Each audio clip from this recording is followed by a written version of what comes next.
Fan. From our fan studios secured by DFWsecurity.com, this is Sean and RJ on 105.3 The Fan. Stands in, he swings and hits one high in the air to right field. Back onto Castellanos, track looking up, out of here! Just sneaking beyond the wall to the right of the bullpen, and Josh Young leaves the yard for the first time here in 2023. And that is how a crazy sports weekend concluded. Good morning, Metroplex. It's Sean and RJ on your home for Rangers baseball, and you can say that proudly this morning here on 105.3 The Fan. Sean Sharif, RJ Choppy. We got Peyton and Ryan in the back. We had the Rangers sweeping the defending NL champs. Mavs losing to the Hawks with some controversy. The first time in my 40-plus years, I sought out and made an appointment for women's basketball, and it was totally worth it. Texas Open, IndyCar TMS, WrestleMania. Wow. Look, we've said for a long time that the sports week, this is the best sports week of the year, where you start with the Final Four, you have opening day, you have WrestleMania and the Masters all in the same 7-day stretch. It's the best sports week of the year. And then you add in, like you said, and I was with you. Like when I went to Tennessee, I would go to some basketball games, some of the women's games. But I mean, I haven't sought it out on TV in 20 years, and that was a show. That was a show. It's probably the talk of sports right now. Yeah, like what's the main topic today, nationally and then locally? Do we have to start off with the sweep? Oh, yeah, I think so. The Texas Rangers taking it to the Phillies, 27 runs in their first two games. By the way, Buster Olney, my new kind of dinner buddy, not really at all. But Buster's going to join us from 6:40. He was part of the call last night. Whale alert here on 105.3 The Fan. Kavon Frazier, the former Cowboy, in studio at 8 o'clock. We'll see if we can break him into the media world. But it was the Rangers offense in the first two games, and then it was Martin Perez and the bullpen last night as they brought out the broomsticks on Filthy. Yeah, and if you go to these games now with these new rules, you better get your beer early. Ooh. Okay, like I don't think... Yeah, I wonder if this is bad for season ticket holders. You got Ranger season ticket. You're getting plenty of value with a 3-hour game, 3 hours plus. Last night, that bad boy was 2 hours and 24 minutes. Thank you. Yes, awesome. I never cared going to a game about the time of the game. Yeah. When you're there, you don't care. You want it to last longer, probably. I would think so. If I go, let's say I make a trip to Dodger Stadium this year. Okay? Let's just say I go to Dodger Stadium. And let's just say it's my first time there. I don't want this game that I look forward to, that I travel to be out over in 2 hours and 24 minutes. I don't feel like I would get my money's worth there. Yeah. I want that thing to last 3.5, 4 hours. So, like, from that standpoint, it's bad. But from every other you're going to have to give things up when you get something good sometimes. And that was it. You got to give up the 3-hour, 4-hour game at the ballpark where you get to enjoy it. You get to have a dozen beers, and now, fortunately, maybe you can leave early, and you're not going to be as hammered when you leave. That's a good thing. Bad thing is you're still going to have your kids hit you up for souvenirs. Josh Young got a lot of the TV love last night with the home run, plays at third base. Martin Perez, Corey Majors tweeted, okay, last year was indeed the real Martin. He goes 5 2/3, 1 earned, 7 strikeouts, 3 walks. And then, as I said, you had the bullpen with Burke and Hernandez and Smith closing this thing out. Offense carrying the load early on, pitching and defense yesterday with Adolis Garcia in center field. Adolis? Was that what Carl Ravitch was saying? I think calling him, I think it was Adolis. Adolis, oh yeah. Auto flag, Adolis, oh yeah. Adolis in center and right. Yeah, and look, there was one stolen base yesterday. I was kind of keeping track of this all weekend. Around the sport, trying to see are they having more stolen bases out there. I was surprised they let Perez go 98 pitches. I wasn't sure that where his number was going to be at, because I went back and looked at like previous season's opening days, and for the most part, they were like pitchers were in the mid 80s, but they let him go 98. So maybe obviously he did pitch in the World Baseball Classic, so he's probably a week ahead of a lot of these other guys. This is fun though. With every single pitch and every single at bat, I'm just thinking and listening to what could be. Peyton Russell looking strong early on. The early winner. He won our NCAA March Madness bet, and he said that the Rangers would obliterate the over-under. And Pepe, you should brag while you can. Yeah, I mean, we're 90 wins away already from reaching the 93 win mark that I had. But look, the Rangers, they did everything this weekend, right? They scored they scored a bunch of runs. They were able to come back down 5-0, on opening day, and then they were able to win the close games too. Mm-hmm. And I tell you what, if Martin Perez, if he pitches like he did yesterday all season long, because it kind of reflected what he did last season. If he can do that again, it's over. Oh, it's over. It's over. Just put us in the playoffs, man. Just start resting guys. It's over. Oh, look, he was tremendous. And then, Evaldi was okay. He was okay. He wasn't great. 3 runs over 5 innings is not that good. But, he also, he had a lot of strikeouts in that game, so that's good. But, the pitching was not great the first 2 games. But when you put up 27, it doesn't matter. And I was talking to Sandler yesterday, and he was just highlighting 5 through 9.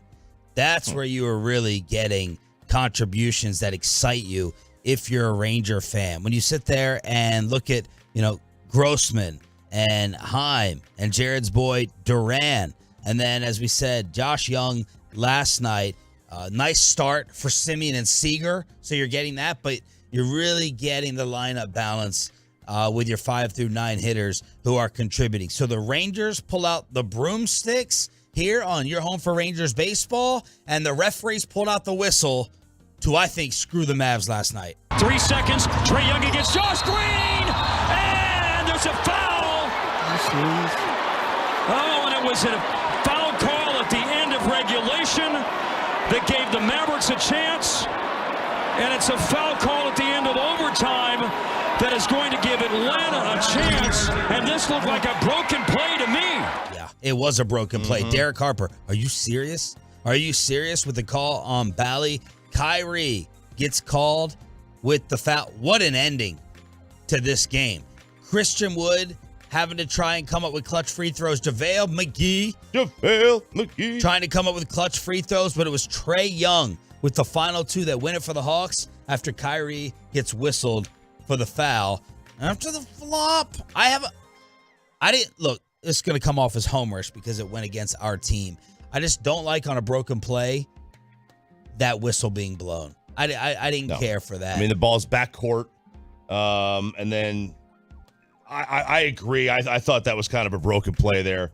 It's a kind of a similar. You can't push off, right, to create separation and go get the basketball. But I did think Trae flopped a little bit. He sold it. He got the W. Mavs lose again. But he flopped into the contact. Yes. Usually you flop away from the contact. He flopped into the contact.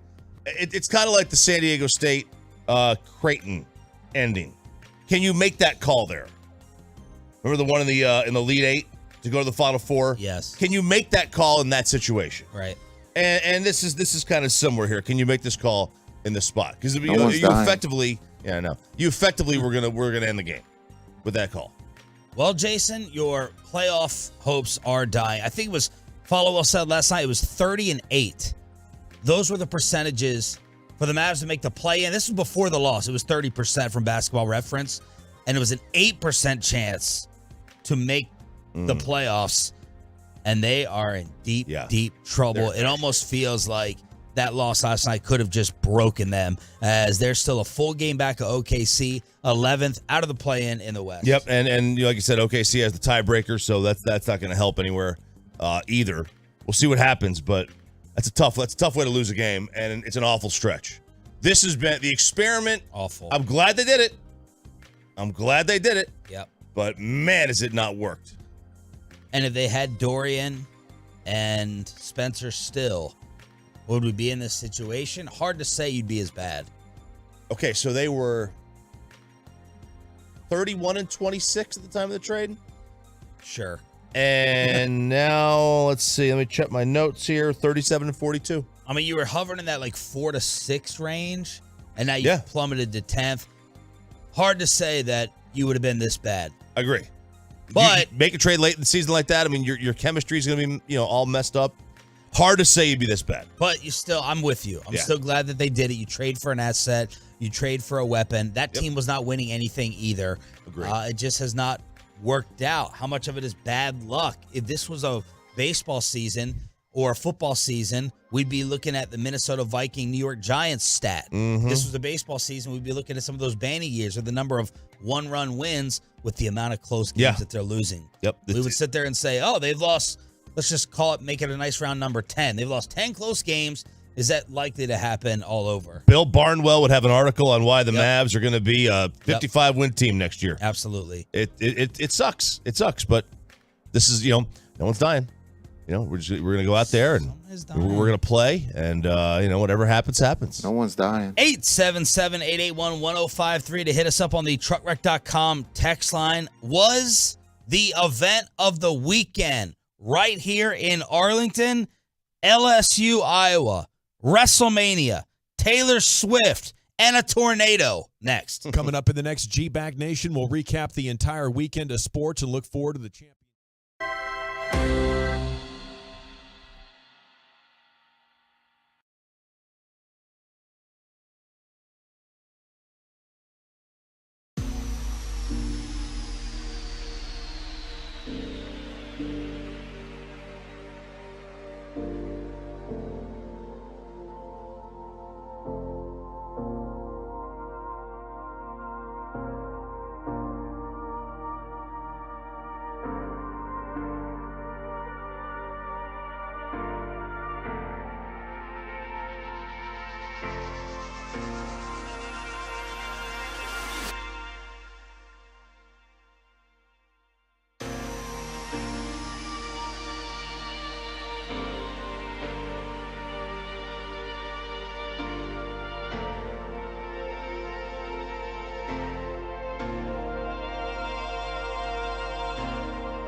LSU has captured its very first national championship. That was the call on ESPN, and this is how the day started off. And it was appointment setting for me. Caitlin Clark, South Carolina in the semifinals. Caitlin Clark against Kim Mulkey, all her outfits, and LSU yesterday at AT&T Stadium. I've never been as interested in women's basketball as I was yesterday or throughout the ending of the women's tournament.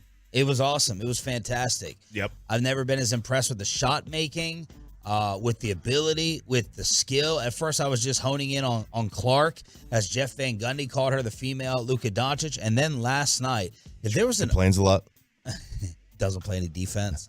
If there was a shot to be made, if someone was open, they were knocking it down. Highest scoring output for a national championship game.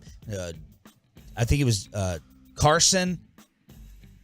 Jasmine Carson? I think I may have miswrote her first name.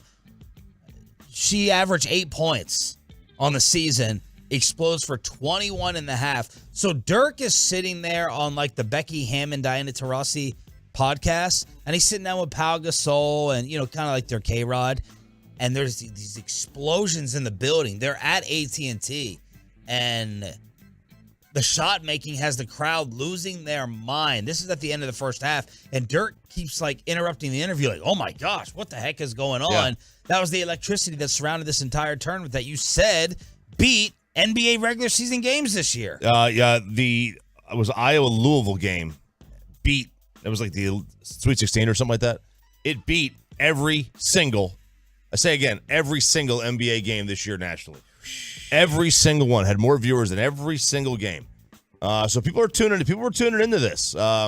Jasmine Carson. Jasmine Carson. Jasmine Carson. People were tuning into this. This was tremendous theater. You had trash talk. You had Kim Mulkey doing her thing, whatever that may be, and you could take that however you want. I find her very irritating. You go read up on her. You find her even more irritating. She's a legend, though. She is. She absolutely is. But she's sitting there. She's standing on the court. Arguing with the officials. Crying on the sideline. My goodness. But it was. I mean, look. This what the announcer. I think that was Ryan Rucco said. Turn around for that. I mean, it was like they had 9 wins 2 years ago. Like, this is the perfect execution of a plan. Go get Mulkey, legend, Steeler from Baylor, 2 years, national title. I know. Just like that. Insane. It's insane that she was able to have this turnaround. Now, that's what the transfer portal will do. Transfer portal allows you to have turnarounds like this at college athletics. I think they had 9 new players. So Caitlin Clark does not end up with the storybook ending. She had back-to-back 40-point games, most points in the national semifinal in history, led Iowa to their first title game ever. In that game against South Carolina, she scored or assisted on every point in the fourth quarter. She scored more points in this tournament than the Iowa football team scored all season. She outscored the football team. Well, the football team couldn't score with a fistful of 50s. They were awful. I bet you she scored more in the game against South Carolina than Iowa scored in certain months. I mean, they were awful. And you got drama, and you got controversy, as Choppy alluded to. This is what they call the basketball Barbie, because she's so good looking and she's so marketable. Angel Reese doing the "Can't See Me" back to Caitlin Clark, as this has turned into a race issue. Let's just call it what it is. Let's just be out front with it. Caitlin Clark doing kind of the "you can't see me" against South Carolina. Angel Reese stalked her in the closing seconds last night on the floor, doing it right back to America's new sweetheart. Here's Reese afterwards celebrating the LSU title. How long were you sitting on the... Oh, I was waiting. How long were you sitting I on the... tell you, I was waiting. Me? At what point were you waiting to pull out this? Man. Kind of the Caitlin Clark? Caitlin Clark is a hell of a Incredible. player for sure. But I don't take disrespect lightly. And she disrespected Alexis and my girls. South Carolina, they still my SEC girls too. Y'all not gonna disrespect them either. So I wanted to pick her pocket, but I had a moment at the end of the game, and I was in my bag. I was in my moment. Yeah. Yeah. And then Caitlin Clark afterwards trying to take the high road, sitting there saying, what she, how much she's enjoyed this run, what she hopes that she teaches the youth of America. She didn't really get into this drama that all the shows are going to be talking about today. Because there's no drama to get into. I mean, she was just doing the same thing the other girl did. It's like, this is dumb. The entire So your team Reese, you support her. Yeah, I mean, let them play. Let them have fun. Let them go out there and these girls were hooping it up all week, this whole tournament, all weekend. And it's an emotional game. It's a game of emotion. It is. So let them have fun. Let them have fun with it. She's another one. She just we talk about how they built this team at LSU. She was at Maryland the last 2 years, and she transfers in. She's a tremendous player. Angel Reese. Is the difference here that I don't know the answer to this. Caitlin Clark wasn't like individually trash talking a player. Now Reese said she did. She brought up one of the names, I think, on South Carolina, but it wasn't as isolated in terms of the trash talk. Angel stalked her out. Like, there's no doubt about that. She stalked her down there, trying to get in her face. I don't remember. I don't know the answer to. I'm with you. I don't know what Caitlin Clark. I know she did the "you can't see me" thing. So she's just copying somebody else's copying of John Cena. So Caitlin did this, the "you can't see me." I don't know if she was like going to individual players in their face, stalking them out, or she just did it in general. But it's her move. Like, what's going to happen is when you lose, you're going to get your move pulled on you. Everyone survived the tornado yesterday. All of a sudden, we're getting an alert up until 11 p.m. It went away from me quickly, thank goodness, in East Dallas. Yeah. You get the storm sirens again in Roanoke? Sirens went off. This is mid-afternoon. Like, I had texted you guys, whatever time, I think it was like 3, 4 o'clock. Sirens were going off. And then, like, the wind just started whipping. I mean, whipping. I thought my fence was going to collapse. I thought it was going to topple right over. But it came and went. It went real quick. We were in and out of there. I would say in about 20 minutes once that storm got there. Didn't really even rain that much. Did you get a lot of rain? No. I got more overnight. I got some rain overnight. Like, when I got in the car this morning, my car was like just drenched. And it had to be some condensation because that water wasn't going away. Rockwall? Well, so I was in Arlington for most of the day yesterday. I was at a baby shower. And, we got some rain and stuff. Why don't you just move? You just leave. Oh, Rockwall. I know. Every weekend it seems like. Every weekend. I got to start keeping track of like the miles and stuff. See how much I'm driving over there because it's at least 50 miles every time just to get there, and then I gotta make it back home eventually. Yeah. But yeah, Arlington got hit some, and then when I got back to Rockwall around 7 o'clock last night, nothing. How many people do you know that went to see Tay Tay? You got Pepe and Tay Tay as Taylor Swift absolutely took over. I had to. I'm gonna have to go and like mute Taylor Swift on my feed because all I'm seeing is photos from the Taylor Swift concert. Was that 2 days? Was a 3-day show? 2-day show? I think she was performing yesterday as well. Yeah. Did you see Chica lean down the hall? He got the whole Odyssey suite. Well, the whole damn thing for his wife, daughters. I think all the daughters in the school. How? What does this guy do down there? I don't know. I mean, he's going on these golf trips. He's going to these golf. He never works. He ain't showing up on time. He never works. He's worse than Bobby. Way later than Bobby. All the time. So Tay-Tay taking over, and then WrestleMania. Did you follow any of the storylines being a closet wrestling fan? I did not. I knew you could bet on it. I knew you were able to bet on it. Yeah. Somehow, but I didn't know. This was. I have not paid attention to wrestling probably in about a full year, so I feel so out of the loop. So no, I did not follow any of the storylines. Did you? No. Okay. No. Bobby, I bet you Bobby did. No. Coming in here with a Houston Rockets hat. I don't know how I feel about that. That's an old school hat, though. It's a throwback hat. That's the Kenny Smith Houston Rockets logo. Phi Slamma Jamma, Peyton. 877-881-1053, truckwreck.com. Text line. Let's continue to celebrate your baseball team with the 3-0 start. Buster Olney at 640. Jared Sandler is already up listening. The sweep in Arlington for your Rangers next.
Fan Studios, secured by DFWSecurity.com.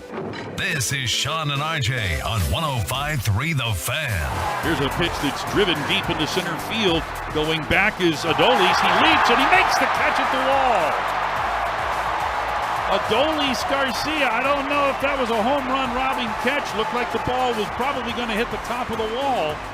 Pixie with the call in your home. For Rangers baseball, it'll be the Orioles in Arlington tonight. Good morning, Metroplex. Hopefully you had a fantastic weekend. This is Sean, RJ, and Bobby on DFW Sports Station with Peyton and Ryan in the back. They are one of 3 teams in Major League Baseball with a 3-0 record after a sweep of the Phillies at home. And we were in the national spotlight yesterday on ESPN. Nice to get the attention. Nice to get a couple of games where the offense just clicks, hums. 27 runs in 2 games. Then you get, I mean, they literally won a game every way this weekend. They won a close pitcher's duel. They won with a comeback. Oh, I'm sorry. You were referencing yesterday first. Yes. So pitcher's duel yesterday, the blowout fashion on Saturday. Yep. And then the comeback on Thursday. Okay. So they absolutely won every possible way you could think of in this first weekend. 162-0, here we come. There you go. Peyton was right. Yeah. Peyton, what do you mean apologize? When you guys started turning on Peyton, I doubled down and I said, all right, I'm gonna be on Peyton's side on this. 90 wins, baby. Here we come. I don't know. I mean, I don't. Look, I'm just looking. It at might the be schedule. 90 by the All-Star break. I don't see a loss. I'm just looking at the schedule. I don't see a loss on it. I don't know what's going to happen, but Yesterday was Josh Young, defense, Martin Perez, bullpen. That was pretty much the summary of that game. On Saturday, Marcus Semien led off for the homer. Mitch Garver hit 2, and they win 16-3, becoming the 7th team since 1900 to start a season by scoring 10 or more runs in consecutive games. So you got Grossman, and now you got Garver. Yeah, and you're gonna need some blinds there at the old Globe, just like you do at AT&T Stadium after Robbie Grossman and the Phillies and everybody else was having trouble fielding balls in right field on Saturday due to the sun. But you threw that out there about the first team to score 10 runs. ESPN also had a note up last night. The Rangers were 12 for 21 with runners in scoring position for the first 2 games, and that's the highest batting average in the MLB over the first 2 games of a season since 1970. yeah, I mean that'll never happen. It's not going to happen really again. I mean, you'll have a day stretch where you're just hot, but I mean their offense was litty the first 2 days. It just was. I've been trying to say that word all day. I know. You've been trying to work it in. And it's fun. Like, it's fun to watch when your offense is just clicking on all cylinders, because a lot of times this time of year, first couple series, the offense is a little bit behind the pitchers. Nathan Eovaldi got the win Saturday in his Ranger debut. 3 runs, 6 hits, 2 walks, 6 strikeouts over 5 innings. Became the first Rangers pitcher to commit a pitch clock violation as well. But Marcus Semien, much different start than last year. Didn't go deep until the Rangers' 45th game of the season. And then you got some TCU love with Max Duggan throwing out the first pitch to Sonny Dykes. So that was all on Saturday. Then you had last night's game in order to complete the 3-0 start. Josh Young was so good last night defensively. The way he turned those few double plays, a vacuum over there. He hit the home run, obviously, with the Trey Turner oh no. And man, these the Eovaldi game on Saturday started exactly like the DeGrom one. It was 3-pitch strikeout of Trey Turner. It's like we're never gonna lose another game, but dude, I told you Trey Turner was gonna get booed in Philly. He had that great run. He had that great run in the WBC, and those idiot fans of Philadelphia are going to boo the crap out of him that first 3 strikeout game. Well, I'm cheering him. Bobby was booing him last night after this happened while he was mic'd up. It's, oh no. Yeah, Young hit that one hard, deep right field. Josh Young over the wall, and the Rangers lead it 1-0. What's wrong with you? I'm not booing. Crap on this in-game feature. I got mostly agreements in reply to that, by the way. I just said I don't like the in-play interviews with the fielders. No, first of all, you got 0 agreements. Not a real person. No, those are bots. Every single person from China. Those are Fox bots. Every single person loves players mic'd up. We have been begging for players mic'd up. Mic'd up is fine. Mic'd up is fine. If you get natural sound and stuff like that, that's fine. The spending a whole inning like interviewing him when he is clearly distracted and trying to like tune them out essentially when they're throwing pitches, that's what I don't like. I don't like the back and forth asking questions. That feels a little XFL like. You're interviewing the guy in the middle of a pitch. He hates fun. I do not. There, I was thinking, what happens if he commits an error? I think he had the play to. He was tremendous, by the way. Trey Turner mic'd up. He was fantastic. He was giving some detail. He was funny. He was talking to himself. You heard him communicating with other players. I don't know if that actually happens if he's not wearing the microphone. He had the play to finish up the inning as well. It could not have gone better. I loved it. It was great. Like I don't know how somebody could say they didn't like that. But imagine if he committed an error. What the Philly fans would have been saying, going crazy, losing their minds. Focused on the game. Yeah, I know. Like he could trust me, guys. He could walk and chew gum at the same time. You know, I promise you that the microphone is not hindering his ability to to field a grounder.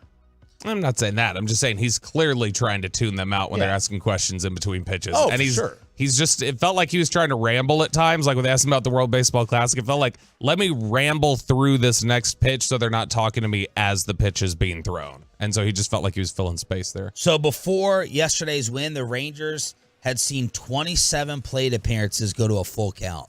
No other team, including those that played 3 games, had more than 22 such plate appearances. So they're being patient. They're seeing pitches. And that's just another stat from Jared Sandler, part of your Rangers play-by-play. There was a National League scout who decided to chime in on Jacob DeGrom against the Phillies. This was the scout take. He looked kind of like he did late last season with the Mets. Still has plus stuff, but velo dropped to 96, 97 after the first inning.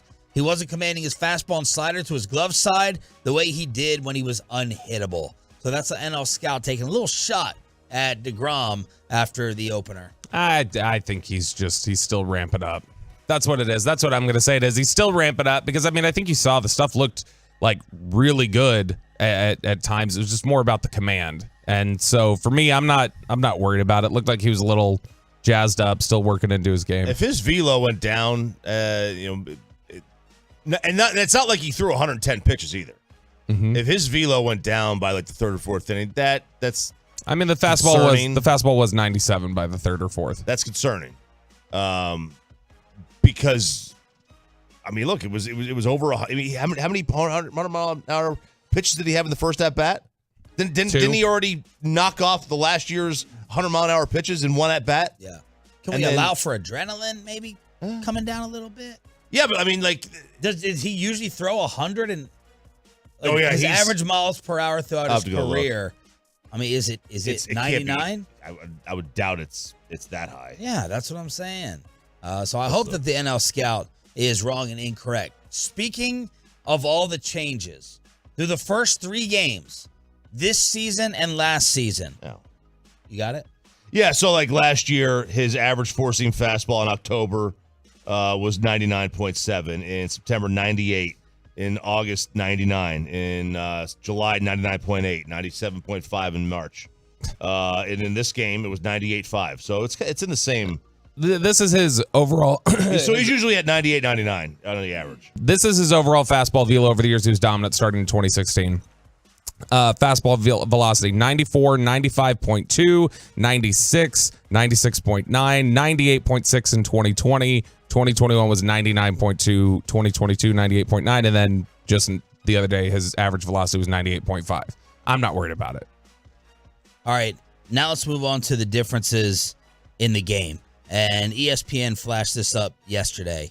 Time of game. Last year, first 3 games of the season, average time was 3 hours and 8 minutes. 3:08. Mm-hmm. This year, it's 2:41, including a sweet 2:24 last night.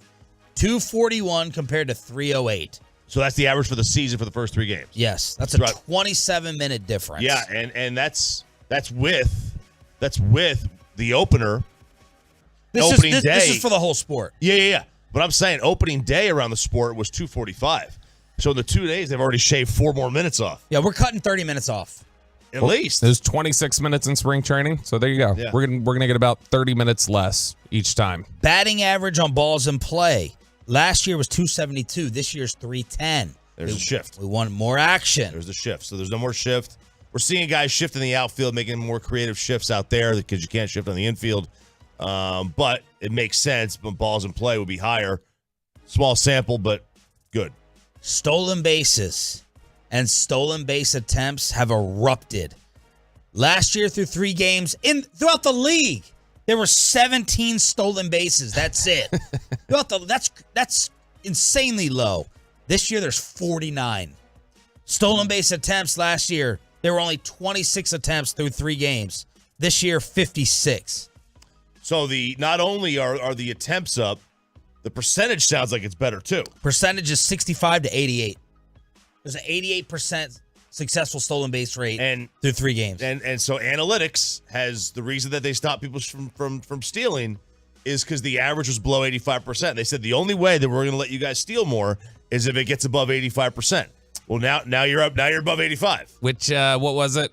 One of those thrown out was Marcus Semien last night in the first inning. Yeah. So And he got look, easily gunned down. We can't just be all sunshine here. The Rangers can't steal bases, and that's a problem. And in an era where everyone's stealing bases, the Rangers can't. And I don't know what this team's going to do. They didn't really try that much over the weekend. No, they they didn't try didn't. to steal at all. Now, granted, in a 16-3 game, you're probably not going to steal. There's Buck Showalter he would ride your butt about that. Bush League. Goodness. Whatever. So you might not see that in a blowout, but yeah, they didn't really try to run that much this weekend. So all 3 undefeateds are in the American League. Us, Minnesota, and Tampa Bay. All starting off 3-0. Rangers, Orioles tonight, 6:30 pregame on the Fan. The Orioles start off 1-2. Yeah, and the Orioles got a good young roster. They've been so bad for so long. They got a ton of top picks and everything. They are loaded with talent, loaded with young talent. And for all the talk about our offense and blowing the Phillies out, the run differential, we don't even have the best run differential in the American League. We're tied with the Rays, plus 18, and there's the Angels at plus 17 after Ohtani and Trout went back-to-back. And the Angels have a loss.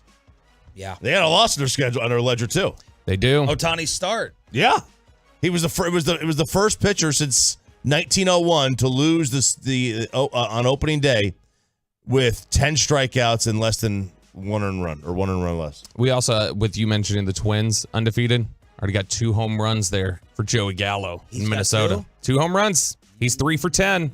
He's struck out 4 times, but he's 3 for 10, baby. 877-881-1053 for your Rangers opening weekend impressions right here on your home for Rangers baseball. Loving yourself some Bruce Bochy right now. Man, it's painful to watch Boch walk. Man, can we just get him? Can we get him like a Casey Martin cart out to the mound? Stop Not it. from the bullpen, but from the let's get him a bullpen cart. Yeah, for the dugout. You know what he needs? He needs to get one of those little Him walking out. With the average time of pitching change for each team, we're going to give Dane Dunning and others a lot more time in the bullpen to warm up with how long it takes Bochy's ass to get out there. Need to get him one of those scooters that you see at the grogrocery store. A little basket in front. What they call rascals or something like that. Or were those stupid rentals on the sidewalks at Lime? The Lime scooters. Lime bikes. Lime bikes. To get out there on the mound. Yeah. No, get them those. Don't they have rickshaws outside the stadium? It's a slow-moving wicker vehicles. Let's get some of those. We should do that. Get them wheeled out there. A rickshaw to make the pitching change. All right, 877-881-1053. Is it officially over for the Dallas Mavericks? Did they get cheated last night? And the buzzer beater that took over the NCAA men's tournament with the championship game this evening. That's next, right here on The Fan. Well, let's get you over to Boomer Jacks, your official game day headquarters.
license to drive a big truck.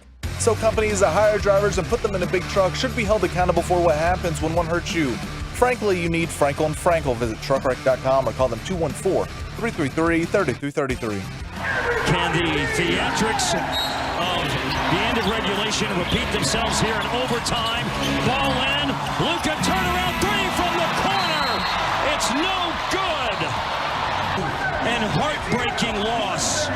132-130 in overtime to the Atlanta Hawks.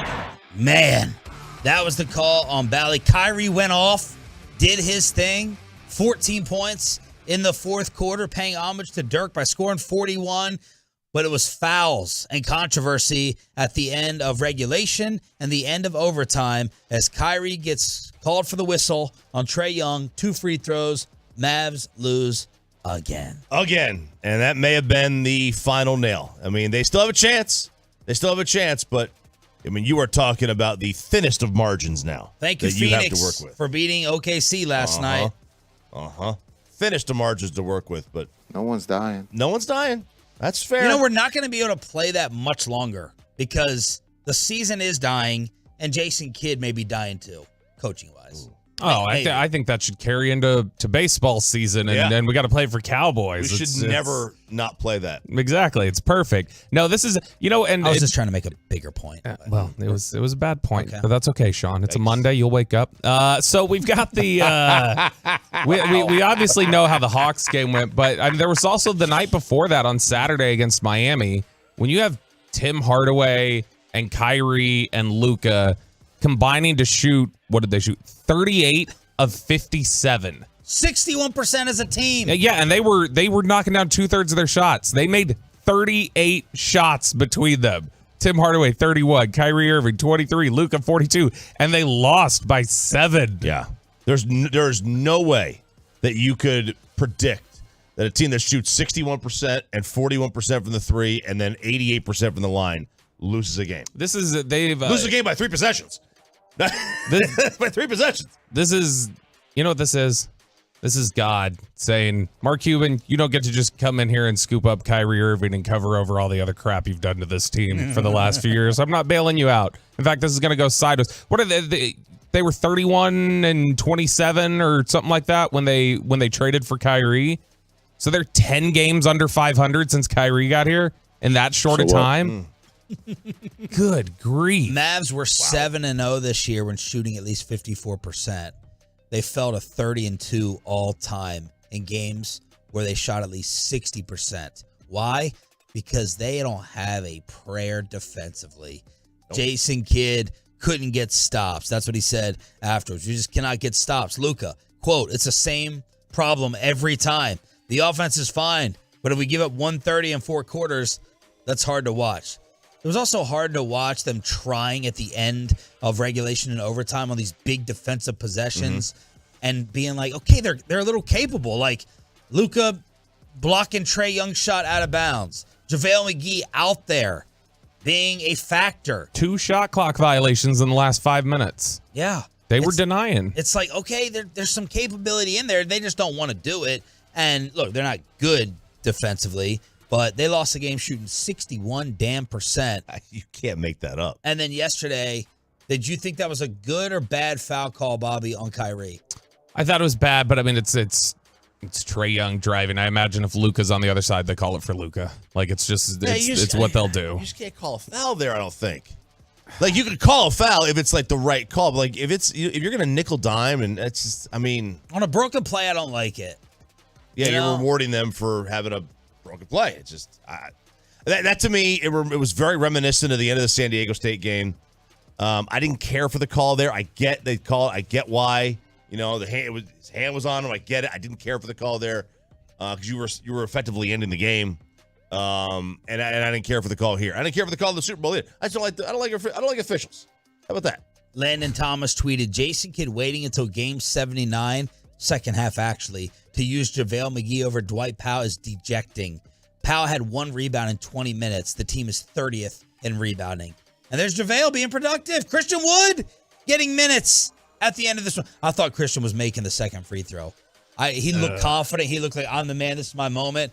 And you could tell as soon as he released, that thing was short. that thing was coming up short. And then JaVale goes 1 of 2 at the free throw line. Where are we at with percentages to make this thing? Okay, well, it was like 19% a couple days ago. To make play-in or playoffs? They consider it the same. Okay. They consider it the same. So it is now 6%. Oh, okay. So you do have better odds now of getting into the top 4 of the lottery. The odds of them getting top 4 in the lottery is 14% right now. For the top 10 protection for the pick? Yep. So if we get the number 8 pick, we keep it. If it's 11, 12, 13, it goes to Yeah, someone I else. mean, what if It goes they to New York. Yeah, well, I mean, what is it? If you miss the play-in, you're automatically no lower than 10, right? On the lottery, I think. Well, let's see. There's 10. Yeah. Yeah, and so they keep it. If they miss the playoffs, they're keeping their pick. And so, because they would be no lower than 10. Mm-hmm. But, I mean, I just went to Tankathon. I hit Sim Lottery. They got the 3rd overall pick. Boom. Look, I'm in. Selfishly, I want them to try to make any noise in the postseason. It's better overall if we miss. It's better for overall team building. Reality is set into this front office just to go ahead and miss. Yeah. Selfishly, I want to be more interested in the playoffs. It probably won't be for very long, as I can already hear Bassett calling me in the commercial break. It's not going to last very long. It's better overall to just miss this thing. Now, let's hang on, Sean. Hang on. Their chance of making the NBA Finals is 0.2%. I mean, that's not nothing. Chance of getting number 1 overall is 3%, though, Chop. Come on, right. baby. Hey, there you go. Here we come, Wemby. So there it is. Jason Kidd, by the way, how would you describe the ending in regulation and OT last night? It was a wild ending. There was a lot that had to be executed on both sides. And so looking at us being able to execute, to get JaVale to the line after the jump ball was overturned, for him to send it into overtime was big for us.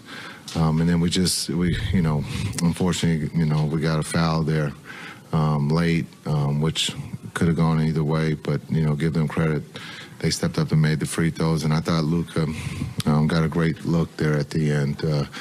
As much as, that could be a tough shot for a lot of players, he's the one that can make it, and I'm just happy that Josh got him the ball. It's hard to be the inbounders at times, but I thought Josh did a great job of getting him the ball late. It was a wild ending. It was crazy. There were women and children screaming. All right, McCarthy or Kids, Presser, you got to be the PR guy for one, Bobby. Well, I got to be the PR guy. That's easy. They both want to get the hell out of there, so it's like, okay, I just got to wrap everybody here. But disgusting. Yeah, they all have their little their quirks. Jason will do this, and McCarthy will. I don't really want to comment on that. It's just like anything. No, not everything is just like anything. But you ever worked on your Pittsburgh accent? Yeah, I can't get Pittsburgh What's down. What's the Pittsburgh word or phrase to use? It's are they use guys out there? Use guys. Do they get that? Philly. It's more Philly. Okay, that's more Philly. I don't know, man. Like Pittsburgh is one accent that I've never even attempted. Pittsburgh is like if the cast of Good Will Hunting made a child with the cast of Fargo, and then whatever that kid would come out talking like is Pittsburgh. They don't have an accent in terms of it's not like New York or Boston or anything like that, or like the Maryland, DC. It's nothing like that. Oh, I think they have, but I do think they have a very distinct accent. There's something. There is. Yeah, they've got the way they say certain words. Yeah, but it's not like the way he says. The one that sticks out to me is comment. Whenever McCarthy says comment, he goes call. Meanwhile, I was sitting next to Roberto as he wanted a carry called in the Final Four. Butler to the right wing with 3 seconds. Butler in the corner with 1 second. Hoists the jumper. It's good! It's good! Lamar Butler sends San Diego State to its first national championship game. 72-71. That was the first pure buzzer beater of the entire tournament. Yeah. That was the first one. They only had one overtime game in this whole thing. One overtime game, one buzzer beater, One shiny no-name teams. Oh, you crapping on the tournament again? The tournament has been disappointing. Are we disagreeing with that? Yes. Yeah, we all are. Oh, I totally disagree with that. The whole world's disagreeing with No, because everybody loves the upset part of it. Yeah, if you're getting the Cinderella aspect, that's great. But you're still missing all the buzzer beaters, the overtime games, the big shots. That's all missing. Westwood won with the call. Lamont Butler took the pass with 7 seconds left and hit a shot that will live in NCAA lore. Number 5, San Diego State with the win over Florida Atlantic. And you are pouring one. You're not even pouring one out. You're kicking dirt on FAU's grave. Our long national nightmare is over.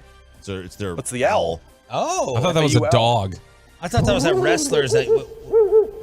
Who are the wrestlers with the owl call? That oh yeah, you and Troy would do? It's a new day. New day. I thought that was a dog. I thought what he was about to do was the thing that gets G-Bag in trouble. I thought he was about to do the old yeller bit. Thank God though. Thank God they lost. I didn't want them to be in the title game. I didn't even want them to win the title either. You can't have a team that wasn't ranked all year be the champ of your sport. Yeah. It completely would delegitimize the rankings for one and the sport for another. It makes the sport look terrible, in my opinion. San Diego State, meanwhile, has been a good team all year. They've been ranked all year. They've been grossly underseeded and underrated. And so has FAU, to their credit. FAU obviously should have been ranked for most of the season. But I'm glad. You know why I'm glad? I'll tell you. I'll give you another reason why I'm glad. This is the main reason. Did you see, and I said this on Twitter, that disgraceful video of the FAU fans at the sports bar? Did you see that? It wasn't that. Carrot It Top? was awful. Oh, you had the surrender to the Cobra and stuff. There was two. Okay, if that happened in any other college town, this proves to me that not a single one of the student body had ever went to an FAU game or cares. It's a commuter school, I'm sure. Okay, they don't care. They don't live and die with it. All right, there was zero heartbreak. Nobody died. Nobody died. Nobody died there. I wanted to see fans not literally die, but sports die. Yeah. And not a single one sports died in that bar. But when disgrace. but They when- didn't deserve to win the championship. Well, look, here's the other thing. And on the San Diego State front, when the Creighton San Diego State thing happened, everybody said, come on, how do you make that call? It's like, well, it is the right call. Okay, then how do you not call a carry on Butler on the crossover before his buzzer beater? They don't call carries. They should have there. That ball was picked up for about a full second on the clock before it was put back down on the ground. I don't think it was obvious enough.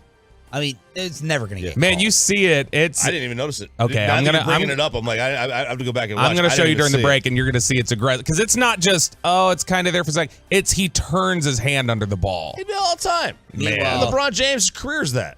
How invincible is UConn? This is historic. They're Favored by 7.5 tonight. Yeah, they're the 6th team to enter the title game, having won every game by double digits. Woo! Best run since probably Villanova, 2018. Like most dominant to this point. So only 2016 Carolina didn't win the title that had done that. 2018 Villanova, 2016 Carolina, 2009 UNC. That was a clinic. 2009 UNC. That team was put on clinics left and right. 01 Duke and 2000 Michigan. Those are the other teams. They all won the title except Carolina in 2016 who lost to Nova on that buzzer beater. I mean, they're obviously not as ranked as highly, but I mean, you think back, Kentucky in 12 had a pretty dominant run. Anthony Davis. Yeah, the Joakim Noah Florida team, which was 08, I think, 07, 08, something like that. This to me has been just as dominant.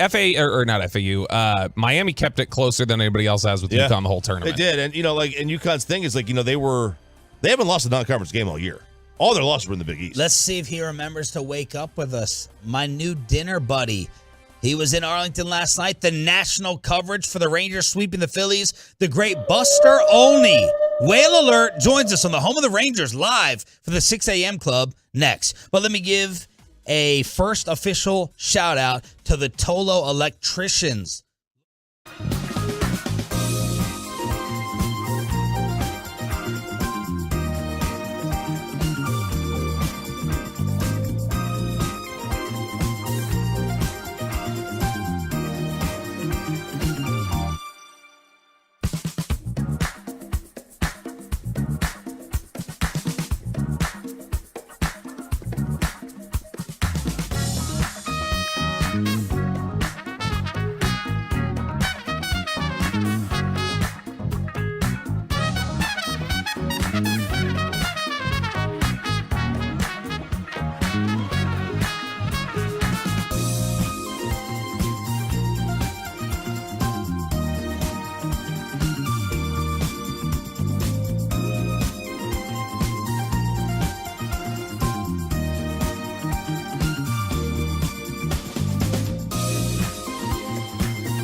he's still wearing that.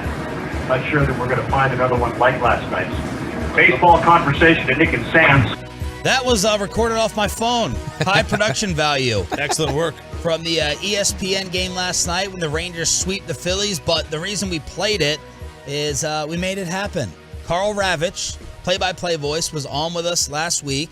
And when we were saying goodbye, he's like, hey, I know there's 13 different events taking place in DFW. Any dinner reservation out there?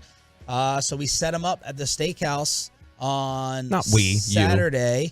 Yes. And then I could tell like Bobby and my buddy were kind of itching. We were going to go somewhere else. And they were like, really?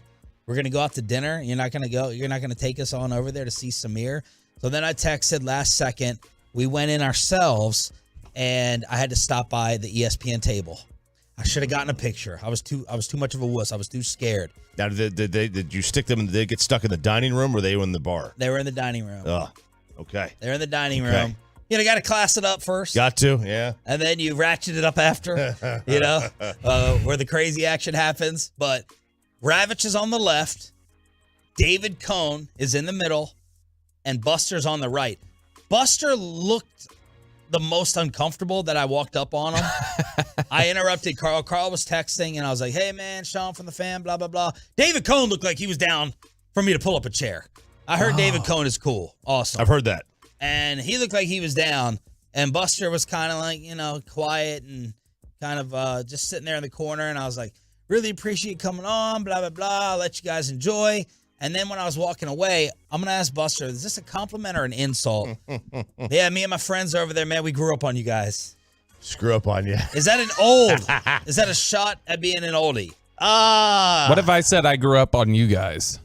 Would you feel? I would feel old. Oh, okay. Well, then yeah, you probably made him feel old. I would probably. feel old. That probably would make you feel old.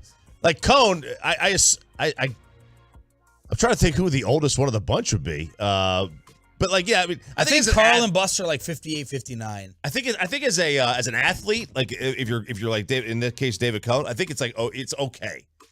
Not if you're an announcer. But I think David Cohn is the oldest. Man, I've been doing this thing a long time because the announcers' careers are so long. Yeah. And a player's career is a dozen to 15 years. So you are responsible for him coming on today, this morning? Not entirely. No. It was our good buddy Ronce there at ESPN. He's the plug there, man. He may have forgotten. He may have used this to get the dinner rezo and then ghosted us. Oh, Peyton says he's on right now. Buster Olney on the Diamond Factory Hotline here on your home of the Rangers 105.3 The Fan. Are you at the airport? I am at the airport. Yeah, okay. Flying home. And I mean, my goodness, even if I hadn't thought about coming on with you guys after that incredible meal that we had the other night, I probably owe you hits from here for the next 6 years because that was such an amazing dinner that we had. Were you disturbed when I walked up on you? Were you like, how often does that happen? You know, you get baseball seam heads coming up on you. Hey, Buster Olney, you get interrupted in public or at dinner, or was it a nice surprise, a nice disturbance? No, it absolutely was a nice surprise. Yeah, no, that happens a lot. You know, but as I tell my kids, because I'll be in the airports or traveling with them, I'll just say, look, these are just, they're people who love baseball, and that's how it's not really about me. It's about the person who has my job, who's lucky enough to have my job, and people just love to talk about baseball. And so I think it's cool when people come up. So it was good to see you. When I walked away, I said, hey, big fans, me and my buddies who grew up on you guys. Is that a compliment or an insult that I age you? I always take it as a compliment. I know players, especially former players, who hate it. Oh, no. I've had them privately complain to me about it, but of course, I absolutely take it as a compliment. The great Buster Olney here, home of the 3-0 Rangers 3-0. After they pulled out the broomstick on the defending NL champs. How impressed were you with the Rangers opening weekend? So I just got done taping a podcast with Tim Kirkchin, and we talked about how, Tim in the past has said to me, boy, you're around a team for a couple days, you just fall in love with them. And that's the way I felt about the Rangers. And look, I've known Bruce Bochy forever. I think I told you guys his stories. I played at rec league basketball with him in the early 90s. His game was the 12 to 15-foot jump shot. great hands, and he loves it when I tell that story. Would you all right, you're playing pickup. It's a 2-on-2 tournament. Are you taking him or Kirkchin? Oh, I'm taking Kirkchin. I heard Tim's got game. I heard Tim's got game. Handles. Tim has game, and when Tim plays and he gets a little bit angry, he turns into the Incredible Hulk. and he just, like, his eyes turn green, and he gets really angry, and it's kind of crazy. But Bochy's a good player. Yeah. And he gets this little wry grin when I tell it, because you look at him and you think that his whole game is underneath the basket, rebounds, banging, putting in garbage points, that sort of thing. Yeah. But no, he's getting smooth as silk, 12 to 15-foot jumper. Oh, nice. So Tim was impressed as well. He was impressed with them. He was around them in spring training. I was impressed with them the last couple of days talking with guys, because you knew Bochy would have an impact on the players, and to hear Robbie Grossman tell the stories about it, hearing Bochy encouraging the players from the dugout and how much he loves that. But then it occurred to me, as I talked with Marcus Simeon, like, this team's personality is so even-keeled. It's so professional. You got Marcus. You've got Corey Seager. You've got Josh Young. You have Grossman. You have Jacob deGrom, Evaldi. Tim Hires, their hitting coach, who've known forever. So many guys with this great, even-keeled personality that will play over the course of a long season, and they clearly have upgraded their pitching talent. I don't, to this day, I probably wouldn't pick them to make the playoffs this year, but they're going to be a heck of a lot better than the team that won 68 games last year. I think they're going to finish over 500. The first start from DeGrom, is that something that you just chalk up as a hiccup and move on from there? 100%. In part because the starting pitchers, who throw a lot of fastballs like he does, they build velocity, they build command over time. And also, you don't go from being probably the best pitcher on the planet over the last 6 years to being the guy that gets hit around the way he was the other night. I'm sure that he's going to bounce back. Now, you did say you still would pick him to miss the playoffs. What are some of the reasons still for that? It does feel like, after being around the Astros, the depth of the Astros pitching staff is so extraordinary, especially in the bullpen.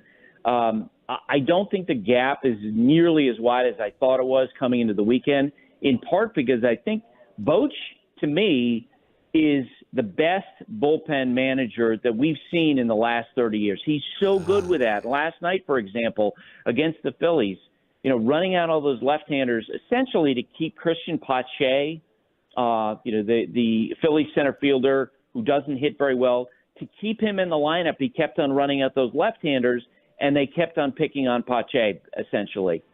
And I think, Bochy, his ability to manipulate the personnel he has will make the bullpen better than it actually is. That's what happened with the San Francisco Giants year after year after year. He's got a special feel for that.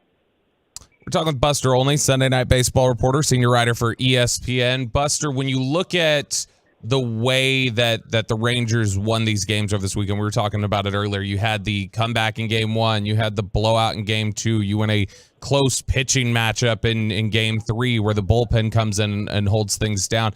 Is that just an encouraging sign right there? Is there anything you think they can build on that goes, look, these are three very distinct different ways that we were able to win games this weekend, and is that encouraging, you think, to a young, some of these younger players that, hey, we're turning a corner here? 100%, because you're going to build off the confidence. And the Phillies, they're a great team. Yeah.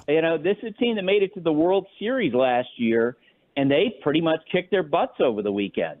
I was watching some of the Rangers going through the handshake line at the end of the game, and to see the smiles for a lot of these guys who, let's face it, in the big leagues, they've known almost nothing but failure. Yeah. And to now get off this season to such a great start against a really good team with a lot of veterans, with the Kyle Schwarbers and Castellanos, Trey Turner, the like, as you mentioned, and to do it with such a variety of ways, and some days just pounding them into submission, scoring 27 runs in the first two games. And I'm sure you guys have given the stat, that only one team in the history of baseball has scored more runs than the Rangers did in games 1 and 2 of the season. It was like the 1950 Chicago White Sox scored 30 runs in games 1 and 2.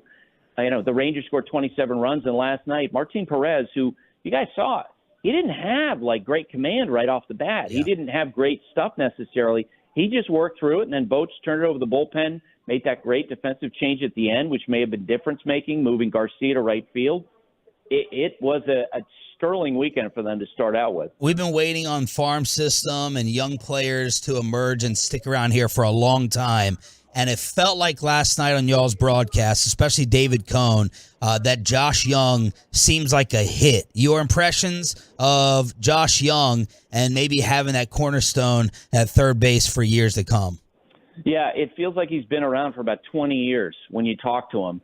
Carl Robinson had a great conversation with him on Saturday, and he was talking about, being a quarterback for his high school and getting only one scholarship offer. And I asked him, I said, so how big is that chip on your shoulder you carried from that? Getting one baseball scholarship offer. And he goes, oh, yeah, that was there. And you know what I love, too, is that, like, we were really enjoying the conversation, but I could also sense from him, like, he was impatient because he had work to do. Like, if he'd had a watch on, he might have been glancing at it as Carl and I were asking him questions. And I kind of love that, because he's like, he wasn't, he didn't go into the day thinking he was going to sit and talk about himself for 20 minutes. He just wanted to get to work, and that was pretty cool.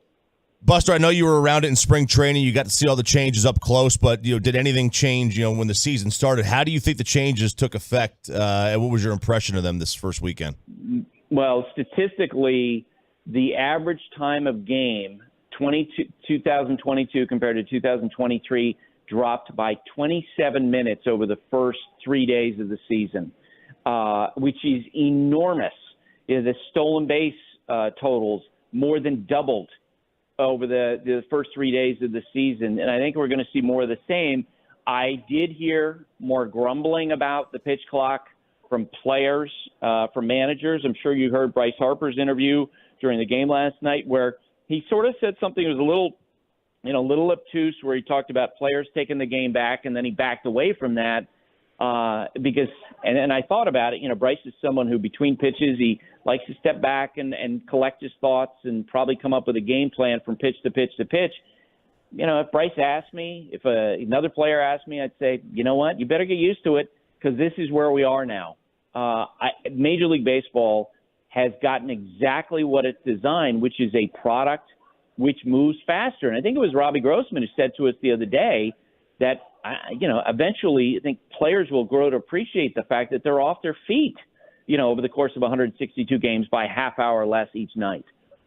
Buster, it was an absolute pleasure to have you on again, man. Thank you so much. Anytime you come back to town, hit us up if you want to go to dinner again. You can invite us maybe, but otherwise, y'all can do your own thing. And thanks for covering our 3-0 Rangers with that national exposure. Appreciate you. Well, I appreciate it, and absolutely will reach back out. That'd be fun to go to dinner with you. Thank you, brother. We appreciate it. Safe travels.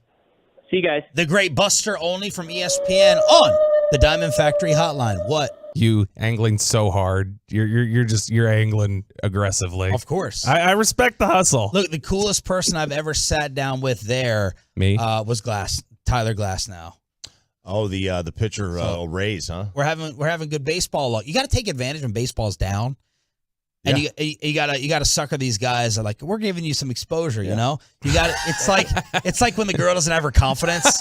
you got to take advantage of this before the pitch clock gets them very popular. Before the pitch clock, you got to swoop it off the rebound. So there it is from Buster Olney. All right, headlines, and we have tickets to the celebrity giveaway that everyone is going to be talking about. John Smoltz came on, our Super Bowl MVP Adam Thielen. We're sending you to their event, along with headlines, a recap, an awesome Sunday and sports weekend after this. Well, let's get you over to the all-new Platinum Ford location in Terrell I-20.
our fan studios, secured by DFWsecurity.com, this is Sean and RJ on 105.3 The Fan.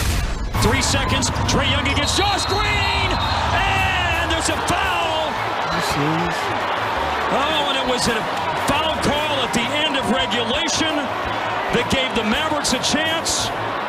And it's a foul call at the end of overtime that is going to give Atlanta a chance. And this looked like a broken play to me. Another close loss for your basketball team. This time to Trae Young and the Hawks in Atlanta, 132-130. No one's dying. Despite 41 from Kyrie on 16 of 27 shooting. Luka, 22 points on 8 of 21. Christian Wood got 30 minutes. Finally. It's about time. 18 and 11 in 30 minutes, but Kyrie gets called for a late foul on Trae Young. I have a problem with it.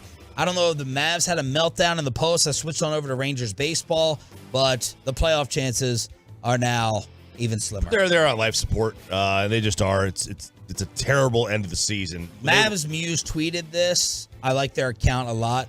The only possible way for the Mavs to make the play-in now, Mavs must finish 3-0. Then either the Thunder go 1-2, they lost to the Suns last night, or the Wolves go 3-0. So we need Minnesota to go 3-0, the Thunder to go 1-2, and the Mavs got to win all their games at the end. And they got a softer schedule, I remember us talking about. Yeah, they do. Wednesday, Sacramento. There is no soft schedule with this basketball team. That's a fair point. That's a fair point. Now, I say Sacramento hoping that they rest. They rest everybody? Yeah. Yeah, so look, I mean, I applaud the effort to make the change and make the trade. I think they had to do it. It obviously failed. It obviously was a failed experiment. It's tough to do this thing in the middle of the season. If this was in the offseason and they had the full offseason to work, who knows how it changes, if it does at all. But look, when we do our Mavs autopsy and we say, why did this happen? What went wrong? I mean, we can point to the timing of the Kyrie trade. None of us are going to talk about Kyrie Irving being a top 3 problem, are we? No. That's what we were waiting for. Those were the obituaries that were already written. But we're not going to name Kyrie as a top 2 problem. No, we'll talk. We may talk about the overall chemistry, but that's not a personality problem. That's just a basketball problem that comes up. It's. Let's be fair. Every team he goes to does kind of get worse.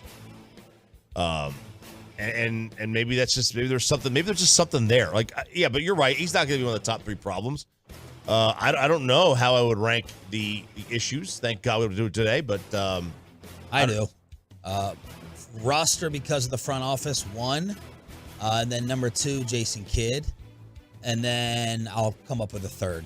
Maybe Luka. We're just going to keep, be Luka. We're just going to keep giving him a pass, huh? I'll tell you. Giving a pass to the guy who puts up 36, 12, and 10 all the time. He does. He has great games, okay? And I'm not saying he's at fault, but, sooner or later, we got to stop. We just stop blaming the coach. Yeah, it's easy. It's easy to blame 2 coaches instead of just blaming the player. But I think when you have things go south like you do, we start looking for reasons to point to somebody, and so it's just Luka's turn for a lot of people publicly. I don't see how you can reasonably say Luka Doncic is the reason this team is bad. He's one of the 3 best players in basketball. Who would be your 3? Probably Jokic. No. Your third reason for this happening. I thought you meant 3 best players. If you agree with the first 2. Yeah, I mean, I think it's been lack of talent. It's been coach, and then it's been just in general chemistry, on-court chemistry and the fits.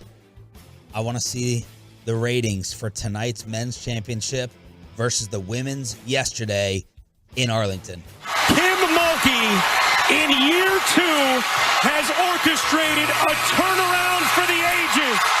LSU has captured its very first national championship. Bobby, did you join the morning show fever by making this an appointment to watch the women's national championship game?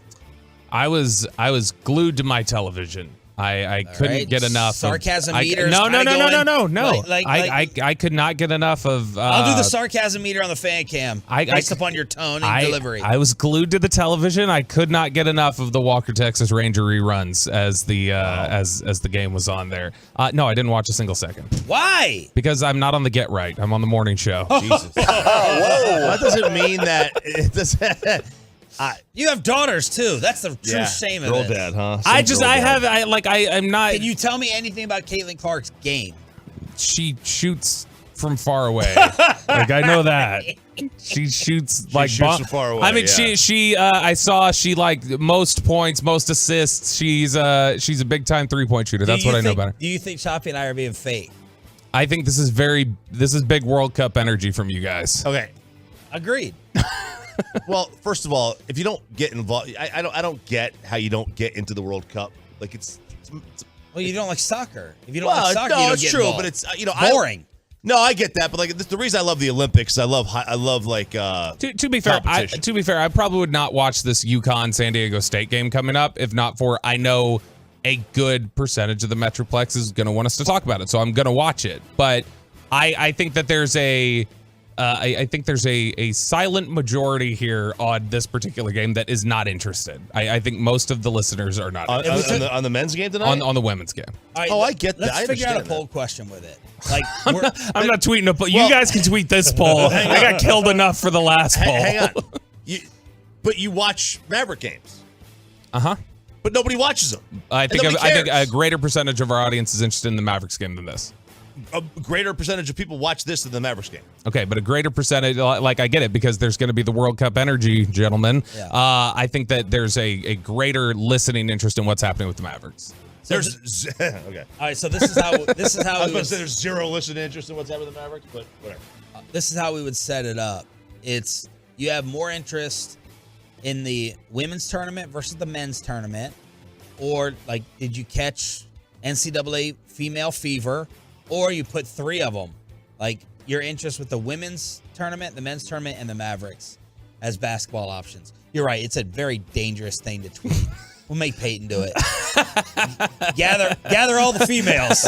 Gather the females. But I was in legitimately. Look, we admit when we're being drive-by fans. Yeah. I don't care about soccer, but I was interested in the World Cup. You catch the patriotic fever, and I wanted to see Caitlin Clark's game after Jeff Van Gundy caught her Luka Doncic, and I wanted to see if she could continue this unbelievable run, knocking off South Carolina, taking out Kim Mulkey's jacket. Did not happen. LSU wins, and we're getting trash talk with them too. Trash talk with them, big time trash talk. There is a lot of stuff going on from this game.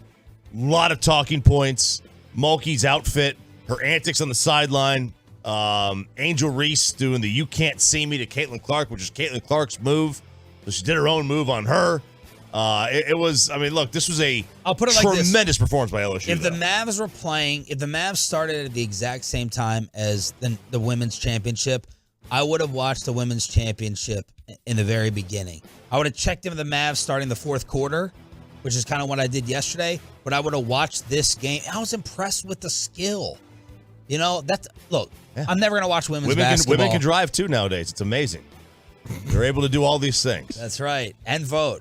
New world, Sean. But the shooting, the range, the quickness, the passing, I was legitimately really blown away. Dude, I was really impressed. When I was I called my godson, who's a fantastic high school player, and I'm having Caitlin Clark conversations with him. What would happen if they played one-on-one? I've never done that in 40 years. No, when I was in college, I would go to a ton of Lady Vol games. I would say 15 home games a year. It was like an event. What's that? What a flex. Yeah, we used to. Well, they were free. All the games in Knoxville were free. All the teams. We loved going. And then, I haven't watched a women's college basketball game on TV. We'll call her Vita from now on. For quite a while. Was that the last game you watched, Vita? No, if Tennessee's on, I'll tune in. But I just don't, it's not something I get into. I need something. I need rooting interest in it. And if Tennessee's not in it, I'm probably not going to watch. But I tuned into this. It was a great performance by LSU, and I think Angel Reese is getting a raw deal. She did absolutely nothing wrong. Let these girls hoop, man. Let them play. Let them have fun. What are the Tolos saying? 877-881-1053. Truckwork.com text line. I'm judging by Bobby's face that he's taking an early L on this. No. That's exactly why I'm kind of making that face, is because I can't. I don't know. Don't that be like Chop and just read the ones you want. I don't think I can read some of these. Well, as usual, I can't read some of these. I think it's probably about 60-40 agreeing with me. That they did not care. Yeah. Peyton, did you care at all? The last 3 minutes or so of the game, yeah, I cared. Okay, so nothing with the semifinal. Wait, the game was already decided. I cared more about the post game than I did the actual game itself. Why? To see the celebration? Yeah, basically, and the drama at the end. Okay, so 60-40. Yeah, there's a roughly. lot. I mean, look, I'll read all the bad ones about me. I don't care. 903, bad take from Bobby the Girl Dad. Let me see here. Y'all are compared a national championship with a regular season Mavs game from the 512. Well, it's like do or die regular season games coming down the stretch here. 214. I couldn't give two craps about women's tournament, men's tournament, or the NBA. Okay. So yeah, I mean, there's plenty of those. All right. Speaking of the men's side, national championship game tonight. Is this team invincible? And for the 5th time in school history, the UConn Huskies will play for a national championship at the Final Four. They go wire to wire, knocking off the Miami Hurricanes 72-59. Westwood won with the call. What percentage of brackets picked UConn to win, do you think? I think it was 2%. 4 seed? Yeah, I think it was like 2% of brackets picked the UConn to win. They were an underseeded 4. Absolutely. They didn't lose a non-conference game all year. They had a little bit of a blip when Big East play started. They had that swoon in the middle of the season, and other than that, they've been dominant. They've been a great team. They were very highly ranked to start the year. They beat the crap out of Alabama early on in the season. They beat them by like 15. It's a really good team. UConn is tremendous, and they are rolling through this tournament. And I'll tell you, outside of there's like 5 other teams that have won every game by double digits lead up to the title game. Every single one of them but one, Carolina 2016, won the title. There's I just checked the men's tournament challenge on ESPN to see who's leading, and the current leader in the clubhouse had UConn San Diego State, with San Diego State winning. There were pretty sizable amount of people picking UConn on this list. Stars Preds tonight. Rangers Orioles, after we just had on Buster Olney from ESPN. 6:30 pregame, first pitch at 7 o'clock in Arlington on your home for Rangers baseball. We got a brand new giveaway, a celebrity golf giveaway for you turning it on, leaving it on. And who had the best and worst weekend? RJ Choppy falling asleep in a car while the bill was being paid. Part of best and worst weekend. Get your stories in next. Let's get that carpet clean. Well, I can't wait for that.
best and worst of the weekend here on Sean, RJ, and Bobby on a very messy, cloudy Monday morning here on DFW Sports Station. Did you deal with any tornado issues yesterday? No, which is odd. Like typically whenever there's like a tornado watch or anything else, we live up in Flomo, Flower Mound area. Yep.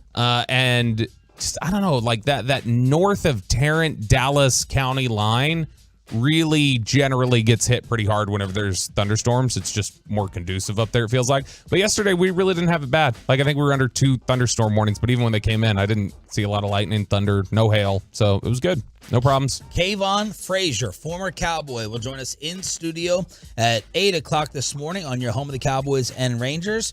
Why don't you start us off with best and worst of the weekend, Ralph? Okay. Let's do a reverse alphabetical order. The worst for me of the weekend. Love to reverse it. Do we consider Friday the weekend? Yeah. Okay. So Friday, I was in and out of the house. The kids had they had like a dental thing. I had to go bring them to get their cavities filled. So I got to see my 10-year-old baked out of his mind for the first time on that laughing gas, that nitrous. Oh, I thought you were going to say my kid had hung out with him. God, no, holy cow. He got up. He's sitting in the chair, and he wanted me in there while he's getting his cavities filled. And he goes, it feels like I'm asleep, but I know I'm awake, and I feel like I died. He's just baked in this gas. It's like I'm dying laughing. You got to record it. Oh no! My camera's broke. I got nothing. Like that picture I sent you guys, you could barely see that. He's put the kibosh, and we recorded him anyway. He's a little punk in that regard. But so I get home from that, and I notice in my pool, last weekend we bought geraniums, petunias, palm trees, all for the backyard. Put them in these nice little like steel pots, these whatever they are. Steel pots. And they're all in the pool. The wind. It was so windy that day. It was like a 50-mile-an-hour wind. They were all thrown into the pool. Wow. So dirt? Nothing but dirt in there. Dirt. The flowers were floating.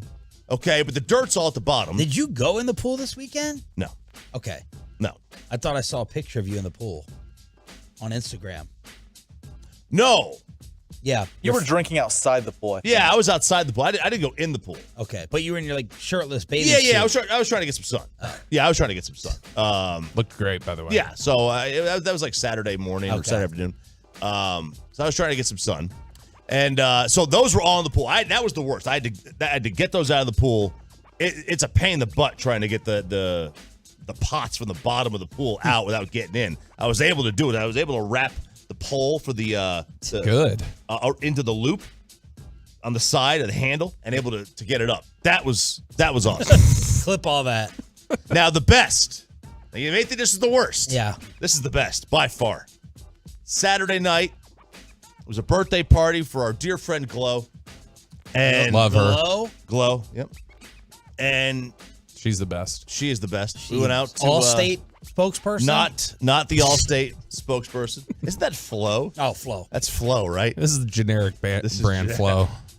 We got to this restaurant, and I didn't really eat much on Saturday. I wasn't hungry in the afternoon, and then I reached a point where it was like too late to eat before dinner. Yeah. So I was like, crap, I'm stuck. And I knew this was going to happen because we had been drinking a little bit during the day. We get there, and I order a round of shots for the guys, and then the girl was like, hey, it's my birthday. So I'm like, oh, crap. So I had to order another round of shots for the table. And I was to the point where I was like, okay, I'm not feeling well. I'm about to pass out. I'm too hammered for this. Shop here. Sarah walks me to the car, puts me in the passenger seat, turns the car on, takes the keys, because that's one of the things. You got to take the keys. You get a DUI otherwise. Yeah. So, or something like that. She goes back in, and I fall asleep. I'm in the car for like an hour. And then what time is this? This is at dinner time. Oh, right? Wow. This is at dinner. So it's like 8 o'clock, I think. It's probably like 7 or 8 o'clock. I'm in the car for probably about 45 minutes. I'm just asleep. And dang. I asked her the next morning, so how much, stupidly, I never should have asked. She never would have noticed. I said, how much was the bill, by the way? And she goes, I don't know. Let me go look. She looks. It was $316 that I would have paid for. But the best is because I stuck her with the bill. Yeah. And that's why this is the best. She was not happy with me. She's not, she's over it. She's not like upset. But you could tell she was like, oh man, how did I not know this bill was $315? How did I know this? How did I not pay attention? And I was like, secretly, I was like trying to say, man, that couldn't be me. It couldn't be the drinks order because there's not these drinks were $20 a piece. Right. But apparently they were. What did what type of tequila? Don Julio Blanco. Okay. How many did you order? Probably about 10. Probably because that's probably $150 right there. There was like at least 7 or 8 of us there. Yeah. So what was the tip on 316? Here we go. No, I think that was with the tip. Oh, okay. Well then, yeah, that definitely was the Don Julio. Yeah. You think so? Yes. So they're $15 shots. I couldn't. I figured they were like $8, $10. I don't know. It didn't look like an expensive place. Maybe out in the Nook. That's South Lake. Not in Dallas. Oh, South Lake. Yeah, oh, 1% choppy in the building. Well, I don't live there. They do let you go eat there. So you don't remember walking in to sleep? Oh yeah, I remember. I don't usually black out. Oh, okay. Yeah, I don't usually black out. But you passed out. I fell asleep in the car. Then I was up because we got home, watched the UConn game. Oh, you recovered. Oh yeah, I recovered. You didn't just go pass out. No. I slept it off in the car for like 45 minutes, and we got home and I was fine. Yeah, this was man. I was so thankful that the Walker Texas Ranger reruns were on over the weekend. That was good stuff. No, this was. I'll tell you what I learned this weekend, and Kristen and I were talking about it. I get too little sleep, to be honest, during the week. I have not been napping during the day. I really got to get into the daytime nap like you do, Sean. You do, Peyton. I'm not built like Choppy to be able to just power through, go to bed, and get up. And so because Snorting that, Adderall. No, you don't snort it. You don't crunch it either. That's what addicts do. Okay. You just take it with water. I have found that I don't know. The last couple weeks, I've probably gotten 5 to 6 hours a night, maybe. Ugh. Like total during a 24-hour period, I'm getting 5 to 6 hours. And so Friday night, I went to bed at probably 8:30 and fell asleep and woke up the next morning at 7:40. Oh yeah. And so I got like a good 11 hours in. That's good. And then I went out, and before we were gonna go out later Saturday evening, I tried to like come home after doing some work in the morning. I came home. I immediately went in there to try and take a nap. And Krista was like, what are you doing? You slept for 11 hours last night. Wow. Now you're going to nap again? It's 11 in the morning, 12 o'clock in the afternoon. What are you doing? I was like, I'm trying to make sure that I'm not exhausted and trying to tap out at 7:30 tonight. Yeah. And so, but I did. I took another hour nap then. You did. I slept for 8 hours Saturday night. Good. And then I took another hour nap Sunday afternoon. Wow. And so I think I'm cramming in all my sleep over the weekend and then just, burning the candle at both ends during the week. I don't know if that's the healthiest way to do it. If that's, if they want your 7 hours a night to be cumulative, averaged out over the week, probably not. But I crammed it in. But we got to go to, we went to Rustic. That was a nice spot. Got to. Well, we tried to. I want this to be my first patio day, and I was taking my buddy out for a divorce party. Oh, he has been trapped in the house. Is that what Darty means? Still waiting on mine. I think you've been having plenty of divorce parties. Yeah, we're about to throw a wedding shower for you. Yeah. And we were like, all right, let's meet up at Katy Trail Ice House. Let's go out there. Haven't been out there forever. They got TVs. I lived here 25 years. I've still never been there. Once? Never been there. To one in any of the cities? There's multiple. There's multiple Katy Trail Ice houses? Yeah, there's another ice house. I've been to the Bedford Ice House. Okay. But never the Katy Trail Katy Trail Ice House. There's another one over in, I think, Addison. You'd love your girlfriend would love it. Aikman runs there shirtless all the time. Oh, perfect. Why not? There you go. Yeah. But it was a 3-hour wait. That's probably why I've never been there. I pull up in the Uber. My buddy is there. He said 3 hours to sit outside. I said, just hop in this Uber. Head on over to the Rustic. It was fantastic. Where did we go in Arizona that told us it was like 4 hours the to wait? pizza place. Yeah, that place. Blanco. Which was the most insane thing Pizzeria I had ever heard. Right? Something like that was on Netflix. I'll tell you what was the clutch call about the Rustic, because I'm confident this wouldn't have been the case with Katy Trail Ice House. I drove out there and I could actually find parking at the Rustic. And I was able to like right by the door, I was able to park. Yeah. Easy. Music, awesome weather. We sat inside, less wait time, and the time just flew by with the four of us. It was me, Bobby, his wife, and my buddy. Amanda was supposed to come out. Little man got sick. Oh, no. But because it was such a big occasion for the divorce party, she knew I had to go. But then I'm bracing myself for the guilt and hearing from her. Don't get too crazy, because now Bobby has set a standard that we're going to block out whenever I go out with him. Which I was very responsible. Very responsible. Which Kristen is trying to take credit for. She thinks she like Jedi mind tricked me into not drinking very much, which is because I said, hey, I'm going to drive.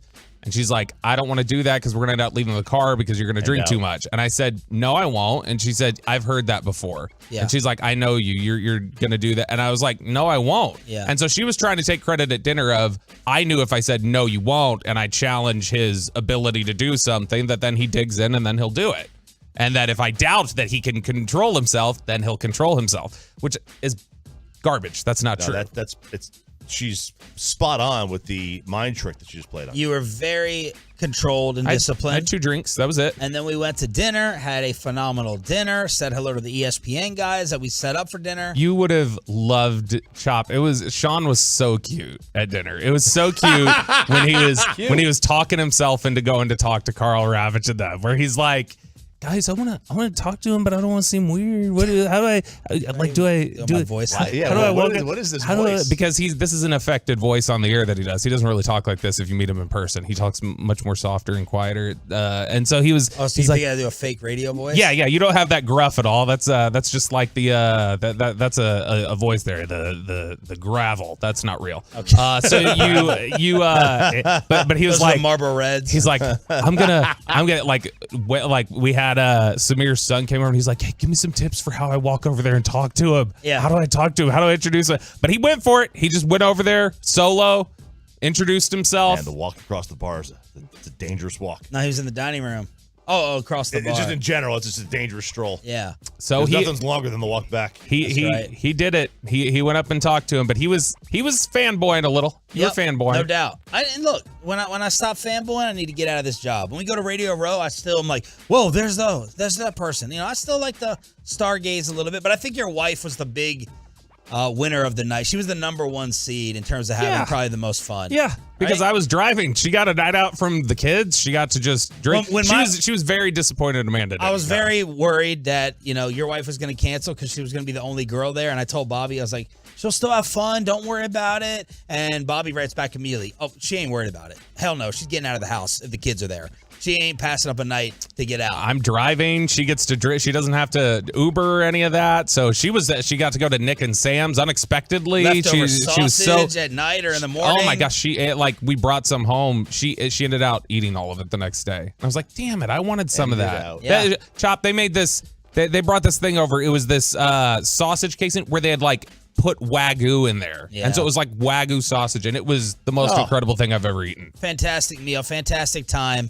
Pay. What 50-minute trip did you make? Did you text Jane Doe again? We texted this weekend some. Yeah? Nothing. Jane 1 or Jane 2? Jane 1. Oh, Jane 2 is no baby. longer Jane 2. It's just a Jane now. There's no Jane 2. Wow. So is her 2 months? What does that mean?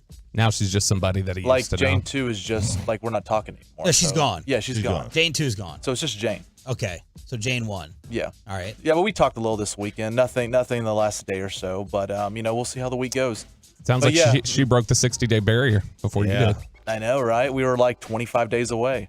She just couldn't hang away. But here's why you're going to benefit. I'm feeling like in your tone, it's like I don't care. Whatever. It is what it is. If she texts, she texts. I'll say what's up back. We're playing with house money right now. Okay. That's the attitude you need to keep permanently until you find the one of whatever. Like if I find time to text you back, I'll text you back. That is what you need to keep permanently in your head. You get that dog in me. Get that dog. Yeah, you do. Yeah. So where did you end up? So I ended up in Arlington, baby shower. Shout out Nick and Mal. They're about to have their first kid in about 5 weeks. Shout out Nick. Yeah, Bobby, that's your guy. That's Nick, that's my boy Nick. Nick was at the. Why didn't you get invited to the shower? I don't know. We went to it was Fan Bowl when he saw me at Fan Bowl, and he stopped me down and he was like, I love that you hate Dan Orlovsky. I was like, hell yeah, bro. These are your boys that came out to the Texas Live. These are his hood rat friends. I don't think I've ever been to a baby shower that wasn't mine. Have you ever been to a baby shower that wasn't? See, that was the thing that me and my friend debated. It was like, is it just a girl thing though? But I think it was more of like a, hey, this is the last time I'll probably see y'all until the babies. So let's just hang out. He probably went to Prayton with all the women that are going to be there. Better than a wedding. Point. That's a great point. Better than a got baby fever. Yeah. Oh yeah. Oh, you want that? But yeah, so we went there, and okay, I got one thing to complain about. Not about the baby shower, but people, you have to use the registry. People, they look at the registry online and they don't check mark it. So you had multiple things show up at this house that people bought because they didn't check mark off the registry they had bought it. Does that make sense? You mean like this? It was a repeat gift? Yeah, and it wasn't just. How could it not check off? No, those it should check off automatically. No, those registries are supposed to do it themselves. No, because they don't check mark it. They look at it, they screenshot, they go, okay, I'll buy this.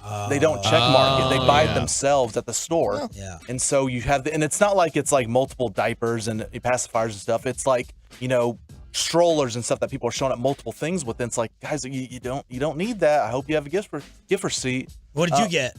So I brought some diapers. It was like a toy bin and like to get toys and stuff, put it all in. How did you approach it? Were you like, you had a money amount set in your head? Because this is a big conundrum for everyone. Do I get the one big thing? Do I look for the cheaper thing? Do I get a few of the small things? Yeah, multiple things put together, but I had it shipped to their house because they had their address on it. Absolutely. But everyone else showed up with the gift.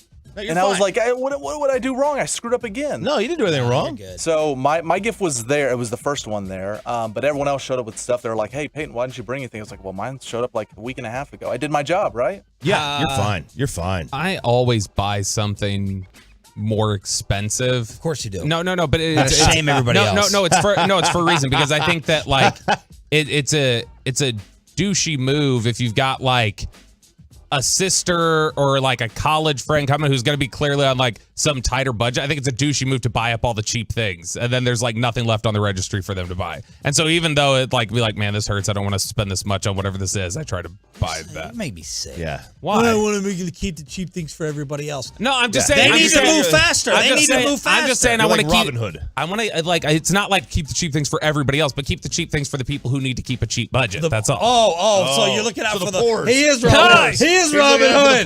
Wow, looking out for the people who don't have 9 jobs. You guys are the only ones who make being a nice person sound like a douchey I'll thing. leave the cheap gift for the That's poor. not what I'm saying. That's exactly what you're saying. Yeah. For those who are less fortunate, No, I'm leaving the supply for them. I'm just saying I don't want to be cheap with it in case there's somebody who like that's all that's going to be within their budget, and then none of that cheap stuff is left. So I try to buy something that's pricier. Well, my stuff added up to about $50, so I thought that was a good amount. That's fine. Okay. You're That's fine. good. So, Were there any prospects there? how was the talent? Well, they were all pregnant apparently. So They were? yeah, a lot What was of the them. guy to girl ratio? 3-to-1, Yeah. girl to guy. Yeah. Okay. Yeah, And every single girl that was there was pregnant. just or a little big, but That matters. Oh joking. my I'm gosh! just joking. I'm just joking. Whale alert! Hit your sounder, Peyton. No, I can't do that again. Hey! The most unintentionally mean. I said the second most sexist thing on the air today, baby. Oh my God. They can't say that. They weren't pregnant, or they could have been. Those numbers don't add up though. If all of them were pregnant, What do you mean? I mean, if it's 3-to-1 girl to guy and all the girls are pregnant, that just sounds like Well, somebody's. maybe they didn't bring their dudes. Yeah, because guys don't go to baby showers. Right. Typically. That's the way it normally is. I've been to mine. That's it. Did they do their reveal there? Did they find out the sex? No, we already knew this. I didn't even go to my baby shower. It was a guy. It's a boy. There's a guy. I've never heard someone say, what kind of It's a jock. It's a guy. We're having a guy. Having a guy. I've never heard that. Yeah, it's funny. It's funny. We talked about this over the weekend.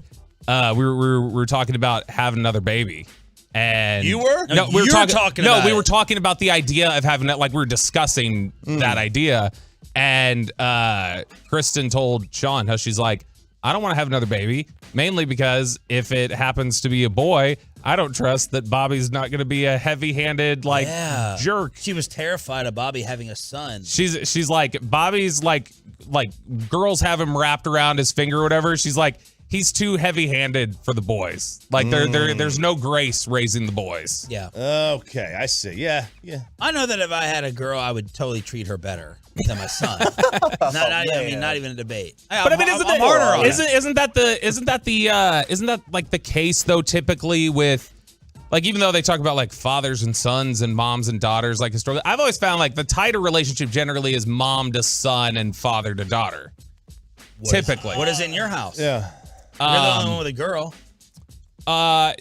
Yeah, I mean it's probably Power reverse rank your sibling. Power rank your children dynamic. See, but like, I mean, the children dynamic right now is especially, it's difficult because we're talking about teenage to elementary. So the elementary kids are going to be a lot better than the teenagers. So who has the closest relationship in your house with parent to child? Power rank 'em. I'm very, very close to our middle daughter. Okay. And then? The other two are hellions. The youngest daughter and the older boy. But then it would be your wife in a relationship or you in a relationship too? No, because see, that's the thing. Like the youngest and the oldest are both like so difficult that I don't think there is like the only one that like the middle child is a perfect child. She was a perfect baby, grew into a perfect child, and the other ones are the closest relationships. The baby is clingy. The youngest is clingy. She's still every night has to crawl into bed with us. Like she comes in the middle of the night and she argues to lay in there. About this anymore. 877 Wow. Sean hates young children. 877-881-1053. Truckwreck.com text line. I interrupted Bobby to hook up the Tolos. That's right. Tolos calling number 10 right now at 877-881-1053 wins a pair of Saturday Clubhouse passes to the Invited Celebrity Classic happening at Las Colinas Country Club on April 21st through the 23rd. Get tickets and information right now at InvitedCelebrityClassic.com. That's caller number 10 at 877-881-1053. Yeah. Peyton was trying to filter all the complaints for his comment earlier. What? What did you say? He sifted. He was distracted by all the complaints from his comment earlier. He has gotten away with saying some things on this show, and it's a lesson in demeanor and delivery. Yeah. You know, if you're like aggressive, like me and you would be with our voices, and we said, I thought it's good content. I thought it was good. I'm loosening up. But he just mumbled it. Yeah, you mumble it, and you come off all innocent. You can say whatever you want. Yeah. It's a lesson. It really is. What? Trey Evans is referring to me as Robert Hood. Robert Hood. Robert Hood. That's bad. Man in tights. So there you go. By the way, I don't see any shirt or slacks from you today. I have a shirt. You do. I have to go. Today is Choppy Intern Day. Ooh, did you get the little Bluetooth headset? I have the Bluetooth headset now. I think he has to show up for our meeting in outfit. Mr. Spittle's busy. I'm sorry. What did you bring? So I have a shirt. Here's a problem because I don't have slacks that fit me anymore. So got too yoked. Yeah, as soon as the show's over, as soon as the meeting's over, I'm gonna go do my internally duties and go get Spittle his coffee. Oh, and then I'm gonna stop at the Target next door and buy some slacks. Okay. Whoa. Yeah. So apparently I got a little fat. Apparently at some point because I haven't bought a pair of slacks probably since 2002. Yeah, man. COVID. No pants buying after COVID. Oh. COVID? I literally haven't bought slacks probably since 2002. I've been in gym clothes like that entire time. I have nothing. You haven't bought your wedding suit yet? I did buy the wedding suit. You could wear that. I got to get it altered and everything. It came in. I mean, this Kings thing of Comedy? No. The waist on this thing is probably like 6 inches too big on my suit. Okay. I put them on and I just dropped them and they went all the way to the floor. Yeah. So I've got to get this thing hemmed. So as soon as the show's over, Target next door, get myself some slacks. Let's go. Has Spittle laid out any type of schedule? I have no idea. I've heard nothing. Yeah. I just expect to be in the show meetings with a notepad. He rejected my my show invite. I told him to come in and talk about WrestleMania and the stars and RJ's internship at 9:20. Said he had a big meeting. So you're missing the big Purdy meeting, 8:15 to 9:15. But we'll preview maybe some of the. There he is, Gavin Spittle, walking in studio right here on the Fan. What's up, Pepe? Get the boss's mic. There How we go. can I refuse the invitation? Yeah. All right. So, have you come up with any type of choppy itinerary? Absolutely. Oh, really? Oh, Yes. Yeah. All right. What are we working with? So we're going. By the way, yeah. Did Chiafalo eat the boomstick? Yeah, he was not well. He finished it? Yeah, he finished it. He gets sick? He finished it with like 30 seconds left. Yeah. Because otherwise, him and Dawson, we're going to have to do another bet payoff. Yes. Okay, but he finished it. Yeah, he was hurting as far as chewing. He couldn't get it down. So he finally did. Yeah. All right, so he paid that off with G-Bag. But what do you have in store for Choppy today after losing our March Madness bet?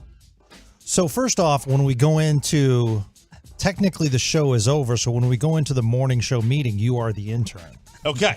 So therefore, if the morning show needs anything. Oh, absolutely. So lunch. Excellent. Yeah. Are we allowed to? Are interns technically allowed to leave the office to go fetch things for people? Not technically. we're willing to make.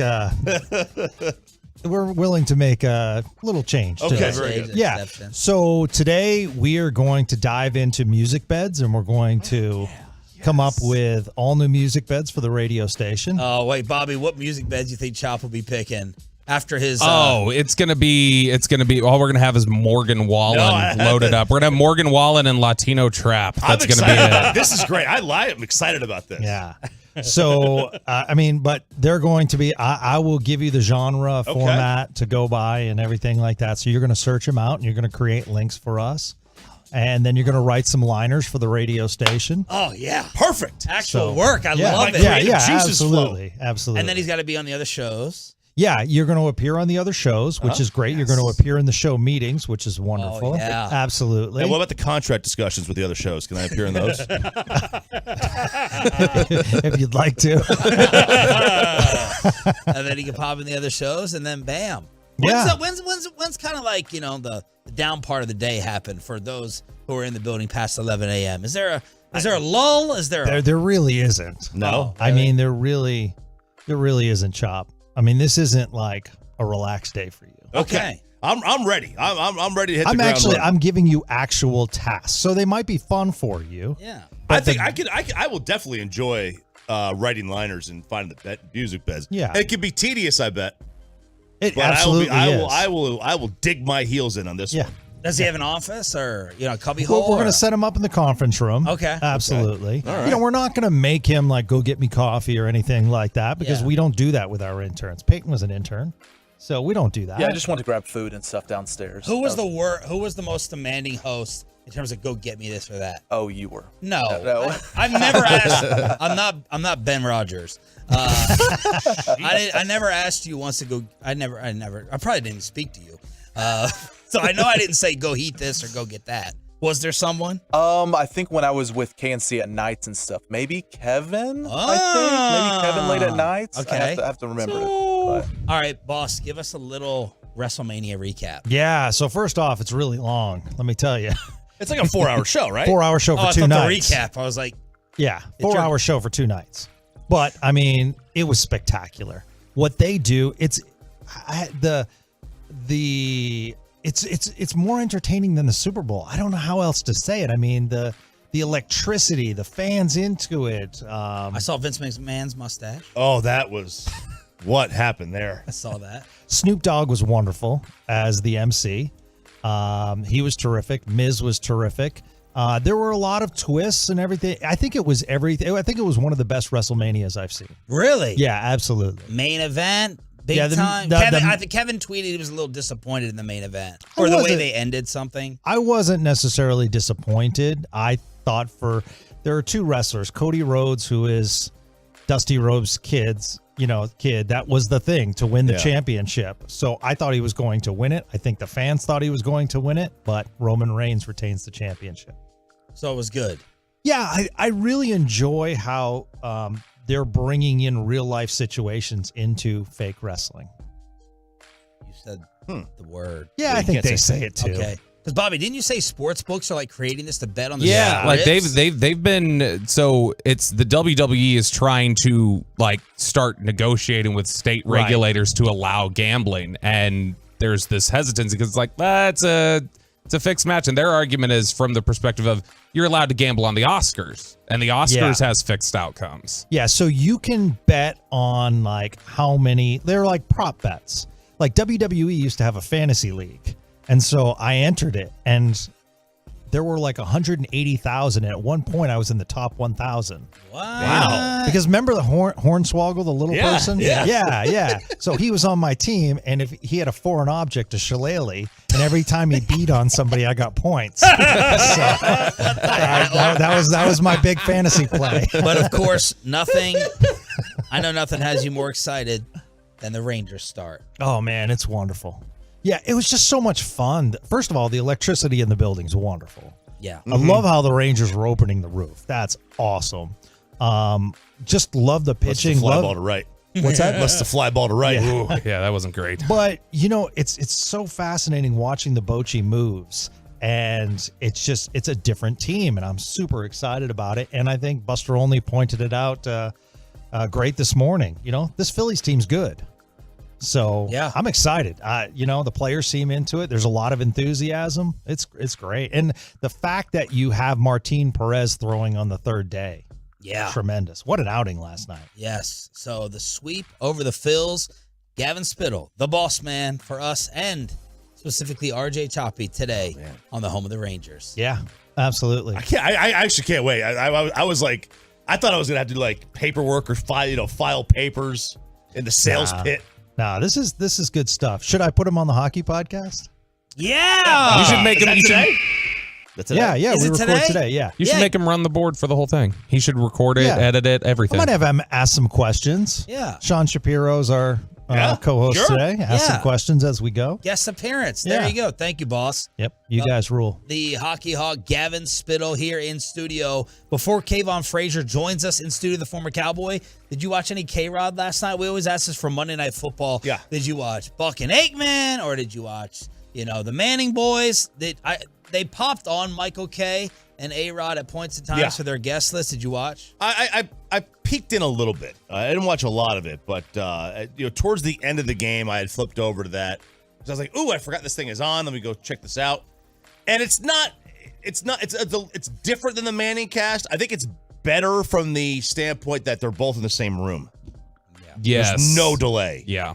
Right. There's no delay. Now the issue with the guests and the delay is still there because the guests are just on a Zoom.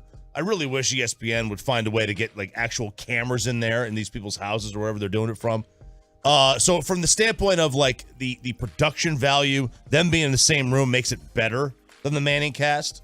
But the Manning cast, I mean, the guests that Mannings will get, I mean, they had Anthony Gargano yesterday. He was a Philadelphia sports radio guy. Yeah. That'd be like having one of us on. But A-Rod say anything like insightful or impressive? Mostly I heard Michael K talk more than more than A-Rod did. A-Rod's he's good, but he's fake. There's a level of fake to him, and I think the other thing is he knows his set 5 teams. Right? It's almost like Romo. Romo knows everything about the Chiefs, everything about the Patriots. Right. Yeah. You get him into a Jaguars game, and it might be a little bit dicey. And it's the same thing with A-Rod. Like, A-Rod knows the Yankees, and he knows the Mets, and he knows the Red Sox. Should know the Phillies. He should know the Phillies. He probably knows the Dodgers and the Padres. But you get him into Astros, but you get him into a, Rangers-Twins game. Right. He may not be paying attention. You watch any of it ever? I've never watched it. I watched a little bit yesterday. I popped in on some of the interviews. The whole, what was it, the second inning where they had the ump cam or whatever. Yeah. I checked in on that for a second. It's fine. It's not as good as the Manning cast. Chop's right that the fact that they're in the same room helps because there's no latency. There's none of that. Especially when you then add a guest who's remote and you've got 3 different remote people with the Manning cast. But the Manning cast is more entertaining, and I think that they're saying, more breaking the direct game things. down more, and it's easier to break down, football from the standpoint it's, hey, here's this play, let's break this down. Whereas you may not know, with baseball, it's a little bit different, especially if you're not a pitcher, you're trying to break down pitching. Can you do it as well? This was the Expressway, commercial free every day from 7:20 to 8 with a giveaway for the Tolos. We're going to try out a new media star possibility. former Cowboy Kavon Frazier in studio to talk about America's team and everything else next. But have you ever heard of the 5 Ps?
secured by DFWsecurity.com. This is Sean and RJ on 105.3 The Fan. 8 o'clock hour with a special guest in studio live on the Fan Cam, Twitch, and YouTube. Is former Cowboy, set up from Bobby Belt, Kavon Frazier, and timed out well. Way better than Bobby. Driving in from where? From Salina, yep. Oh, okay. What time did you leave the house? I mean, honestly, I left the house, what time? Right at 7, actually. Right at 7? Yeah, yep. So straight hour. Straight hour. Now, yep. you obviously did not live out there when you were playing. No, I did. Well, not all the way in Salina, but in Prosper, yep. Okay. So then the drive to Frisco is... I mean, that's like 15 minutes. 15 minutes. I mean, not from Salina, but from Prosper. Salina is probably like 15 minutes more north. But you're getting property value out there. Oh, yeah, 100%. You're getting some 100%. land. You're getting some space. So I actually moved out there during COVID. You know when people were saying the housing market was crashing and stuff like that. That's when I made the leap of faith, and moved to Salina and got a little bit more land in. Okay. Yeah. So what are you looking to get into these days? You've been interested in media ever? We actually, me and Darius, are you familiar with Darius Jackson? Yeah. Yep. So me and him actually have our own podcast that we actually do. Okay. So, and then I own multiple businesses around here as well too. So I mean, so it's a lot going on. Okay. What are the businesses? So we own a business called B4I Holdings, which is a holdings company that owns like multiple healthcare, athletic training facilities. So we see a lot of high level athletes. Nice. Yep. Now, the lifelong mystery of whether you guys actually are paying attention, right? We've dealt with Jason Garrett forever, and Jason always appeared surprised, not paying attention to the media, not aware of the headlines. We don't listen to what you guys are saying. What's the reality of it? Like, were you someone always watching Stephen A. or Skip Bayless that was always tweeted to you? How much did you actually pay attention to what was being said about y'all when you were playing? I mean, not even gonna lie, like athletes see it. Like we definitely see it. You know what I mean? It's I remember, I'm not gonna call people out by names, but I remember certain Cowboy players, as soon as the game was over, they would go, search their name on Twitter. Right. So they seek it. It's not just told to them. They actually seek it out. Oh, yeah, 100%. 100%. As you get more mature in the league, a little bit further in your career, you start to learn that that's the easiest way to have bad games is to seek the media to look and see what people saying about you. But, I mean, for sure, people see it, though. Is there someone who on TV that you like really respected, or someone you're just like, I'm ignoring what they're saying on both opposite ends of the spectrum? To be honest, I don't even have an opinion of people on TV. I'm not like obviously I have my own podcast and things like that, but I'm not like a guy that is trying to shape myself around Stephen A. Smith or anything like that. Like I'm not that deep into it. You know what I mean? Like I just do it for fun. I do it for a purpose. The podcast is actually for a purpose. It's called Players Talk Business. Okay. And I know we'll touch on it in a minute, but just transitioning out of football is one of the hardest things that players go through, or out of sport in general. You know what I mean? It can be a football player. What type of basketball. What type of job do you think the NFL did in giving you business training? And, they don't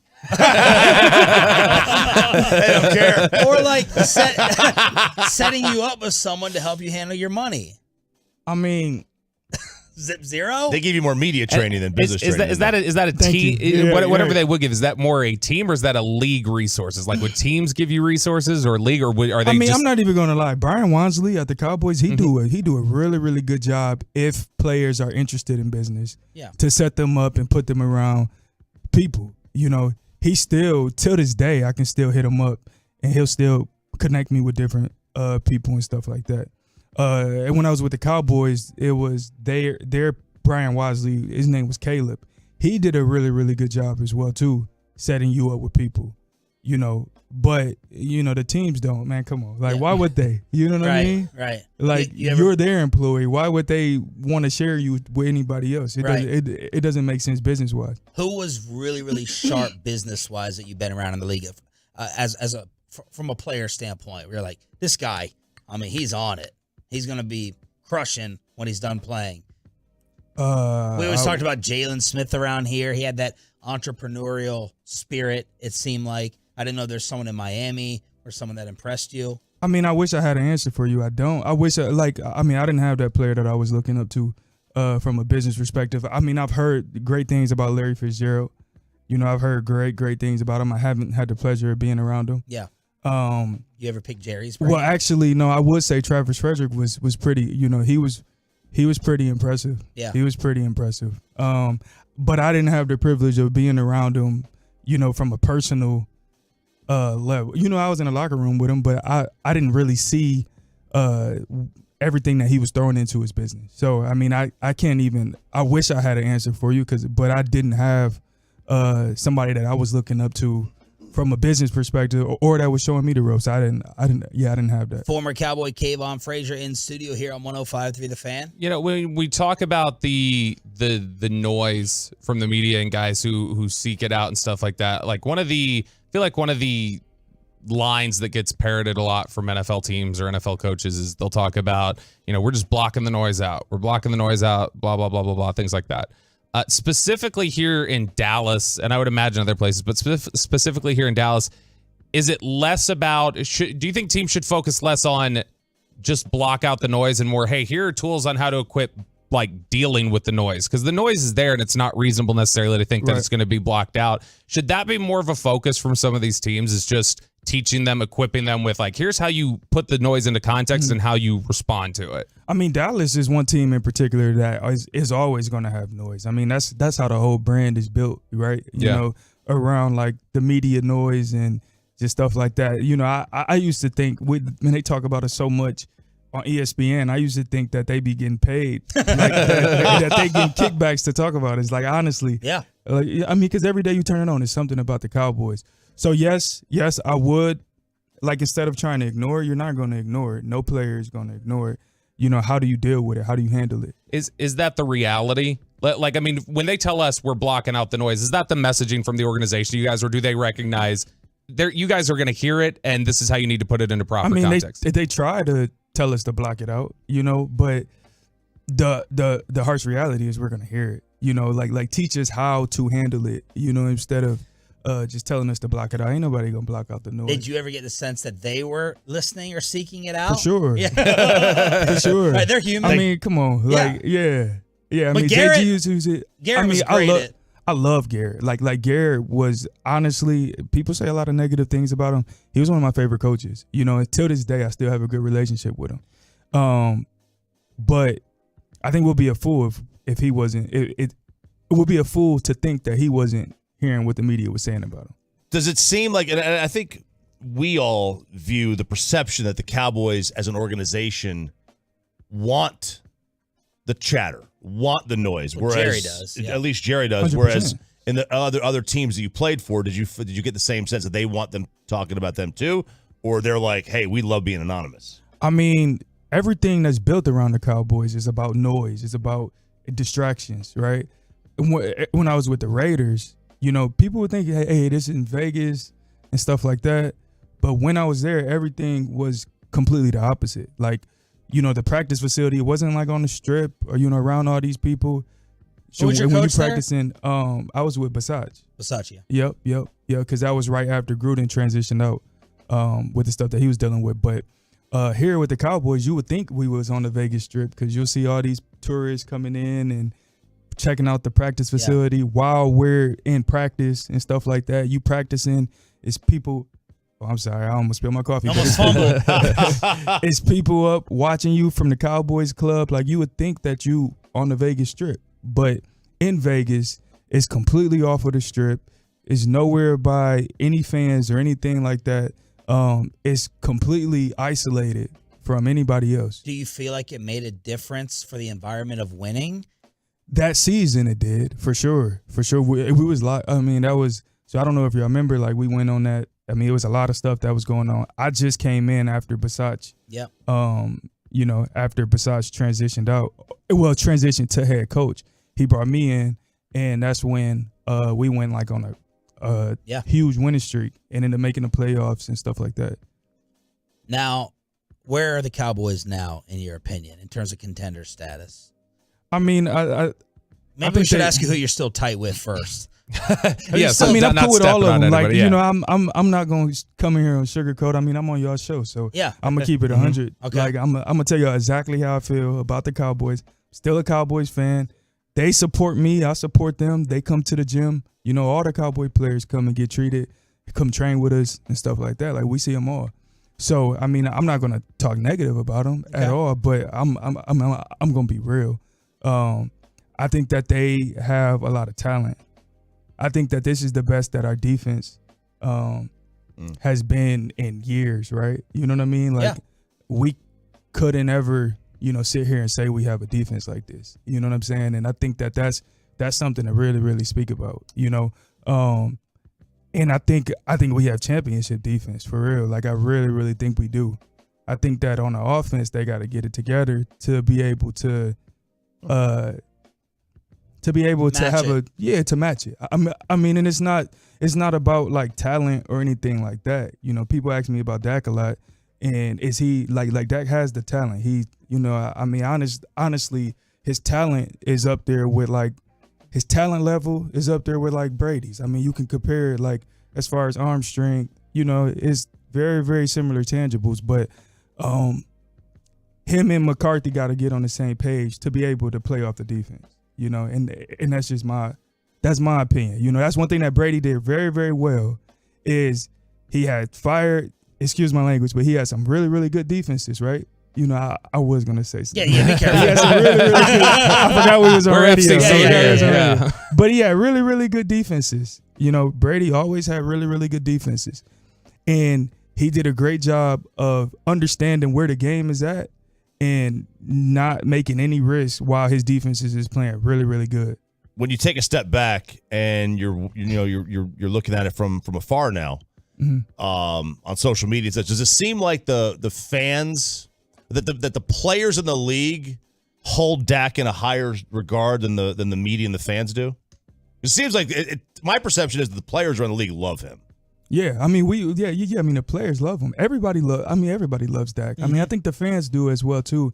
I just think that the fans put a lot of pressure on him when, I mean, like football is a team sport, you know, and we got to always remember that. We have to, as fans now, like I'm a fan now, we have to take a step back and remember that football is a team sport. Brady, yeah, he won all them championships, but he did that by sometimes he had to play off his defense. And that's where Dak and McCarthy, they got to, like, you can tell Dak and Kellen Moore wasn't on the same page. How so?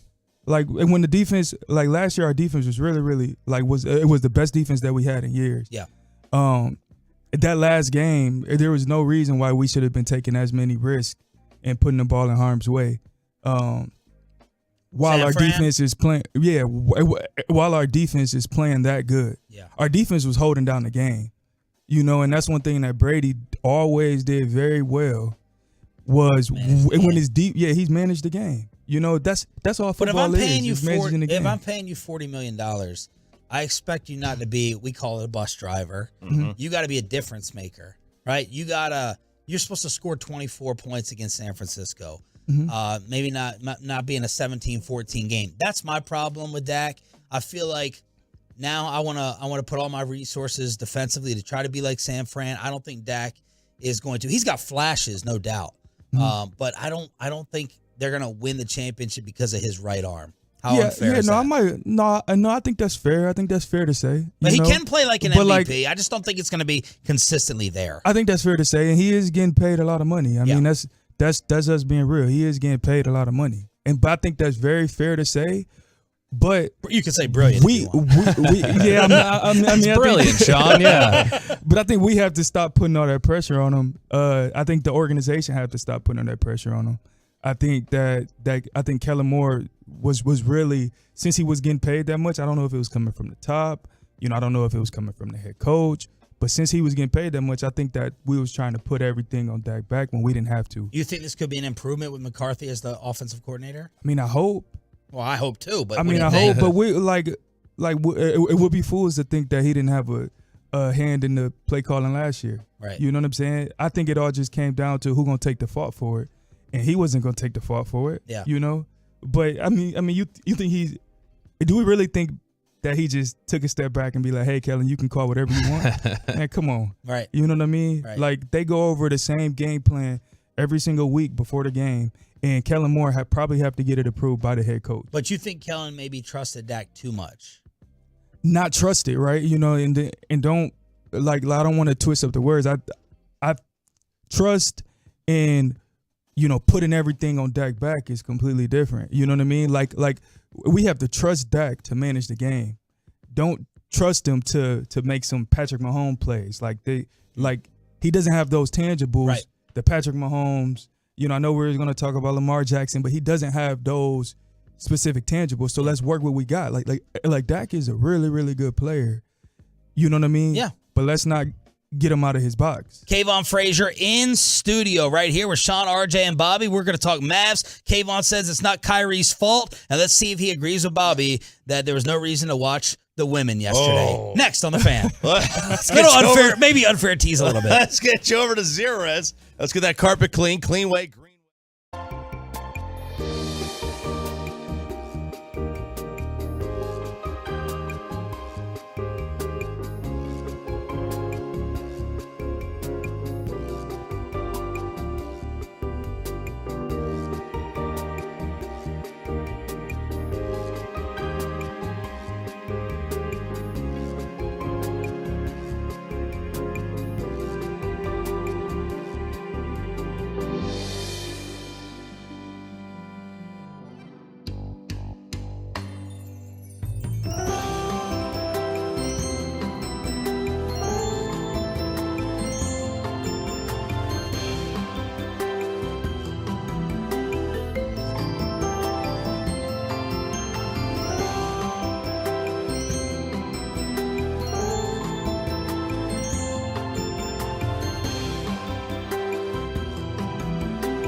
your weight loss? That's Soda, and by the personal injury lawyers Frankel and Frankel. There's a reason you need a special license to drive a big truck.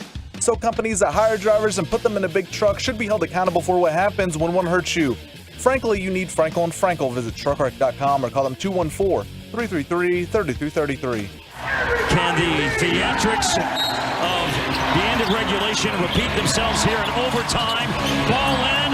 Luka turnaround three from the corner. It's no good. And heartbreaking loss. 132-130 in overtime to the Atlanta Hawks. The Mavs have lost 3 straight and 7 of 8 despite Kyrie going off last night. Jason Kidd made a pregame plea for improved contributions from his bench on both ends. That was in the quote. Christian Wood did play more minutes last night, but he said it's effort, it's grit, it's what you want to do as much as energy. So this Jason Kidd with a final plea for his team to try to play a little bit better defense. They still give up 132 to the Hawks in a loss, and the Mavs are still the 11th seed. Thank goodness Oklahoma City lost to Phoenix. God. They're not having too hard of a time, are they, Roberto, with Kevin Durant joining the mix? No, they're now, I think, 6-0 after winning last night. So they're 6-0 whenever Kevin Durant plays. So, and I believe the Mavericks have 6 victories since Kyrie got here or something like that. It's pretty close to that. KD missed a lot of time with that ankle. Yeah, no, that's what I mean. Just the games that he actually plays, though, they're 6-0. So they have no problem integrating their new weapon into the mix, and it's still a struggle here for Dallas. They also, never mind.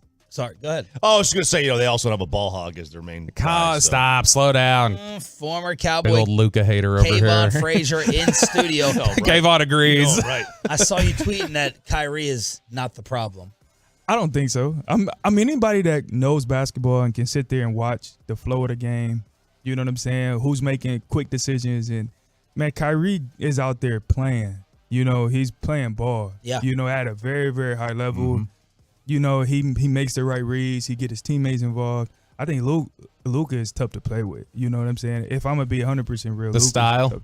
Yeah, I mean, he got that James Harden back in Houston style to where, like, you know, you can't really win with it. And then when Luka don't got the ball, he's almost useless out there. He's not a good off-the-ball player. He's a 74 usage rate guy. Yeah, he's almost useless. But Kyrie, on the other hand, if he don't got the ball, he might backdoor cut.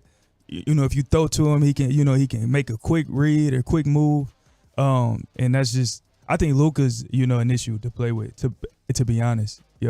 It's weird, like, because the talent's there. Like, there's no doubt. Like, if I were to pick a one-on-one tournament, like, it would not be long before you get to him. Right. Luka. Yeah. His talent's all time there, but it's like all-time great players don't miss the playoffs in the NBA when they're 5 years in. They just don't. Right. They make every single year, and it's wild that they could actually miss the postseason. What's been your opinion of Kyrie and all the off the court drama stuff? I think people is a little bit too critical of him. To be honest, one thing that I love about players nowadays in our age is people starting to be themselves a little bit more. Yeah. That's why I love Micah Parsons. I love Micah Parsons just because he is, at least trying as hard as he can to be himself.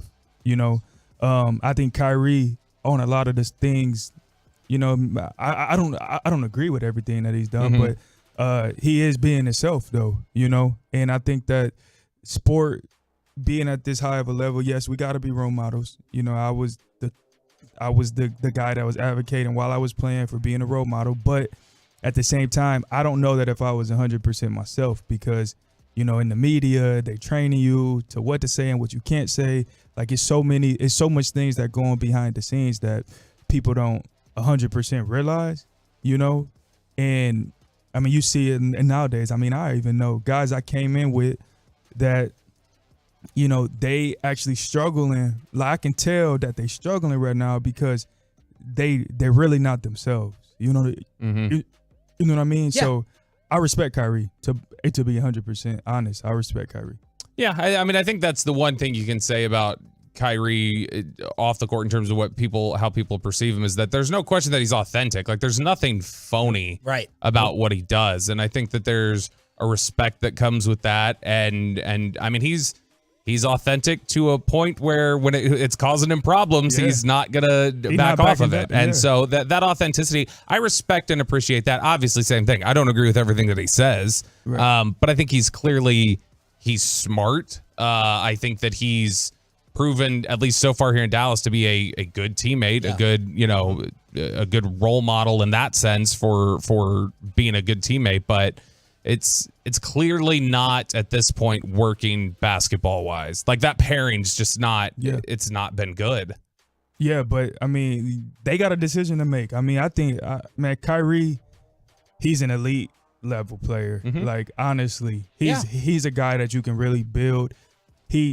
He showed multiple times that he can play with. Be careful with the word build. Not build. We're about to take that back, and that's why I stopped. Okay. That's why I stopped. But he showed multiple times that he can play with another superstar.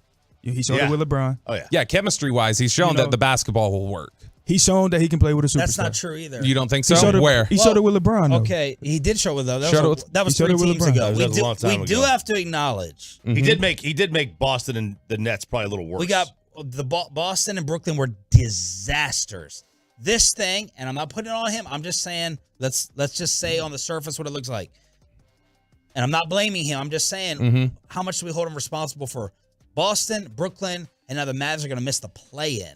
And I'm not blaming Kyrie for this. I said on my top 3 things, but we do have to hold him a little accountable for the Boston. The Celtic thing was a mess. They hate him there. The Brooklyn thing is an all-time disaster. Right? Boston is him. I think we forget on Brooklyn right before he left what they were doing with KD out. You know, I think we forget. I think they were like on a 6 or 7 game winning streak. Right before he left. You know, and then obviously, I mean, they screwed that up because he came here. But I mean, I think this whole situation is, you know, I don't want to blame Luka. I think Luka is a great player, but if he can't learn to play with another all-star, they're never going to get over that hump because you can't win with just one player in role players now. You just can't win like that anymore. If you do, it's going to be one of those one-off titles like that Giannis had or Kawhi had, where it's a down year for the league or whatever. Because I don't know, like in the super team era, would you ever pick Milwaukee to win another one? Like the way they're presently constructed. I might pick them this year. I mean, it's a weird year, right? You got to find the league in a weird year. I don't know. I just always, whenever you have a player like Giannis, whenever you have a player like Luka, it's one of those things where like you're always dangerous. The Mavs had no business in the Western Conference Finals last year, right? And so, like, I mean, there's always that aspect of it. To the point of the way Kyrie's played people. When you watched the games where KD was out in Brooklyn, and it was just Kyrie and Harden is probably the closest comp to the way Luka plays the game. Yep. They were good when it was Kyrie and Harden, so I don't know why it doesn't work the same way. When here. you watch, if you give me the option of Luka or Kyrie out here with the rest of these guys, it's way more enjoyable to watch Kyrie play. Kyrie's better team basketball. Luka's more entertaining, just ISO. Well, it's just way fast. Like Kyrie is just way fast. Like the pace is faster. So much. Luka, man, I used to hate when I played because I played in high school and stuff like that. I used to hate when people slow the game down. Like, don't slow the game down with me on the floor. And I feel like that's what Luka do. Like, he the type of guy to post up at the 3-point line. Yeah. Like, it's like, yo, what are we doing? We're never gonna see Luka like on a run baseline for a backdoor cut and like never lay it up. Who was the best basketball player you ever played against or you were on the floor with? High school or any pickup? Like someone you were like, whoa. No, I played against some elite players when I was coming up. What high school? So I'm from Michigan. I went to a school called Grand Rapids Christian. You gonna take a shot at Michigan? No. He didn't go to you. He didn't go to you. Yeah. Okay, I thought you were going at the whole state. No, he went Central. Close to Gaylord. He's a chip. Do you know where Gaylord, Michigan is? Yeah, I know where. It's up by Traverse City. It's up north. Yeah. Okay. Yep. All right, sorry, go ahead. Great golf. Get up there. GaylordGolfMecca.com. It's RJ's indoor sponsor. I go there every year. Yeah, I don't think there's a lot of black people out there. I've seen a couple. All right, back to hoops. Who did you play against? That was awesome. So Denzel Valentine was really, really good when I was coming up. Michigan State. He's Michigan State. I think he's in the G League currently. Man, we used to play versus a lot of. I'm trying to think of guys that's like actual in the league now. Could you hold your own? Did you ever play against Jesse Holly? And any pickup here? Jesse Holly. No, I haven't. North Carolina Tar. Do you know who Jesse Holly is? I don't. Mr. Yes! Mr. Fourth and Long. That just made my day. That made my whole day. Mr. Fourth. Cowboys receiver. That just made my whole day. He was on about 10 years. He was before on the reality show that Michael Irvin did. You could win a roster spot, and he won the roster spot. Had a huge catch against San Fran. But I love you now for not knowing who Jesse Holly is. I'm tripping. So I grew up with Devin Booker. Oh, yeah, I'm tripping. There we go. Yeah, that's what I was thinking. But of. you Like, knew he who- was stupid good. He wasn't. No, actually, man. So when I was growing up, I think I was like a sophomore, junior in high school, and we was playing on this team called Grand Rapids Storm. Devin Booker was. I thought he was going a to say, I'm sophomore. tripping, I do know Jesse I Holly. do know. I know it was Devin Booker. Devin Booker. But I was a sophomore. He was going in. Well, he was in 8th grade, and their 8th grade team was loaded, and Devin Booker wasn't even the top. Like, he was probably number 3 on their team. But they had this guy named Drake Harris that Devin Booker even continues to shout out. Yeah. Because Drake Harris is like he was elite. He was really, really good. So at one point, Drake Harris was committed to Michigan State for basketball and football, and then he decided to go to Michigan just for football, and that's kind of when his career went downhill. But Devin Booker, yep. How would you vote on this poll question? Have you cared more about the? Well, he put Mavs. All right, men's NCAA tournament or women's NCAA tournament? I'm not gonna lie. This year, women's NCAA tournament was pretty elite. Awesome. I mean, it was You watched yesterday? Yes, I did. You made an appointment to watch. Like, you were not going to miss the game. I wasn't gonna miss that game. Yeah. I mean, honestly, we can say everything that we want about the taunting and stuff like that, but that Caitlyn girl she was fire. Yeah. I haven't seen a women's basketball player like that in a while. Right? She was crazy. Special that other game, that South Carolina special. game. Yeah. All right, we'll get more into it at 9 o'clock. Jesse just texted me, laugh emojis. My guy Sean, trainer Sean, saying my guy Kavon doing well on the show. He's a realist. That's my brother from another. Yep, I know Sean. Okay, that's good. We're 1 for 2. He does the trainer, not the football Not player. the football player. I gotta meet this Jesse guy. Oh, we'll show you. We'll show you a clip. You'll never forget him. Okay. Ever Never again. forget it. It may last to We the may end not of the have show. we don't have enough time to show the whole thing. We don't have enough time to end the show. I love Jesse. I love Jess. All right, let's go below the belt with Odell's new asking price, Lamar drama, Aaron Rodgers, turf versus grass. Kavon Frazier with us here on Sean, RJ, and Bobby, 105.3 The Fan. Well, let's get you over to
will Lamar Jackson ever play football again? Oh, Lord. That's a ridiculous question, right? I think he will. That's kind of like nuts to even suggest that.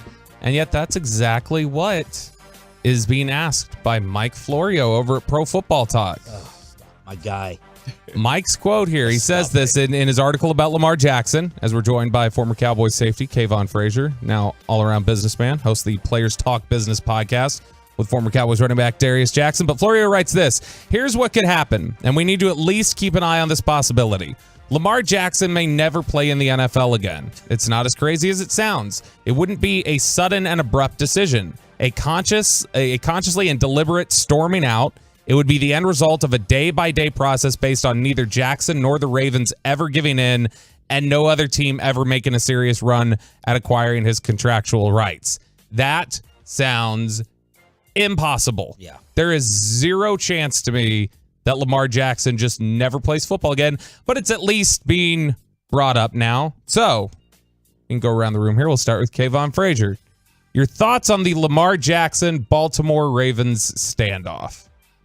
My honest opinion, man, Lamar is elite, man.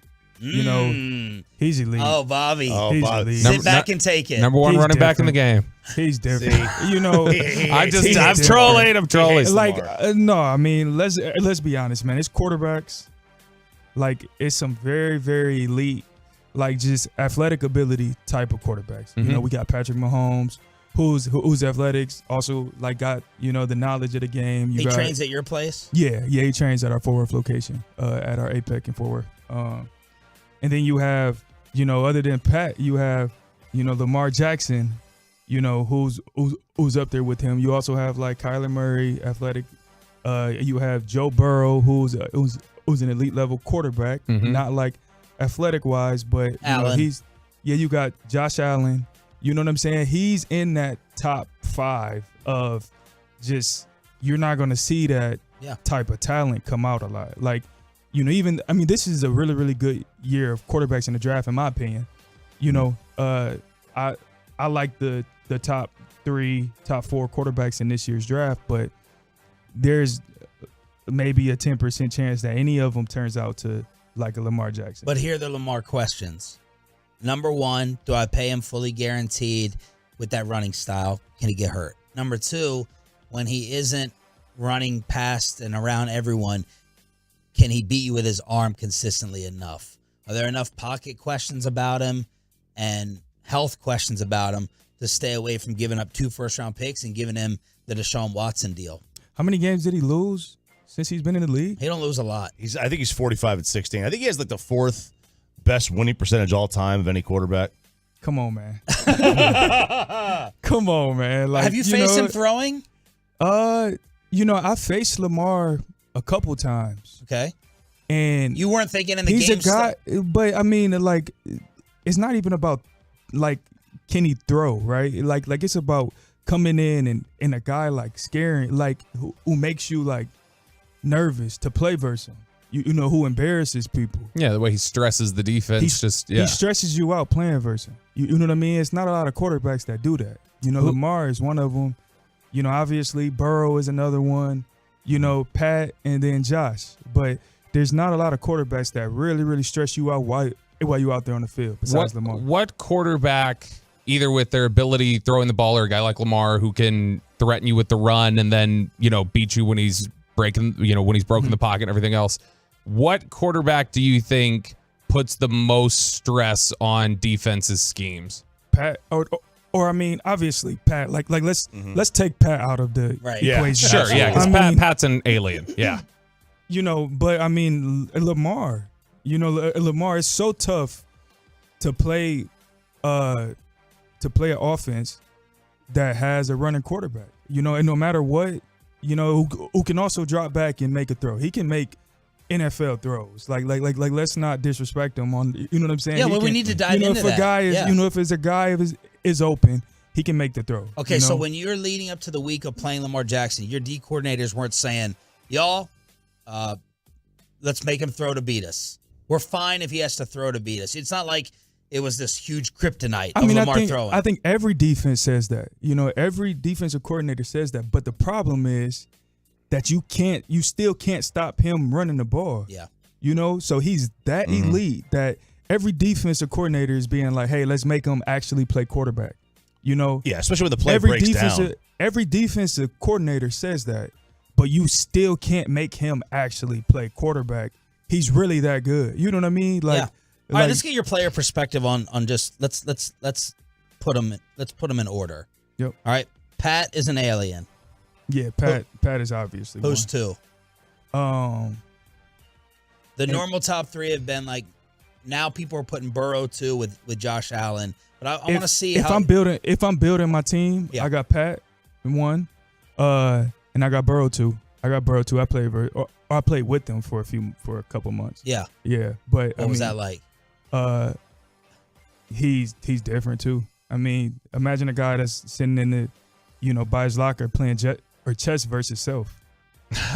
Like so literally, he's that smart? Yeah, like literally. Like you're not making it like I'm not making that up. You know, he literally just sits there and plays chess against himself. He plays chess versus. Oh, self. I thought you were talking about like the mental game I of thought football. I thought you were just making an analogy. No, he literally sits on the chessboard. Sits with the chessboard in front of his locker and just sit there just with a blank stare at the chessboard. You know? Oh, that's. Do you think he Yeah, no, he's different. Chooses sides, plays favorites on which side he wants to win? And he's a dog too, right? He's a dog. Oh no, he's a dog. He's a dog. He has that like Brady. And this is from me seeing like Pat actually work out too. Like he has this a similar mindset, of how they go about business. And I haven't been on a team with Pat or anything like that, but I can just tell for instance, like they took a week off after the Super Bowl, right? I don't know if I'm gonna get in trouble saying this or not, but they took a week off after the Super Bowl, for the parade. The next week he was in the gym. Like literally. How could you get in trouble for saying that? No, but I'm saying, but I mean, I don't want to get week off. Right. He's that type of he's like he don't want people knowing his secrets or anything like that. Right. But like he literally back working. Yeah, he was right back working. Like he took 1 week off and was right back working. And he's a guy that if the defensive backs is sprinting, in the gym is running sprints. Because we sprint almost every day in the offseason. I mean, we're getting built up to actually play. So we're getting after it. But Pat's right there with us. He's not doing no quarterback specific. I mean, yeah, they alter his upper body lifts and stuff like that. But Pat works out like an athlete. He doesn't work out like a quarterback. Burrow he works too. out like an athlete. Then? Yeah, I'll take Burrow. And then honestly, I'm putting Lamar. Ooh, look at that! Look at that! I will like I've said the whole time. I have said the whole time. If I'm Baltimore, you have to pay him. You can't afford to go into purgatory, so you need to pay him. I've said before that like the unique ways that he stresses the defense's rules and the way that he gets them out of their responsibilities with the way he can threaten them with his legs creates really good throwing looks that he's able to take advantage of. I just think that when the legs break down or if you're able to contain him, I don't know that he's a huge advantage just dropping back and being kept contained. How long do we think it's going to take his legs to break down, though? Man, he was having trouble coming back on the field at the end of last year. Yeah, I mean, he could probably run around for at least 3 I wouldn't more have years. risked it. I wouldn't have risked it at that moment. It's right before my contract year. I mean, I was a guy that I suffered an injury right before my contract year. So I mean, I know how much that But how took do you away from me. balance that with the rest of your guys thinking, man, you're gonna bail on us, right? I'm not saying that's what happened, but the thought, like, are you nursing this? We're about to make a playoff run, Lamar. And you're the leader, you're the face, and you're gonna take care of yourself. It was a PCO, right? It was I believe MCL, so. right? MCL? Was it PCL? I mean, look it up right anything now. with the knees, man, you gotta make sure that's fully healthy. Okay. Like don't get back out there. Like these NFL teams, Byron Jones even tweeted, some stuff. Grade 2 PCL sprain. Yeah, I mean, take a note out of Byron Jones' book. Like they shoot you up. You go out there and play. Every time I got shot up with, I'll take a step back. The majority of times, the majority of times I got shot up with Toradol is when I got hurt. Really? The first time I ever got shot up with Toradol, I tore my labrum. In a preseason game. Wow. Dang. What did you make of the Byron tweets? That was really. Yeah, I mean that's real life. That's something that he's really dealing with. Do organizations? Hang on, real quick. Do you think Byron's done playing? Probably. I mean, you just don't tweet something like that and come back from it and think another team is. Yeah, probably. What happened to him? We had a lot of Byron fights. I loved him. I thought he was great. RJ and I have defended Byron. His style of play. He didn't get the picks, but we cared about if he covered. Yeah, no, he was. What happened in Miami to him? Man, honestly, yeah. I mean, I think so. As a corner, it comes down to fit. Just like quarterback, any other position, it comes down to fit. In Miami, they ran that Patriots defense, and me personally, I didn't fit in with that defense either. If I would have knew like what I was getting, I probably wouldn't have picked to go there. And what does that mean? The Patriots defense? All man to man. Like you literally play man to man every single play. But that's why Xavier Howard is really, really good. Like we would literally have plays to where we are man to man. We're maybe doubling somebody else. We'll put Xavier Howard on their best player, and he's single. He's by himself, no middle field safety, nothing. And like, hey, throw to him because we trust Xavier to make a play on the ball. Yeah. But Byron he was never like a lockdown man-to-man corner. He was with guarding like tight ends and stuff like that. But you would even ask him Byron would even tell you like the guys like who's really, really speedy off the line, like those is the guys that always gave him trouble. But Byron was he was elite in the in that Seattle defense that Coach Richard was playing. That's where he really made his name at. Yeah. Kavon Frazier in studio with Sean, RJ, and Bobby, the former Cowboy, here on DFW Sports Station, and we're going to finally unleash him on his favorite topic in sport, Texas Rangers baseball. Next. Let's get you over to number one air. The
home of Dallas Cowboys football. KRLD FM and HD1, Dallas, Fort Worth. Let's go, Cowboys. Always live on the free Odyssey app.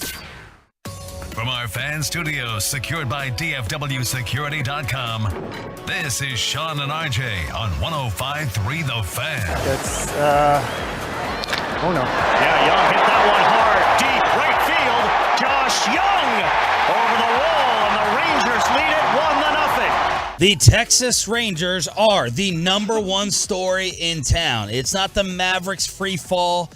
Maybe the NCAA women's tournament. It is the Rangers sweeping the Philadelphia Phillies, and it feels like we're a national story. Not headlines, but did you see what the Rangers did?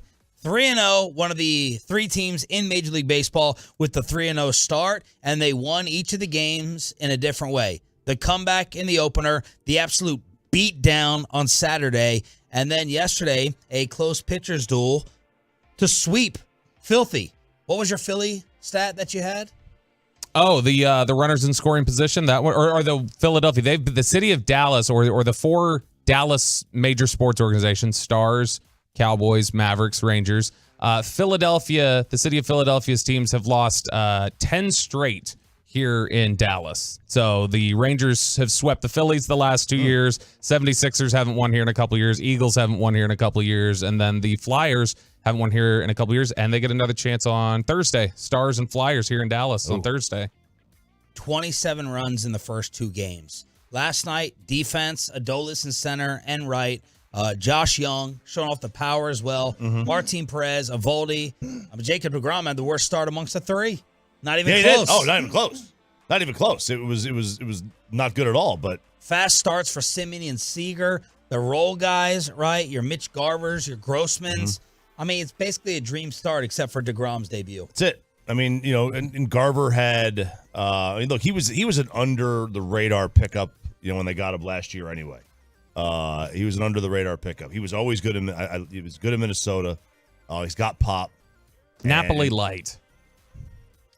Similar resumes when they got here. I mean, he's not going to hit you 240. He's not going to hit you 290. He's not going to bat 300. But nobody is anymore. You mentioned the 27 runs in the first 2 games. First 6 home games of last year, the Rangers scored 26. Wow. It's fun. It's exciting. Your imagination is left to wonder a little bit. Where can this go? Former Cowboy Kavon Frazier in studio with us here on Sean, RJ, and Bobby. Are you a baseball guy?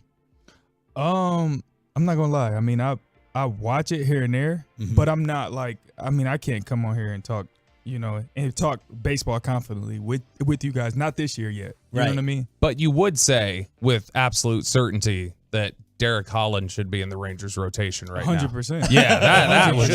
Yeah, he needs to be. APEC athlete Derek Holland there. 100%. Is Holland the biggest personality, the most unique guy that trains out there with y'all? Oh, I love Derek, man. I love Derek. Just super supportive. Like if I bring somebody in and show them around a facility, he'll be the first one to basically give them the tour for me. You know what I mean?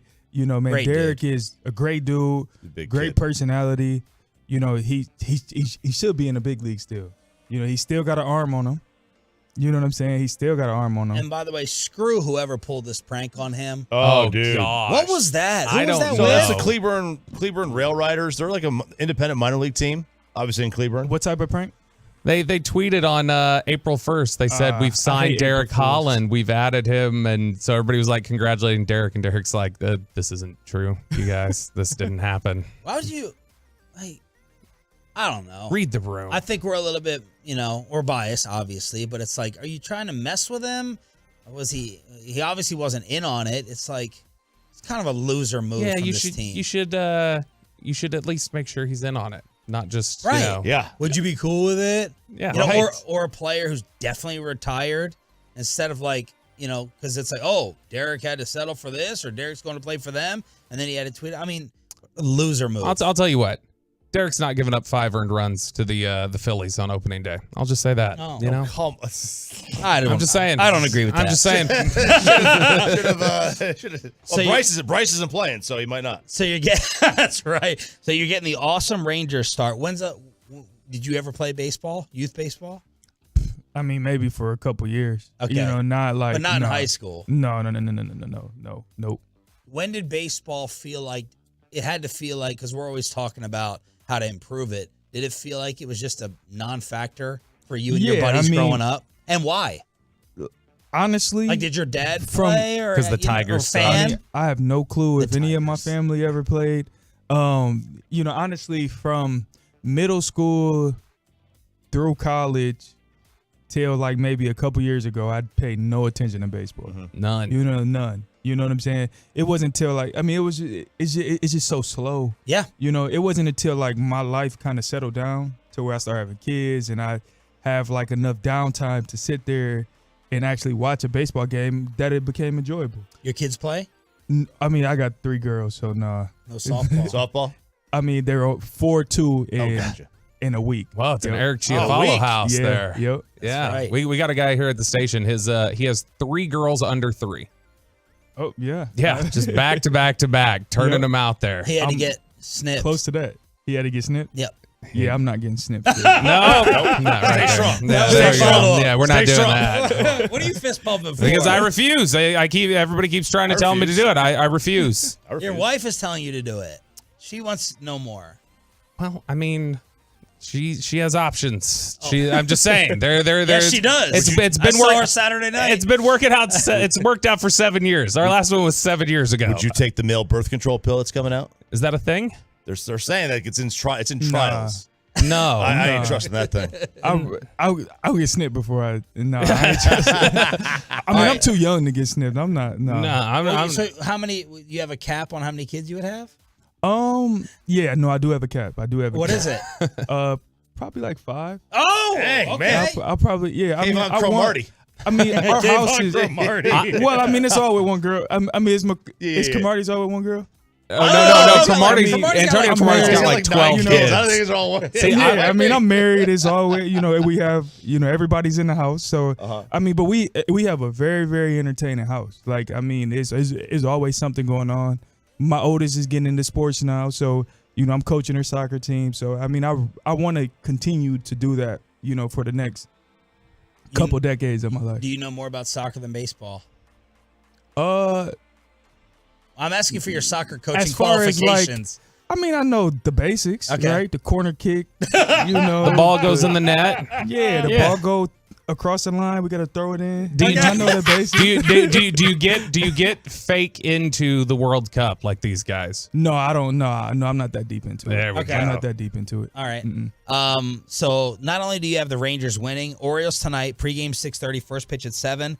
We have an absolute improvement in the style. The changes are working. Oh, yeah. It's not even close. Time of game last year. This is through 3 days of the season.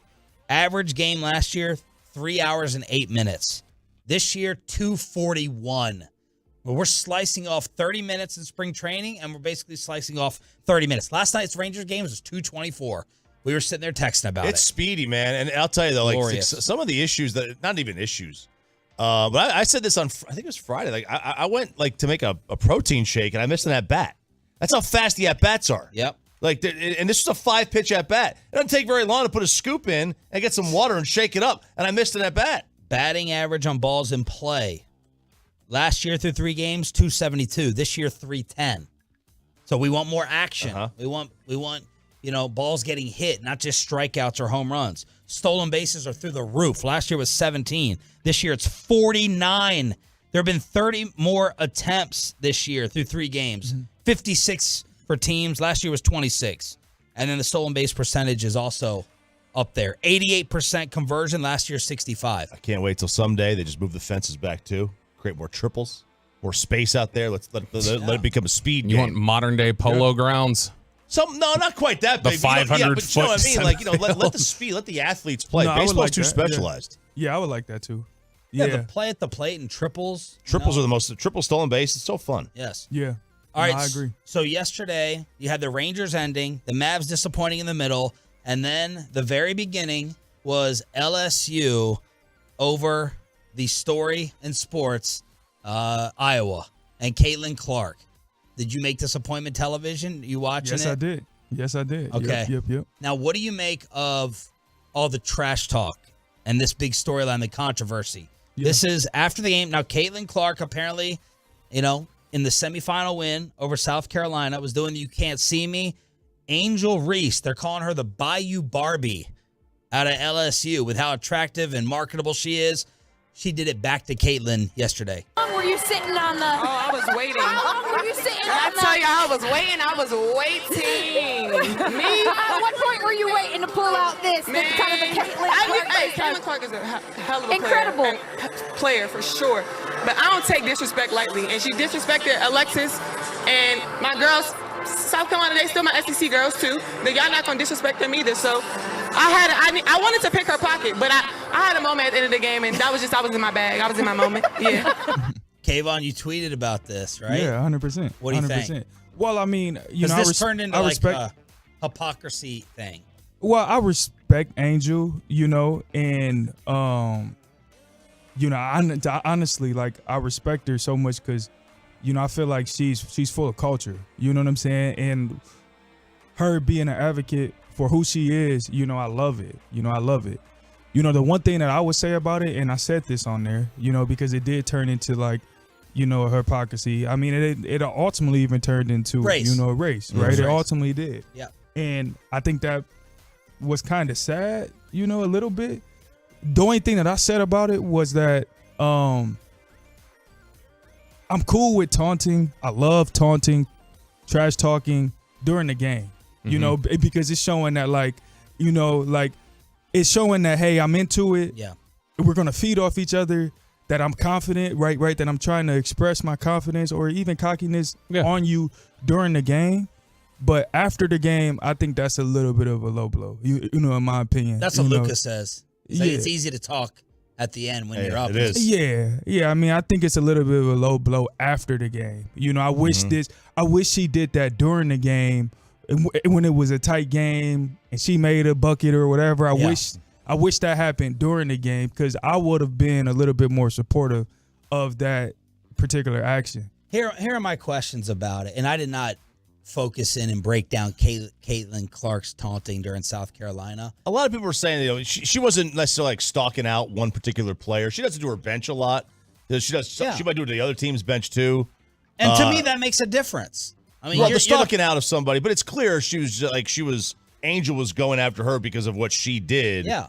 So it's like you're using somebody else's move against them, which I think is fair game. Well, if Caitlin Clark is not personally taunting a player, right? Like, I don't have as big of a problem with it as Angel following her all over the court. What was she doing? It was Caitlin's Caitlin's was always during the game, right? Or was it?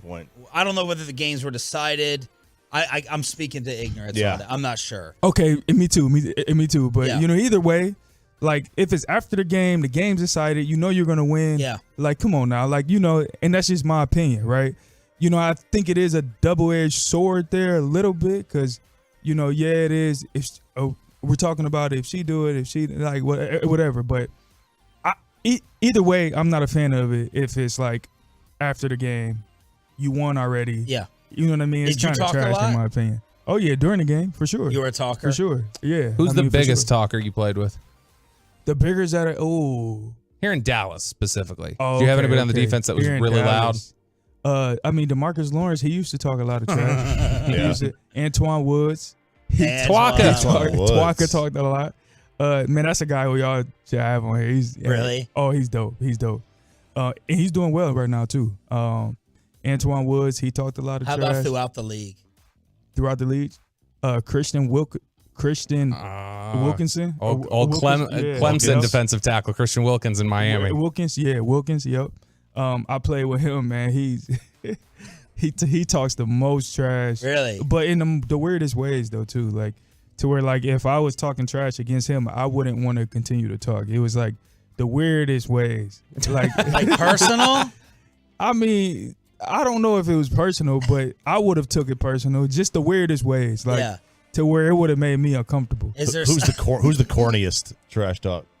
The corniest trash talker. I mean, I don't even know to be honest. Is there someone you really? I know there's some corny trash talkers to where it's like, where don't even Is there someone to where it felt personal? Like you're like, all right, this is getting heated between you and someone else, a receiver, or a tight end.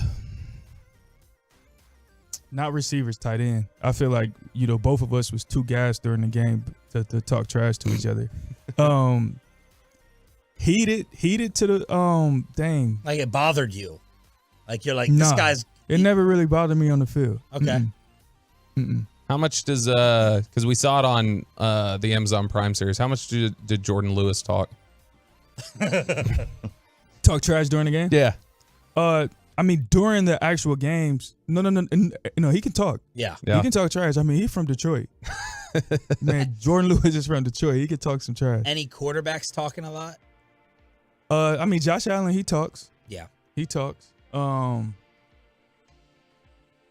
Pat talks in his way. Like. You mean like his Kermit voice? Yeah, I mean he talks subtle jabs. He talks in his way. You know what I'm saying? But it's all during the game. I mean, after the game, it's nothing but class. Yeah. Kavon Frazier in studio, final hour Monday edition here on your home of the Rangers and Cowboys. Let's go ahead and get you set for tonight's game. RJ made another total a lot of money. So we got an NCAA men's championship degenerate, and let's ask Kavon Frazier about Odell Beckham, whether he still has a lot left, Aaron Rodgers, and any other Cowboy questions you may have for the former Cowboy in studio next.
Segment brought to you by the personal injury lawyers Frankel and Frankel. There's a reason you need a special license to drive a big truck. So companies that hire drivers and put them in a big truck should be held accountable for what happens when one hurts you. Frankly, you need Frankel and Frankel. Visit truckwreck.com or call them 214-333-3333. Butler to the right wing with 3 seconds. Butler in the corner with 1 second. Hoists the jumper. It's good! It's good! Lamar Butler sends San Diego State to its first national championship game. 72-71. Westwood won with the call. This is Sean, RJ, and Bobby with former Cowboy Kavon Frazier in studio here on your home of the Cowboys and Rangers. RJ will have an NCAA degenerate tonight. Another total I saw won big time money. Yep, he did a little two-way parlay. So last week, I won a guy $6,000. He bet $1,000 on a 3-team parlay. Hit him. He won $6K. This one, $500, and he walked away with $1,800. Wish I could take part. It was the same guy? Different. I think it was a different guy. Okay, I was about to say. You a gambler at all? No. No? Not casino? Won't play blackjack? Nothing. Not anymore. Nope. Not anymore. Uh-oh. Nope. There's a story here. There's a story. And certainly not while you were playing. I mean, no. I mean, come on, Calvin. What do you say? No, I used to play blackjack a lot. Oh yeah. You know? Well, you can play blackjack. You're allowed to by NFL rules. You can play blackjack. You just had a big loss. No, actually, I didn't have like a crazy big loss. The reason why I stopped, I just, I mean, it's just too up and down for my emotions. Yeah, I like steady. You know what I'm saying? I'd rather build something than trust the process. Yeah, I'd rather trust the process. So you're not flying out to Vegas? I mean, if I do, it's not to gamble. You know, it's just to like relax. You know what I'm saying? I like Vegas, man. Vegas is dope. Did you go on any of like the team trips? Like Dak would get the guys and go to Cabo or something like that. Did you ever go on the any of your team trips? Well, the Getaways? defensive backs will go on one. I think we only did it like 1 or 2 years. And we would go to Miami, the defensive backs, but Dak and the guys that'd be like the offensive linemen, you know, and Dak and Zeke. Yep. How sweet was living in Miami? You know what, man? That was COVID year. Ruined. Yeah, so it was kind of trash. You know, I was stuck in the high rise just by myself. Oh, yeah. You got to look at the water. Thing. You didn't Right. actually get to go out to it. Right, exactly. Okay, let's hit some other NFL topics. Then Choppy's going to give you an NCAA degenerate. Odell Beckham, reports are the price tag has come down a little bit, Bobby. 15 million is what he's. Well, and I mean, if you listen to Odell and the way Odell's talked about it, Odell says it was never 20. That's not accurate. But it ain't 4. But it's not 4. It is 15. And for me on Odell, man, you haven't seen him perform healthy, and it'd be really tough. I would think if he wants 15, I got to think you're gonna have to put incentives in there to build up to 15. I think any team would have a real hard time just saying, here's a guaranteed 15 million next year. No, I agree. I completely agree. Yeah, I mean, I'm not paying him 15. You understand why teams would be hesitant? 100%. Yeah. No, I mean, Odell he was one of those elite talents. Mm-hmm. He was one of those elite talents. But the last healthy Odell we saw wasn't 15. You know, in my opinion. Yeah. You know, the one on the Rams. You know, when he was with the Rams, and when he started to pick up, you know, in the Super Bowl. I didn't think that was 15. Any opinion on the Cowboys' new pickups of Brandon Cooks and Gilmore? I think they both are ideal guys for the Cowboys. You know, that loud, big personality here on the Cowboys isn't probably the best idea. Why? I mean, we all know why. You know, the Cowboys, man, the brand, the Cowboys brand draws enough attention. Yeah, I mean, it's so big. It's so big. Who do you think's more misunderstood, Kyrie or Odell? Kyrie. Okay. Kyrie. Well, and don't get me wrong. I mean, I love Odell. I've been around Odell. You know, I've had the pleasure of being around him. You know, when I used to go out to California to train with his trainer, Jamal Liggins. So I've been around Odell, but I think it's a little bit of a different scenarios. I think Odell he had a phase to where like he was drawing all that attention on him. You know, he was putting himself in positions to be around people who all have attention. I mean, with the Kardashians and all that, you know what I mean? Yeah. And Kyrie, like, you just don't see. I mean, I haven't saw him doing that. You know what I'm saying? I this is all kind of connected here, but based off of what we've talked about with Lamar Jackson and some of the issues that are going on there, Odell is one who I think some people would claim, you know, depending on if they were Odell Beckham Jr. backers or whatever else, they would say, yeah, there's maybe some politics involved here and things like that. And it reminded me just now while we were having this conversation, it reminded me of a quote that I remember Keith Smith told me in the locker room one time, and I know Keith Smith's a good friend of yours, where Keith had said, I don't think people understand all the time the politics that goes into personnel decisions, even within your own organization. It's not always about necessarily who's the best. Would you agree with that? Do you think that there are times inside of organizations where it's like, this isn't even about who the best player is? There's maybe a deference to a veteran here or this or that. Do you think there's more politics involved in teams' personnel decisions than people realize? Yeah, I mean, for sure. I mean, is there politics in business? Sure. Yeah, I think every business, it has some sort of politics. Who's been around here the longest? Who's been treating our brand the right way? Or, you know, who's been the best to me? You know what I'm saying? Throughout the time, who's going to, like, not do what I say, right? You know, I don't want that to sound, you know, to sound bad. Sure. But who's going to, like, abide by my rules the way that I want them abided by? It's never always the best player. You know what I'm saying? It was times that I thought I was better than the person that was in front of me, you know? And I thought it was clear, but it's never about, like, it's never always about the best player. So you know what I'm saying? You think Cooks and Gilmore, good personality fits. What about their games? I think Gilmore he's a perfect fit. He's a perfect fit. You know, the Cowboys need a lockdown corner. And not saying, well, I am saying Diggs isn't really a lockdown corner. I think I think he's a ball hawk. You know, I think he's a ball hawk. But as far as just put him on the best receiver and let him just go. You know what I'm saying? And I think that's what Gilmore is. Like, you can trust him on the best receiver. So if Justin Jefferson is coming to town, I'm putting Gilmore on him. Really? Yeah. You think he's their best cover corner? Yeah, 100%. Even though Diggs kind of had two really good games against Jefferson, right? Like, Jefferson's done nothing against Diggs. I think Diggs. Yeah, that's an individual matchup. I was just kind of just in general, who's taking the number one? Yeah. Who's taking the biggest threat? I really. So it's interesting. I think Diggs is really good in some of his zone recognition, like being able to just play off of the quarterback when he's been in zone.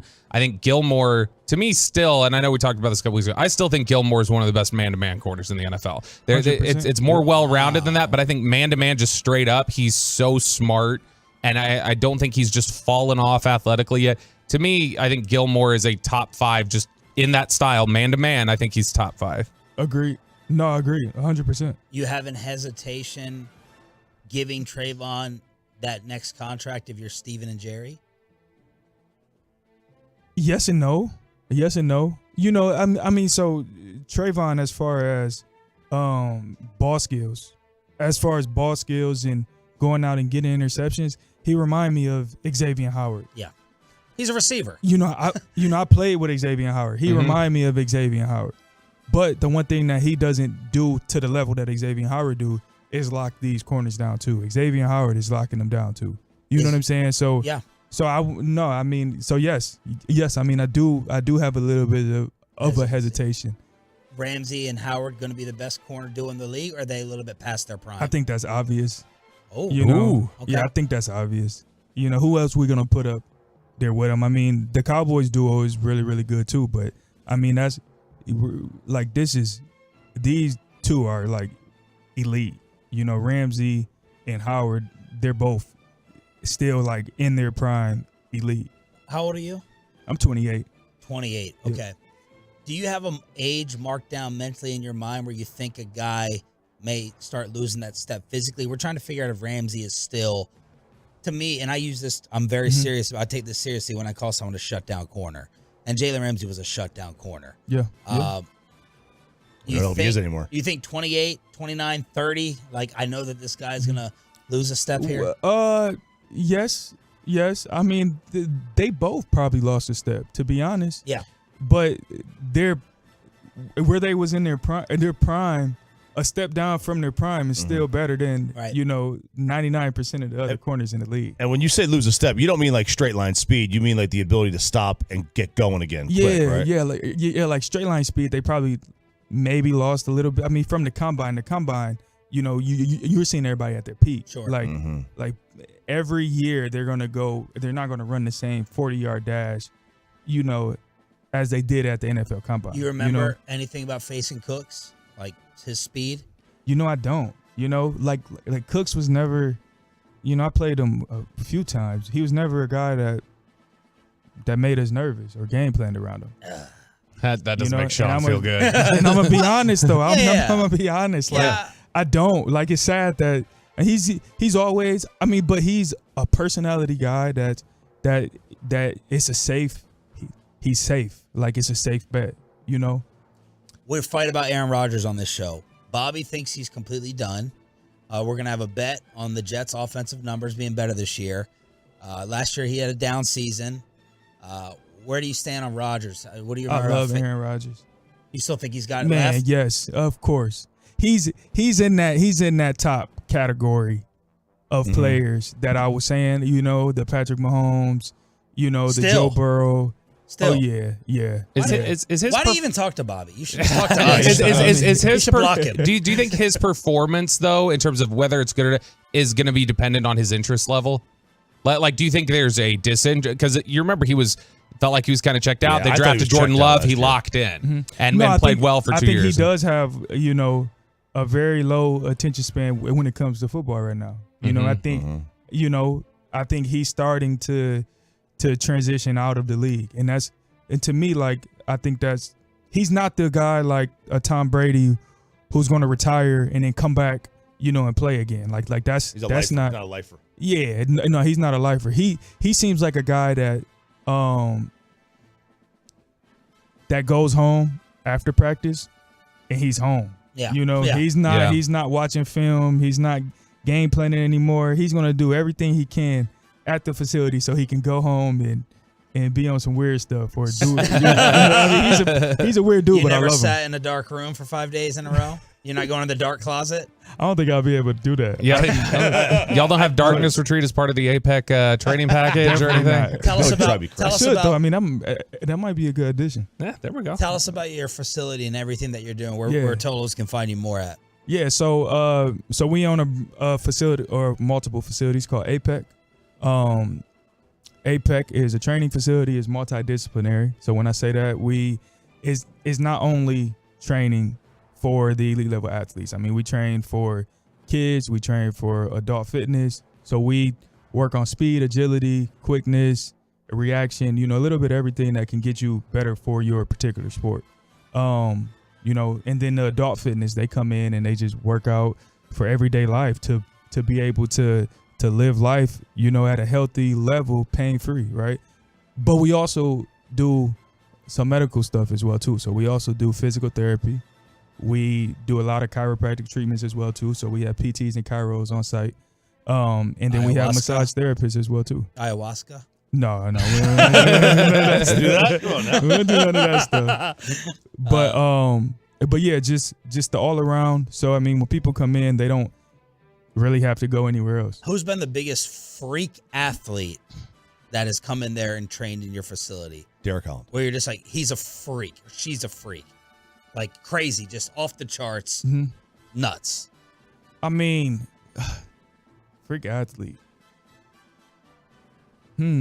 So we have, Darius Jackson was a freak. Yeah, Darius Jackson was a freak. He trained with us. Not like coming out for the combine or anything like that. So we actually have a defensive end, on Philly. I'm sorry. We train a lot of athletes. So this year combine prep, we had 55. Wow. 55 guys. But last year we had a guy that was in Philly. I'm trying to think of his name. I can't, but he plays for Philly now. Eagles. He's a defensive end. Yeah.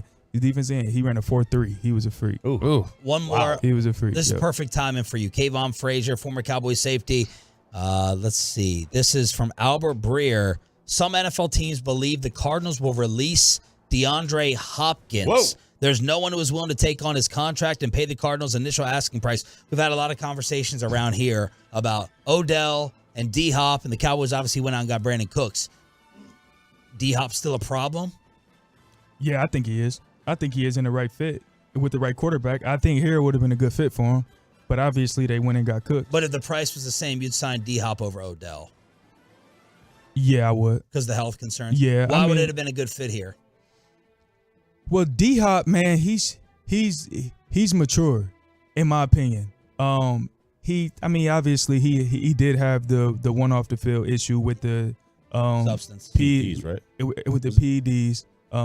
Who knows what was going on in that situation, but other than that, I can't really remember any crazy off the field issues and stuff. I feel like Dallas, it's not like a place like Miami or Vegas or anything like that, but it seems to have where people come here and they have a lot more issues to, off the field issues because it's a lot going on.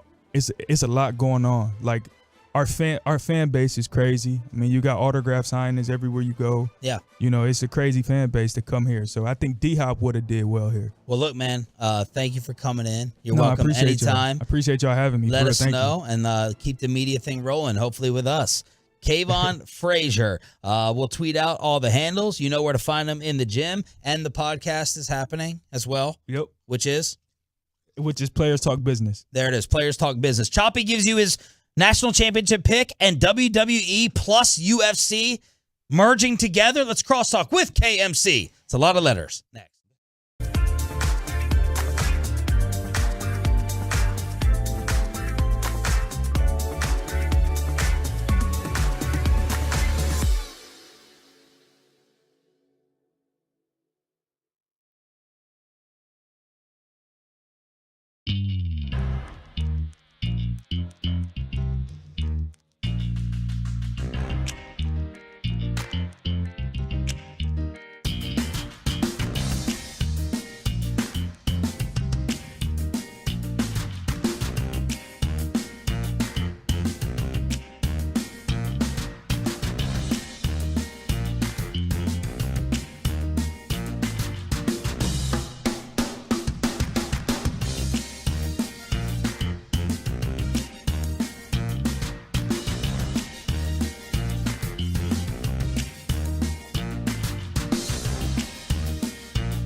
Ball left side, charged by Young. He's got it. Sets and throws. This ball game is over.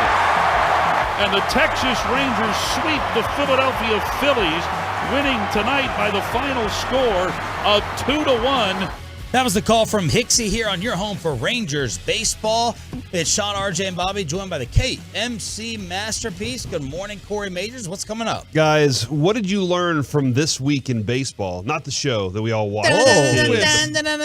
But the first week, that is. And through one whole series, right out of the gate, just how good can this Rangers offense? Oh, my God.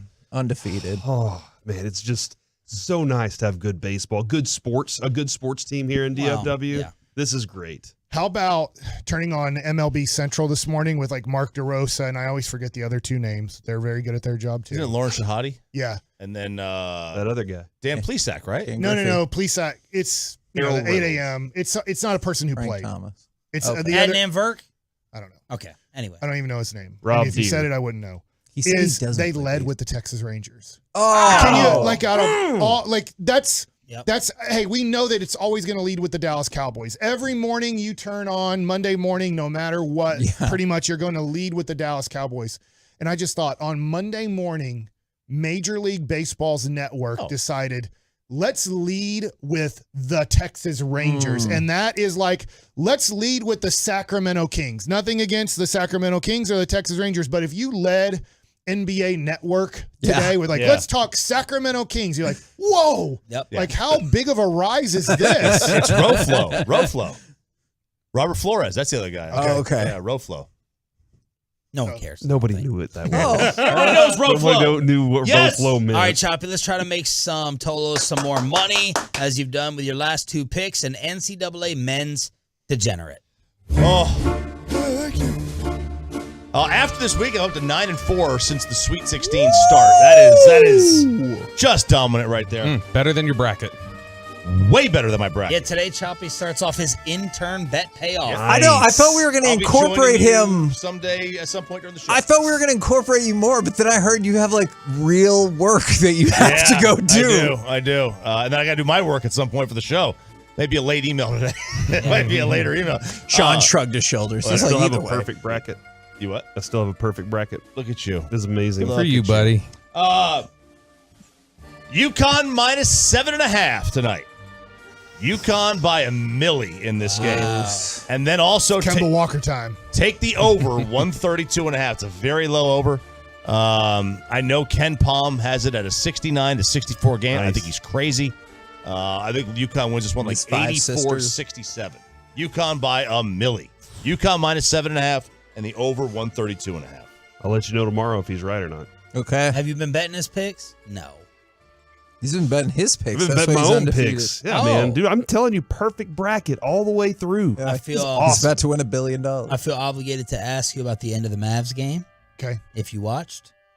I watched this morning.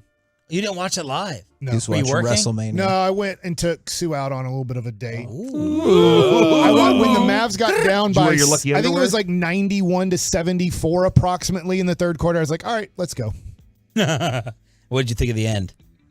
I thought it was an unfortunate call on Kyrie. I didn't think he fouled. Now, that being said, I think that the Hawks could say the Christian Wood foul where he didn't even make his free throws. They made one, He made I guess. one. Yeah. JaVale made one. Yeah. But I would say that wasn't a foul either. So I think Atlanta, if they would have lost that game, they'd be like, how can you call Capella just standing there a foul? Now, I get they did foul JaVale McGee. That was kind of an easy call when you looked at the alley-oop. And that was, I'll give Jason Kidd a lot of credit, that was a good play. That was a great pass by Luka.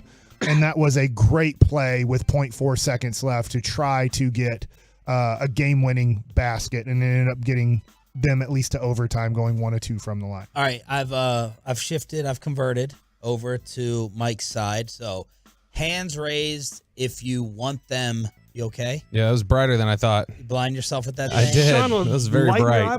Hands raised if you want them to just miss the play-in altogether. All right. Choppy wants them to have a chance, and Corey have a chance. Okay.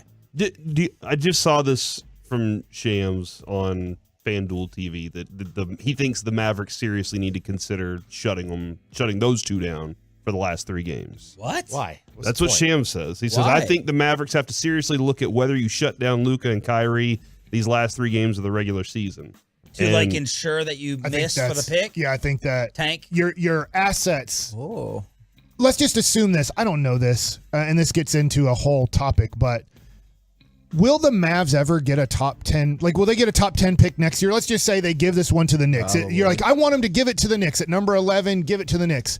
Do you expect next year for the Mavs to be one of the 5 worst teams in the Western Conference? And then you still that still doesn't get you in the top 10 because you still have to be one of the 10 worst teams in all of the NBA. So this might be your last chance with the 3 years left on Luka to maybe not even just add a top 10 player in the draft, but maybe use that as an asset in multiple ways. So He'd this have is to get hurt a Yeah. long time. Yeah. That's how What? like you You'd have to pull Shane McMahon. Real quick, what makes you say that though? Because You're not he's proud of me? No, I am very proud of you. He tore his quad. That was very sad. Former Bears quarterback. But what makes you say that? He's been healthy most of the year, and they're in that position. Because every year he's healthy. They're 6-7 in the West. No, but he was healthy this year, and Yeah. they're 11th. Well, I think Chiafalo brought up a good point the other day. He said the Mavs didn't roster plan for any of this. You know what I mean? Like, this was a desperation move. And Jason Kidd still is hanging on to the hope and dream that they can play defense. Okay. Right? His like Luka with much lesser. I mean, more oftentimes than not, I'm going to think Luka Doncic can get you as the 6th seed. No, I by get himself. that. He's proven that. We really suck at building rosters, Yeah. and so now the latest evidence is he's been healthy as healthy as he is for a season. And you're 11. I think we would all agree that heading into next season, we would feel better about their roster from a rebounding and defensive standpoint. It can't get worse, right? Like, they'll have time. I agree sometime with to- that, but how much better do you think this front office and this ownership will make I it? think we also have to be fair about, like, we do this in football with 6-point games, and we do this in baseball with 1-run games. Oh, the luck factor? The close games, I'm not saying they're a good team, but they have lost an inordinate. Is that proper? Inordinate. Yes. They've lost a crazy amount of close games that if they were all played again, they probably, law of averages, aren't losing the same amount. Okay. I was just curious. I hear you, and this goes to I think Jason Kidd will be the coach next year, and we'll get to discuss that for a month or so, which is fine. I'm okay with Jason Kidd being the coach again. Why? But nobody's done. Why are you okay? They're in the Western Conference Finals. because Luka and Kyrie like him, and look, this whole thing is a superstar league, and really your main job as a coach is to just make sure the superstar is happy with you. Right. That's Mark Cuban's only fired one coach in his whole life. And that was Avery Johnson. Well, he benched Jason Kidd after trading Devin Harris, multiple first-round picks. He benched Jason Kidd. Like, you can't do that. And then he had somewhat lost the room. He had lost Dirk. So he'd lost his 2-star guys. He had lost Jason Kidd immediately with benching him. That's right. I forgot he benched him. And then he had lost Dirk Nowitzki, as in Dirk really wanted Jason Kidd. And then it's just like, dude, this isn't going to work. He's alienated everybody. And Mark's like, dang it, I've never fired a guy in my life when it comes to this. And he never fired Rick Carlisle. I don't think he's going to fire Jason Kidd after this year. But I would say yesterday we saw evidence of Bruce Bochy over Chris Woodward. I'm not sure that Chris Woodward, after all, right, it's all going to work out. I'm not sure Chris Woodward would have used the bullpen the same way that Bruce Bochy did. And so those maneuvers that are very small maneuvers in a game become wins and losses. So can next year Luka, who's not a great fourth quarter player, and maybe it's because he's fatigued, maybe it's because he is scared to go to the free throw line, maybe it's because he misses free throws, I don't know. But it looks like Jason Kidd might not be the best fourth quarter basketball coach, and Luka might not be the superstar down the stretch you need him to be. It might be the reality that they're just not really going to be a good fourth quarter team next year either. How was WrestleMania real quick, and what does WWE merging with UFC mean? Yeah, so and that's kind of right on the second part. It was great up until they S-ed the bed at the end of the very last match, and for some people ruined the entire weekend.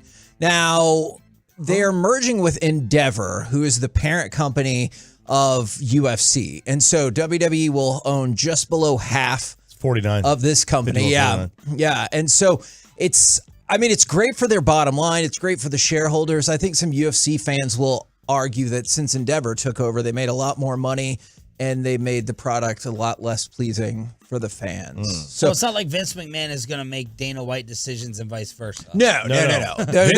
Vince is so the way I'm reading it. Vince why is is Vince still around? Well, that's a great question. Supposedly, he says that I saw his mustache. By the well, way. yeah, which good for him. He said he was gonna leave, but then Ari Emanuel, the guy who oversees Endeavor, said, "No, you got to stay. You got to stay." Then there are other people who are like, "No, what I heard is pretty much everybody else who wanted to buy them, except for the Saudis, were like."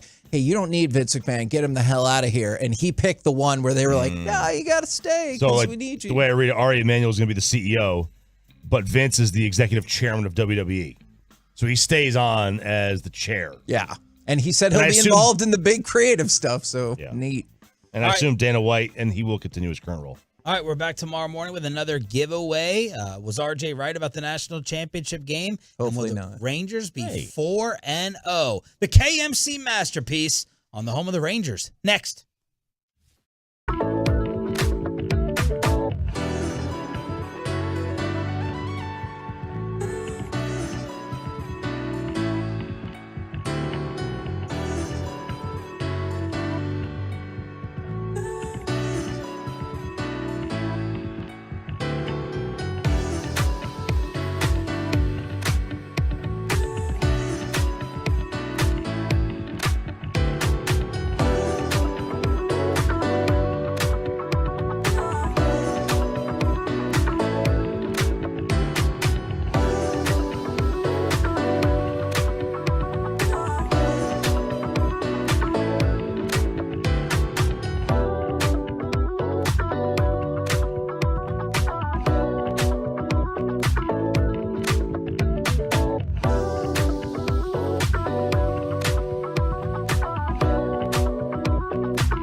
From our fan studio, secured by DFWsecurity.com, it's the KNC Masterpiece on 105.3 The Fan. KNC Masterpiece right here on 105.3 The Fan.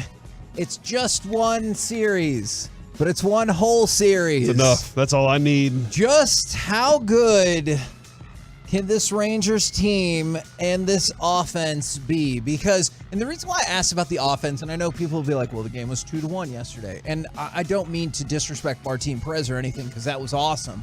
It's just, I feel like we've talked about pitching all offseason. Like, if the Rangers have a great pitching staff, I feel like that's what most people talked about. But through the first two games, I'm undefeated, never lost. Oh, that big baller brand right there. That is true. I don't know if that's true for him, but that is true for the Texas Rangers. And so they've scored through two games. They scored the second most runs since 1900.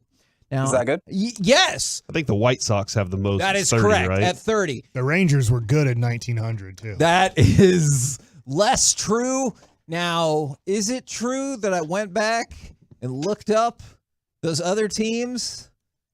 Yes. They all won the World Series? I have no follow-up information to tell you. Just know that Come I looked them on. up. It didn't turn out great Did for all any of them them win the World Series? I don't think. Did their teams I collapse? know the answer. Hold on. I said Okay. I don't think I know the answer. I know the answer. All right. And at least one of them finished below 500. Don't worry about that. The point is, through the first two games, they had the second most runs scored since 1900, and they had a plus 17 in run differential. So it was a hellaciously awesome start for the offense. Yeah, when you look at the box score yesterday, and yeah, the Rangers only got 8 hits yesterday, but so far through 3 games, Marcus Semien, your leadoff hitter, is batting .357. Seager's batting .364. Nate Lowe's struggling. He's batting .308. Adolis Garcia's batting .455. Josh Young had the big home run yesterday early in the game. He's batting .182. He's not off to the fastest of starts, but he's doing just fine.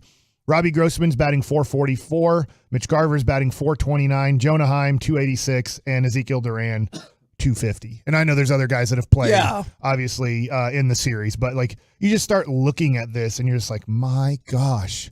This And is it's just awesome. so fun. I know it's just one weekend, but it's just so fun. This is the first time the Rangers have, think about it, been 3-0, not 10-0, not 12-0, 3-0 in 12 years. Yeah. That's how long we've just been sitting around waiting for a good start. So that's tremendous. I feel like the questions that I wanted answered in the first 3 games have been answered, and that is Nathaniel Lowe can do it again. I think that Nate can be the hitter that he was last year again. The Martin Perez that we saw last year is back. I think there's more to converse about that in the future. I don't think that Semien is welcoming a slow start this year. So, like, I think all those questions of where will this team be when it starts have been answered, and they're ready to go, and they're prepared. And Mike, they looked like it was clockwork for them yesterday as Bochy was like, all right, I got to go to this pitcher, and everything shut down, and we win. Like, it looked like an easy 2-1 win. When you look at the box score after Martin Perez, 5 2/3, the bullpen then picks up the 7th, 8th, and 9th, obviously gets one out there in the 6th. And you look at it and you go, whoa, 1 hit, no walks. That's it. Yeah. So when the bullpen came in, and a bullpen, look, it doesn't mean because that day, because the other games were at least, I'll give the bullpen credit in the first opening day because it was 5-0 when the bullpen had to come into the game. But when you look at what's happening, or I guess the Rangers had scored some runs. Sorry, I'm not remembering exactly when they took out and the 9-run inning happened. But I'm looking at this and going, man, Bochy knew who to bring in, who to trust. Yeah. Will they always come in and throw 3 1/3 of scoreless ball and only have one base runner? No, I mean there's going to be hiccups in the season, but that's a good sign too. And this is where when one team is totally cratering and another team that you follow gets off to this good of a start, it makes you happier about the good start because the other team you're watching can't figure anything out. But then the other thing is the bullpen, it's not going to be our rebounds, is it? Because after 3 games, we talked about rebounding on the Mavericks. We are in the same spot. Everyone thought the rebounding for the Mavs was going to be a deficiency. It looked, dare I say, slightly above average, and then it cratered. And through 3 games, you're like, hey, the bullpen looks pretty damn good. We got a lot more time to figure it out. How do you guys feel about in my mind, I wasn't adding Mitch Garver to this very often. And Garv Sauce hits 2 home runs. And I wasn't thinking about Brad Miller that much. But Kevin, as we talked with Brad Miller last year, what did he tell us? He loves home runs. Yes. And so I wasn't thinking about those guys as part of this roster, but they add some things over the weekend. They were like, all right, there it is. That's part of this team too that you kind of forget about. This is what, by the way, somebody goes, hey, what happened the last time they started out 3-0? They went to the damn World Series. And then I said, don't worry about what happened in that. Oh, they lost. So I know. They lost. Yes, 100%. And this is the kind of fan that I guess I'm just not in this moment when your team hasn't traditionally been very good. Because let's face it, like for the bulk of the Rangers' history, they're not very good. Right. Okay? Like you can say more recently, you can say all time, you can say whatever you want. The Rangers don't have a good history. Calm down. You still have 159 games to go from the 2-1-4. But I don't think anyone is actually saying, at least I am not actually saying, they're a lock for the World Series. They are a lock. Okay. It happens. I'm saying I love the Rangers, and this is a great start. I think also beating the Phillies makes you feel even better. They were in the World Series last year, and you did face Aaron Nola, great pitcher. You did face Zach Wheeler, great pitcher. And yesterday, I'll be honest, I don't know too much about Falter. I just don't. I wish I knew more about him. Obviously, he had a good game. Could have read up. That's your falter. Yeah, and that is my falter. See what you did there. But this was against a good team. Now, it doesn't – later in the year, at some point, you're going to play a bad team. Detroit Tigers are a bad team. Yes. Okay? Who are not actively trying to win. And I hope that you don't get swept by them. But there could be a series where you play a bad team and play bad, and they are professionals, and they win the series, and hopefully they don't sweep you, but they could sweep you.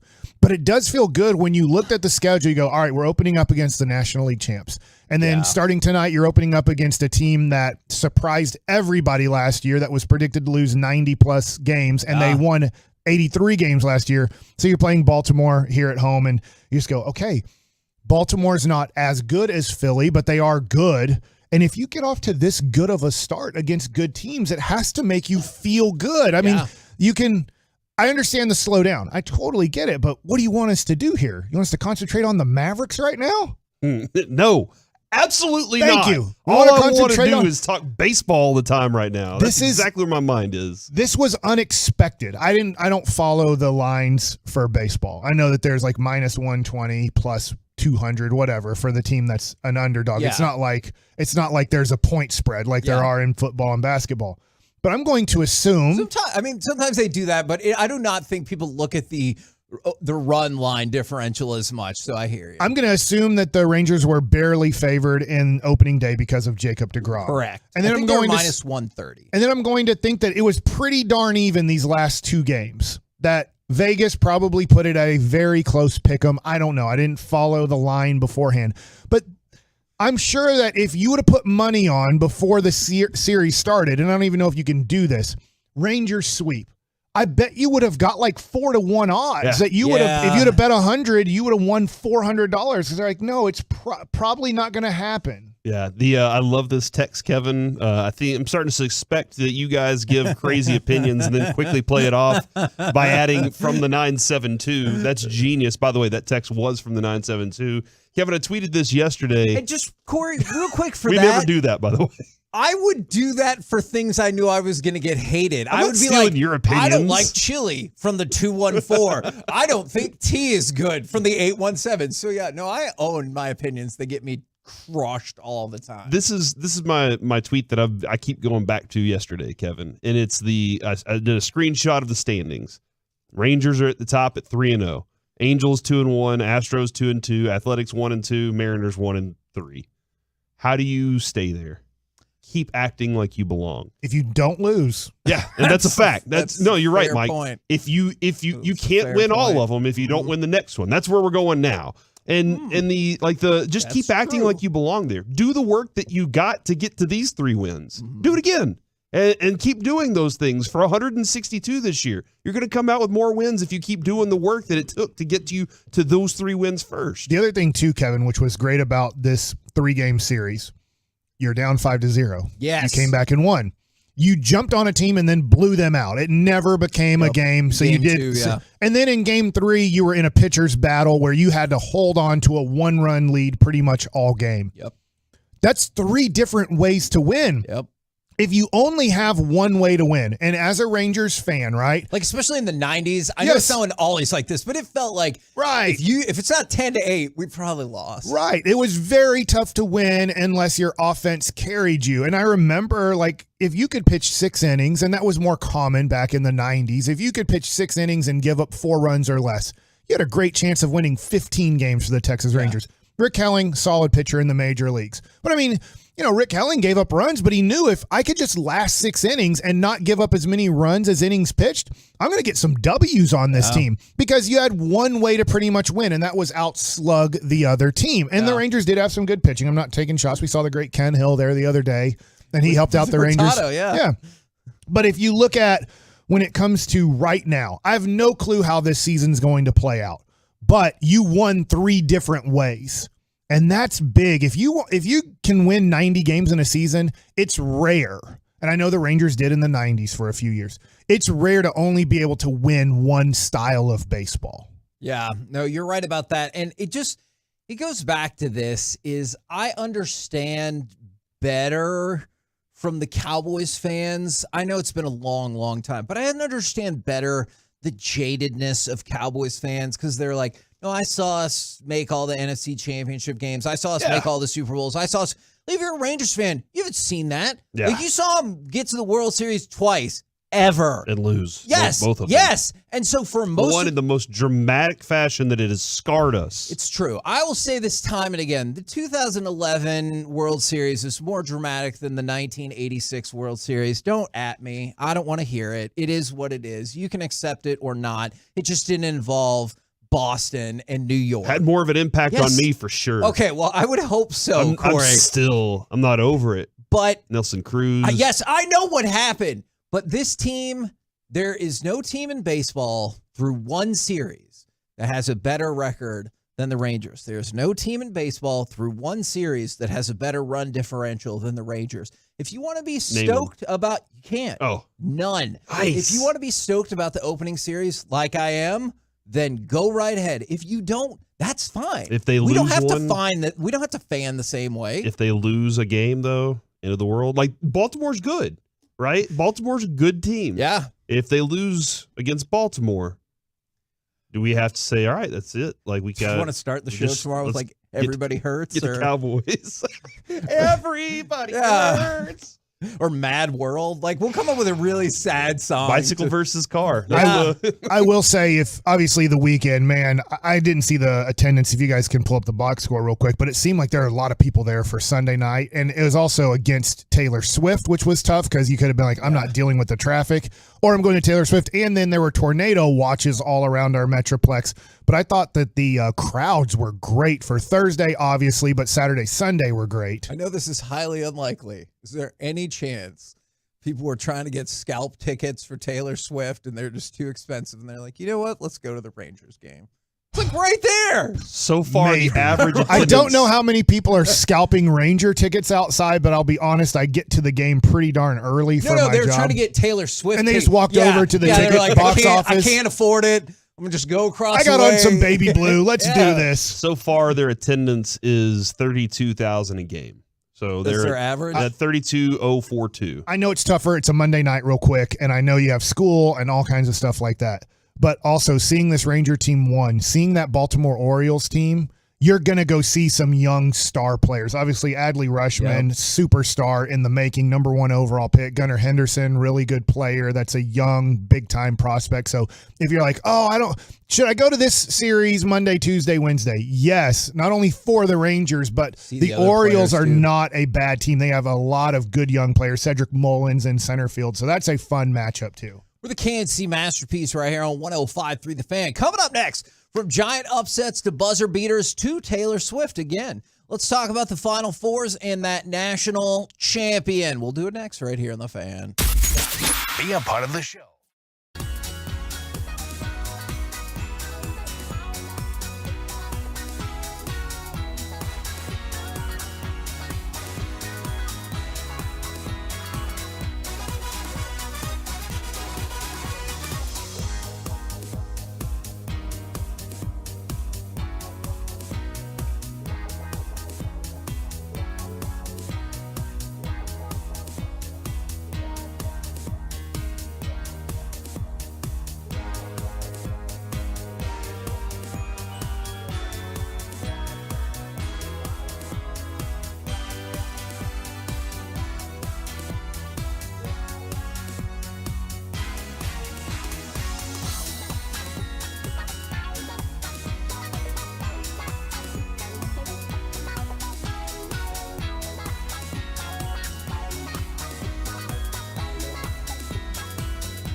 Segment of the KNC Masterpiece is also brought to you by State of the Art Weight Loss. That soda is brought to you by Frankel and Frankel. There's a reason you need a special license to drive a big truck, so companies that hire drivers and put them in big trucks should be held accountable for what happens when one hurts you. Frankly, you need Frankel and Frankel. The consultation is always free. Visit truckwreck.com. Behind her back dribble, she does. 3, 2, 1. Ball game is over. Your Fighting Tigers are national champions in year number 2 of the Kim Mulkey era. 102-85 the final. KNC Masterpiece back here on 105.3 The Fan. I just love the exuberance that people have, whether it's the broadcasters, the players, the coaches, or whatever, when they win a championship. I love it. It makes me happy. Congratulations to LSU for winning the national championship. I'm sorry, Kevin. Like, you just, when you say words, it sounds sarcastic, and I can't tell if you were just being sarcastic just now. That was not meant to be sarcastic. That's where I get in trouble. When I'm like, oh, yeah, no, you look great. And, like, they're like, okay. Yeah, that was hatred. Or somebody asks a question, and you say, sure. Yeah, it's not meant to be. I legitimately, no sarcasm, this is just the way I speak as a human being, love it. I apologize if it sounded sarcastic. It was not meant to be sarcastic. 877-881-1053. It was not meant to be Do you sarcastic. think the way he said it sounded sarcastic? Mike, your thoughts? I get it. A little bit, because when he goes, woo, I'm never sure if that's a sarcastic woo or a yeah woo. That is, look, you're just making a sound. Gentlemen, all fair critiques. Mhm. I am here to tell you I accept all of those criticisms as completely fair. All right. You texted me during the game yesterday saying you were locked in. And I know the game, clearly got away from Iowa, but how much of this game were you locked into? Man, I think I got so locked in that I didn't realize they only do quarters, not halves. So I was like, hold on, what is this madness? Because 59-42, and that's a wrap. That's how all basketball games work, except for men's college basketball. That is very strange. It is a weird thing to me. But yeah, man, I was very interested in seeing the Angel Reese Caitlin Clark combo, because all weekend on Twitter I just kept seeing over and over Caitlin Clark. And even on the fan text, Kevin, on Friday, people were texting in about her, and I was like, all right, I'm looking forward to this. And I was talking to Adrian, and I was like, hey, who do you think's getting the most love right now out of these two players? And she was like, obviously the pretty girl from LSU. And I was like, no, it's Caitlin Clark. And she was like, well, that's interesting. Kind of burn on Caitlin Clark too, right? Yeah, well, I mean, I don't know. The pretty girl and then the other one. Like, in her mind, the marketing mind, she was like, yeah, what do I always tell you, Kevin? Put Yeah. the pretty person on the front page. Yeah. No, And so, like, that was the it was fun to watch them go back and forth and what they were doing. But, man, everybody on LSU was hitting big shots, making big plays. And then Caitlin Clark's going out there and throwing the ball up like, hey, I'm Steph, watch it. And it happens. It was fun to watch, man. And Caitlin Clark, I guess this will be her consolation prize, is she needed just 17 points in the finals to break Cheryl Swoop's record. I mean, finals record? No. Oh. Tournament record. And that's a pretty damn iconic name to break a record of. She set back in 1993. She had 177 points. Shout out to Tech. The tournament. Absolutely. And I think Caitlin Clark ended with 190, I believe. And you kind of knew that was going to be the case because Caitlin Clark had scored fewer than 17 points only one time all season. So you figured that probably wouldn't happen again in the finals. But it made no difference I guess it made a difference in the final score. But it made no difference in the winner because LSU 65% from three. They scored 102 points to win the national championship. And in the semifinals, they built up some really good momentum there as well because the Iowa-South Carolina game, which again, all of this happened at the American Airlines Center here in the Metroplex, had an average of 5.5 million viewers, 72% increase year over year. So huge for not only the sport, but obviously ESPN as well. Jasmine Carson was on fire. Man. She was unconscious. It was nice. And she threw one up literally at the end of the half, right? Yes. Just throws it up in the air, and she gets the lucky bounce, the members bounce. It was awesome. It's hilarious with this game because one of the tough things about Iowa is that Caitlin Clark commands so much respect. That's true. And it seemed like early in the game, with that respect, when people helped off, that their players, their assignments were knocking down threes. And I was like, oh my God, this would be impossible. And she was like, oh, don't worry about it. We got it too. Yeah.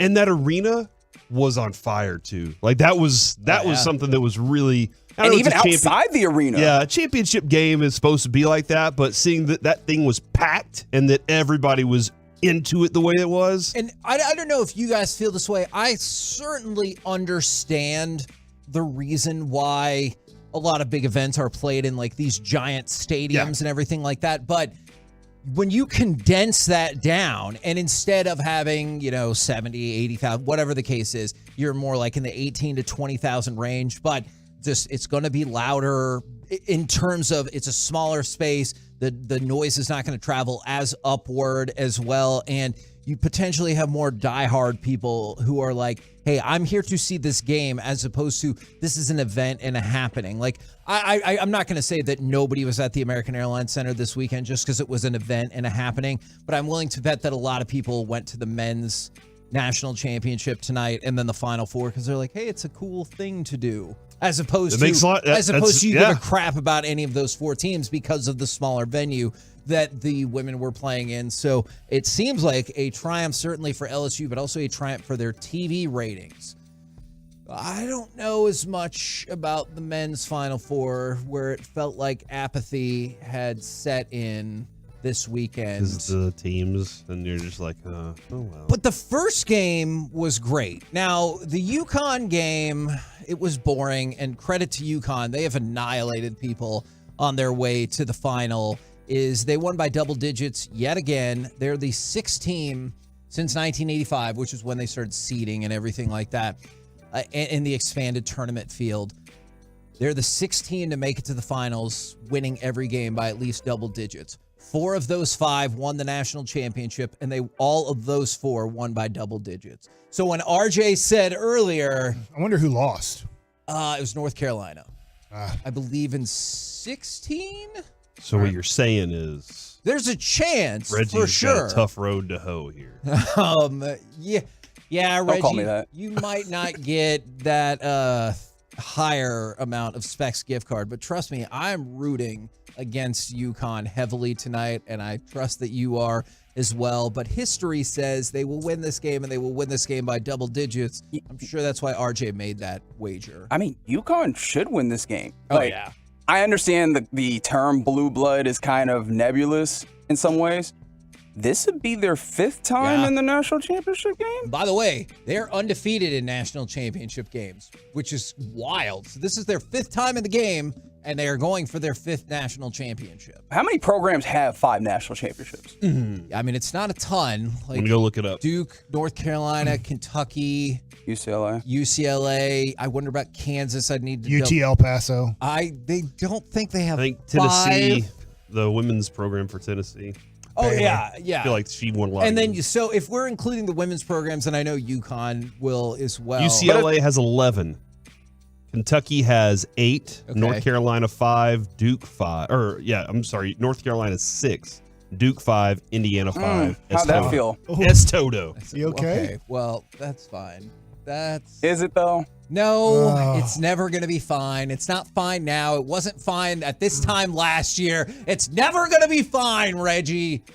But, we're here nonetheless. Point being, UConn is, we don't really often consider them this way, but they are in an elite class of men's basketball. You're absolutely right. One of the things that you just mentioned is college basketball is primarily a coaching deal, as in we remember the coaches, John Wooden, Dean Smith, Coach K. Yeah. When you're going through that list, and I know that they've won with Roy Williams at North Carolina, but when you look at UConn, this is at least their 3rd. Yeah, because Kevin Olney won the last one, and then Calhoun won the. This is Hurley. So there's a little bit Don't forget Kevin Olney.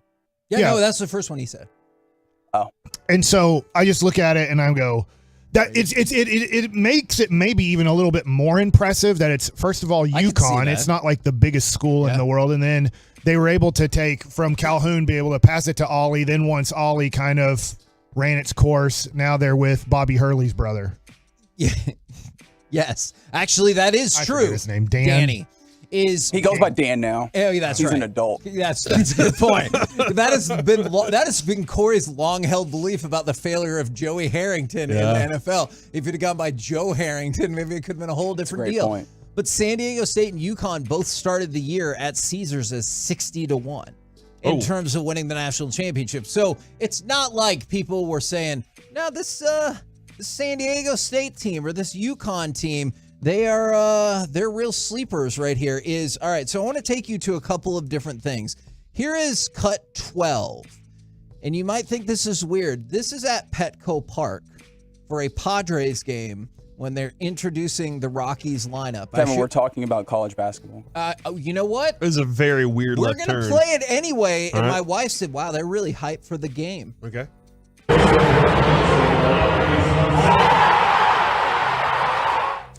This is the Colorado. That was the Colorado lineup getting introduced when Lamont Butler hit this shot. And let's go to cut number 4. So they had the game up on the big screen. Oh, okay. In San Diego. So Are you sure you want this one or the San Diego State call of the game? Oh, yeah. Give me the San Diego State call. Good call. On the drive against AG, puts it up short, rebound, AG. AG got the rebound. Here are the Aztecs down 1, 4, 3. Lamont Butler, pull-up jump shot. Good!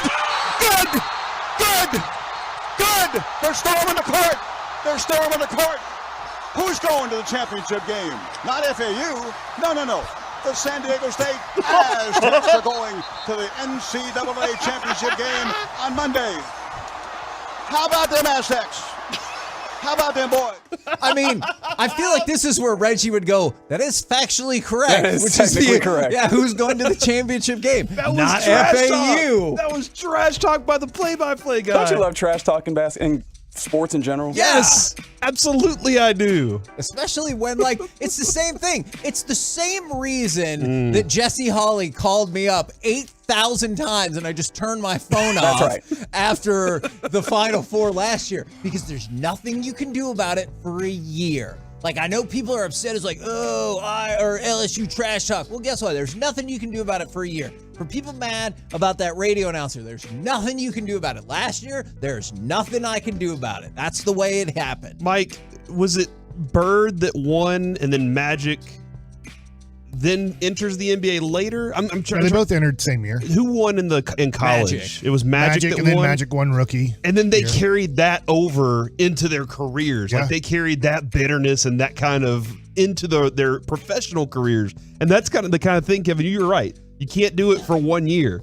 Some people, I'm hopeful that they can have that kind of relationship where they carry it into the pros. Yeah, he got me in college, but you know what? I'm going to make sure I get him in, et cetera, et cetera, et cetera. Now, this is an interesting point going into the national championship game where I believe that UConn is a 7 or 7.5 point favorite for the 806. This person, I'm glad they listen. I understand their type of humor. If Quinn Ewers doesn't get hurt, then Texas would have beat Miami and UConn. So do we need to go ahead and agree on that? Can I ask a question? Is Reggie already out? Is it over? Out of what? Is it because the company email's been released? Yeah, we're done here. They are talking so much trash about Reggie I thought right they now. still had to win the championship. This is the company email. All the ladies in the company right now are rooting Selena for what she did, and they're going after Reggie for what he did not accomplish. Yeah, they're haters. Your thoughts? Who had the most wins, though? Oh, yeah, I had the most correct picks. Yeah, no, they're haters. See, this is the thing. People love to root against excellence. You know what I mean? So and I'm happy for Miss Selena. She can get her, spend on when she goes and uses that gift card. I will enjoy my gift card as another excellent human being at picking college basketball games. You know what? Here's the thing, Reggie. I think you might come out ahead on this. Because there's already 2 people who have, of course, decided to do the dreaded reply. Which is the worst. Yeah, it is. God, Hey, doing here? I'm involved. Great.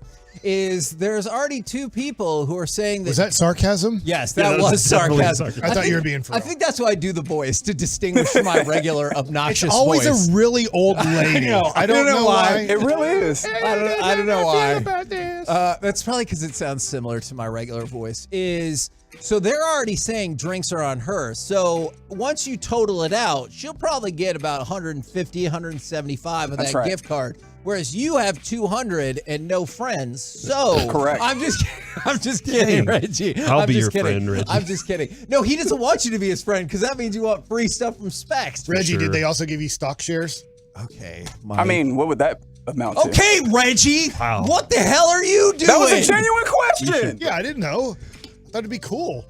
We're the Sometimes you KNC get Masters. started doing math. He's trying to do organizational math. Yeah. Right here on 105.3 The Fan. He's trying to do organizational math. As opposed to individual no math. part of Mike Bassick who goes into a day and goes, how much organizational math can we get done today? Coming up next, Let's check E-Trade real quick. baseball nuggets and organizational math with Mike Bassick. Can't wait. And Will Smith. Coming up in the next G-Bag Nation, we'll recap.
KNC Masterpiece back here on 105.3 The Fan, where it's time for Baseball Nuggets with Mike Bassick and perhaps a special guest. Was it Suge Smith, as Chris Rock called him on Will Smith? Little Will Smith action here. Did you feel like in that Chris Rock special, everyone was just waiting? He built it up, right? He gave little shots without mentioning Will Smith's name, and then obviously the last 10 minutes of the special was the Will Smith situation, which I enjoyed. It was funny. Yeah. Will Smith closing for the Texas Rangers. This is kind of a question mark for me in that, was it just the way the matchups were yesterday? Because I do think Bruce Bochy, if you talk to a lot of guys that played for him, like a Derek Holland or guys that played against him, this is one of the reasons Bruce Bochy is a Hall of Fame manager. One of the reasons he has 3 championships. Yes, you have to have talent on your team, but one of the manager's biggest jobs is knowing who to bring in certain situations. It's super early, but he hit all the right buttons yesterday as we have RJ Choppy here with us. Is this Gentlemen. Intern RJ today. Yeah, I already got him to get me some water. Good job, Ralph. Yeah, thank you. So I'm wondering, Chop, with Will Smith closing yesterday, did a great job. Obviously, Brock Burke, Hernandez did a great job leading up to that situation. I thought it was going to be Leclerc coming out of spring training being the closer. Do you think it was just a matchup thing yesterday that it ended up being Will Smith, or do you think Will Smith is the closer? I wonder if it's just he's trying to get a feel for guys at this stage. Because let's see, Leclerc pitched on Thursday. Again on Saturday? I don't think in the 16-3 game. Yeah.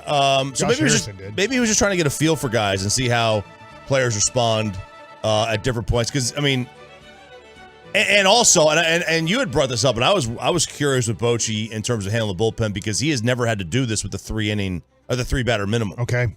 Right? So he had never, last time he managed, they didn't have that rule in place. That's a good point.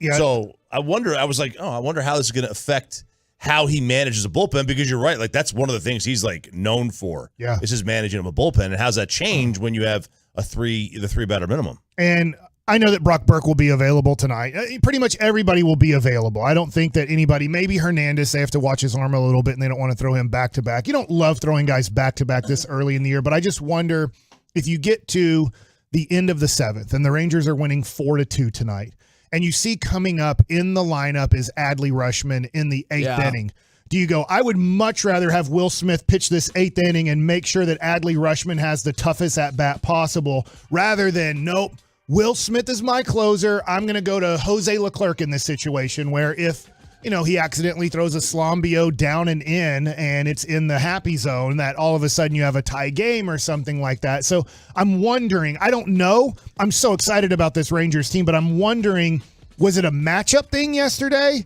Or was it, no, Will Smith, every time we have a save situation, I can't use him in the 7th or 8th inning. I'm waiting till the 9th, or is it going to be a matchup situation? Yeah, I think we'll learn that. I don't have an answer for that either, because I don't know if because Bannister was the first time we heard that philosophy, Kevin. Yeah, the non-9th inning. The 6th inning might be the most important inning, so let's go ahead and throw our guy then. I've never heard that before. When you have Emmanuel Clase, Devin Williams, it doesn't matter. Like, they're pitching the 9th inning. I'm not messing around, and because the 8th inning, it's 2-3-4 coming up, I'm not now throwing Emmanuel Clase in the 8th inning. I'm going to he's my 3-out guy in the 9th inning no matter what. But the Rangers don't have that. Coming in, the one thing that's very important, which I think is tough for people to understand, because in high school, it doesn't matter how big of an ego you have. The high school coach is the dominating factor in the situation. Same thing in college. But in professional baseball, at least, or in all the other sports too, if I had a guy last year, let's just say Jose Leclerc saved 32 of 36 appearances with a 2.5 ERA, and the first game that there's a save situation, he goes to Will Smith, who was a free agent pickup or early on in spring training. There's a little bit of Jose Leclerc going, whoa, why am I getting disrespected here? What did I do? Yeah. Because you weren't here last year? Do you not know what I did last year? Right? You run into these situations. Agents start calling up the front office and going, what the hell is Bochy doing with my guy? He's the closer. Yeah. You told me he was the closer. And so these are the behind-the-scene things that people really, I feel like a lot of people don't even like hearing about. But just off of our conversation with Leote, didn't it feel like he was like, no, he tells you what your role is? Yeah. That's what Leote told us, at least, was he's the kind of guy that's going to tell you what your role is. But did we know Will Smith was the closer on opening day? I don't think He might have told the so. players, to He your wasn't- point, but yeah. he didn't. I don't Do you know feel what like he told us. You know what we could do? We could just ask Bruce Bochy ourselves that tomorrow. Okay. When my he's God. on the show. We have Bruce Bochy, the manager of the Oh undefeated my God. Rangers. But great job by We never get anybody. So We never jealous. get anybody. Yeah, Mike McCarthy. I know. well. Oh my God. He's like, yeah, I know. So Bruce Bochy, great job yesterday. Obviously the Rangers, unbelievable series. Can't wait to watch them again tonight versus the Baltimore Orioles as you have John Gray pitching, who we will talk about number 2 starting I think that's pitcher. going to end up going tomorrow just Okay. because there's been so much stuff. All right. But that's a great thing Right. is I am curious, RJ, since we won't have you directly in that conversation, is there somebody that you think will emerge as the Rangers' number 2 starter? Like if they make the playoffs and everything, you're like, well, I know that guy will pitch game 2. Oh, I mean, if Evaldi's healthy, I think want it's him gonna out be there. I mean, him? I think his stuff has the ability to just be so dominant with his fastball, his velocity. I just think he has like the upside stuff, even though he doesn't have much upside. He's an older guy. His upside's not there anymore. But yeah, in a playoff game, I want guys who can miss bats. I love Dane Dunning, but we saw the stat line on Saturday. Was it Saturday? Like, Yeah, he pitched Saturday. yeah, he doesn't miss bats. You know, he's gonna let. I mean, It was effective. it was effective. I mean, he threw 35 pitches in 3 innings. That doesn't happen unless strikeout guys don't have that happen. Like he gets contact, and if he's getting weak contact, that's great. But like I think the thing that's going to be the issue for him is he just doesn't strike enough guys out. So now real quick, this is from Yahoo Sports. I really like this. It's 3 games in, still not the biggest sample size, but you get an idea on. I will say, as much as maybe we take shots at Rob Manfred, does he even really like baseball? Yeah. I do think these are working out well for the fans. Whether certain players like them or don't like them, or former players like them or don't like them, I do think the fan likes that. Right now, the average game time in Major League Baseball is 2 hours and 38 minutes. That is 25 minutes quicker than last year's whole season. Yeah. So, and then it's 32 minutes better than the 2021 season at 3 hours and 10 minutes. So you're talking about shaving off almost like an inning and a half. I know it doesn't always go like this for clockwork, but we would always say like each half inning is about 10 minutes, give or take, and it would kind of all balance out. That's astonishing. It's incredible. I doubt like this is a catch-22 for the owners though, right? Like that's less time to buy beer and buy hot dogs or buy food.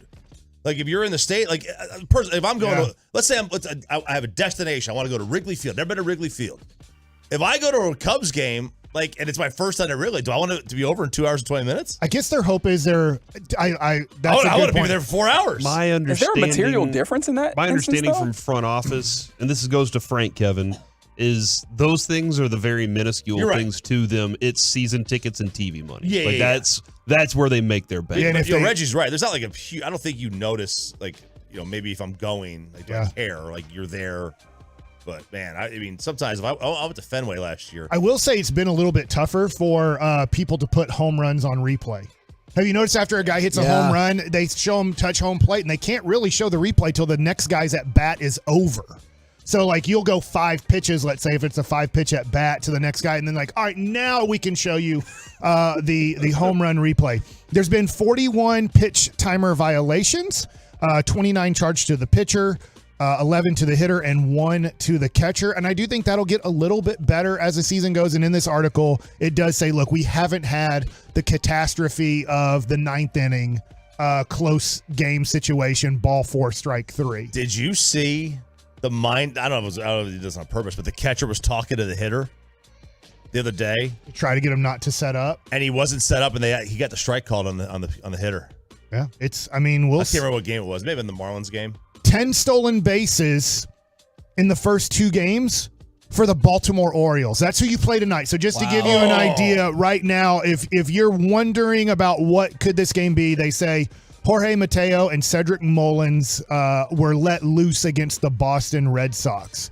So be ready for some guys in this Baltimore Orioles lineup. So if you want to see some action, if runners get on base for the Orioles, especially Mullins and Mateo, you could see guys stealing bases. Right now, it's at, I believe, an 85% clip. So 88. it went 88.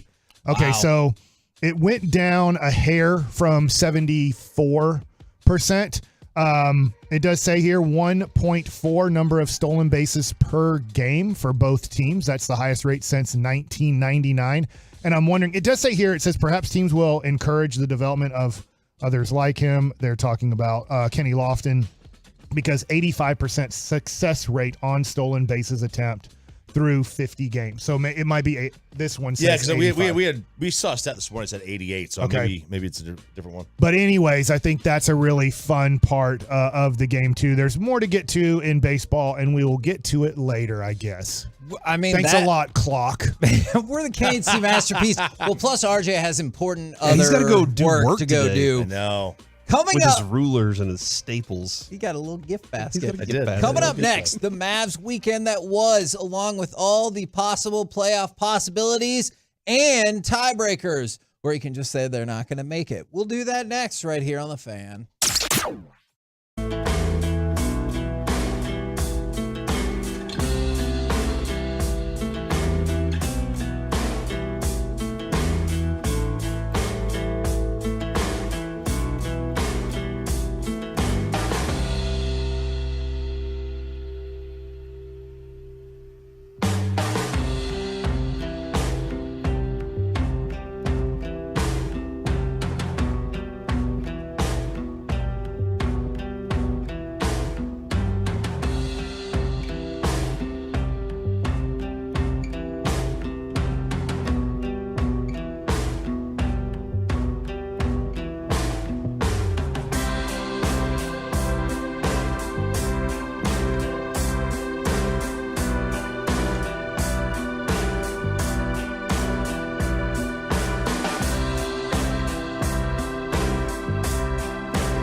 studio, secured by DFWsecurity.com. It's the KNC Masterpiece on 105.3 The Fan. KNC Masterpiece right here on 105.3 The Fan.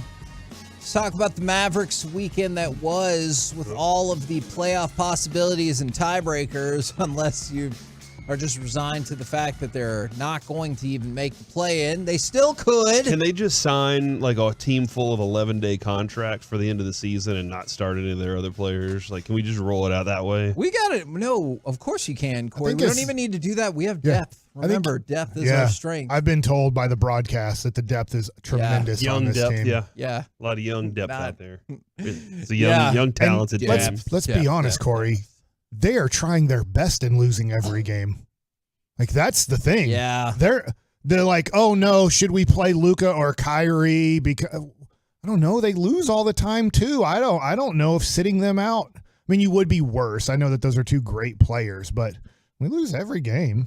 I mean, unless Rick Carlisle, he intentionally, like, he's like, I cannot play good players. If I play my two good players, I know I'm going to beat this team. And when you look at the standings, that would have been a devastating win for the Indiana Pacers and a tremendous loss for the Mavericks. And if the Mavericks would have lost that game, I do think they would shut it down for the rest of the year. I think they'd say this homestand, we're done. But because there's still a small chance when Kevin gives kind of what the Mavs have to do versus other teams that have a chance to get to the 10th spot. I'm curious about this because last night I posted, look, as for the Mavs, look, when you stink, and they stink. Yeah. And David Lord, who you're tight with, he said, "Look, he says, I am Lord. When you're when you're tanking, you're tanking. There, I fixed it for you." And I was like, "Yeah, it still stinks. They still stink, and that's the fact." But my question is, when did they decide to tank? Like, when was the decision made that, nope, this team isn't good enough, or this team lacks this, and we have a plan that's going to get us what we lack for next year? Or is it just they're kind of going with this flow? I don't know. It feels like if they made the decision to tank before the season, they didn't come out that way. So No, they thought they had a really good team. I mean, they knew that they'd lost Brunson, but they thought that they could do certain things. And if they're tanking, we've talked about sport, they don't know how to do that right either. Right. Is if you're tanking, I know Jalen Green Josh Green, played a ton yesterday, but you need to get Jaden Hardy out there. And like, if you're going to tank and you're going to be like, you know what, I'm going to let my young kids go out there and do the things, because they do not have a lot of viable young players. So then you just go, I'm going to let my young kids go out there and do the things. But I think Hardy has played, 18, 20 minutes total the last two games. So they're not using him. Then Josh Green, the game before, he got, 20 minutes or whatever the case is. You put those guys out there, you put them in the starting lineup if that's the case. You replace Tim Hardaway, you do whatever, and just be like, let's just see if you don't care about winning. I 100% think that is inaccurate. I 100% think they have been trying to win, and they have just aren't failed. good enough. Okay. Yes. They're just not good enough. I mean, they're playing Luka and Kyrie 40-plus minutes a night. Yeah. Like, there's like, hey, this is game 7 of the NBA Finals for us right now, and they can't beat no Bam Adebayo. It doesn't matter. The Atlanta Hawks are playing bad, and so are the Heat. The Heat had lost 3 in a row. The Atlanta Hawks were playing bad basketball. It doesn't matter. These aren't even good teams you're losing to. Now, Philadelphia is. But like, literally, Miami and Atlanta are not good teams. At best, you can say they're average, and you take Bam Adebayo off their team, and you're like, well, that makes them worse, except Cody Zeller, who is not even an NBA basketball player barely anymore. He would be playing 40 minutes a night for the Mavs. Dwight Powell, God bless his soul, tried his best again. He will always try his best. And allowed Cody Zeller to go 9 of 13 from the field for 18 points and 8 rebounds. And then they brought in 63-year-old, already collecting pension in the NBA, Kevin Love. And he's like, yeah, just give me a few minutes. I can dominate these guys. I like this tweet from Istok Franco. Microcosm of the season. Mavs going to McGee and Wood as a last try to salvage the season. God. Them stepping up after disappointing years. Luka getting 8 defensive stops in clutch after terrible defensive game. Kyrie scoring 41 after poor shooting in the last few games. and still losing. Like that's all these things are true, and they still lost. Mike, I don't know what you're talking about because Cody Zeller's awesome. The game before he had 20, he had 15. Oh. Wait. Hold on. Let me fact check those numbers real quick. I'm sorry. The 6 games total before that game, he had 15 points. 6 games, and then he scored 20 against the Mavs. And which I know of course, is his season high. I don't mean to turn people off, but I do. I'm sorry for doing that. I wish I didn't. If we're talking Mavs right now, they might just like, I'm turning it off because they just love the Mavs so much that they can't see Dwight Powell shouldn't be playing in the NBA.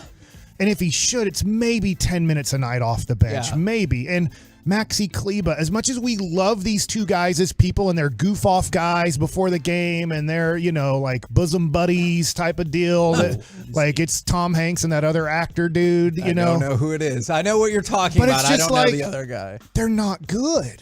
I wish they were. And Maxi has a role in the NBA. Like, I think Maxi can give you 15 to maybe 20 minutes a night on another team. I don't think Dwight Powell plays in the NBA. We just saw Miami Heat were playing guys that don't play in the league, and they're like, yeah, we can dominate this. Or if he did, I could see the 8 to 10 minute role. Like, I could see that. It's just, and then for Jason Kidd, in game 79, he throws up his hands down 16 in the third quarter, and he goes, you know what?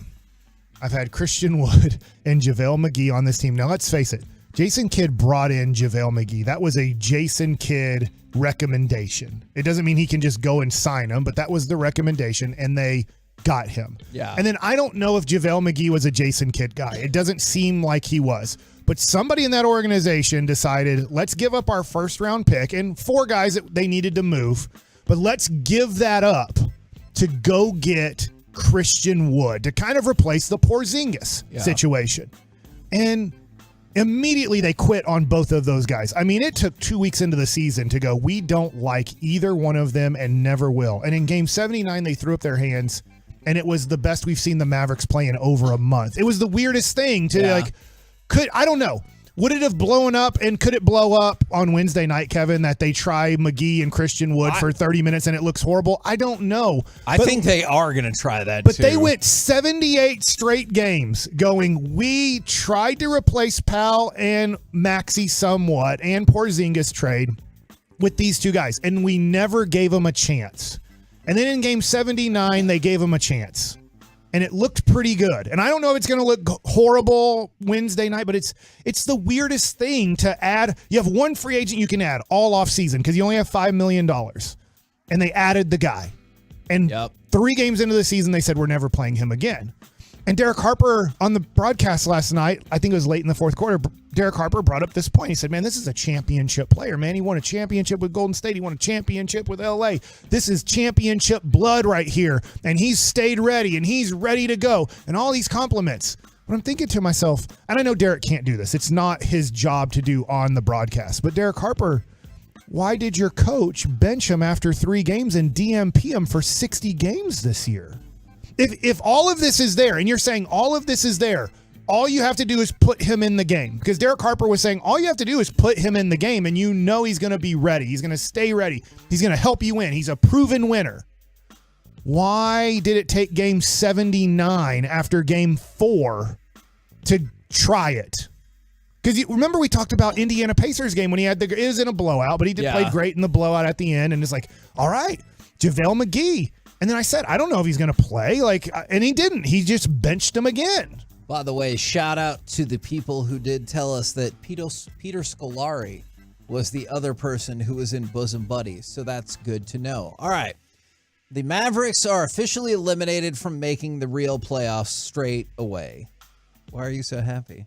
There's just this episode of Bosom Buddies where Tom Hanks is apologizing so profusely, and he's like, I'll get down on my knees. I can't get any lower. You know what? I'll get down on my tongue. He's apologizing to his girlfriend for being dressed like a woman all the time. And so he gets down on his tongue and apologizes to her. Wow. That's a real apology. So the Mavericks cannot make the real playoffs straight away without going through the play-in tournament. They are mathematically eliminated from that. The best they can do is 9 or 10. Right? Okay. So, Says you. And says math. So let's start with Minnesota. Here's the rest of Minnesota's schedule. at Brooklyn, at San Antonio, hosting New Orleans to close. And New Orleans has a lot to play for. Obviously, they're trying to get almost home court advantage in the first play-in game, right? Yes. Do I have my kind of math right for them? They're kind of. Oh yeah, absolutely. They're 7, 8, 9. And they could still make the real playoffs. Okay, they're so- half a game back. They're in the mix. So they only have one game where a team isn't playing for anything. Yeah, and Brooklyn's still playing for. I mean, they're 6th seed, I believe. yeah, they need at least one more win to secure not being in the play-in tournament. Okay. So let's say Minnesota goes 1-2. Yeah. That puts them at 40-42. The best the Mavericks can do is 40-42. The Timberwolves own the tiebreaker. So you would need basically you need Minnesota to lose all three, which they're trying their darndest. Like that game that they lost yesterday. Yeah, that is true. That is true. But Minnesota lost a shocking game yesterday. But you need them to lose out and you need to win out, which then brings us to Oklahoma City. All right, here are Oklahoma City's last 3 games. At Golden State, at Utah, host Memphis. So Golden State clearly has a lot to play for. Utah, they're in the same boat as the Mavs, probably even worse, so maybe. And then I know Memphis is trying to lock down the 3 seed. They're looking pretty good. Yeah, that might be a sit-out game for Memphis. That is entirely possible. But that's 50-50. Yeah. Okay. So, but it's possible that Oklahoma City could go 1-2. Yes. All right. For sure. And if that's the case, that puts them at 39-43. You lose the tiebreak to the Thunder as well. So basically, your 2 viable paths to get in the play-in are you have to win your last 3 games. You just have to. Yeah. And then you either need Minnesota to lose all 3 games or you need OKC to go 1-2. But you have to win all 3 of your games or else none of this goes anywhere. And obviously the Mavs' biggest game is Wednesday. That's their toughest game left against Sacramento, who's trying to lock down, obviously, the 2 seed? The 3 seed. The 3 seed. And so...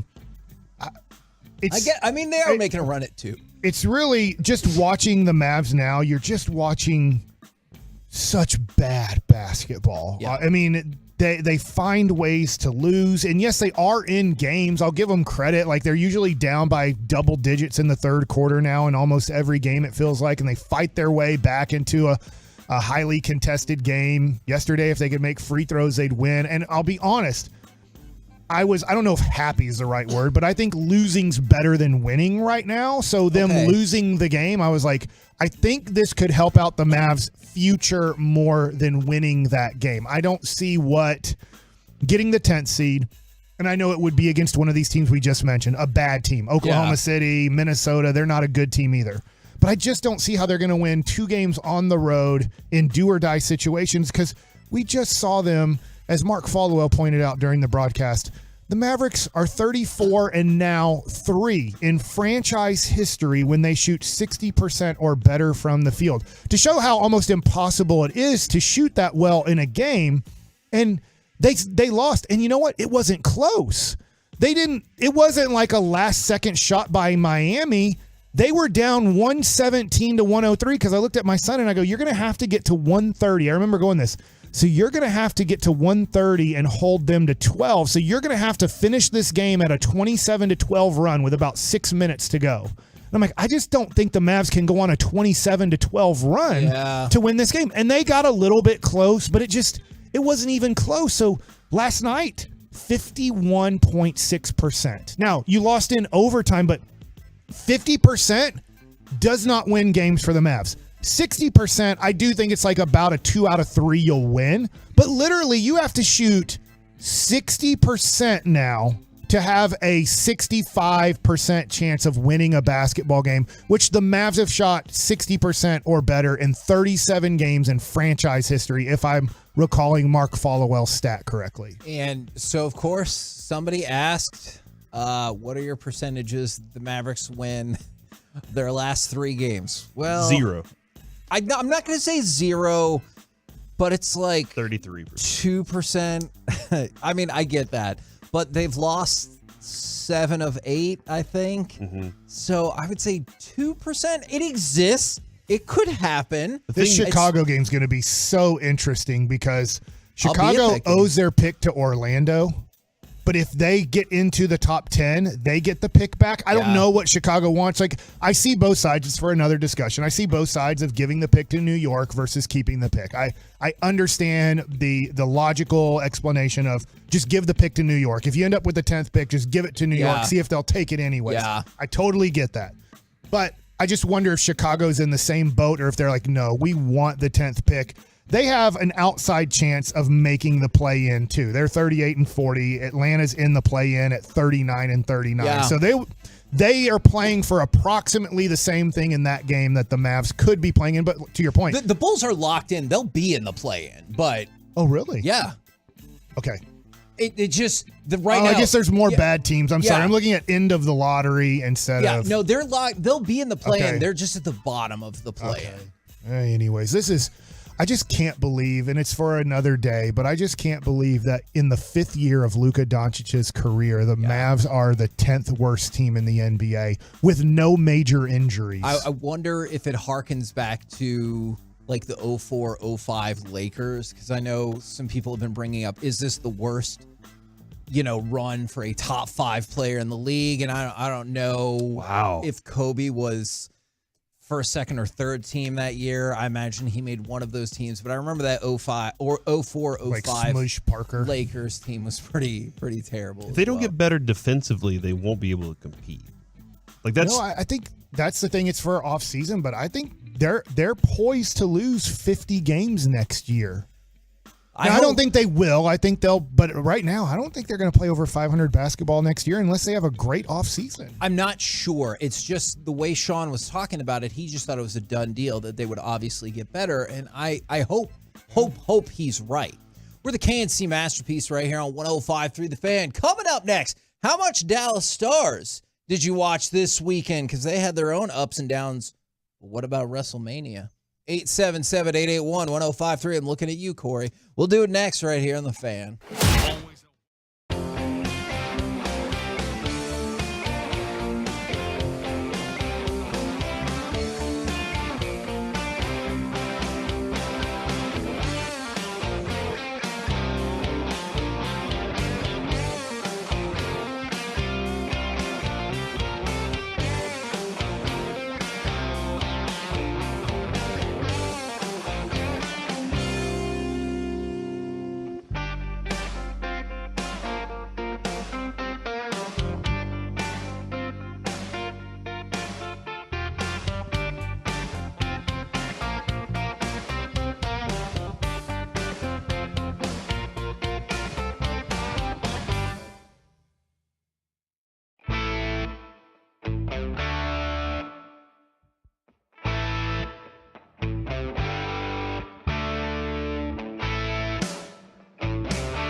Piece is also brought to you by Frankel and Frankel. There's a reason you need a special license to drive a big truck, so companies that hire drivers and put them in big trucks should be held accountable for what happens when one hurts you. Frankly, you need Frankel and Frankel. The consultation is always free. Visit truckwreck.com. Neutral zone locked tight right now. Another turnover. Here's Robertson. He brings it back in. Robertson goes 1-on-3, gets a shot away, and he scores. I'm going to talk about the positive things first as we talk about the Dallas Stars. That was going to be my question. Stars Friday and Saturday. WrestleMania was Saturday and Sunday. Which one of those did you watch more of this weekend? And of course, I'm going to selectively choose the first text that I want. I definitely watched more of WrestleMania. Now, is it true that I just handpicked that text to skew the narrative? Yes. Yes, that is true. Ask me that question again, Kevin. Which did you watch more of this weekend, the Stars or WrestleMania? You got it. You know, that's oh my gosh. I mean, like when you're watching everything at one time, it's like watching all the Fast and the Furious movies on the same screen at one time. I mean, aren't they all pretty much the same? Is there any way to watch it faster and furious here? Okay. You know? If you were going to mention Fast and the Furious, that's when we needed to bring in RJ. Yeah. Like if we just need to be like, RJ, Fast and Furious, and he'll come running down the hall. Here's the good news. Jason Robertson in those 2 games had 6 points. And that put him at the most points in a season ever by a Dallas Stars player. So he surpasses Madonna. He's on pace to be 3rd in Stars and North Stars history. Good for him, man. But yeah, most points ever for a Dallas Stars player in a season. Phenomenal. 6 points in 2 games. Now, the good news is they beat Arizona 5-2. Can he play defense? Can Jason Robertson play defense as good as he plays offense? No.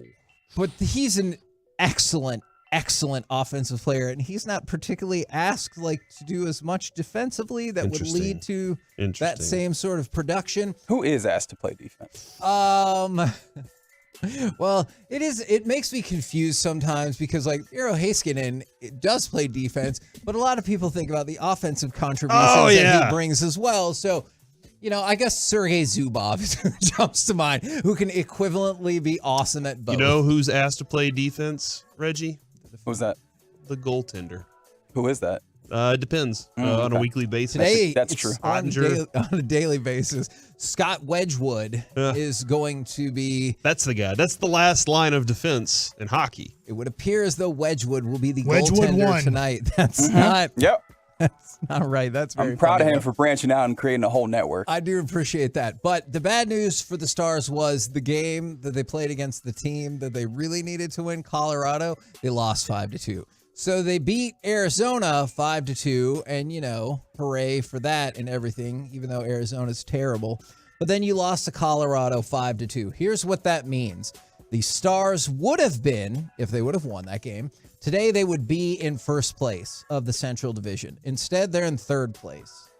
That's how big of a difference that made. And now that would put them on the road to start the playoffs against Colorado, or they would not have home ice advantage, as opposed to being at the top of the Central and getting a wild card matchup to start. Okay.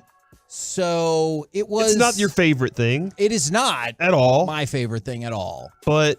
especially Colorado's been playing really well as of late. Are you evenly matched with that team, or did they were struggling earlier in the year? What is it with Colorado? I mean, I'm looking at some numbers that kind of put you right there next to them. Yeah, so I would say that Colorado had a lot of injuries problems to start the season, and they have been playing exceedingly well as of late. Now, I'm not saying that like you match up with Colorado, you're automatically going to lose. I'm not saying that at all. It's just position-wise, I would have rather been taking on one of the wild card teams as opposed to being on the road against Colorado. Yeah, that makes a lot of sense. I just and somebody brought up Robertson's a plus 31. He's not terrible at defense. Not at all. I was not meaning to insinuate that. He's just amazing at offense. And, like, his position is more offensive-minded than defensive-minded. Like, he's not on the back line, so that will just inherently, you would think he would be better at But if offense. we need to put him on the back line. I think I'm a big believer in Jason Robertson. So you think he can do anything? Some way, I like it. think he can get the job done. See, that's the positivity we need, Kevin. That's what we need out of this is, hey, these guys, sometimes they can't do it. But more often than not, they will do it. They All right. will do it. Okay, so if you want more good news, then the Stars do still play a whole bunch of garbage teams down the stretch. Bring on the tin cans. They've got, pretty much. So they do have Vegas coming up. But other than that, I think you're looking at a whole slew of teams that are either already been eliminated from the playoffs or have essentially been eliminated to the playoffs, and they're just waiting to finish out the string because it's not going to work out for them. So the Stars have an overwhelming opportunity still with 6 games left to pile up the points. Yeah, I was just hearing also they called up Thomas Harley, a top draft pick from 2019. How do you think he's going to get to the game? Huh? Tonight. Motorcycle. There you go. See, I knew Mike would be on point for that. How did you miss that? I thought he said when. When do you think he's going to get in the game? No, I'm sorry. I misheard that. Okay. So very good job, Michael. I'm very proud of you. Thanks. I was listening. I was thinking about making a Harley Quinn joke, and then he threw a joke out there, and I'm like, I don't need to do it. Nonetheless, I am proud of Mike. They are on the ice tonight against Nashville. Yes, Mike, I know. You know what they say about hockey. It's played on ice. It is. And this is if they played it on the Mavs court, it wouldn't be the same. That is true. Maybe they could win on the Mavs court. Man, that is a great point as well. It would be great if they took their skates and just ruined that damn court and just ended this season. And the Mavs had to forfeit Yeah, because we the court forfeit. wasn't We have 3 accessible. home games left, but the Stars ruined They couldn't it. fix that. That's not a high school football field. We couldn't figure out a way to get that taken care Stars of. decide to play on wood. I mean, the NCAA women's tournament was the best game we've seen in that arena in a long time, right? Oh, yeah. The You can best hoops pick- game, at least. Honestly, you could pick at least 2 of those 3 games. And I will tell you, the Stars, they need to pick up 2 points tonight against Nashville. Nashville's one of those teams that are just waiting to be put out of their misery. They're like the Mavs of the NHL this year. They're like, hey, we still got a chance, but not really. So they're waiting to be put out of their misery for the season. The Stars need 2 points tonight. Well, let's do that hockey tonight then. From the 817, great. KMC talked about the Stars. Now we're going to lose. That's right. Thanks, guys. And that's going to be an interesting philosophy because, look, If they're in the playoffs, we can't not talk about them. Here's how it's gone. We they're talked in the about playoffs. Robertson winning the MVP, and then he struggled, and then we had a half a second of an injury concern. Yeah. I talked about Ottinger winning the Vezina, then he did get hurt. The last 2 full segments we devoted to the Stars, they've gone into a slide afterwards. If they don't get 2 points tonight, we have to really reconsider Friday's show and talking about the Philadelphia game. Yeah, we're going to have to figure Might be like, that part out. yeah. Do the Stars fans even want us to talk about them at that point? If they lose again? If they lose again because we talked about them today, Do Stars fans want us talking about the Stars in the I'm a future? Stars fan. I kind of don't. How about what we do, Kevin, is we just let them call in and we just let them talk about the Stars. Ooh, and then we'll be okay. Yeah, because then we didn't do it. It was the Stars fans that did You it. said Friday, right? Yes. Okay, fantastic. Now, You not on with us Friday? Reggie. Nope. Reggie, I know you were super locked in, most of all, not to the Stars, not to the Women's Final Four, not to the Rangers. This weekend, you were most locked in on WrestleMania. Go ahead and share some of your WrestleMania thoughts for me. I can't believe they actually used Bianca Belair's hair to do stuff in the ring. That was crazy. They actually do that quite a bit. Oh. And As a bit? when she was a bad guy, she used to whip people with her hair. Okay. And I don't know if what they put in there or whatever, but it sounded pretty horrifying. Who is the wrestler that gave the butt noogie? Is that He'd sit on him and rub his butt. Rikishi. Rikishi. I was gonna call him Rashiki, but that's wrong. No, Rikishi. Can't believe Snoop Dogg took the Miz down. Okay. He was there? Did he wrestle? I know he was there. All right. So he In was his called. Skechers? He was called in to wrestle essentially in an emergency situation. Wrestle. So the Miz and Snoop Dogg were hosting kind of both days, and so basically the bit they did on the first day is the Miz is like, "I'm the best. Nobody can stop me," and then Pat McAfee came out and beat him down. What? So they With did Aaron Rodgers? They did the exact same thing on the second day, and Miz is like, "I'm still the best, and still nobody can beat me except for yesterday." And then Shane McMahon comes out, and Didn't he like tear his whole body? yes, he did a leapfrog, and people are starting to chant, "You still got it," and then he crumples to the ground because he tore his quad. That's a Shane McMahon thing. It is. And then on the fly, I said they told Snoop Dogg to get in there. He punched the Miz in the face, did the people's elbow, and then He did the people's elbow? Yes. And but you know what he did that was awesome? He didn't have an elbow pad on, so he took off his sunglasses and threw them into the crowd. And I thought, those are pretty cool He's a performer. sunglasses. He is. And so he did the people's elbow in slow motion, but it was still amazing. And then he beat The Miz as well, who, by the way, Slow motion. was wearing a suit both times. And he goes, "This suit's even more expensive than the suit from yesterday." And so he's like, "I can't fight." And then Snoop Dogg was there to get work done. It was super fun. The entire weekend was a blast. People are mad about the ending of the last match. People like What me. happened? And they had been building up Cody Rhodes was going to win the title because his dead dad could never do it. Dusty? Right. Yes, And then he exactly. And then he lost. Oh, I'm being told you need to acknowledge someone, Kevin. Yes, Roman Reigns is still the champion. I always said that. He is awesome. Now, for the 469, it's in the script, Kevin. No, not the Shane McMahon thing. The rest of Yeah, it it is. is. No, he legitimately tore his quad. Vince McMahon's Captain Hook looking ass wrote that into the script. Man, and Doesn't he look like John Waters on steroids He now? looks like sure. Dick Dastardly. And he, who do you think Vince McMahon and his mustache look like? 877-881-1053. By the Snyder way, He used to laugh Whiplash. yes, that is correct. I remember that. And He had a dog or something, like a shaggy yes, dog. and, Muttley. and Yeah. so, by the way, in the meantime, Vince really wants pictures of the Spider-Man. the WWE, bring me Spider-Man. That was good. That was good. Does look like that. In the meantime, WWE has merged with Endeavor, who is the parent company of the UFC. And this is why I love business deals like this. It reminds me of Succession. Is Endeavor will control 51% of the voting stock. WWE has 49%, and on the board of directors, that's 11.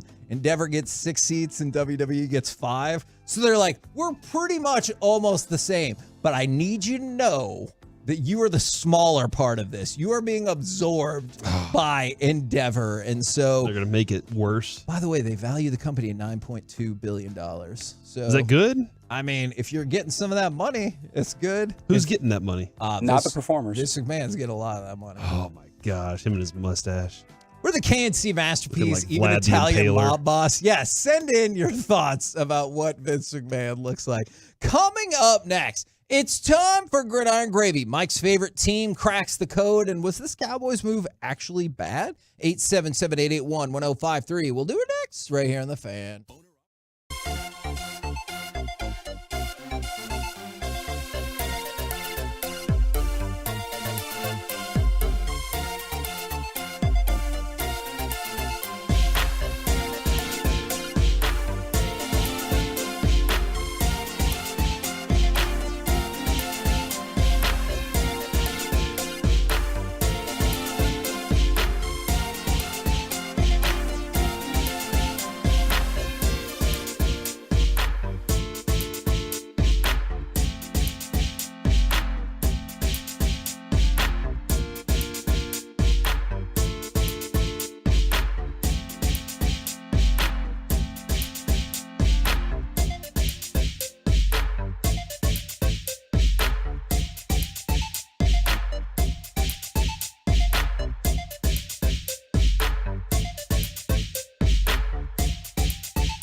KNC Masterpiece on 105 through the Fan is brought to you by Classic Chevrolet.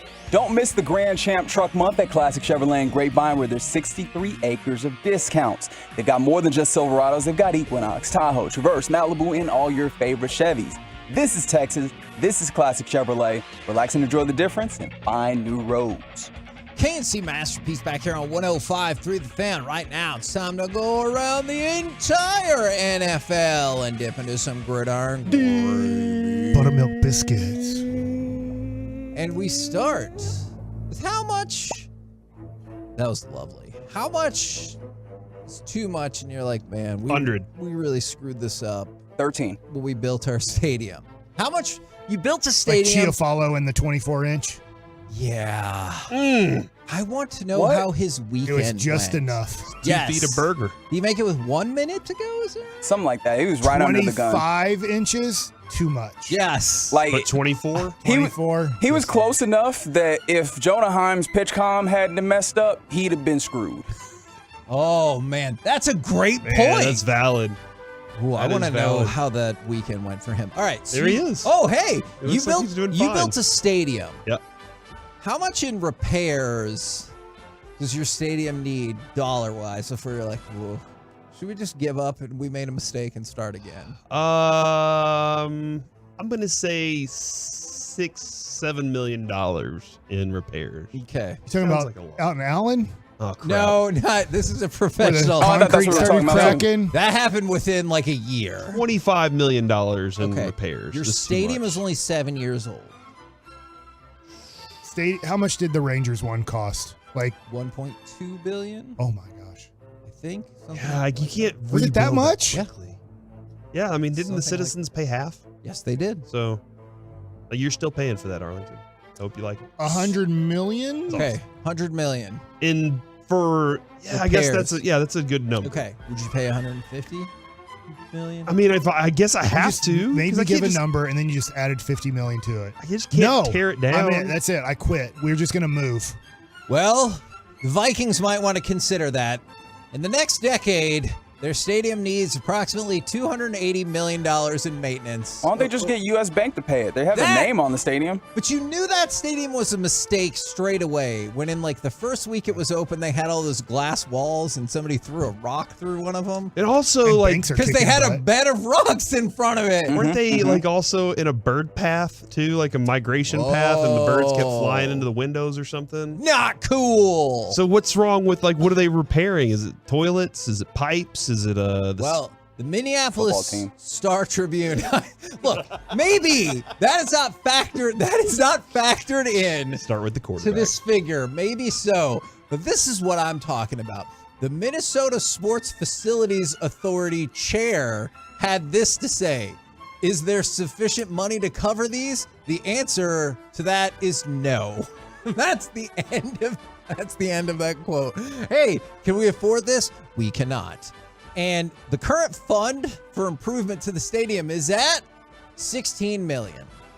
Now, Corey, you What might. is this, like the church fund? Yes. You walk into the Yes. stadium, drop a few dollars to Yes. help rebuild the stadium. And you know what we did in our church bulletin is we let you know where the money went, but also we at one point we like upgraded the church. I was like, oh wow, it looks super nice. Then I realized we did that on credit, and it said in our statement, even with like all the money we made this past Wednesday, this past Sunday, we were still $3 million in the red. Oh man. And I Y'all don't thought, love Jesus enough. I Put know, more on the plate. But okay, here's my counterpoint. Our church was fine. Maybe wait until you've raised the money to, do Kevin, this is not aesthetic church financials. This is gridiron Okay. gravy. Okay. What's So going on? my here? point is, Does Texas have a sports facilities authority? Because I Gotta. Googled, I got Figured. Minnesota instantly. Yeah. Illinois next. Can't find Texas might as a just be a sports Midwestern authority. thing. Is that All I what you're can find saying? is Plano Sports Authority, which is PSA. You know which what? They might be as close to their goal as Minnesota is, because Minnesota has $16 million in the fund, and they need $280 million. I'm Hence sure why they'll that get guy's it. like, we don't got it. I'm sure Goodell will be like, "Hey, take some of my earnings from this year." Yeah, that's cute. That's definitely going to happen. Now, speaking of things that are in trouble, I take you to the XFL. Tell me if you think this is a good sign or not. No. The XFL, that's a great point. The XFL's we're getting close to halfway through the regular season, probably. is they have already put out a statement from the St. Louis Battlehawks that they'll be moving the team next year. Now, first of all, the delicious irony of the St. Louis XFL team also moving to Los Angeles. Wait, are they moving to LA? Yes, Oh, they no. are. Should not be lost on anybody. But also, you're half a season in, and your team already has to move for next season. Here's a part of the statement that's a lie. I like this bit. St. Louis is a city known for its incredibly hardworking, passionate, and proud people. Bringing the XFL back to St. Louis in 2023 is one of the proudest moments in our league's history. Is it? Hey, Kevin. Yeah. When was this release put out? Oh, no, this is fake? I don't know, but someone has brought up that they April thought it was an Fools. April Fool's show. Oh. So should we abolish April Fools? Because I'm done with Do we it need as to of start today. this show over? Yeah, we should start over. Stupid. What if none of the things that we talked about on the show thus far were real and were all you know April what? Fool's jokes? I'm going to take that back. No, I'm definitely stupid. But I'm going to add in. Are you sure it's April Fool's? That's the thing. You want to go research it? Because I thought the whole Beckett thing was April Fool's. That's another story. Okay, I believe this could be April Fool's, but it's not good when your TV ratings went down so much that I automatically assumed it was. Yeah. You know what I'm saying? Like, I can still be stupid and the XFL can be in trouble. Both of these things can be true. Well, Are those related, though? Or are you stupid because the XFL's in I trouble? don't think so. I've been stupid for a long time. Okay, all I right. think you're pretty smart. Okay, I say stupid things sometimes for a long time. That's better. That's true. Yeah. Is that right? But are you really inside your head right now on how you're going to feel in about 6 minutes when we go to break? I'm going to feel angry. Are you going to take it out on Mike? At myself? Yeah. No. Are you going to take it out on yourself eternally? You take it out of those headphones? Internally or eternally? Internally. Hopefully not eternally, but sometimes. Sometimes, yes. That is the case. It was the point, Kevin, where you said St. Louis is known for these things, and none of them was the Gateway Arch. That's why I was like, that's the only thing I know St. Louis for. Yeah. And the Lewis and Clark expedition. And Nelly. Yeah, Nelly. Man. That's right. That is a great point. It's That's like a great point. All right. Oh, my gosh. So, I can't wait for this break. I wish this break was over already. All right. Are you sure about this next story? Not really. All right. All right, let's go. Let's go from that. Good luck to us. The best.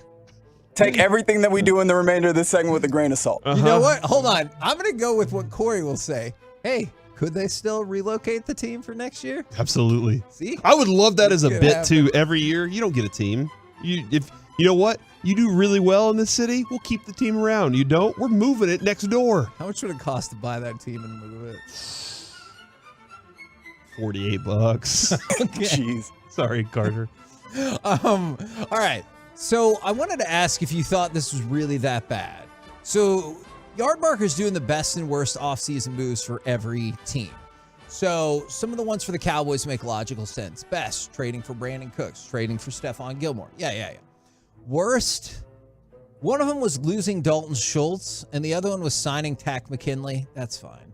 Like, if your 1 year, $1 million deal is like one of your worst deals, I can live with that. But my question was, do you think losing Dalton Schultz goes down as a bad thing for whatever reason? The thing that jumped to mind immediately for me is that then they might spend higher draft capital than you would like on a tight end.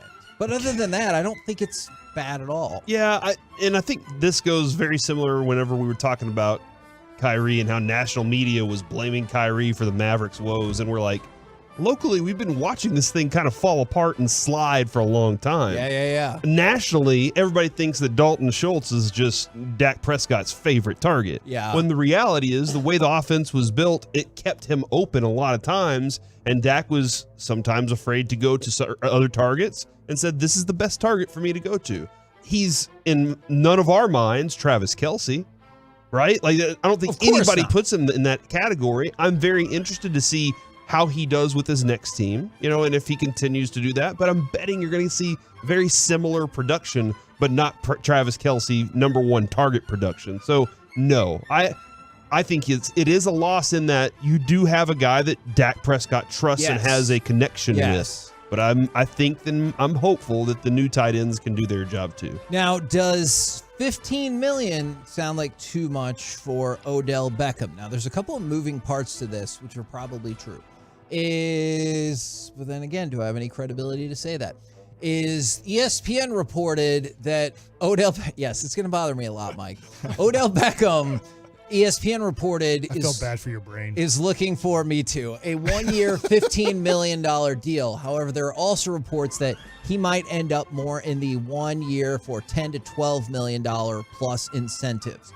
Does that, if you're, the Chiefs have come up, any number of teams have come up about this, does 10 to 12 million plus incentives for Beckham, not for the Cowboys, but for just your generic football team, does that seem more palatable or more feasible? I mean, if I'm not getting any other grand offers, yes. Like if I'm not getting 20 million or 15 million, then yeah, I can get that 10 million, take it, get my incentives. Absolutely. I think so.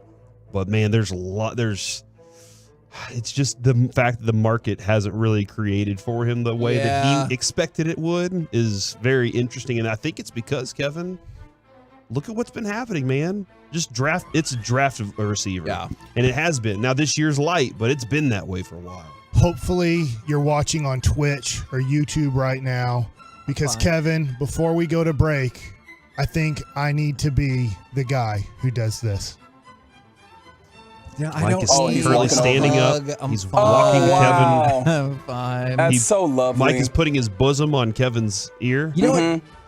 Just for that, I have a Jag story for you. I got a Jag story. I thought we were going for a Your full phone's hug. back He on. didn't give you a full hug. That was kind of one of those side hugs. I was a kind of church know hug. you. Yeah. That's fine. That's because I didn't want to get punched in the mouth. Yeah, Don't touch Kevin. But that's why you wrap him up. You give him a good clinch so he can't get his arms free. Is Shad Khan, the owner for the Jags, said the vibe I've gotten is that I feel like we've cracked the code. We have a great head coach, a great general manager, and we have a great quarterback. That's the trifecta for success in the NFL. I feel like yes.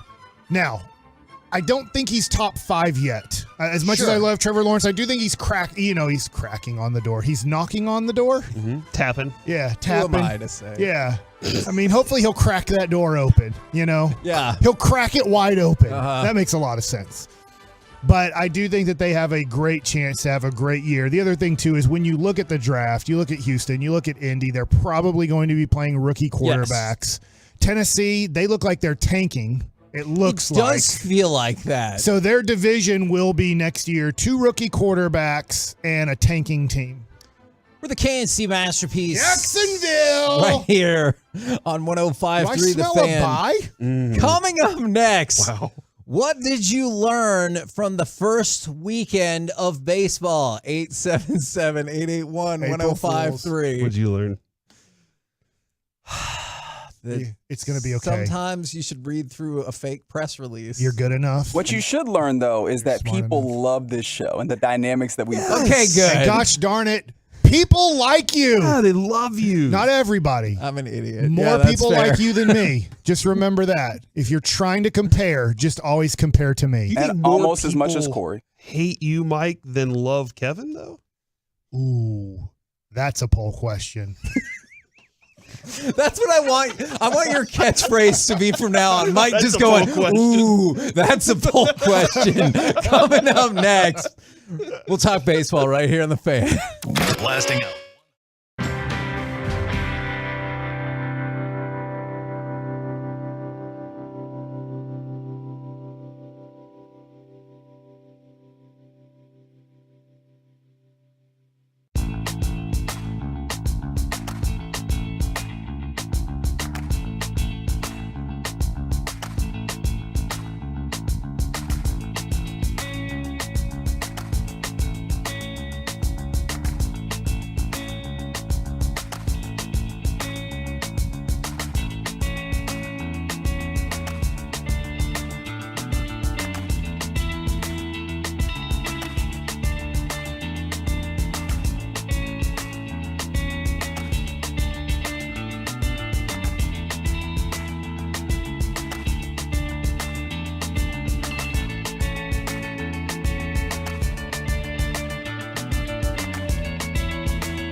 studio secured by DFWsecurity.com.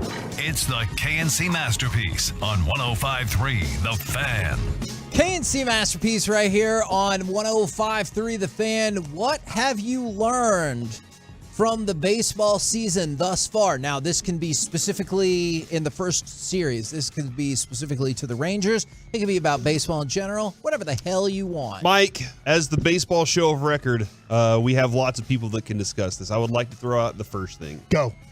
We need curtains in right field because Robbie Grossman struggled very, very bad. And whoever was it, Schwarber? Whoever was out in right field for Philadelphia, they struggled too. But where do the curtains go? Like between the infield dirt and the grass? I think they go up. Like whenever they open the roof, you're going to have curtains that just go straight up in the sky to block it because I don't know where else to put it.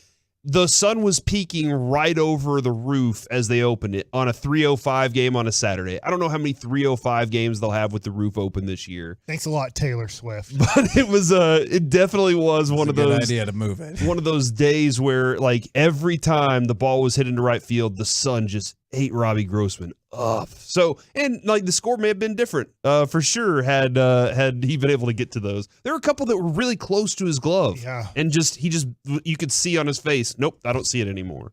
And when you're healthy, I think that'll be Adolis in right field. Yeah. I do think Leote, when he comes back, I think will be your center fielder, and then Adolis will be playing right field a lot, where then Grossman will be kind of in a, I don't want to say a platoon situation. Obviously, he's off to an awesome start, but I do think that, Robbie Grossman will play the majority of his time in left field for the Rangers, and Adolis seems to he's just so awesome. That so play good. he made yesterday, close to the wall, he made that look easy. That's a hit against, I'll say, at least 50% of major league teams. And it's interesting how much you take the, I guess, plays that are made to look routine that are not for granted, because a play that I thought looked super routine, but you see how quick it makes a difference, is Josh Young double pumped on a ground out, and then it ended up being an infield hit, where in my mind I was like, that should 100% be an error. I know it never would. And so that just shows you like how thin the margins are. And so when you see plays that should be amazing look routine, it just shows you how great that was. Yeah, and it's nothing against, I'm not trying to take a shot at Nomar Mazara here, but that's probably a double. If back in the day, Nomar Mazara, and we don't say anything about it because the ball's hit well, it short hops the wall, or maybe hits the base of the wall, and you're just like, hey man, the ball's hit well. What do you want him to do? Nobody's catching that ball because I just saw him not get close to it, or like, oh, he just missed it. Great effort, tough play. But he got to it, was able to kind of basket catch it and slow down so he didn't run into the wall too hard. So great play by Adolis. I'll tell you, MLB Central led with the Texas Rangers today on their show. So at 8 a.m. Texas time, obviously 9 a.m. East Coast time, they decided over the whole weekend, we are making the start of our show about the Texas Rangers. And Mark DeRosa had his 5 overreactions of opening weekend. And Mark DeRosa, one of his overreactions was Rangers are winning the World Series. Now, he at the end, they kind of questioned him and was like, I'm not really believing that. I got to wait till June. But it was really fun to just hear the start of the show. Rangers are playing great. Overreaction. Rangers are winning it all. Can we pile on with that, though? David Schoenfeld for ESPN. Okay. 10 observations from the weekend, number 8. And this was not an overreaction. Best opening series, the Rangers. It doesn't say, and these other teams. It's best opening series, the Rangers. The Rangers swept the Philadelphia Phillies in impressive fashion, which of course leads to multiple 817 saying 162-0. From the 972, it's going to be a fun season. The Rangers win 90, which, again, one series, but I would be far more obviously likely to say 90 as opposed to the we're going undefeated, though that would be great. Last year, we have Seager and Simeon. They both start poorly, right? Yes. This year, DeGrom didn't, he gets the win. Or they won in that game. Yes. I know he didn't pitch as spectacularly as he wants. Put in work. But he did get 7 strikeouts, the same as Martin Perez. So, that's nice and everything. But you don't start this season immediately with you're losing and your star's not that great. That's what I'm liking right now is you don't have to start answering these questions of, hey, what's wrong here? You have every reporter that's in that clubhouse wants to talk about the positives of how did this happen? Why is Mitch Garver hitting home runs this way? That's what all the stories are right now. So Bochy's not having to answer all these bad questions. I do know it goes back to baseball nuggets, and I totally get there's another side to this. But as a fan, I do but it also ruined me the pace of play on Sunday. I went away from the Ranger game, and I'm just going to be honest here.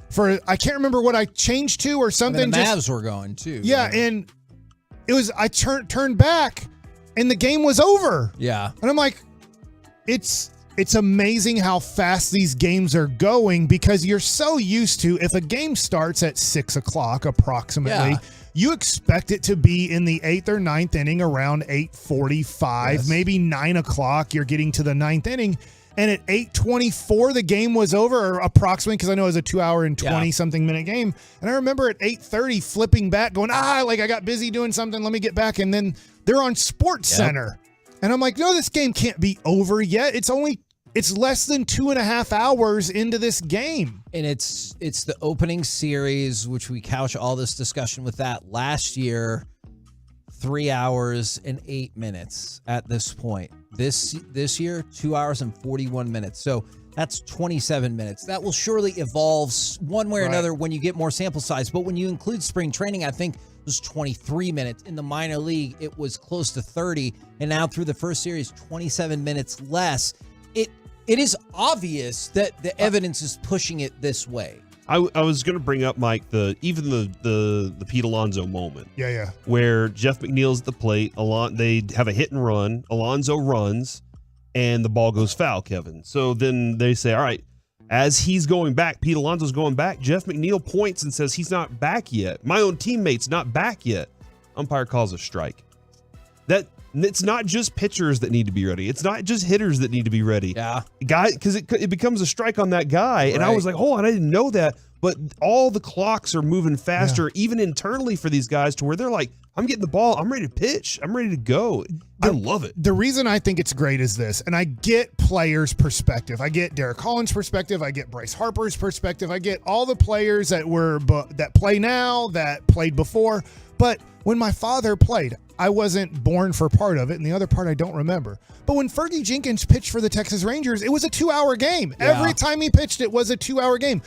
Back when I grew up watching baseball in the 80s, when I started watching, so you get to the mid-80s, this was what baseball was. Yeah. So we're getting back to the same pace. The thing is to me, it's not like baseball's always been a 3-hour game. It used to be in the 70s and 80s around a 2-hour and change game, whether it was 2 hours and 15 minutes or 2 hours and 45 minutes. That was a Major League Baseball game. So they're forcing guys to play at the pace the game used to be played at. So when you hear baseball, quote unquote, purists being like, this isn't right, are you kind of like, no, it is. I get they're having to put a clock on these guys to make them pitch at the pace that the game used to be played at. Now, the one thing is you still have to wait for commercial breaks. Back then, when my father played, I haven't seen my dad play one game really in my life off of television because they didn't televise games. The Rangers didn't televise games in the 70s. The Twins didn't televise games in the late 70s. There was only games of the week and randomly televised games. So it's very tough to find regular season highlights of games in the 70s because they weren't televised that much. It's till you got to HSE time and stuff like that you finally get to the Rangers actually being televised on somewhat a nightly basis. But the game used to be played at this pace. They're just now forcing the players to play at this pace. Yeah, they let it go too long, kind of. We let you guys do too much for too long and step out of the box and adjust your gloves and take your time between innings. And I'm not saying take the pitch clock out or the hit clock out, and I do understand there's going to be an issue coming up where there's a 9th inning where it's determined off of a ball or strike, and we're not going to be too crazy about that situation. But I wonder if 5 years from now, Kevin, if so many players, all the players have been playing under these rules in the minors and the majors for at least 5 years, if you almost could take out the pitch clock and they wouldn't even know because they would be playing at that pace because now their clock is set to I get the ball, I get on the rubber, I make a pitch. I see a pitch, I like it, don't like it, I adjust for 3 to 4 seconds, and I get back in the batter's box. And they wouldn't even know that they were playing at this pace anymore. We've already started to see an astonishing increase in batting average for balls in play, which has led to an increase for batting average across the board. But I think the biggest thing that people have noticed, and the number one bullet point in ESPN's article, is the running game is back. These are the numbers that I saw through the first 3 games. Stolen bases last year in the opening series. Resign Zeke. 7 that running game. Establish the run. Maybe is 17 of 26 stolen bases for 65%. In this same opening series this year, 49 of 56 for 88%, which means 30 more steal attempts. So my thing might have been wrong. Yes. It said 85% on Yahoo. I saw 88%, but think about it. 30 more attempts for 32 more successful conversions, which means like last year, you could have had 30 straight steals, all be successful, and would still be behind the pace of this year. And I think there might be a distinct reason for that. If we want to go to cut number 11 right here, this is the Braves announcer. I think he's figured out why there's so many more steals this season. Those bases 3 inches bigger this year, drawing the ire and envy of men everywhere. Oh my God. You can't do that, baseball announcer guy. Apparently you can't. Why not? You can't make jokes like that. You're supposed to be a There's serious commercials about broadcaster. it. Yeah. You watch TV after 11 p.m. She'll like it too. Yeah, like Yeah, that's old Frank. That's the big hurt. yeah, and they're like, "Do you wish you had more power in your game?" Like, what do you think they're talking about? I don't know. And I expect know. more from Extra a base hits. broadcaster. You know? Not trying to make a joke, but I honestly did not think that the bases being 4.5 inches closer would make this big of a difference. I also understand there's And the pickoff situation. That's what I too. think too. Yeah, But wow, like this is, I hate saying this because I understand the purest part of the game. They've now changed the bases, which is pretty extreme. But to add the stolen base back into the game, to me, it was silly. You'd look at the league leaders, somewhere between 25 and 35 stolen bases in 160 games. That would put you in the top 5. That doesn't feel like in a your threat. league. Yeah, that doesn't feel like a threat at all. It used to be Vince Coleman and Ricky Henderson used to be threatening 100, and they might get 100. They might only get 84, but I don't know if it'll get to that. I don't know if we'll see. And then do you put in, I know this gets to Roger Mayer stuff. Do you put an asterisk next to somebody if they steal a Ricky Henderson amount of bases? I bet some people will. I really do. Now, a couple more things is worst opening series per ESPN was the Mariners, which is always great when like a team in your division is not doing as well as some anticipated. And then the other thing that got pointed out that I'd even thought about this when you talked about the beginning of the show, Mike, the 3 different ways of winning. Also, the Rangers won a 1-run game yesterday. Last year, they were 15-35 in 1-run games. So to start off with a win, as opposed to if you'd have lost that game 3-2, don't you feel like people would have been like, yeah, well. And especially it would have most likely been bullpen. Let's just say it was in the 6th, 7th, 8th, 9th inning where you kind of blew the lead. You say, oh, this is a little bit of a weakness that the Rangers have to figure out probably in June or July. And look, it's one game that the bullpen had to hold and save the game, and they did a perfect job of it. So we move forward and we keep seeing what's going to happen. And this is always the tough thing about sports. We do have to make opinions. We're on the radio today, and we're going to be on the radio tomorrow for 4 hours. But like Mark DeRosa, who's on the air too, was like, hey, I love these overreactions. I have them too, but I also know that I need to wait till June to see like way more establishment of certain things. But it doesn't mean what do we do in April and May? We come on the air and say, hey, play music because we need to wait 2 more months. Yeah.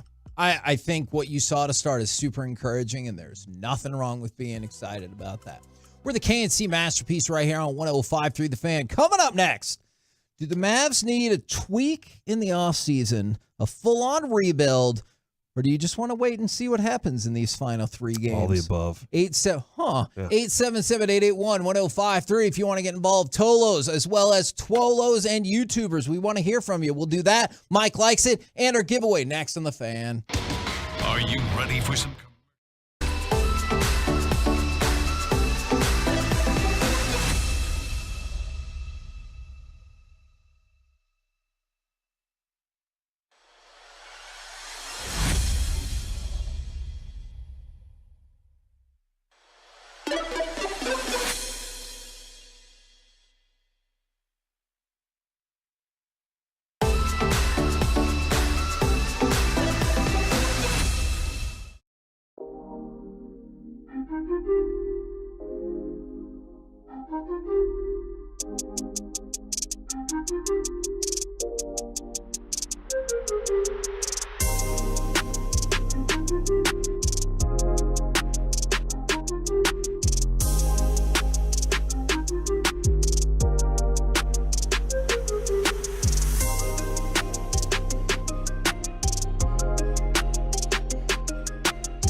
3 seconds. Trae Young against Josh Green. And there's a foul. Oh, and it was a foul call at the end of regulation that gave the Mavericks a chance. And it's a foul call at the end of overtime that is going to give Atlanta a chance. And this looked like a broken play to me. Yes, Derek Harper, almost said Holland. They were serious. He sounded so sad, but the Mavericks lose to the Hawks 132-130 in overtime. And I know there's still 3 games to go. And I know we laid out a path where they can absolutely still get in the play-in. Even if it's not a path that is easy, it can still happen. But you said they need to win all 3, right? They need to win all 3 or else this is a non-starter. If they lose a game the rest of the way, it's over? It could still theoretically happen, but then you would need literally every other thing to fall exactly your way. So you need to go undefeated in these last 3 games. Can they lose all of them and still get in? They cannot. You don't know that. I do know that for a fact. Okay. Is all the tiebreakers in the world won't save you then. Is my question for y'all was going to be, since we talked about some in the crosstalk, is do the Mavericks just need a tweak in the offseason, a full-on rebuild, or do you want to wait and see what happens in these final 3 games? Now, perhaps pertinent, especially if you're going to these games. And if you're going to be at Friday's game, let me know. I'll be there with Brandon, and we'd love to say hello. Rooting on the Bulls. He'll be rooting on the Bulls for sure. I might be as well. I could definitely see that. What?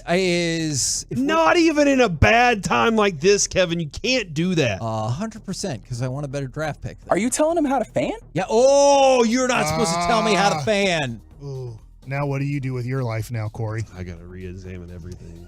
Is when we talked about this morning, is Sharanya threw out there that Mavericks might just shut down Kyrie and Luka for the last 3 games. So that you would assume would put an end to all of these discussions. We talked about that in Crosstalk. Wanted to bring it up here because that was one of my options. Do you want to wait and see what happens in the next 3 games? Well, if the next 3 games, they're like, we're just not going to play these 2 guys. That lets you know that this season is over. Right. Do you look at it as this is a tweak situation or a full-on tear it down, build it back up? And I'll tell you this.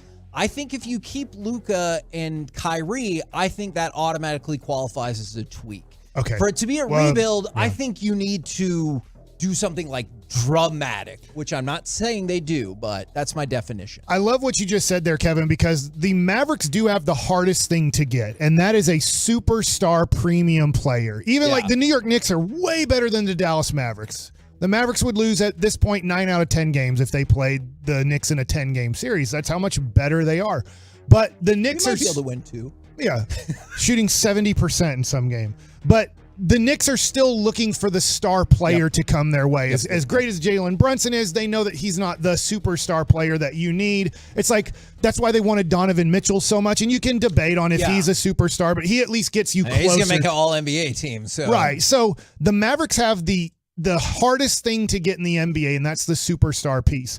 That being said, I don't think they can do it, but it does need to be a complete rebuild around Luka because you're missing 2 big guys that can play. You have because think if you had Capella and John Collins. Like think about Trae Young is only 500. He has freaking Capella, John Collins, and another all-star next to him in Murray, and they're 500. Like that's not good. As much as I know you hate on Trae Young, I'm not trying to hate on him, but when you watch last night's game, you go, what would the Mavs give to have Capella and John Collins as their starting 2 big guys over Reggie Bullock and Dwight Powell? That's who the Mavs started as their 2 big guys last night, was Reggie Bullock and Dwight Powell as the 2 big guys on their team. Like I don't know why you put those air quotes around. Well, because Reggie is a wing, but that's what they have to do. So you look at the Mavs and you go, it does need to be a complete rebuild, but I don't think Mark Cuban leading the thing, because he really is the general manager. Sure. And then Nico being the assistant general manager and Jason Kidd, putting in, I do think Kidd will be the coach, and we can discuss that at a later time. But I do think that they look at it and go, we do need a complete rebuild because we also need 2 wing guys that can play basketball. And what I mean by that is, yes, Tim Hardaway Jr. can play, but he's a one-trick pony. He is a shooting threat, and there's not much else he can do on a basketball team. Reggie Bullock is a defensive guy who's as he's getting older, getting worse at it, which happens with age. Yeah. And he's a inconsistent shooter at best. And that's all he can do in the NBA. So you start looking at, man, I'd like some wing guys that are more complete players. 2 of them. I need 2 big guys. If Kyrie's here, I'm good with ball handling, honestly, with Jaden Hardy and stuff like that. So I don't need that. But Tim Hardaway Jr., real quick, 2 years, $34 million left. Davis Bertans, 2 years, $33 million left. Reggie Bullock, 1 year, $2.5 million left. I do think he could be movable because of expiring, but not easy. They couldn't move Dwight Powell in the offseason, which they tried to at $11 million. But Maxi Kleber, 3 years, $33 million. JaVale McGee, 2 years and $11 million.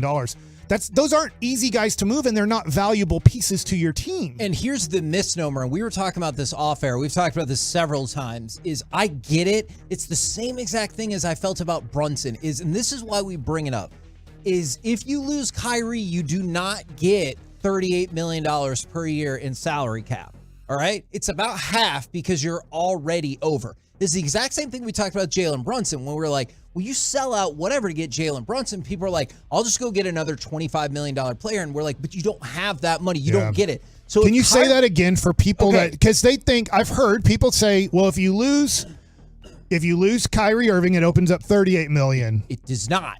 Can you sign and trade him and open up $38 million? You can't. No, you can trade for $38 million, but it opens up no extra caps. And so that's what. Yes, that is a viable option, Corey. Okay. But here's where that backfired on you last year. You have to know all your options and possibilities. Let's just say I've heard all the things like the Lakers aren't interested or whatever. Right. Well, let's just say it is the Lakers, right? So the mistake that the Mavericks made last year is if you think Brunson was always going to leave, like, I'm not here to argue that with you.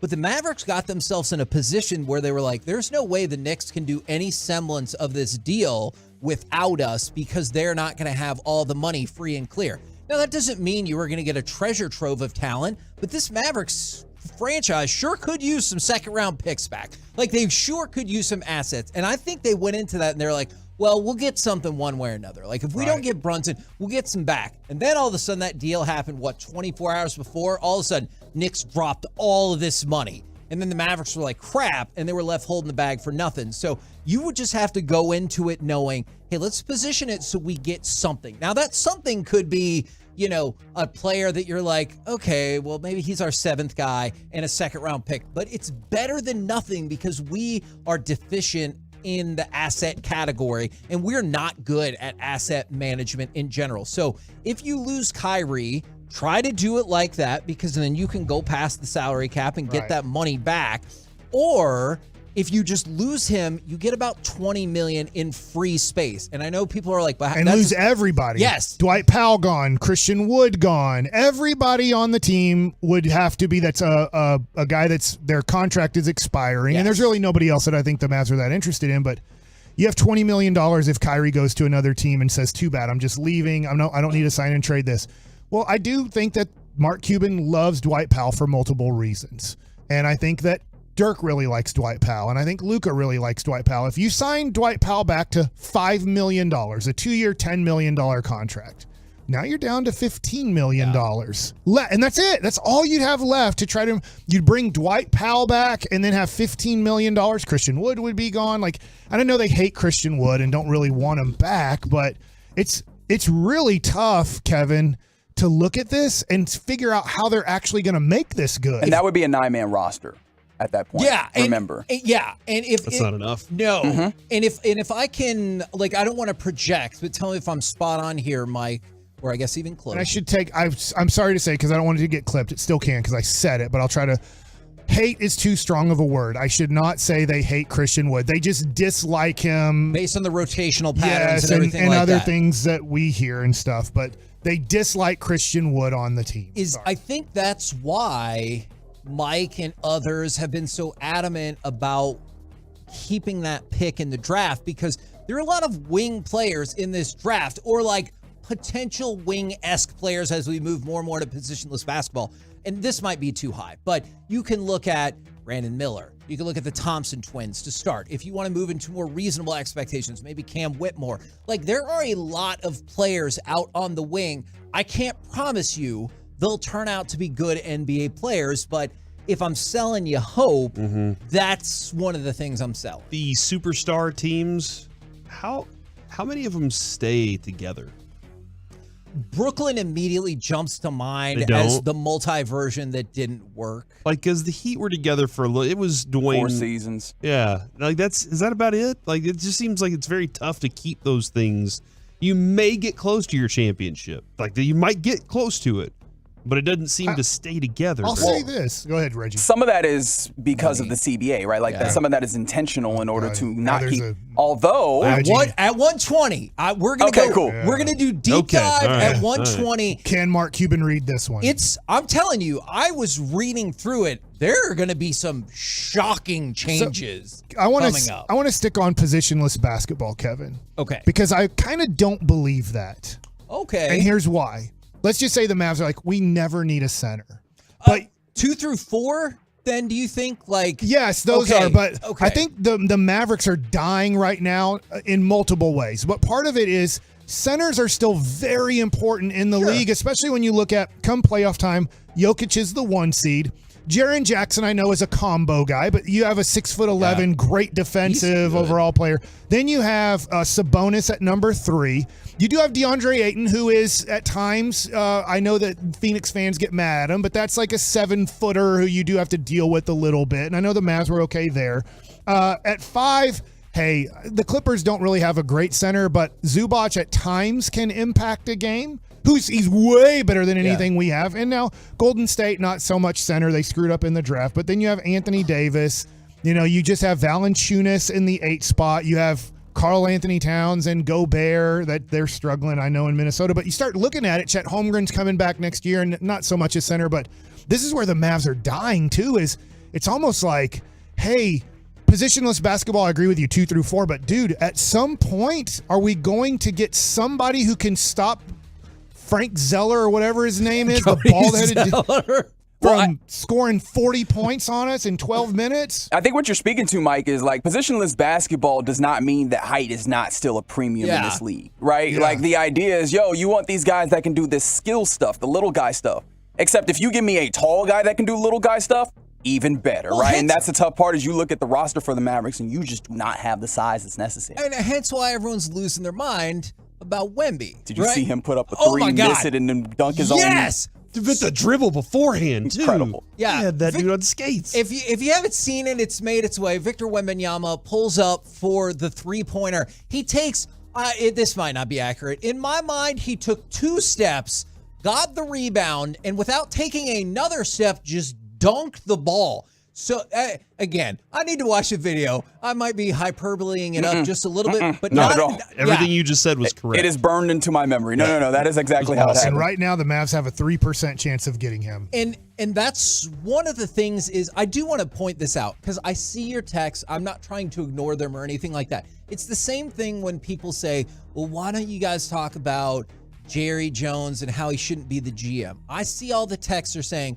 what you need to do is trade Luka. In my mind, I do not believe there is any viable discussion in the Mavericks organization at any level about that happening. If it were, that's why we threw out the OKC thing a while back. Like, how many teams in the league would have that conversation? Beyond, hey, do you think we should do this? But having Luka and wanting to trade him, or have the conversation of they would wanting to trade him. It's just not. It's not the way that business is done in the NBA. Yeah, and so until the person says they want out. Yeah, and then so you have to have the discussion. I don't mean to ignore the people. Like, for example, convince Kyrie to stay, trade Luka for the number 1 overall pick and 2 other solid role players. You still get the number 10 pick. I'm not meaning to dismiss you. I know nothing of that being something Mavericks would even consider, which is why I don't bring that up. It's not because Luka's the best and doesn't need to grow up. He does need to grow up. Just so everybody understands, whoever gets the number 1 pick would not trade it for Luka.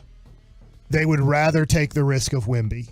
Whether it's San Antonio, Houston, Detroit, Charlotte's, the teams with the best percentages, they would not trade the number 1 overall pick for Luka. And then no team, not even the Mavericks, literally all 30 teams would never build a team around 31-year-old Kyrie Irving. As good as he's been for them, I'm not trying to take a shot at him, but literally all 30 teams wouldn't say, I want to build a whole roster around Kyrie Irving in 2023-24? I would love to use your catchphrase, a poll question about that with the actual GMs. I don't think no team, but I think you're right, is the majority would say, I'll take Wemby. I would just love to, I know we won't get that. I would love to know their answer is, you get the number one pick or Luka. That's the deal. Yeah. I hear what you're saying. I think teams would rather start with a rookie contract. Sure. I could see that for sure. And I do want to. And this is a stacked draft. I do want to get to this with Luka Doncic because I just mentioned Kyrie Irving situation. It's 50-50. Who knows? Kyrie might already have chosen his team, right? This happens. You start reading books and stuff. You're like, crap, man. Teams like some guys choose their team 2-3 years down the road. I know that might not be with Kyrie right now, but maybe he already knows if he's coming back or knows that he's not coming back. But we don't know as a fan base.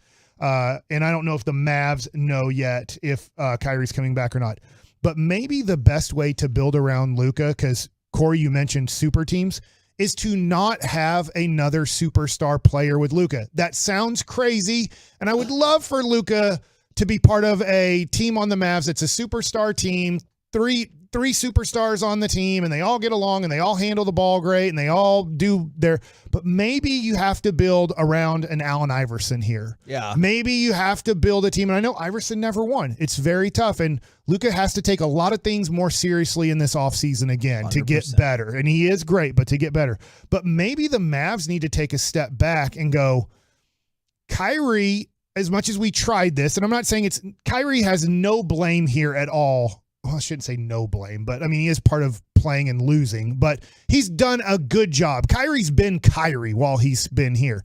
But maybe the Mavs' best way to build a team is to look at the way Larry Brown built around Allen Iverson. And there's probably other examples. I'm just not great at it. Yeah. But we just need a whole bunch of really good role players. We don't need another guy who wants to handle the ball a lot because the ball is not going to be handled a lot by another guy. And we can talk about this more as we get closer. Well, I guess we need to at least wait until the next 3 games shake out to be sure. But if you want some names, it's Walker at Houston, Whitmore at Villanova, Grady Dick at Kansas, the Thompson twins. Like, I think these are all players. Hendricks at US. Hendricks from Central Florida. That's that will a great probably point. be a guy like if the Mavs do get the 9th or 10th pick, I would be, as long as he's there, I bet the Mavs have to take him because they're like, this is our one way to get a rebounder, shot blocker, athletic guy, alley-oop dunker. Looks like he can shoot the NBA three-pointer. It'll take time to develop, but like that would be the only guy who could kind of fill a big man role. So those are some options for you to look at because I believe, now it ends up being a crapshoot, but I believe there is a lot of talent at the top of this draft. Now, we got Mike Likes It coming up in just a second, but before we get to any of that, something away! Caller number 10, 877-881-1053. In this moment, will win a pair of the Saturday Clubhouse passes to the Invited Celebrity Classic. You remember that? We're talking about Greg Maddux, Larry the Cable Guy, all kinds of amazing people are going to be there. You get that's right. You get the Saturday Clubhouse passes for the event at the Las Colinas Country Club. You can buy tickets or get tickets in those Clubhouse passes at invitedcelebrityclassic.com, or you can win them for free right now and all week long. 877-881-1053. That's exciting. I'm really excited. I want to go out there. I want to go out to that thing. You know what? You think we should be able to go out there? I think we're going to do a show out there. Lies. Just because of you. No way. I believe it. Are you serious? Believe it to achieve it, Corey. Believe it. But I'm just going to hang up a poster that says believe, and I'm just going to tap it every time I walk by it. I think that you should. And then we also need to figure out why the season premieres of Ted Lasso aren't better.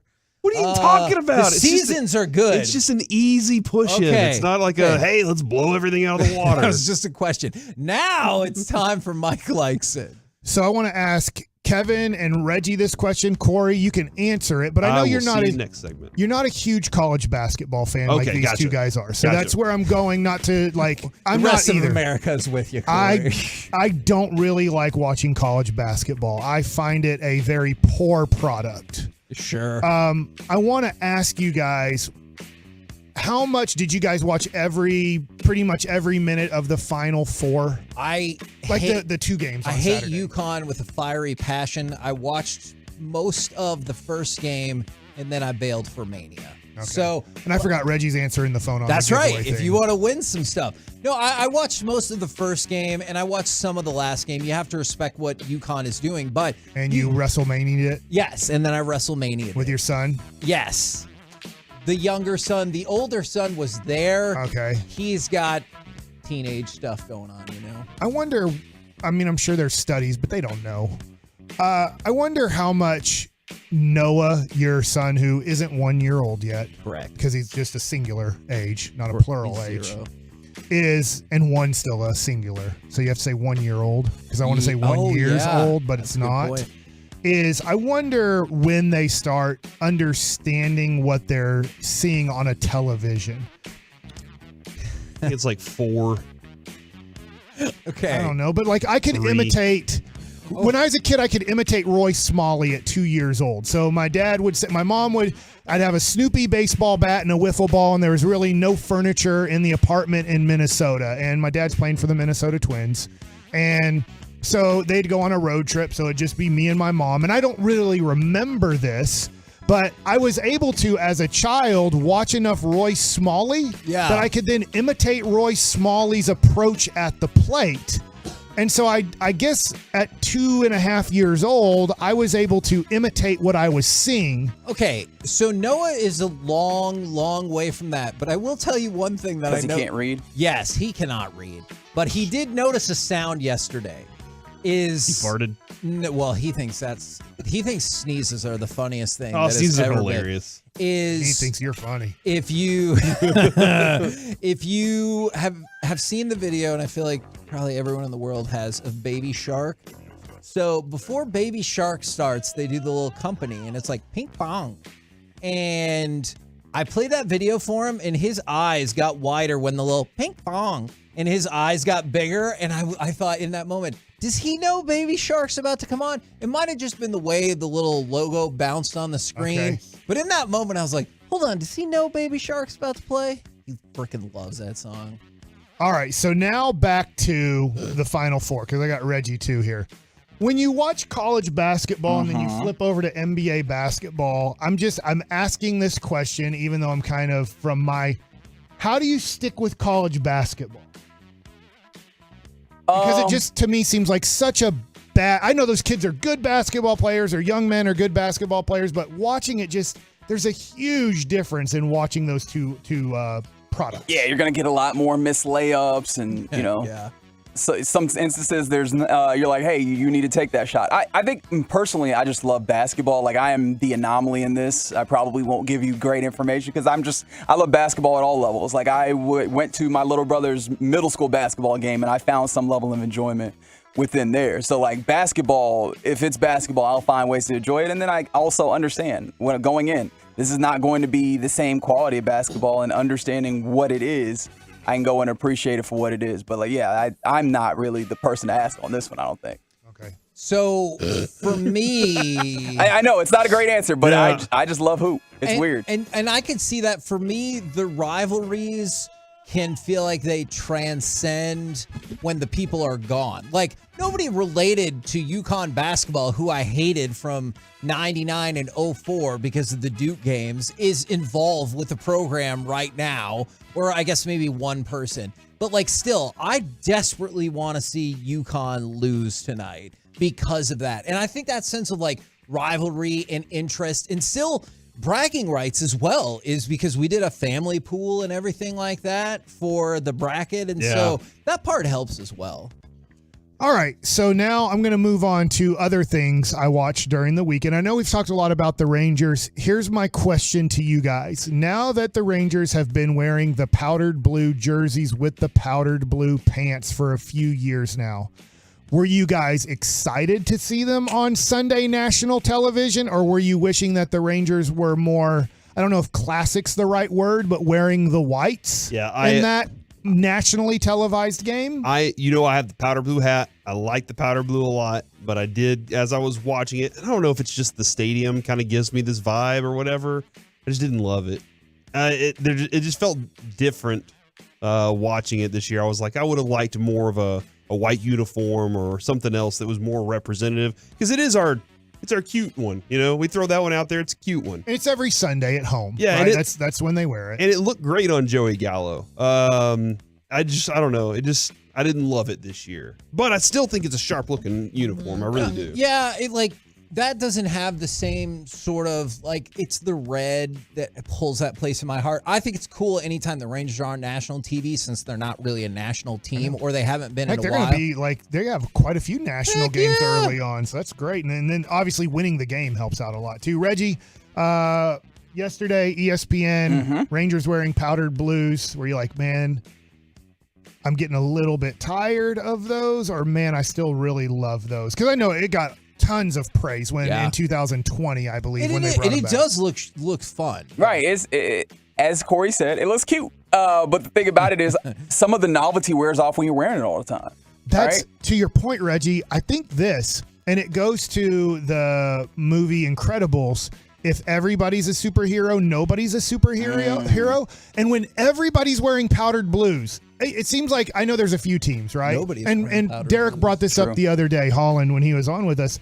I feel like I see so much powdered blue jerseys that it doesn't make the Rangers unique at all. Yeah. It makes them almost like, oh, here's another team with a powdered blue jersey. And so besides, I'm going to try to throw these out here. Besides Yankees, Red Sox, Dodgers, like the Padres have crazy colors, right? So they're not going to go to powdered blue, and they never did back in the day. Right. And the Diamondbacks, I don't believe have any powdered blues, but for the most part, I just am like, I don't know, now that everybody has powdered blues, I'm wondering how long the Rangers stick with powder. If you can only choose 4 jerseys, how long do the Rangers stick with powdered blue as one of their jerseys? Have you seen?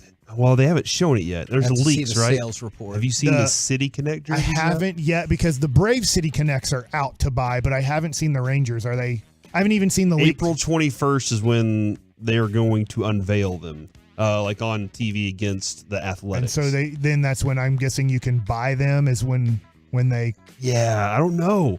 But I'm hoping that it looks so sharp that they're like, hey, let's add this element to it too. Well, I think Nike controls that, where they want to make them limited. That's why the Mavericks always have a new City Connect jersey through Nike, because it's like, we're going to limit it to this year, and then it's over and done with, and we move on to another City Connect jersey. So, oh gosh, I forgot what my next Mike Likes It was going to be, because I had it, but then that kind of threw me off a little bit. That's why I should never listen and just engage in. No, that is not the lesson that I want you to take away from this. I should write down my checkpoints. There is a notebook right next to you. I think those are equal solutions to the problem. Oh, that's because you're only here some of the time. Give me to text. You text them to me. I'll text them back to you before the segment. Listen to the Get All Right. right, I have other things in my head. You don't have to worry about that. Now, that definitely worries me. He has other mics running around in there yelling. Mark DeRosa, in one of his overreactions, said Joey Gallo is going to lead the American League in home runs. He just had to get out of Yankee pinstripes. How much do you believe his 2 home runs are a sign that he's going to be a good Minnesota Twin, or he's starting off on his kind of Tim Hardaway Jr. hot streak to start the year? I think I would be inclined to, if I had to pick one, I would go with the second one more, and this is part of a hot streak. But I will point out, being there as opposed to New York for his mental game is a huge step up. So I see the potential for it. Minnesota is a great place for him to just kind of clear his mind. Yeah. That's a really good spot for him to be at. But I don't think it'll last. It's just a dude that he loves to swing and swing as hard as he can, and he'll always go back to that habit. I know Reggie always shows us up on this question, okay, because he has multiple TV sets. That's right. He does. But if you could only watch one game tonight, the Rangers are 3-0, and they are the talk of MLB baseball. Yep. And the national championship game is on between Kawhi Leonard and Ray Allen. Unbelievable matchup. Would you, if you had to only watch one game tonight and you couldn't have multiple TVs and you couldn't flip, what would you give your, now baseball, 2.5 hours to? I would pick the Rangers because I would hate watching the other game too much and just rooting for UConn to lose as opposed to So you don't like college basketball so much that you wouldn't watch a Rangers game. Or Monday Night Raw. I know that Raw. Oh, man, and this is the best Monday Night Raw of the year. All right, my order then would be Raw. This is the Raw after WrestleMania. This is the best one of the year. I would go Raw, then Rangers, then UConn. So Eddie Murphy to start, then Rangers, then college, then college basketball. Are they going to give Cody the title during the war night on Monday? I mean, that would be pretty shocking and really confusing. Here is real quick on our Twitch from different people. Rangers are so addicting right now. Can't get enough. I got to see John Gray pitch. Bally's is trying to help with you not getting enough. I realize, I understand. Why are you doing that, dude? We went a whole day without talking about that until you just threw that out there. People need to be heard. It makes them feel heard. If you have Apple TV, you got a game on Friday night. Reggie just That's told right. me. I'm so excited. Dog, the Rangers, national TV darlings, apparently. I know. We always knew it. Yes. I'll be watching Rangers, Mike. You're right. They are addicting right now. The bats are live, and the pitching's good. That was from Chris J-Ho. This is good pitching. This isn't bad pitching. I know DeGrom had his moment, but this is good pitch. Like, Evaldi was fun to watch.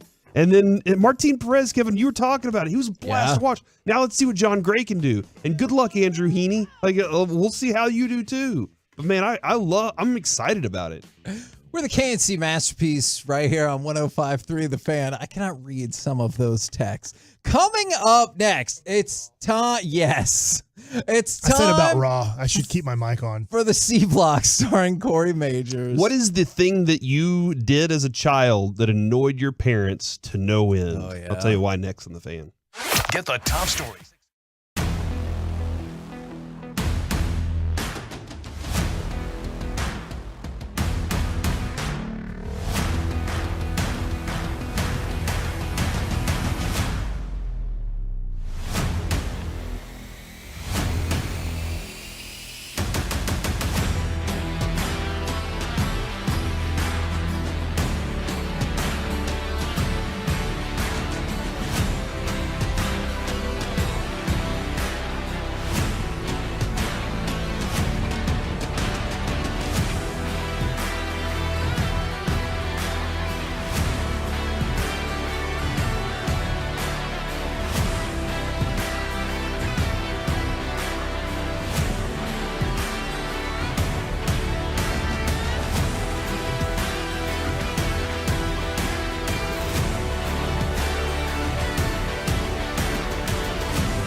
Fan Studio, secured by DFWsecurity.com.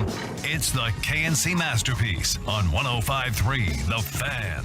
KNC Masterpiece right here on 105.3 The Fan. If you missed out on our golf giveaway, don't worry. We'll be doing that in the noon o'clock hour all week long. And now it's time for the C Block starring Corey Majors. Starting the question off, 877-881-1053. Text in, what was the thing that you did that annoyed your parents to no end? Or what's the thing that your kid does that annoys the crap out of you? And before we get into that, I did want to drop this. Mike, you know how I'm Tom Thumb famous in the world at Tom Thumbs. Over the weekend, Kevin, what are the 3 things that really give me confidence that I could go rule the world? Yours is having your phone fully charged. It's a full tank of gas, right? Full tank of gas, fresh tires, and an oil change. Those 3 things, once you get in the car, because I used to be, whenever gas prices were reasonable, 88 cents or whatever when I started driving. It used to be a very, hey, let's go drive. Just go drive. And it was nice to just get in the car and go. And now driving's a chore, right, Reggie? Not necessarily. Okay. I also live close to work, so like nice. I don't have to do as much like driving out of necessity. Yeah. But also the cost of gas is like you can't just going for a drive. You have to justify getting in the car and going somewhere, you know? Exactly. I can't just drive down to West and be excited that I got kolaches like I used to. You know, now it's just drive down to West? I drove there on like a Sunday. And there isn't a drive-through. No. Even though somebody tried to create one, it didn't even look like they tried to create one. Well, at the Quick Car in Plano, Kevin, next to what used to be your racetrack and now is called Raceway. What are they trying to pull? They changed the color scheme too. I get it. You don't want to get sued. I walked in and I was wearing, because I have like 4 fan shirts, 105 through the fan shirts that are still super comfortable. Okay. And I walked in, was wearing it, and this guy goes, I love listening to the Fan. And I was like, me too. I listen all the time. I was like, I actually work there. He was like, that's cool. And so I said, all right, I need an oil change, inspection, etc. And he was like, hey, you're Corey. And then he came out from the other side of the counter and gave me a big hug and was like, I listen to the show every day.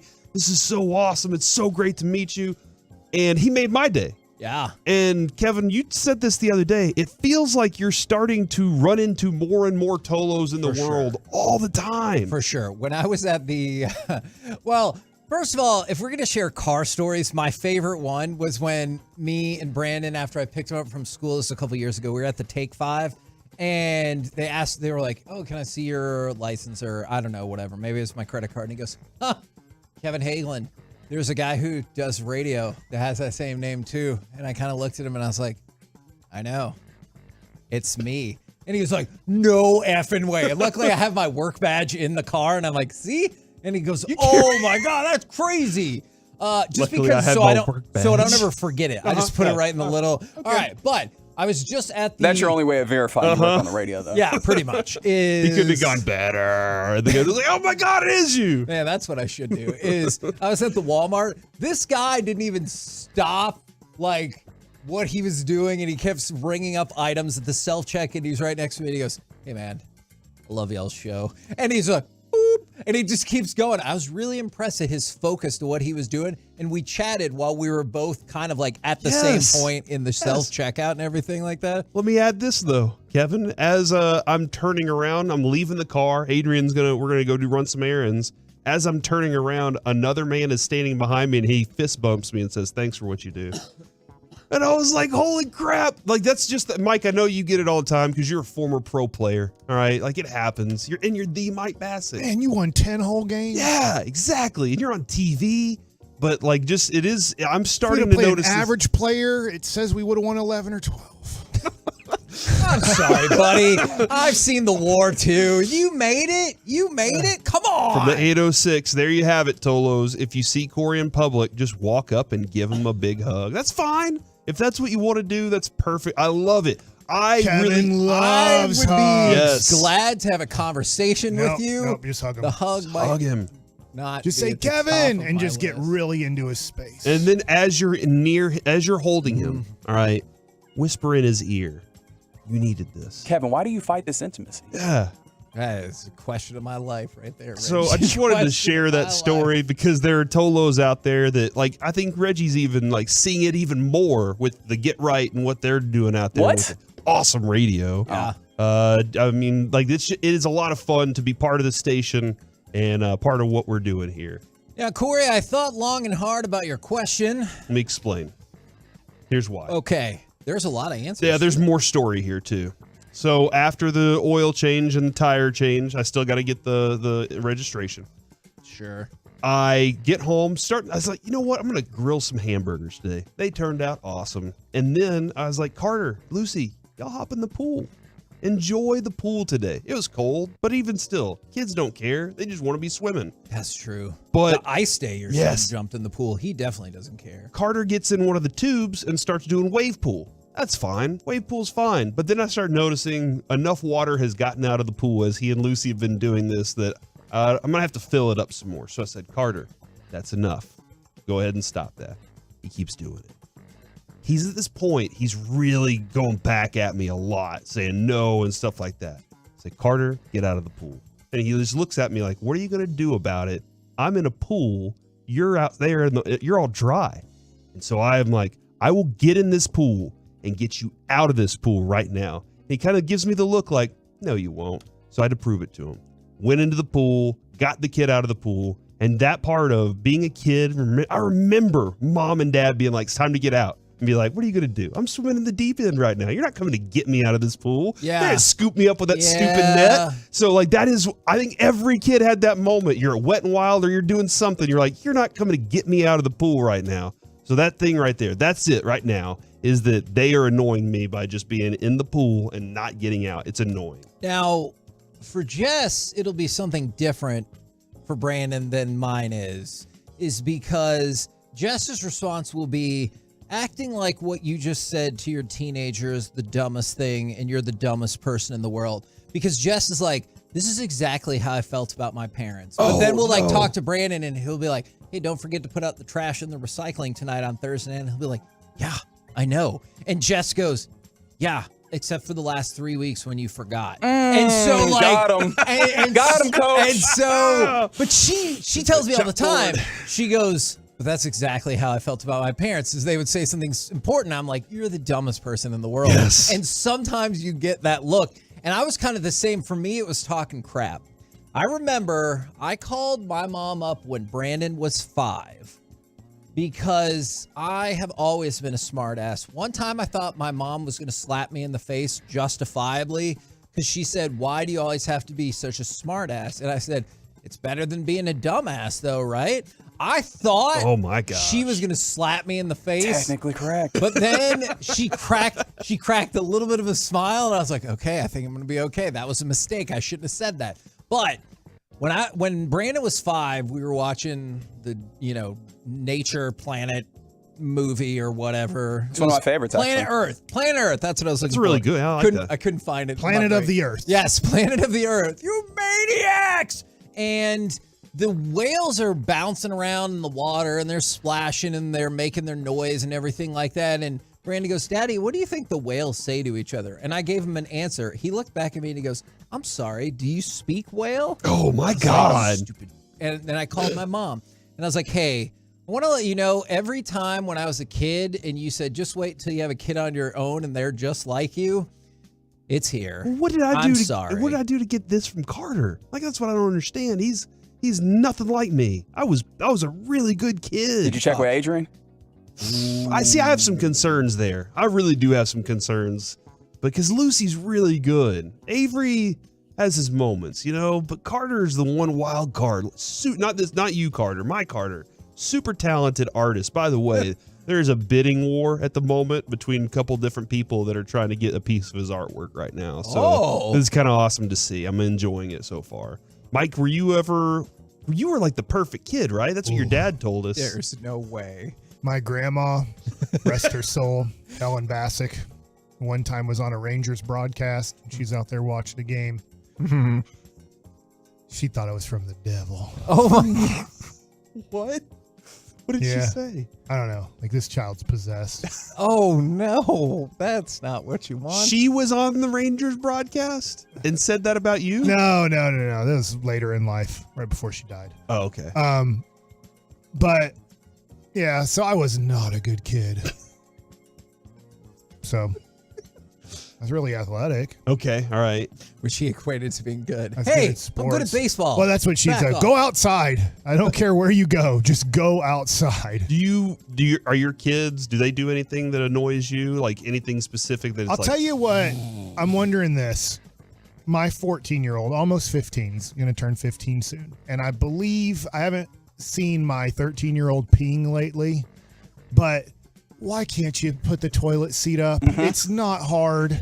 And he's like, look, I'm so accurate. I'm like, I don't care. And no, you're not. Eventually, the pee stream stops. And when the pee stream stops, it has to then get closer to your pee thing. So please, just, it's not that hard. I feel like there's certain things that you're not going to, I'm going to forget to teach you. But I feel like when I see you pee and the toilet seat's always down, you know how much that irritates your mom, and it kind of irritates me too. And I feel like I've taught you to please put up the toilet seat when you pee. Or at least clean it up after. From the 817, I annoyed Dad by using his tools and never putting them back where they belong. I have a pair of needle nose pliers that are somewhere buried in the backyard at the old house. I have no clue where they are, but I know they were back there somewhere. And that's true. To this day, Avery was cleaning out a lizard tank the other day and for some reason needed a wrench. I was like, how do you need a wrench to wash something out? That makes no sense. My wrench is missing right now. Now, there are a lot of other answers. The 469, whenever I was grounded, I couldn't go outside. It absolutely killed me. So I would just annoy my mom until she finally caved in and let me go outside.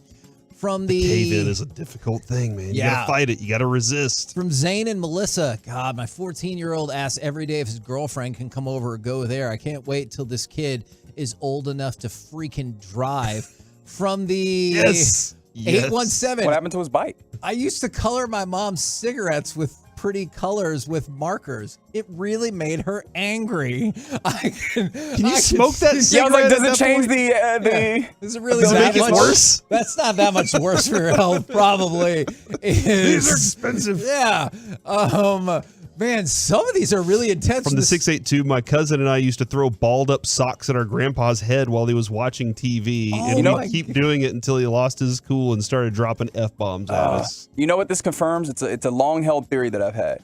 Kids are terrible people. Kids are terrible people. And they're super selfish, too. Yeah. They don't think about you and what you had to do to get that toy for them or whatever it is. They're just like, oh, this is What mine. else can I have? I'll see you in 6 hours when I emerge from my room. Yeah, from the 682, I'd leave the back door wide open when sneaking out. My dad would say, if you're bringing drugs or alcohol or, oh my gosh, other things Hookers. home, use the front effing door and close it.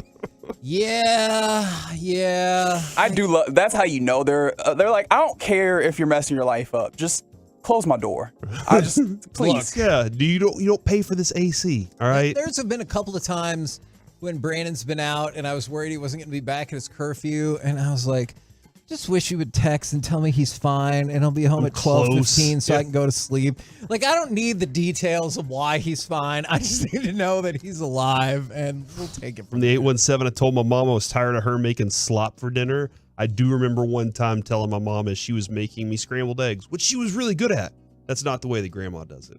Oh, no. And that was the worst. Like, at that point, spoon went down. Her and mom she was like, or her mother-in-law? Her mother-in-law. Oh, no. My dad's mom. Because my grandma made great eggs. Yeah, it was probably entirely earnest. You just did not have the wherewithal to read the room. Nope, I did not. And so the spoon went down, and immediately it was like, you can finish making these eggs, and I'll never make you eggs again.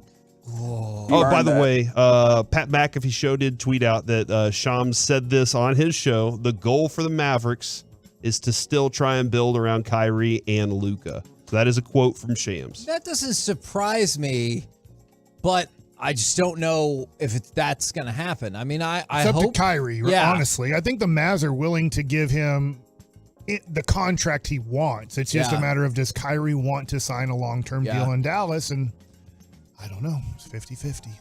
Oh my gosh, there are a lot of texts. This is good. I like that. I appreciate told you, all those texts. and some of them are. I use the label maker to tag all the seats before it. It says lift before peeing. Oh, so there's somebody that has the. They put a because the sign kid up. is going to read the seat. That That was what's stopping them. I got a small one. Not having the instructions on how the seat works was absolutely what was stopping them before. Can I tell you just one more thing that I did Yeah, that made dude. my mom probably madder than she's ever been at me, except for that whole time I got arrested for shoplifting. Yeah, That's probably Oh, going to say yeah. it number one. This was the second thing. This is the first time I got a really, really expensive pair of shoes. It was the Reebok Black Tops. They were like $100. Yes. I thought I was the coolest person who would ever live because I also had that black top keychain that looked like a manhole cover. My sister had those puff paint things or whatever. So me and some of my friends decided, since I got those shoes, what we needed to do is take her paint and put it all over the driveway, riding blacktop everywhere, because we had a basketball hoop, and that's where everyone came to play basketball. Yeah, we left it there, and then my mom got home, and it was too late to fix it by just, washing it off or whatever. She was really, really, really mad. Really mad. We're the KNC Masterpiece right here on 105.3 The Fan. Coming up next. I know CBAs. How many reallys was that? Really? Really? I know CBAs are usually boring, but this one could change the NBA going forward. There's a lot to it, and I think you're going to dig it next right here on The Fan. The latest from the Star in Frisco.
This segment of the KNC Masterpiece is also brought to you by Window Nation, and it's brought to you by Frankel and Frankel. There's a reason you need a special license to drive a big truck, so companies that hire drivers and put them in big trucks should be held accountable for what happens when one hurts you. Frankly, you need Frankel and Frankel. The consultation is always free. Visit truckwreck.com. KNC Masterpiece back here on 105.3 The Fan. We're going to talk about the NBA CBA here, but don't worry. We'll try to make it interesting for you. But perhaps the most interesting thing that happened over the weekend that we should have brought up earlier is on Friday in our random sports report, we brought to you the struggles of the Dallas Jackals, who were a robust 0-22 at rugby, with a full half of those losses being by 35 points or more. Well, you do not have the Dallas Jackals to kick around anymore, as they were victorious on Saturday, 14-11. Here we go, Dallas Jackals. You want to know one of the big changes that helped them win? We scored. Are you familiar with Zach Rowe? Zero? He was the music director for that game. Oh, so is that the first time he was the music director for that game? Okay. All right. Well, there you go. Now we know that zero has an effect on those things. I like it. Are we gonna have some? Are we gonna score some more? That's a good first question. I feel like that's inevitable after we destroyed Toronto by 3 points. Don't worry about that. Hey, that's a destruction. Nobody knows how many points that could to be. how we've been. And so the Dallas team's super pumped up. Now, the NBA CBA, a lot of things are going to change. The one thing that I thought was going to change is not. So the NBA decided to table changing the draft eligibility age from 19 to 18. And this new CBA, I believe, is locked in for 7 years. What does it mean when they table something, Kevin? What exactly? We're going to table it to talking about it again in 7 years. Yeah. And, so sorry, young kids, it's not looking super great for you. But the whole reason behind this is one of the things that people said is, did I not want to say it like that? It kind of sounded like they were like, the prospects aren't looking good. Oh, yeah. Sorry. youths. I didn't mean to be crushing the spirits of the youths. So what's interesting about this is the NBA Players Association spoke out about 18-year-olds taking away roster spots from veterans. And so if they're like, if you open up a year younger, that's a year quicker, some of these players are going to be able to bump out some of the veterans. So they talked about, if the owners want this done, we want some concessions. And apparently the owners didn't care enough. They were like, hey, we would like this thing. And they're like, here's what we want. Pass.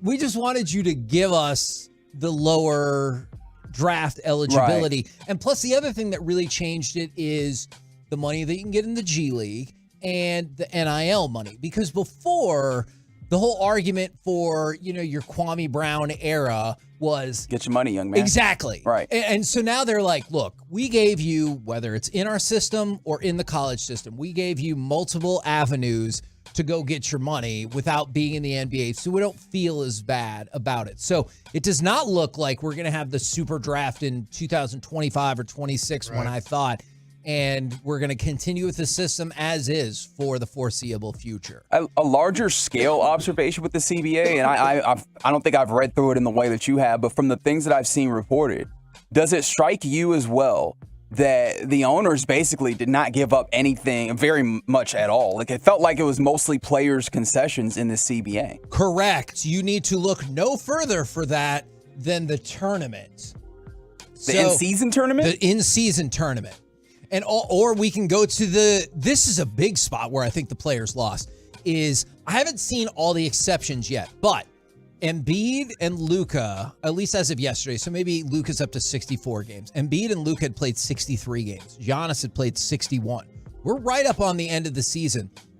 They are going to change the minimum necessary games to 65 to be eligible for all NBA teams, MVP. Yeah. And there are some exceptions. I haven't seen all the exceptions yet, but that feels like a huge deal that the Players Association would not have wanted to go through. Here's what's huge about it. Supermax contracts. Yep. If remember, who was it that didn't make a team, so couldn't get the super max? It was just this last couple of years. And then Trae Young did hit it, so he was able to eligible. That might be right. Or Bradley Beal. I can't remember who it was, but that's so if you don't make an all NBA team, even third team, you can't make, if you're not a top 15 or top 6 at your position or 3, I guess, as a center, you can't get the super max contract. So that's huge that you have to play 65 games to make sure that if you are considered for those awards that you get that, so then you can get super maxed out like Luka's contract is. Now, while you say super maxed out, somebody said, we need to get rid of this max contract stuff. I have terrible news for you. The NBA has said, how about a more max contract? So there used to be... Let's raise the limit on what you can make. Well is Kid going to read this one? Because this one really screwed over the Mavs organization in 2011. When he read the new CBA for 5 years, it was as bad as you could possibly have an organization run. And I think in 2016, he kind of said, I've read the room wrong. So I'm going to use Jaylen Brown as an example. The increase limit used to be you can go up like 20% or 120% if it is easier for you to calculate like that. That's going to be up to 140%. Use this for Jaylen Brown. If Jaylen Brown's got an extension coming up, he could sign 4 years, $165 million. Now he can sign 4 years, $189 million. Nice. So that's a giant chunk of money. And same thing with Domantas Sabonis. He can go from $111 million to $121 million. So, and they're raising the cap too, or the luxury tax. Yeah. Okay. So does that kind of aid that? Actually, they are kind of doing the opposite. They're lowering it. That, well, if you're a repeat offender, they are going to add in some new things. If you overpay your employees, that's right. We're gonna. Well, yeah, because we're gonna penalize affects, you. I don't know if you understand this, Corey. It affects the competitive balance and integrity of this game. No, it doesn't. That we all love so much. I mean, what they're worth. They've basically seen that there are teams and owners that are governors that are willing to go above and beyond and pay that repeater tax. I mean, like, it's fine. Y'all can spread this extra money out, but we want to win. And they're like, no, we're not. We don't want you to do that. And so they were like, so this is the one thing that the Players Association stood firm on, is the owners were like, well, we're going to put in a hard cap. And the players like, the hell you are. So their compromise is there's a second cap. So there's your regular cap for luxury Two tax. caps. Yes, that's right. That's right. And there's your regular cap, and then your second salary cap that's $17.5 million over the tax line. Nobody cared about paying taxes, at least not the billionaire owners. So this time, here's what they're going to do. They're going to start taking away mid-level exceptions. They're going to take away your ability to use cash and trades.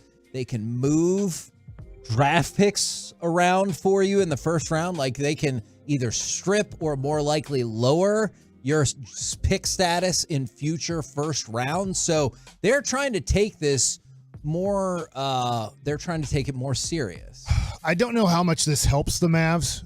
And I know that Mark Cuban this year, for the first time in a very long time, has decided to spend money on the team. It's not working out, but I'll give him credit. This year, for the first time in a long time, since pretty much the last CBA. Yeah. Like when that last CBA hit during the strike of 2011/12 season, he stopped spending money because he read the CBA completely and totally wrong. I don't know if he'll ever admit that. I don't think he ever really admits mistakes, but I think when it comes to this one, it could help him out in that he does not want to pay luxury tax. He doesn't want to get into that way. From what I hear, Yeah. that, agents know that, this is not a high spending organization, the Dallas Mavericks. They don't look at them as a team that really wants to spend above and beyond for an NBA basketball team. So maybe this helps that if you do lower the standard where Golden State, the Clippers, other teams, Memphis has a lot more money than the Dallas Mavericks, financially from their owner standpoint. I don't know. Maybe it helps out Mark Cuban a little bit because we know that he doesn't really want to compete in the spending a lot of money category. Yeah, I hope you're right. It does appear as though he has kind of decided that's the direction that he would like to go. Now, this is the biggest difference you'll probably see more immediately on the court. Not the play-in tournament, excuse me, the in-season tournament. That's a go. It might start as soon as next season. Here's how it's going to work, because I always the thought World Basketball Classic is what they're going to call it? Actually, kind of, except it will be part of the regular season. All right. Here's how that's going to work. Because, like the WNBA's Governor's Cup. Kind of, Gotcha. yes. Or Commissioner's Cup, rather. Yes. Explain it, because I have no clue, and I'm super disinterested in it, but maybe you can change my mind. I think this might, I don't know if it'll change your mind, but it'll keep you interested.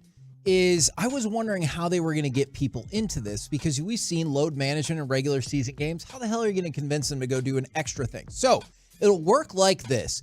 The event will include pool play games that are baked into the regular season starting in November. So essentially, when they mock up the regular season, or when they put it together, there will be a slew of games that are like asterisk. Yeah, exactly. You're playing Memphis. It counts in the standings, just the same as every other game, but also it'll go into the pool play, and you'll be 1-0 or 0-1 and on and on and on down the line. So then what will happen is 8 teams will advance to a single elimination tournament in December. Here's the thing that I was trying to figure out. Each in-season tournament game would count toward regular season standings. I'm assuming that's until you get to the round of 8. Otherwise, does that mean you would have a disproportionate amount of games played? Because all the teams are going to play the same in the pool, but then only 8 are going to advance. And then if you win the tournament, you'll get prize money and bonuses and everything, which I hope they make it worthwhile, because sometimes I'm like, win the tournament, you get in the playoffs. I have always been intrigued by that idea. I think they want to have the tournament be somewhat separate, though, from this. Because they have been inspired by European soccer, and I guess I shouldn't just say European, but soccer elsewhere, where you have your league, but you have these other tournaments that exist separate, so that there's more than one achievement.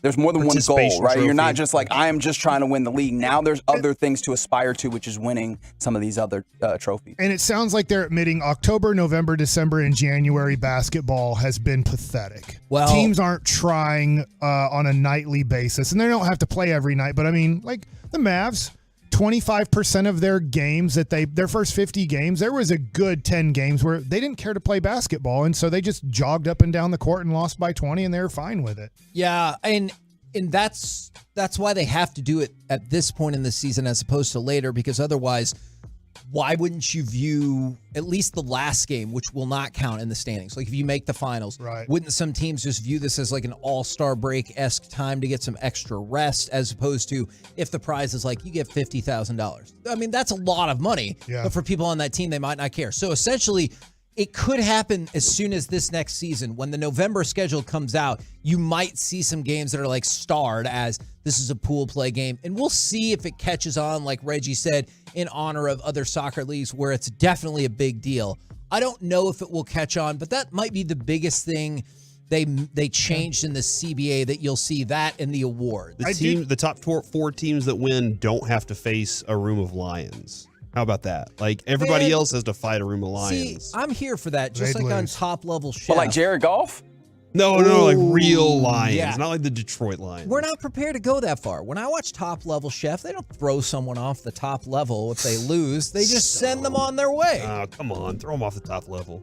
Onto something that's soft, obviously. Sure, like a big mat. Well, yeah. MLB is this feels great as a fan of the game, what is happening in MLB. Do you think that this in-season tournament thing will have the impact that it seems like Major League Baseball new rules are having an impact? I don't either. The only thing that made me wonder is because you mentioned the soccer-centric way they're taking it is with more and more foreign players who probably cared more about those tournaments growing up. I wonder if that would make an impact, but I would be inclined to say no.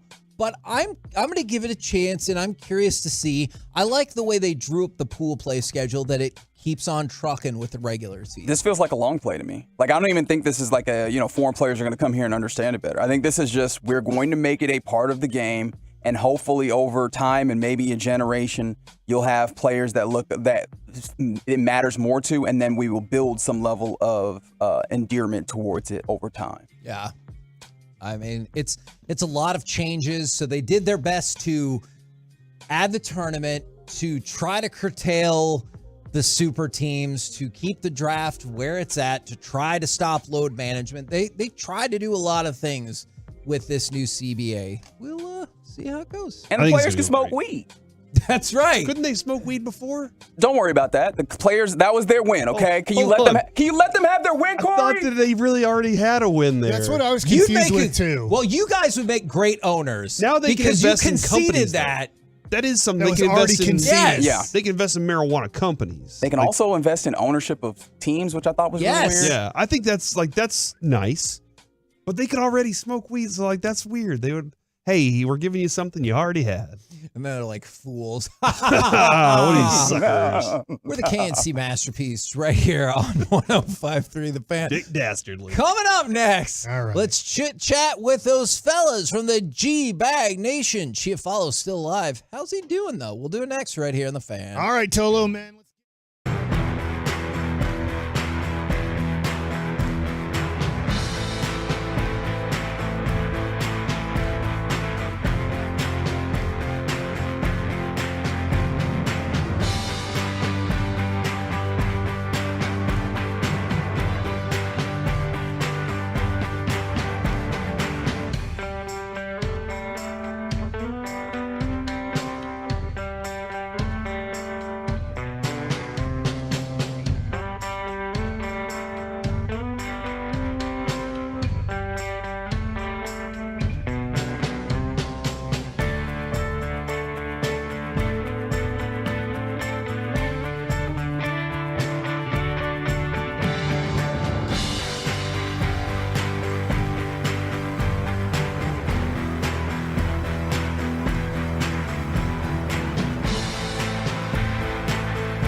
to you by Classic Chevrolet. Don't miss the Grand Champ Truck Month at Classic Chevrolet in Grapevine, where there's 63 acres of discounts. There's more than just Silverados. They've got Equinox, Tahoe, Traverse, Malibu, and all your favorite Chevys. This is Texas. This is Classic Chevrolet. Relax and enjoy the difference and find new roads.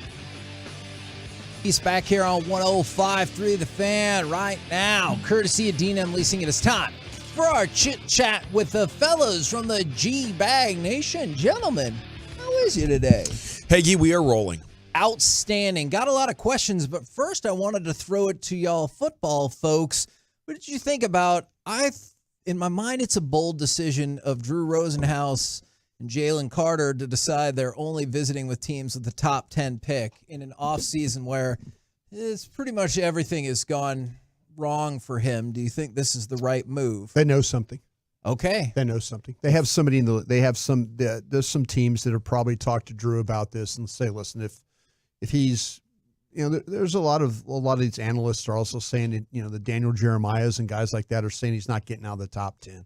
Okay. Even though I did see a mock draft where he got to 18, and we were talking about that. If you're the Cowboys, would that be the one scenario where you would maybe go forward if he was at 18? And that's Detroit's pick. But I believe that Drew Rosenhaus has got this thing read pretty. I mean, guys are starting to put their boards together now, but I promise you he's going to be a top 10 guys on majority of the boards that put him together. The one thing I did find interesting was Gerald McCoy, who was critical of this, and he said, you never know if there's a team that wants to trade up. To go and get you. And well, if that's the case, you just go. You just go because, maybe a team's visited with him at the combine or something like that. The Cowboys traded up for Mo Claiborne, and Mo Claiborne wasn't a 30-visit guy. No, that's a good point. They didn't visit with him. So that would be something I think.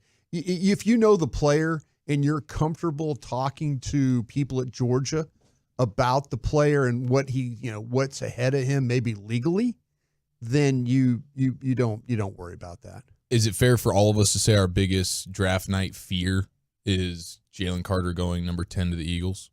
I could see that. And I know he's had at least one visit there, and he's about to visit again with the Bears. I have that same fear about Bijan Robinson, though, going to the Eagles. So I get that. They're going to figure out a way to get Carter at 10 and Bijan at 30, and I'm going to be like, oh, no. Well, the thing that the path for Bijan Robinson to you or to Philadelphia at 30 likely will start at Tampa Bay at 19. I can see that. So that's where if he somehow gets past Tampa at 19, now you're looking at you're looking on watch. Yeah. For me, that's a good question, Chief. But fear doesn't exist in my draft room, does it?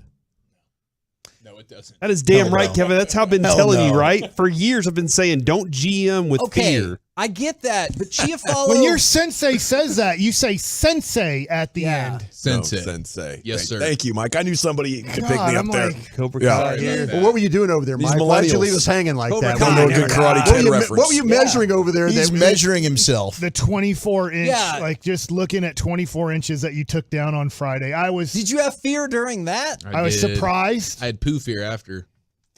How bad was the day or the next day? The next morning was tough. Well, like once that window, like during the show, I was as full as I had ever been. I mean, it was painfully full by the end. Like these guys will tell you. I did not throw up. I did in the 6 o'clock hour go to the John, hit the stall, got round 1 out. Nice. Did not hit round 2 until Saturday morning when I woke up and it was full on bubble gut situation.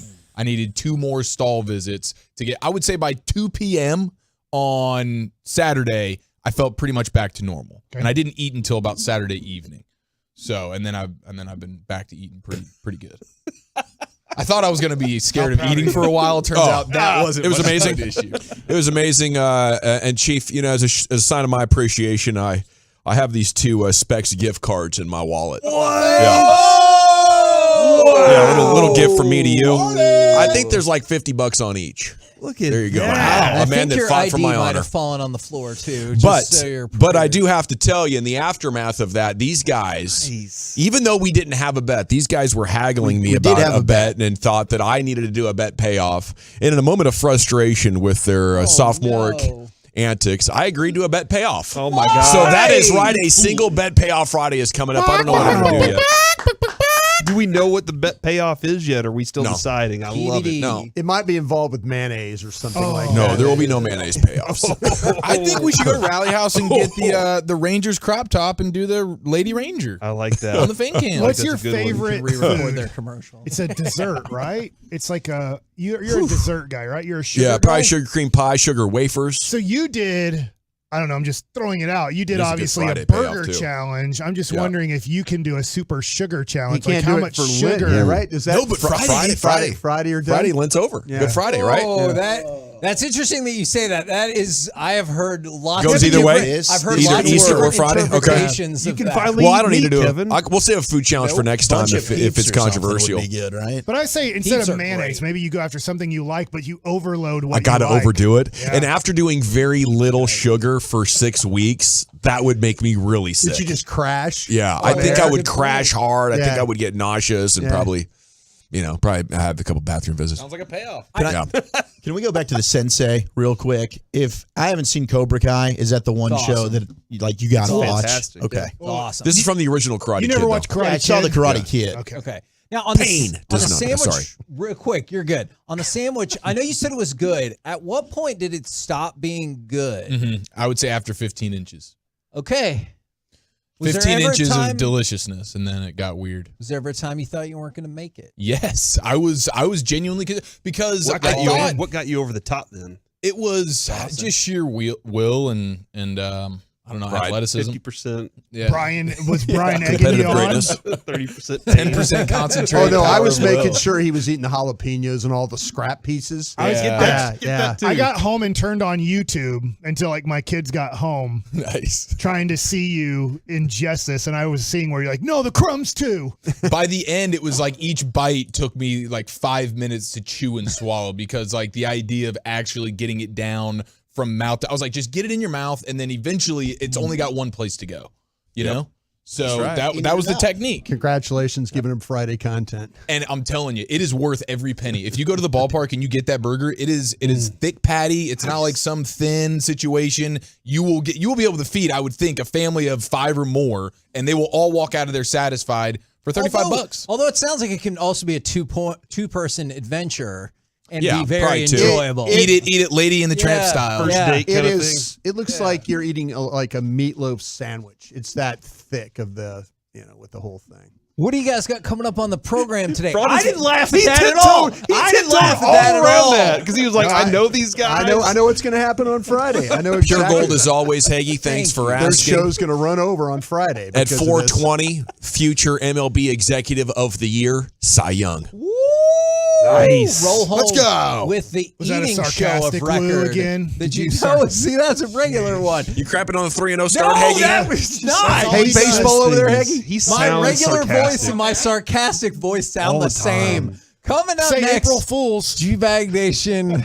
We've been the Against the KNC rules. Masterpiece. Make your way back with us tomorrow, 10 a.m. to 2 p.m. Or don't. Right here, 105.3 The Fan. Say goodnight, Kevin. Good night, Kevin.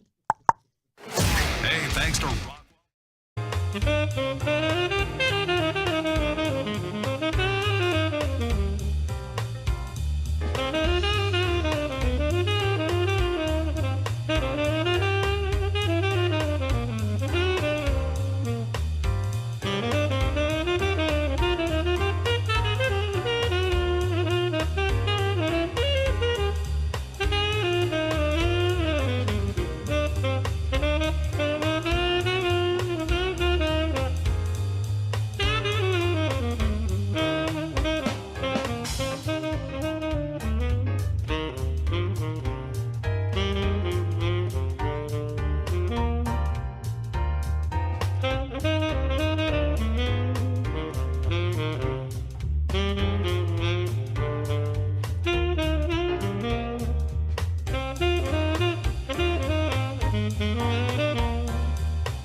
our fan studio, secured by DFWsecurity.com, you're rolling with the G-Bag Nation on 105.3 The Fan. Welcome to the Nation. Here we go. Hour 1, G-Bag Nation, 105.3 The Fan on your home of the first place Texas Rangers. How the hell are you doing? General at your service. There's Brian Broaddus. Lucius Alexander is back in the Pimp Cup at Master Control here at 75 and Fitzhugh. Hell yeah.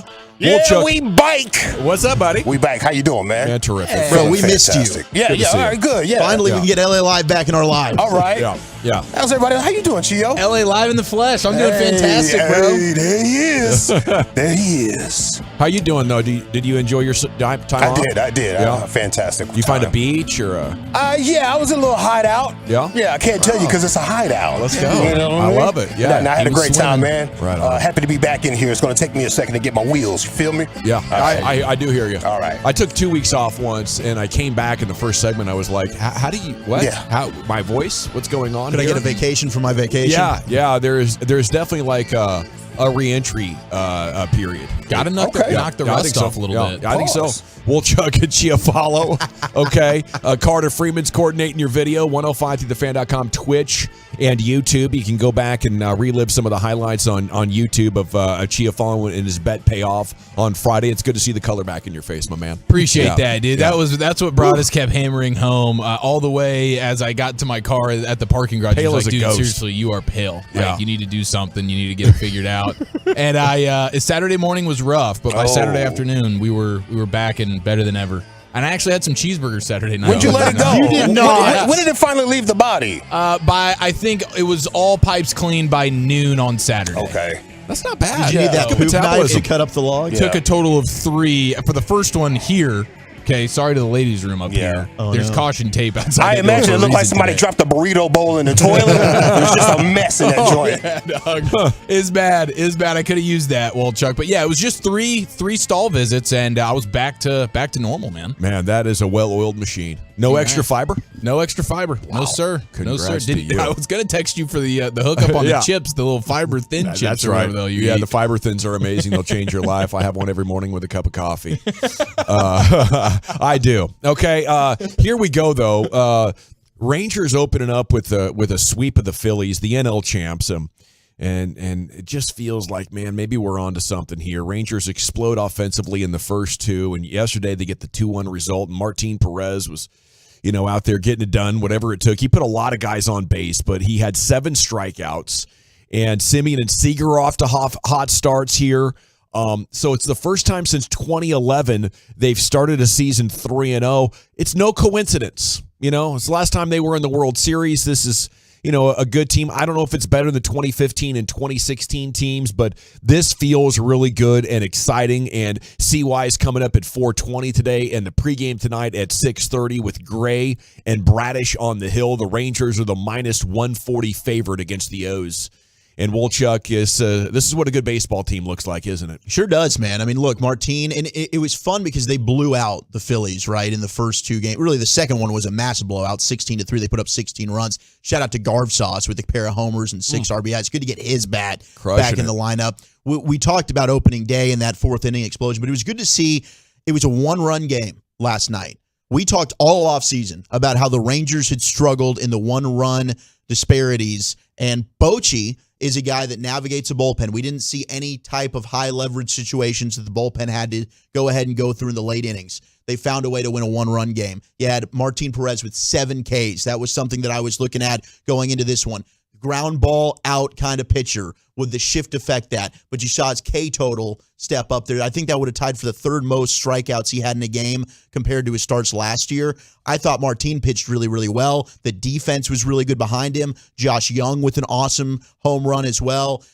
That was a big win last night to be able to sweep the series and be able to win a tight 1-run game. I think that's a hurdle that the Rangers needed to get over. And a game that most of your fans could watch on ESPN. That was and appreciated. wasn't it fun to be back on Sunday Night Baseball? Yeah. Yeah, dude. Yeah, it's relevance. In the Powder Blues, the Sunday best, rocking and rolling. We still love the Sunday Blues, right? I heard KMC talking like, they were kind of iffy on them. I still love them. Well, people are biting our style a little bit, and it's a bummer. You're seeing some Powder Blues across Major League Baseball a little bit more than I would like, but no one wears it better than the team in Arlington. That was something you saw in the 70s, though, quite a bit. The powder blues, Kansas City Royals, the Phillies had them, St. Louis Cardinals at one time. Those are the Cardinals ones are pretty. I'll tell you, the Phillies had one, a powder blue that had a zip up front.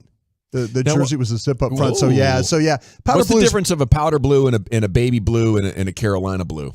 Could you tell the difference? Could you pick them apart? I wouldn't be able to. To me, that's I watch they're a all lot of that baby North blue. Carolina tape. You always see what they call the Carolina blue. It looks the same. It looks sky a little blue, shinier. Sky blue's a little bit brighter. Maybe the Carolina blue's a little lighter blue. Like you're talking about the shiny. Maybe it's a little bit lighter. Yeah. I think it's funny when Carolina does it with their team, they put like a navy with it, what makes it look even better.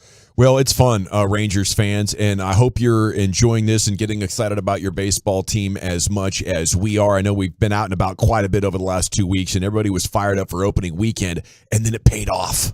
1 and 2 would be like, oh yeah, well, it's just 3 games. 0 and 3 would be like, oh, it's nothing, man. You got to go 40 games, but.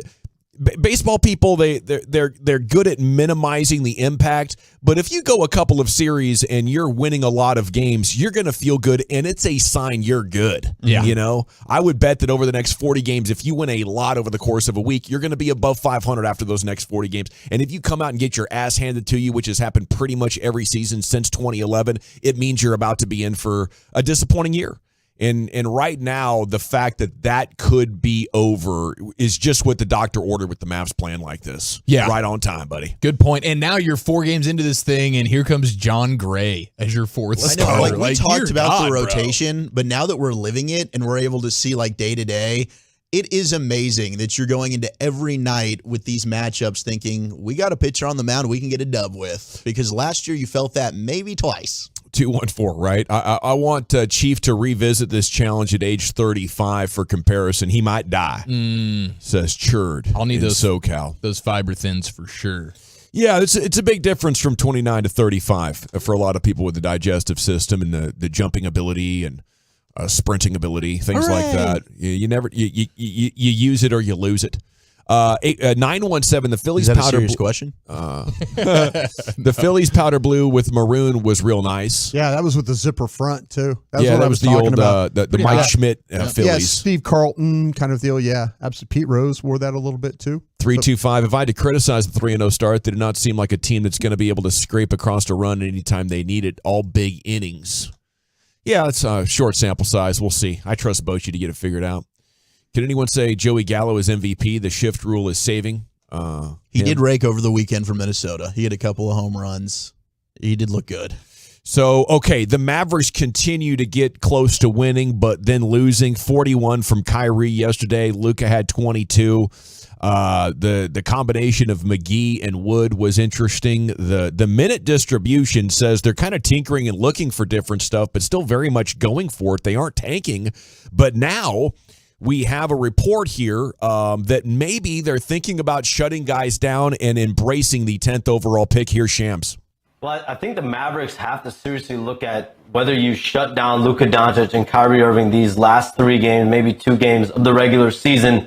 This is a team that is 1 game out of the play-in behind Oklahoma City. Oklahoma City, I believe, has the tiebreaker over them. So they're essentially 2 games out of the play-in with just 4 games left. So you have to see what happens with Utah, what happens with Oklahoma City between now and Wednesday. The Mavs don't play again until Wednesday at home against the Kings. I'm told that the organization is seriously considering the possibility of shutting down those 3 guys. They have a top 10 protected pick. So being out of the play-in race, it behooves them not to try to keep their pick. And at that point, you have the flexibility of having that potentially top 10 pick. You have 3 first-round picks that you can trade this offseason to go get a star and potentially more players in the marketplace. They're going to be one of the more active teams. So you go get Kyrie Irving, who's playing at an elite level. You try to go get him, Luka Doncic, some help. And you have 2 guys in Luka and Kyrie that have been playing through stuff. Luka's dealing with a thigh injury. Kyrie's been playing through plantar fasciitis. So they clearly need more depth on this team. Kyrie Irving, even though he's played at an elite level most of his time in Dallas, he just has not clicked so far for this Mavs team as a unit. And I think you're going to start looking at them over the next few days, look into what exactly they want to prioritize going into the offseason. I mean, they need talent so bad, and it's exciting to think that maybe a 10th pick, or if you win the lottery and end up with a top 4 pick, you could either get a player or use it as trade ammunition to make yourself into the kind of trade partner that teams with stars would want. They want multiple future first-round picks, and if you could present that, so I'm all for it. I don't care about the playoffs. They might not win another game anyway, but just to make sure, I would be doing everything in my power as a front office to try to get one of these picks, and I think they'd be doing the right thing. When I saw the headline for this story, it said, Mavs fans might not like this. I'm like, you kidding me? This is music to my ears, buddies. Mavs fans are ready for this. Let's shut it down and just try and get that top 10 protected pick. Yeah. Even Baskey's watching these games and understanding that the loss is actually the victory here. So, and you don't play till Wednesday. You'll get to see what Oklahoma City does over the next couple of days. You'll have a better idea by Wednesday of kind of where things are at. But I mean, best case scenario is you become a play-in team and you still got to fight through that. This is not a good basketball team. This is already set in stone here of the way this season's going to end, and it's going to end very, very quickly, even if they make the play-in. Yeah, so you make the play-in and then losing the play-in. I'm fully on board to get this top 10 pick and see where we can go from here, man.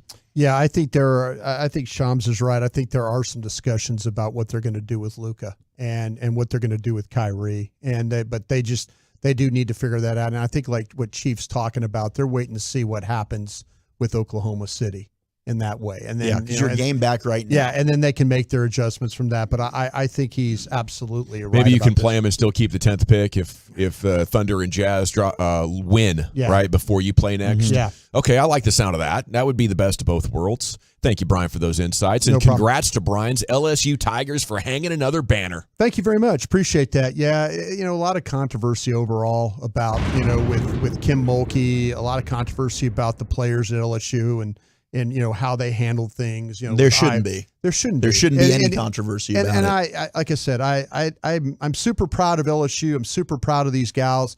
I'm super proud of Kim Mulkey. Her job is, if you go back to when she her first press conference, she identified at the Pete Maravich Center. She identified all the banners.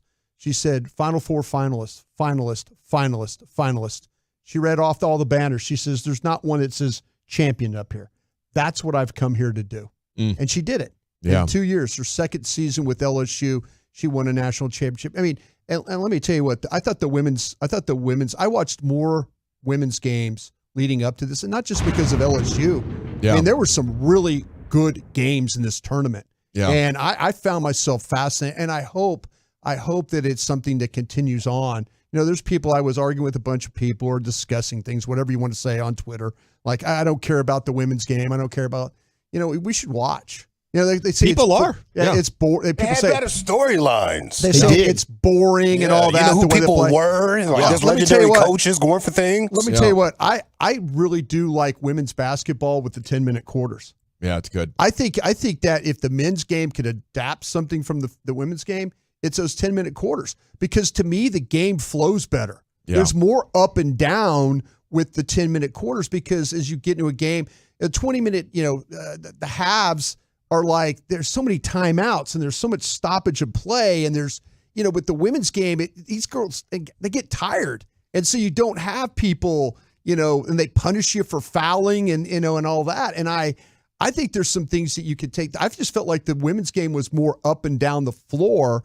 than what the men's game The is. bucket getting was absolutely impressive. I watched Friday night watching Caitlin Clark. I think that was sort of must-watch television. It was the first women's game I had really watched and cared about, and shout out to Caitlin Clark for doing that. And then on Sunday, watching this LSU team, it was like Jasmine they are Carson putting the ball in the basket. Like that buzzer beater she hit at the end of the first half. Yeah. Incredible. Like better shot making than any men's game I had seen throughout the tournament. I think like the last generations of NBA and WNBA players have inspired this generation of NBA players to now they're doing stuff that we didn't used to see. Like in the men's game, especially the jump back three. That was like the worst shot you could take, and now they've gotten so good at it, right, that it's a good shot. Mm-hmm.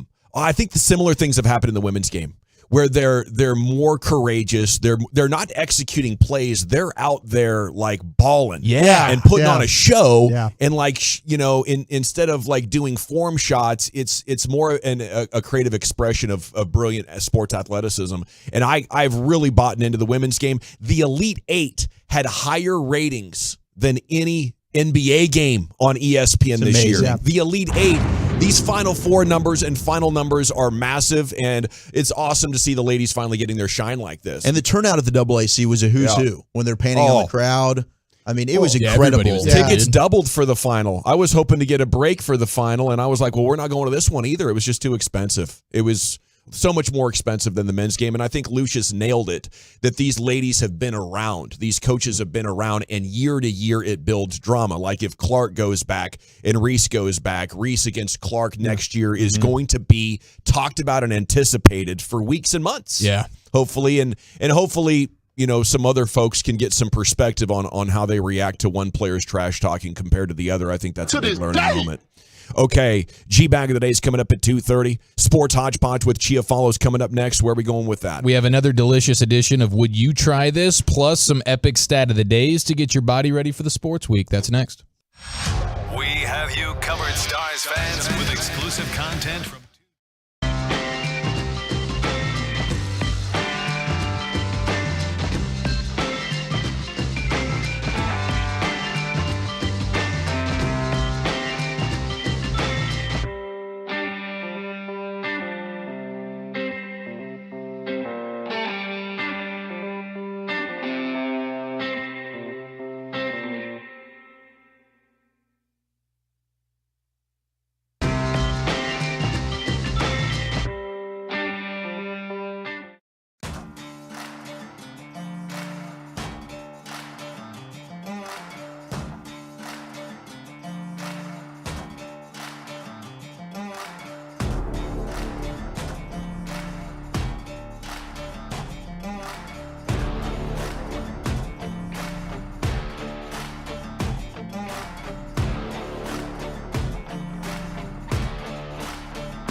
Yes, sir.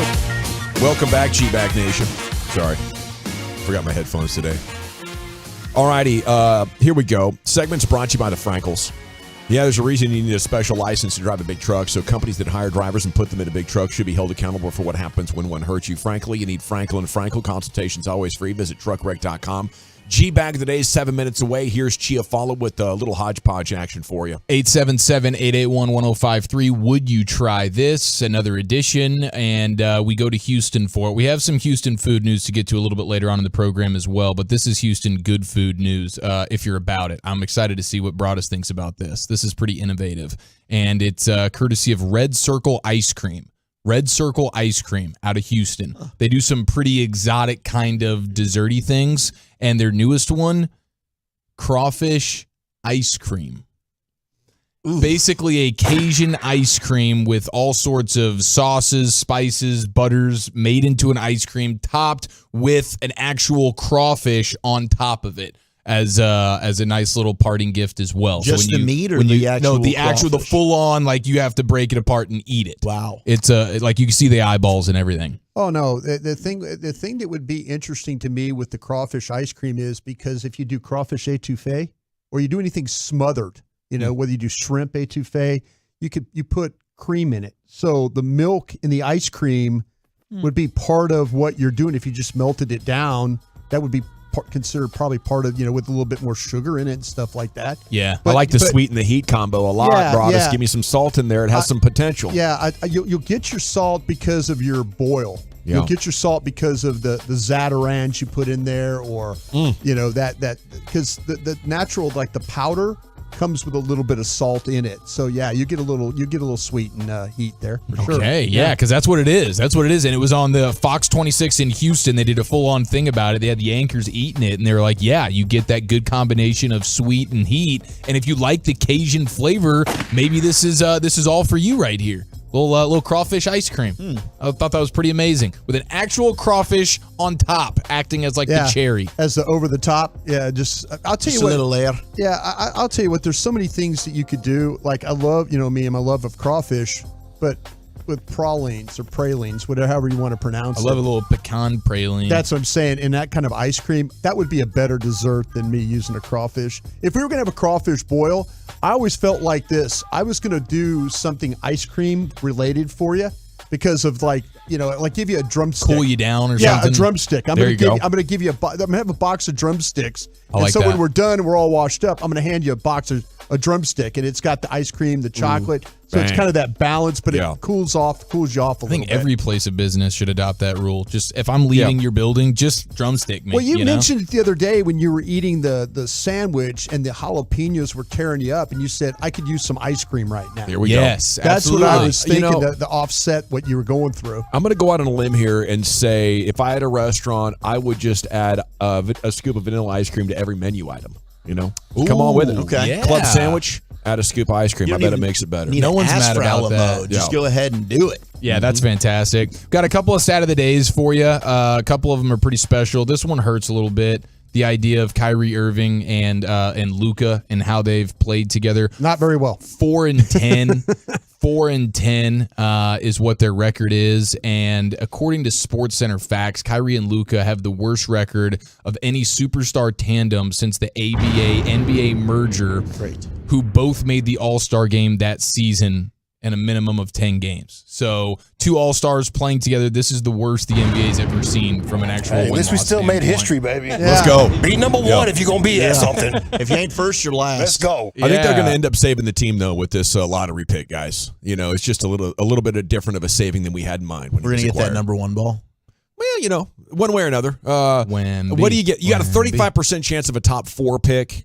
And the odds are pretty slim that you lose 10. So one way or another, this is gonna be fine. Yeah, I think it'll work out in the end. But right now it stings a little bit. And the Mavericks on, I believe it was Saturday night, shot 61% versus Miami. That's the second highest field goal percentage in a loss in the entire NBA this season. I love it. They had some really good shooting nights, and they did it just yesterday still too. They just can't play defense. But so did Jimmy Butler and the everybody else on the Heat. Yeah, they were night. getting some buckets themselves for sure. I'm entertained, by the way. I love it. Just give me Kyrie Irving going for 41 or Luka for 40 on any given night and a loss. It's fine. So hard to watch, though.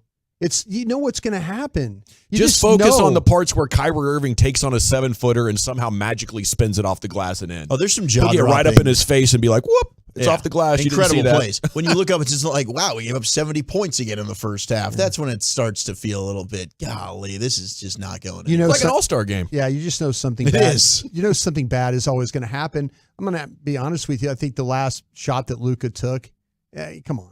You can't draw something up better than that. Maybe he's down with the plan. Gosh, I bet that was on purpose. You think He so? almost made it. I don't know. They got awful close to winning. I don't think it was on purpose, but I bet he didn't mind. That He knows what time it is. He just wants better players. 50% free throw shooter at the line like that like he was going to make. McGee was going to make both those shots. JaVale's postgame comments are pretty funny too. He's like, "That's a straight to DVD movie." Yeah, Yeah, he's like, this is what movies do, and then I missed the shot, so that movie's going straight to He's DVD. hilarious, man. Yeah, JaVale, he's got a good personality. I need more of him playing because his interviews are They rad. should have played him more. Yeah. We've talked all year about how they get nothing from their bigs. I don't care if you don't like him or what he's checked, whatever's going on, just play him. Yeah. Well, he didn't play. I mean, he was like coach's decision for what, like 20-something games? 4 months. Yeah. Yeah, I think Jason Kidd might have, I don't know, made it personal or something, or drew a line in the sand. That Saved it for the postseason. Too you're not gonna strong make. of lines. Yeah. I don't know why, but he really likes effort, guys. Him and Joe Philbin would have got along great. Yes, yeah, it's a good point right there. 6-0 is the record for the Suns when Kevin Durant's in the lineup. Now, he's only played in 6 games since the trade because of the injuries and the I would say weirdness. it's a good but trade. Small sample size. It's a good trade. That one worked out in a huge, huge way. So congratulations to them. But my favorite stat coming out of the weekend comes courtesy of North Texas's own Mallory Hartley. And this was coming into yesterday. Caitlin Clark ended up dropping like 30 yesterday. But coming into yesterday, Caitlin Clark had scored more points in postseason play than the Iowa Hawkeye football team scored all season long, which is known for being the single worst offense in the history of football at any level, anywhere. Even a guy like Gil Brandt, who's seen all the football ever played, would say, yeah, that offense right there in Iowa, and Walchuk got to see it firsthand in Columbus. Made my eyes bleed. Caitlin Clark has scored more points than them in postseason play, and that's more than they scored all season. Pretty amazing. Thanks for the hodgepodge, Chia. Follow it. Is time now for the G Bag of the Day. Best audio. Here's Lucius in the pink coat. Yeah. Just let that ride for a second.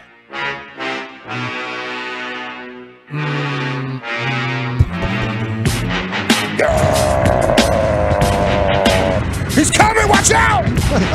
Knocking over buildings! It's Godzilla! It's Mothra. Whose side is he on? Yeah. Yeah. All right. So when we last left off, it looks like you guys had a winner by New Heights podcast. Yeah. Naming head coaches or something like that. Mm-hmm. All right. I'm gonna just let that fly. I haven't heard it. Here we go. Let's give it the Travis Kelce try right now. I can. I'm the worst with names, but I can tell you team. Okay. All right. Starting on the left. Chargers, Giants. Yep. San Fran. The is that guy? I don't know the next two. Steelers. Is that Steelers? Tampa? Is that Tampa? It's Tampa. Yep. Detroit. No chance you're getting this one. 0% chance. No. Jets. After Jets, nothing. I've never seen that man in my life. 3 in a row. I have no idea who those dudes are. Everybody between the Jets. Those are offensive coordinator Shane Steichen for the Colts. Come on, Travis. Who's next to Dougie P? Who the that one? You should definitely know that one. I know D'Amico. Who's the other one? You should know him because he's arguably your biggest rival. Oh, that is, yeah, that's Cincy. That's not, Yeah. he's a dog. Do you know his name? What's his name? Hold on. What's his name? That's Coach. Oh my God, this is so good. I told you I was terrible with names. I don't even know. You're bad with names. Zach I'm the Taylor. worst. All right, this goes on, Lucius. Let's get some challengers in here. What do you say? You got the gist of it. Travis Okay. Kelce doesn't know the coaches. Okay. Yeah. All right. Okay. Okay. I don't know who that man is. I don't mean no disrespect, but I don't know you, sir. Hey, man. So I left Las Colinas today. Let me get the vibes. I'm sorry. Hold on. I was listening to this in the gym this morning. You have no idea what people have in their headphones when they're walking around. You had no idea. You had a hell of a workout this morning. You listen in excess? Hell yeah, I was killing it. So I left Las Colinas today around 11:45, like I always do, kind of. Yeah. I didn't get to Uptown Dallas to about 12:50. Ooh.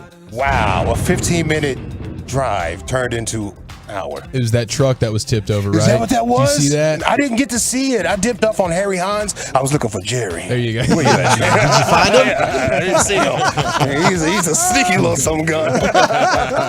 But yeah, that's how I got here today. So I'm behind, folks. Let me see here. How about this one?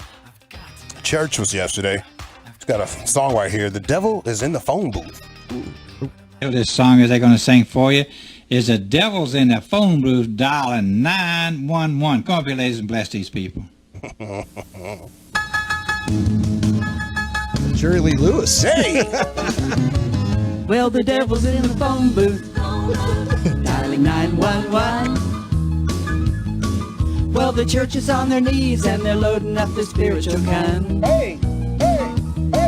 Well, the devil thought he had us, but the tables are turned, and now he's on the run. The devil's in the phone booth, phone booth, dialing 911. All right. The Andrews sisters of all That's this. some wild stuff right Execution was impressive right there. Wild stuff. Did you guys play that Florida state representative who got trolled with that Moe's Bar kind of situation? Do not think I don't so. think You know how Bart does with Moe's Bar? Yeah. Yeah, it's the same thing. Check this out. Waves in opposition. Anita Dick No. is an opponent. Dawson said no. Waves in opposition. Holden Hiska is also an opponent. Also an opponent. Drop the mic. That's a hell of a head-to-head Dawson matchup said right no. there. No. Like his parent or something like, oh, you read it, man. This guy's so uptight and nervous to execute, he doesn't even realize what he's saying. Florida State Waves in rep. opposition. Anita Dick is an opponent. Twist my arm. What about Mr. Holden? This isn't one right here, but this guy was on live stream, and then he decided to show off his cat that was born in like 2017 or something like that. When he picked the cat up, the cat's like, I think his nail was hooked into the guy's zipper. Oh. So the cat was in pain. He's like, oh, wait. And the guy didn't realize that. He's on live. He starts panicking. And then the cat just did the Lord's work on him. Oh, no. Oh, no. 2017, you guys. This is Sheba. I wrote her in today because I'm telling you she's a better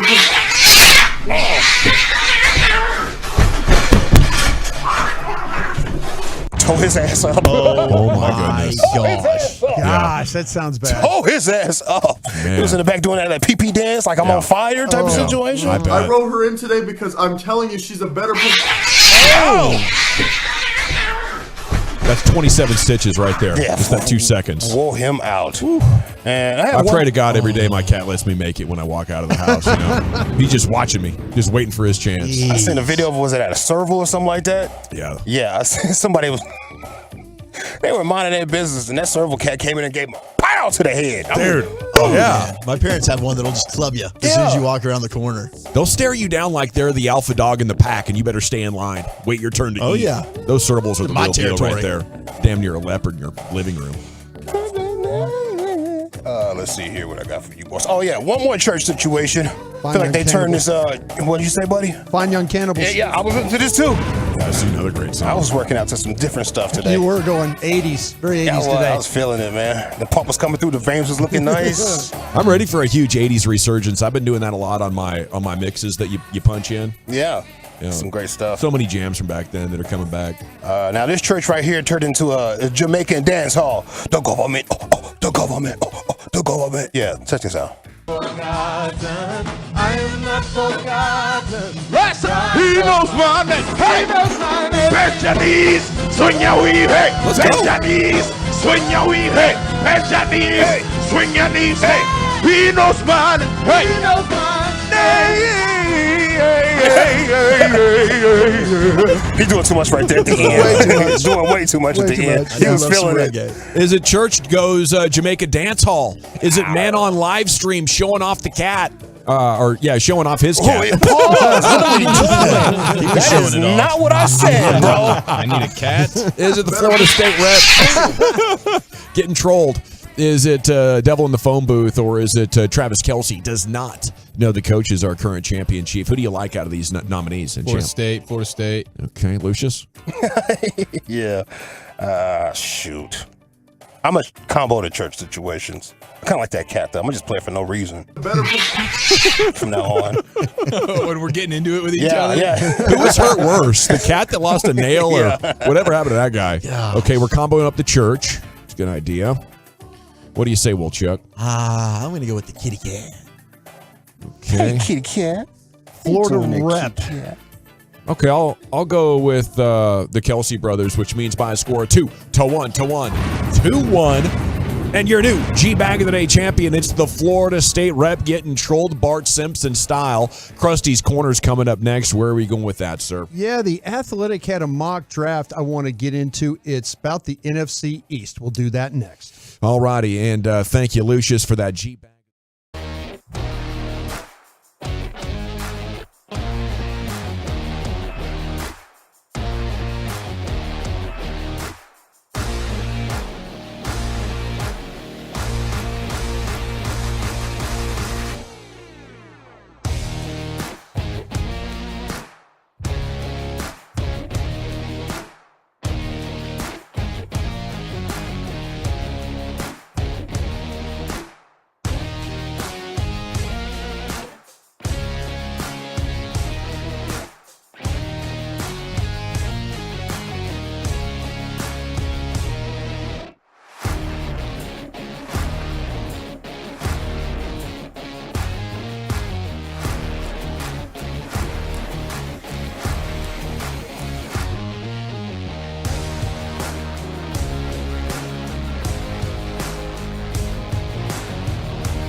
Mr. Grand Champ Truck Month at Classic Chevrolet in Grapevine. 63 acres of discounts. More than just Silverados. There's Equinox, Tahoes, Traverse, Malibus, and all of your favorite Chevys. This is Texas. This is Classic Chevrolet.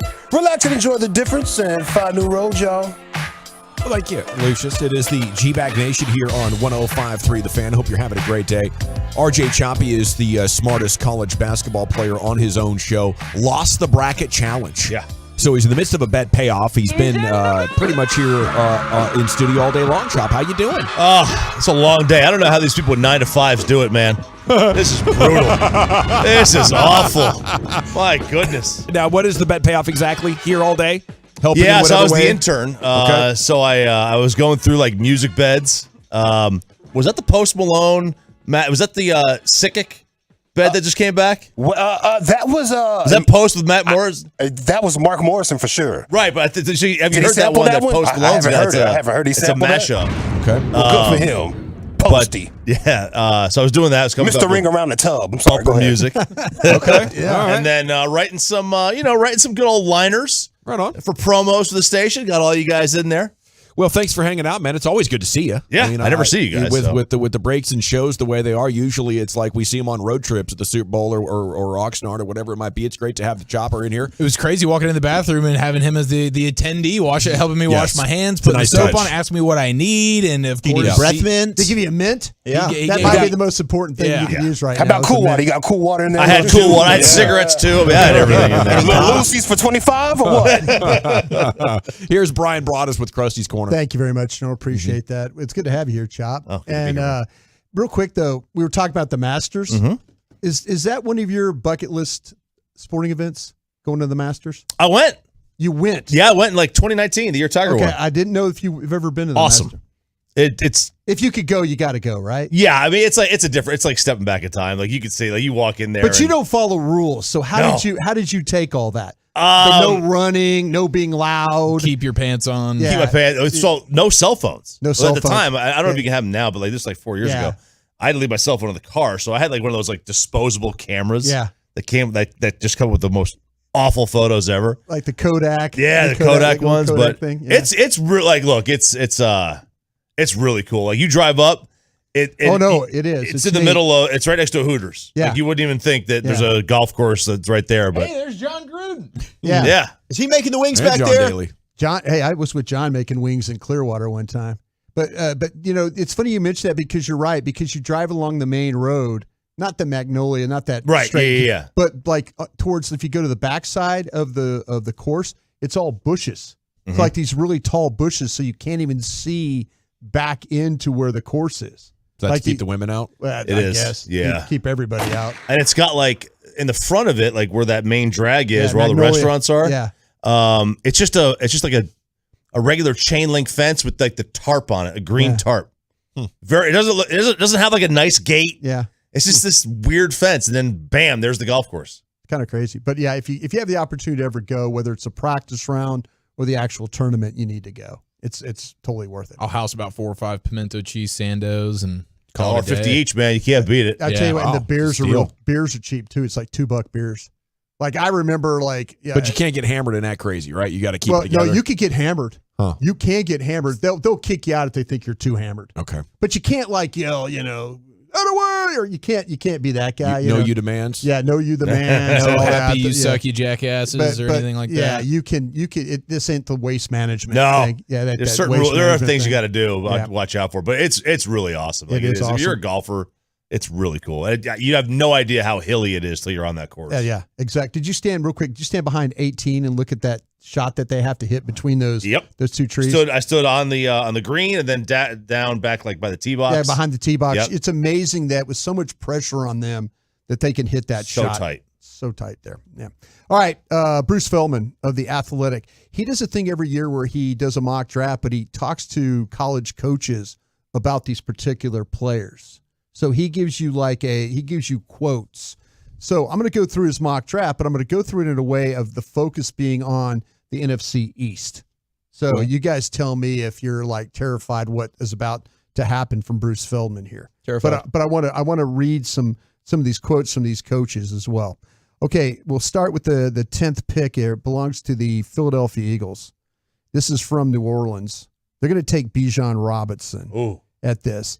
And Feldman says Van Ness from Iowa might make sense here, but he's gone. Philly needs more help at safety than corner.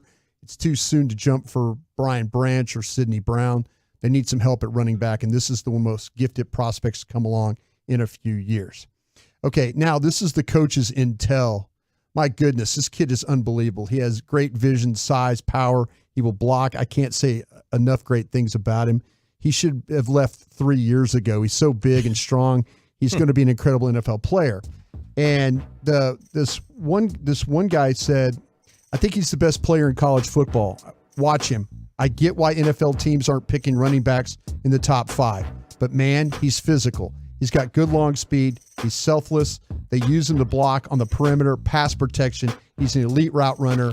He's an elite is what he said. So we'd have a real problem with that, right? You wouldn't have a problem because it's a running back, right? But you would have a problem for the player. He's going to be a pain in the butt to deal with 2 times a year. There's no question about that. Yeah. He's going to kick your ass like Zeke kicked their ass. It would likely make them better, but maybe not still impact winning as much as some other positions. So I would be terrified that it could hurt any one game. Bijan Robinson could go off, make 2 touchdown runs on you. But in the long term, I'm okay with this. I'll deal with whatever temporary pain we have. I get it. Yeah. I do worry about it because I agree with that the last coach that talked about what all he can do. That's the thing that I worry. And if he does it for 5 years, so be it. But those are those 10 games that you might play against them that I would worry about. Might as well take them now while they still have that great offensive line. They can maximize them. Would Howie take a running back? Because he's very analytic, right? Would he take one at 10? The fact that they've been bringing running backs in, and the fact that they rotate running backs, how they rotate them, I don't know. He's got 2 first-round picks. So that might be an opportunity. He could pass on Bijan Robinson at 10 and take Gibbs from Alabama at 30. He could do that, and you would be pretty comparable. Yeah. But still, you get the 5th-year option on the guy. Sure. I don't know. Analytics, you're right. With Howie, it's always a safe bet, line of scrimmage. Yeah. He usually takes offensive or defensive line. Jalen Carter going to the Eagles at 10 is the biggest fear that all Cowboys fans should have right now. Okay, the Giants trade up with the Texans. They go to 12. The Giants are now on the move. Giants are now on the clock. They take Christian Gonzalez, the cornerback from Oregon. In the deal, they move up 13 spots. The Giants know there's a run on the top corners coming very soon. They swap with Houston plus some later picks to grab Gonzalez before Bill Belichick, Mike Tomlin at 6'1", 197, who began his career at Colorado, the ideal size and length. Gonzalez is a freak athlete who ran 4.38 at the combine, broad jumped 11.1, and a vertical jump of 41.5. He might not be quite as instinctive as Witherspoon, but he's much bigger in a division with A.J. Brown on the top teams. That matters. Yep, he can run local from the colony. Yeah, the thing about him is, though, this guy is a freak. He is a freak athlete. And what the thing about it is the coaches say, I thought he had good awareness of the ball. He's very natural in everything he does. That would be bad for the Cowboys, I think. Be a good pick for the Giants. It'd be an excellent pick for the Giants. This guy is, in my opinion, there's 2 corners I really like, him and Porter. I like Porter a little bit better. But the Giants grabbing a guy like that, I think, would hurt the Cowboys. They would get better at corner. This coach said this guy's not better than Sauce Gardner at the line of scrimmage. They thought they could beat him a little bit, but everything else, the measurables, the tools, he wows you on tape when you watch him play. So that's that for that. The Washington Commanders at 16 would take a corner now, another corner. See, this is starting to shape up, I think, pretty bad for the Cowboys. If you want a corner. Yeah, if you want a corner, or you want these best players. When you start to stack your board, Gonzalez, Porter, Robinson, they're going to be on the top of your board. They take Porter, Washington. Took Porter, so there's the top 2 corners in this draft for now, me and you now in the division. Now in your division. So now what are you going to do at wide receiver? What are you going to do? You're going to think about, do you have wide receivers on your team that can neutralize or win against some of the best corners in the draft? I would worry about that a little bit. Yeah. But they're talking about the length is so intimidating with Porter. You don't find guys that can run like this and deal with that kind of length. He will eliminate a side of the ball for you the way he plays. So, again, Cowboy fans, you would not be too happy about Joey Porter ending up with the Commanders at 16. Okay, This leaves you with the Cowboys quickly here. Darnell Washington, the tight end from Georgia, 6'7", 264. The coaches can tell about this. This guy is huge. He's physical. He can really run and catch. I think the dude is great. Another one said he's impressive. Just how has he improved his body since he was there is really impressive. Such a great blocker.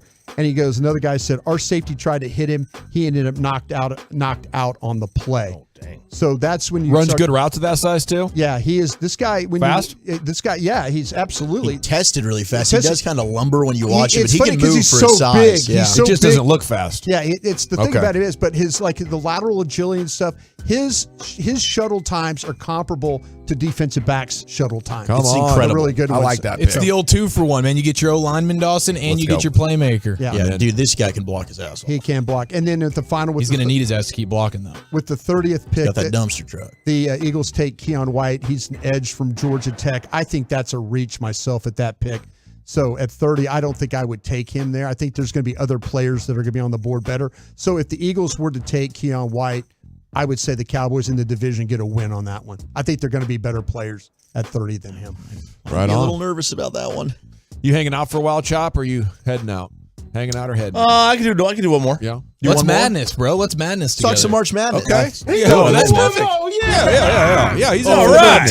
Okay. Overtime. Because that's where we're going next, right, Chief? Yes, we absolutely are. We got a big one tonight. Hashtag all the marbles. We'll get the degenerate pick. How do you make some money on this game? And UConn was fighting more than just their opponent this weekend, thanks to this Houston eatery. That's next. All right, let's talk Window Nation, though, because they got a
From our fan studio, secured by DFWsecurity.com, you're rolling with the G-Bang Nation on 105.3 The Fan. Shoot, yeah, you are. It is hour number 2 of the nation here on 105.3 The Fan.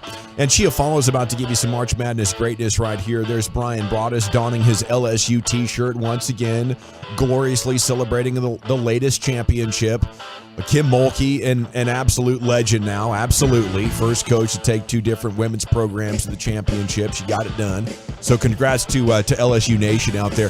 Welcome back to Lucius Alexander, who's in the Pimp Cup. Wolchuk and Chiafalo, Carter Freeman's coordinating your video, and RJ Choppy sitting in. No.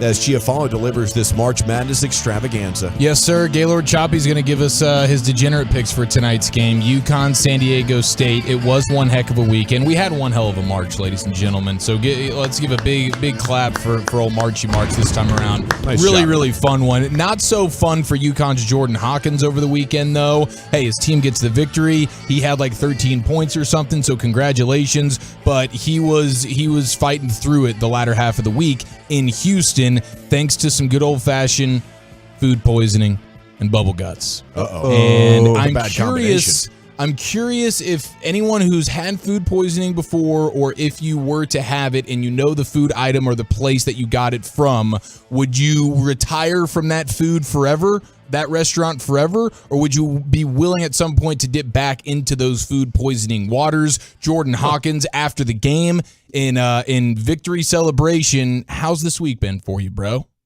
So, Jordan, take me through the last 36 hours for you. It was pretty crazy. Just sleeping on the bathroom floor to playing the Final Four game. So it's been pretty crazy. I mean, I couldn't miss this for the guys. I mean, this was the guys, the boys. I was gonna miss this for the world. So yeah. For the boys. He did it for the boys, and UConn gets the dub, and so Jordan Hawkins feels fantastic now, but it was like he couldn't even keep toast down. Just one slice of toast he couldn't keep down leading into that game, thanks to calamari at a Houston steakhouse. Maestros, however it's pronounced. That is the place. Maestros. Maestros? Oh, it's Mastros. I thought it was Mastro, but maybe it's Maestros. Either way, he's claiming it's the calamari. He says he loves calamari, but he's done with it forever now. Now, I've had food poisoning before, and I'm a little bit ashamed to admit I've gone back to those waters years later. The food I would go back to, but the place, I've cut it out. The one place that I had some bad... That's his first mistake, though. Bad food poisoning. The calamari? Yes. You don't like calamari? What a terrible decision on his part. Broaddus doesn't like rubbery things. Fried rubber bands. Oh, get out of here. Yeah, you can. You get that. That's true. But They with are. flavor. Fried rubber flavor. So you don't like fried pickles? I love fried pickles. That damn near tastes the same. That's right. No. Oh, No.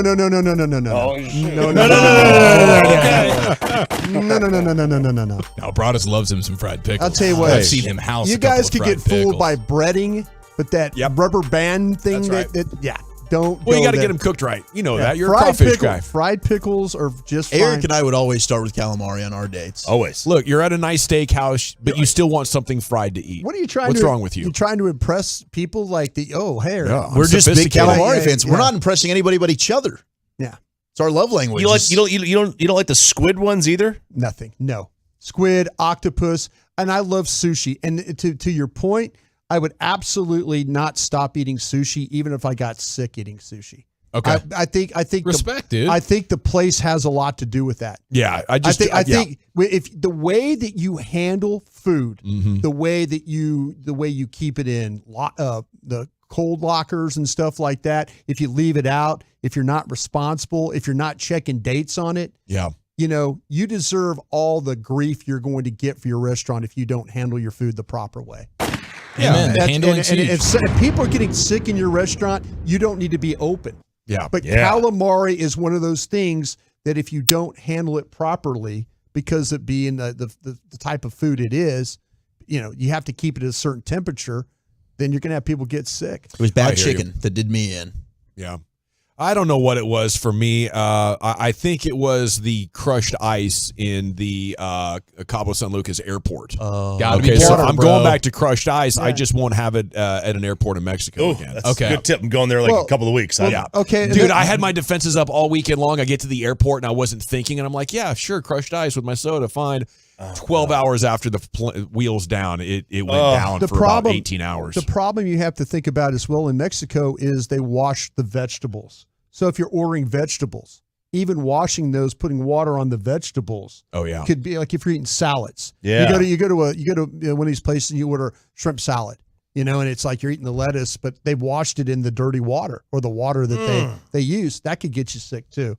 So, yeah, you got to be very mindful of that. It's nasty. Well, I'm seeing on the fan Evian text water here, is the best right there. it seems like everybody's down to eventually go back. Like the guy who got the CC's stomach virus when he was 10, he's been back twice in 18 years. So it's not like he's frequenting it a ton. I want management to turn over. I'm going to give it a couple of years. Yeah. The real contagion is the idiots working there.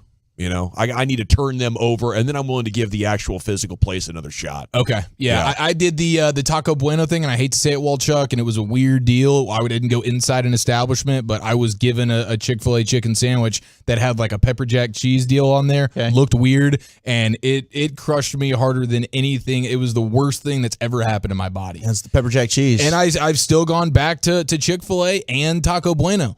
So now it took me some time, but you I won't dipped back order the into those same waters. thing. You won't order the same thing, will you? No, I will never get the pepper jack. I don't even know what the hell that was. It was like a football team dinner in high school that some parents catered in. I didn't have the choice, but it was Chick-fil-A, and then it crushed my soul. Well, something like Chick-fil-A, I think you'd move to forgive, a little bit earlier than other spots because you want it back in your life, especially the spicy stuff. Now, for me, now we've been talking about this, there is one item. I had some taquitos my freshman year of college. In the commons area, right? They were like the cafeteria quality taquitos. Ruined it for my life. I like every Tex-Mex item, but I'll shy away from taquitos strongly. That's a bummer, dude, because taquitos are just taquitos are delicious. They're so amazing. It was the Tex-Mex that got me, and I've never been back to this one specific Tex-Mex establishment. We know it wasn't Taco Bell. What's it rhyme with? Been all the way in there. What are its initials? Phoenix. Oh, really? Yeah. I'm sorry? Yeah. Yeah, I got it. The UW quarterback, that's a random time to give a take on him. I know. Michael Penix Jr. Could be a first rounder next year. Big Who fan knows? of his. Well, shout out to the San Diego State coach Brian Dutcher, who after the game when his team hit a legendary buzzer beater, literally as time expired, the first legit buzzer beater of March, he said, quote, "I ran out of plays, so I decided not to call a timeout, just told the guys get downhill. It's a defensive rebound. There's like 5 seconds. It's scramble mode. Guy dribbles down, finds himself a beautiful bucket, and I believe it was Lamont Taylor, Lamont Butler, who just swishes that bad boy. It was beautiful, and you got some slow-mo replays of it now, and I'm like, yes, nice job, dude. But the coach, I love the coach saying, I didn't have any plays. I wasn't going to call a timeout. My players just made it happen for me. It's like Jason Kidd. Just ran out of plays. Nothing else. Yeah, I got so nervous for that kid. I thought he was going to dribble out the clock or not get a good look or get it blocked or something. I thought He did not look good. Corner almost. Yeah. Like, dude. I was like, they're not getting a shot off. Oh, no. How about the crotch first confidence of the UConn basketball coach right now, Dan Hurley, after the game saying, I'm not that excited because we knew we were going to be playing on Monday. And his team, you hear his team though? Yeah, you're right, coach. You're right. Nope, they were all sitting there. Nobody, usually they jump around and all that. No. It was just focus. He was just totally walked in there, and I don't know how everything in the regular season went down, but that's like a premier team, amongst pretenders, right? I don't think they should have been like a 4 or 5 seed. They didn't lose a non-conference game all year. Okay. All their losses were in Big East play. They got there. They beat Bama by like 15 early in the season, and they were just a dominant team. They had like this little bit of slump. They had some injuries maybe, and then they stumble in. They played well towards the end of the season, but they still were a 4. They shouldn't have been a 4. They should have been a 2 or a 1. There's people that say the Big East that you have to have really good guard play to win in the Big East, but when you get to the tournament, you don't. You just need guys that can. You just need guys that can go out and just score. It's not they always talk just about certified bucket getters. Yeah, like they say because the matchups they're saying. I was listening to somebody talk about why Connecticut was why did they have those losses in the Big East, and it's because when in the Big East everybody has somebody that handles the ball primarily, and Connecticut doesn't have that. And so that's why when they get into the tournament, they were a better team. They've been crushing everybody. Yeah, they haven't won by. They've won by double digits every game. Yeah, they say it was funny how they. I was just kind of curious. I'm like, man, how do you stumble in your own conference? But it's like, no, they didn't have the primary ball handler. Shout out to the 682. I can't believe you're letting the intern talk. Yeah. It's a democracy up here, man. And this intern's been putting in the work today. We're proud of this guy. Oh, thanks, guys. Gaylord? Yeah. Gaylord Choppy? That was the name? That was the name. That's the name. That's yeah, right, that's the name. We could probably all use some water, boys. What do you think? I could go for some more coffee. A little refill? Actually. Yeah. A little coffee action. My intern's just about to be over, so. Yeah. Gosh darn it. UConn is undefeated against non-conference opponents this season, and they've won all those games by double digits. So not just in the tournament, but even in the regular season when they were going undefeated against non-conference opponents, they were beating them by double digits. And that's why Dan Hurley's also saying, quote, this isn't that hard. I have 3 NBA players, and we put the right pieces around them. So this dude is absolute crotch-first confidence, as he should be. They were plus 2,000 to win the tournament at the start of it. Now, obviously, heavy favorites to get the victory tonight. And Choppy, what do you like from a degenerate standpoint, making a little money, UConn, San Diego State? I've taken UConn minus a 7.5. I think they win this one by about 11. Okay. And then the over 132. I had it at 132.5. I'm seeing it's already down to 131, which means money's coming in the other way. I don't see it being that low. I don't see how 131 is the number. I think it goes over that. I'm with you on the over. Take the over on that one. I like that. I initially was thinking UConn to cover as well. And then we had a couple of guests on BetQL yesterday that made me nervous about it. But you know what? I'm sticking with my gut. I'm going with you, Chop. There we go. Let's do it, man. Okay, so UConn plus a 7.5 or minus a 7.5, which is funny. They're a bigger favorite in this game than they were versus Miami the other night. They were a 5.5 point favorite on Saturday. Now in the championship game, they're a 7.5 point favorite. The UConn respect is growing by the second. The one thing that scares me, they're a basketball school. Yeah, that's what they are. That's what they should be here. Mm-hmm. They should be playing for these things. The one thing that scares me is that San Diego State is loaded with like 24-year-olds. It's the one thing that scares me. A COVID team? They got a lot of transfers, and they got a lot of. I mean, obviously, they all took advantage of that fifth year. That's what I'm saying. The COVID team. They're like, it's like Stetson Bennett and Hendon Hooker, like 24, 25. Yeah. They're loaded with those older guys. So if you get some young cats on UConn that are like 18, 19 years old, I mean, the difference playing. I mean, that's you're playing against men when you're playing against 24-year-olds.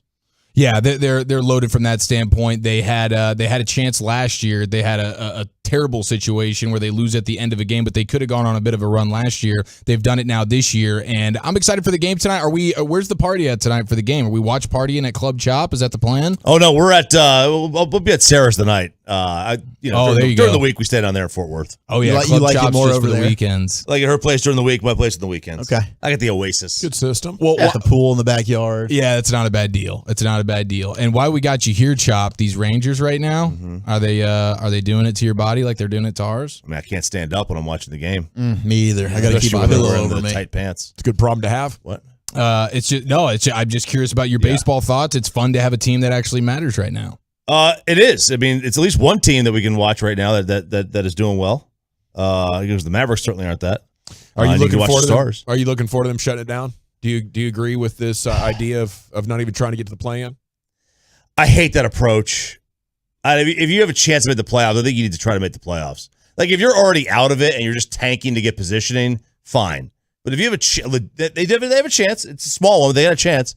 To me, it's just it's chicken-esque to just sit out with 3 games to go when you have a chance to make the postseason. So you're a little bit more old school with your tanking philosophy. You're a little bit more conservative with when you do that. I like tanking, but like if you're already out of it, then tank. Like if you have a chance to get in, like to me, like these fans, we bought in for 79 games right now. Yeah.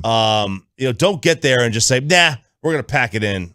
I didn't waste my time for that. The chances of getting Wembanyama, even though it would be 3% or whatever, that's probably better than them winning a play-in game, though. Yeah, it might be. But isn't the playoffs like it slows down, right? Which suits Luka's style, and you get him into a half-court game, he's gonna be the best player on the floor. Quit tempting me. Don't do this.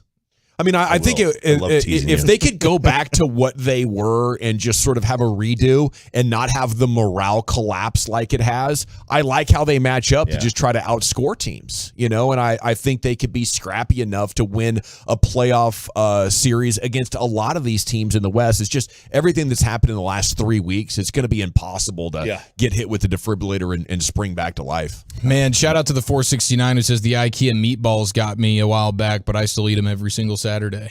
You just go into IKEA just to get the meatballs, roll out. That's my lunch, boys. Not bad. Costco for a slice of pizza or a hot dog, and Sam's Club for what they got. You're good to go. Chop. Yo.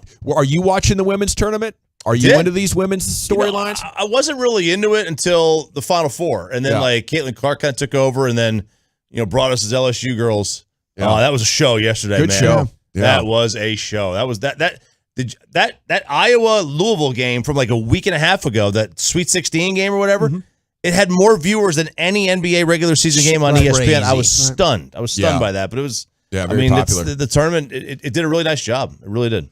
All right, buddy. Well, we'll sign your paperwork that you need for Sean and Bobby and Peyton, and we appreciate you. Always good to see RJ Choppy here. Thanks, Giafon, for that March Madness extravaganza. All right, when we come back, Nation, we're into the 320 here, and I believe Wolchuk has some NFL news of the day. A lot going on across pro football here next on The Fan.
Hey, welcome back, Nation. Hope you're having a great day. Eric Chiafalo's Best of the Weekend is coming up here in about 15 minutes. A lot of great sports April Fool's pranks over the weekend and continuing today, really. It's time now, though, for Woolchuck to deliver the NFL news of the day. You know, the NFL news cycle does not stop. Segments brought to you by Window Nation. Go to windownation.com, buy 2, get 2 free, pay nothing for 2 years. And it's brought to you by the Frankels. There's a reason you need a special license to drive a big truck, so companies that hire drivers and put them in a big truck should be held accountable for what happens when one hurts you. Frankly, you need Franklin Frankel. Consultations free, truckwreck.com. Here's Zach.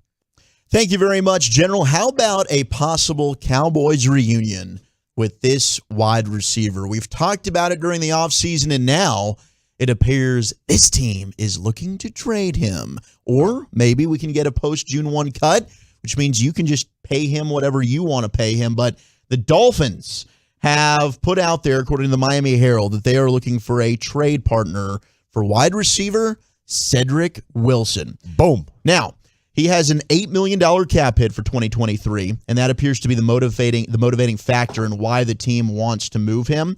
But you look at the possibility of Wilson getting cut, which it looks like it doesn't make much sense for the Dolphins. Financially, $5 million of his $7 million base salary is guaranteed.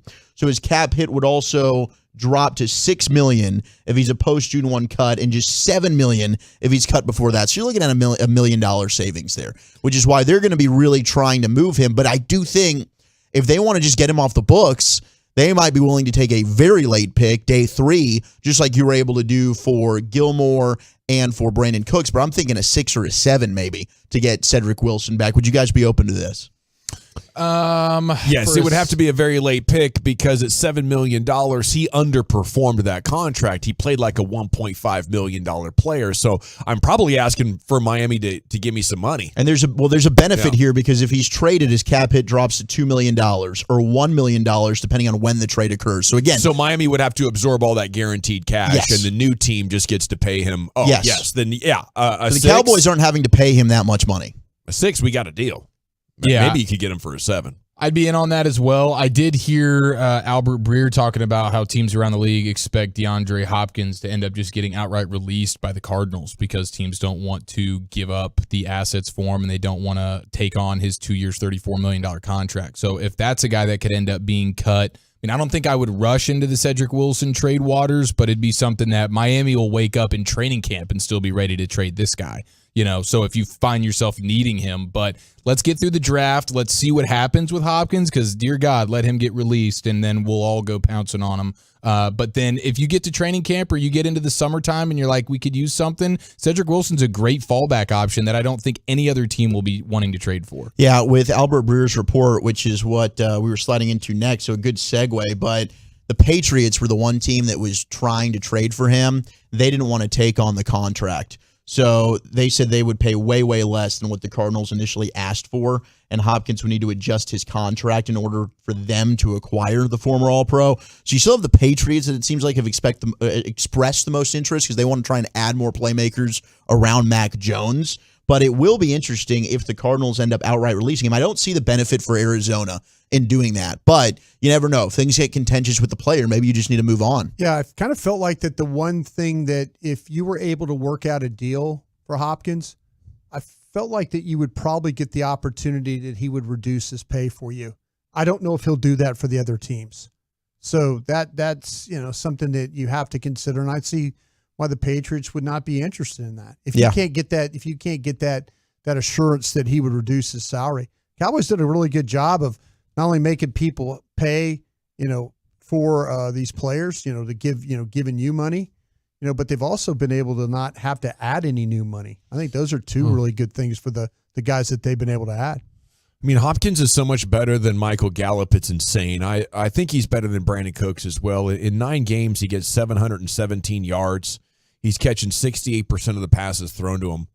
I don't know what the hell's going on here, guys, that he's so available, but I'd love to see the Cowboys figure out a way take advantage of this down market. Are you kidding me? Goodness 2 years gracious. and $34 million is too much? We can't give up a 6? I mean, you go from all of a sudden wide receiver was maybe one of, if not your biggest needs in the offseason. If you end this offseason with signing DeAndre Hopkins because he wants to play for you for more of a team-friendly deal, you don't give up That's what any you hope draft for right capital. now. Yeah. And now your top 4 receivers are CD, Hopkins, Cooks, and Gallup. You've now got the best receiving core in the NFL. I would wait and see if Arizona just flat lets him go. Yeah, because I have an advantage over everybody else. Mm-hmm. Yeah. If the guy really wants to be here, okay, well, this is what we can do.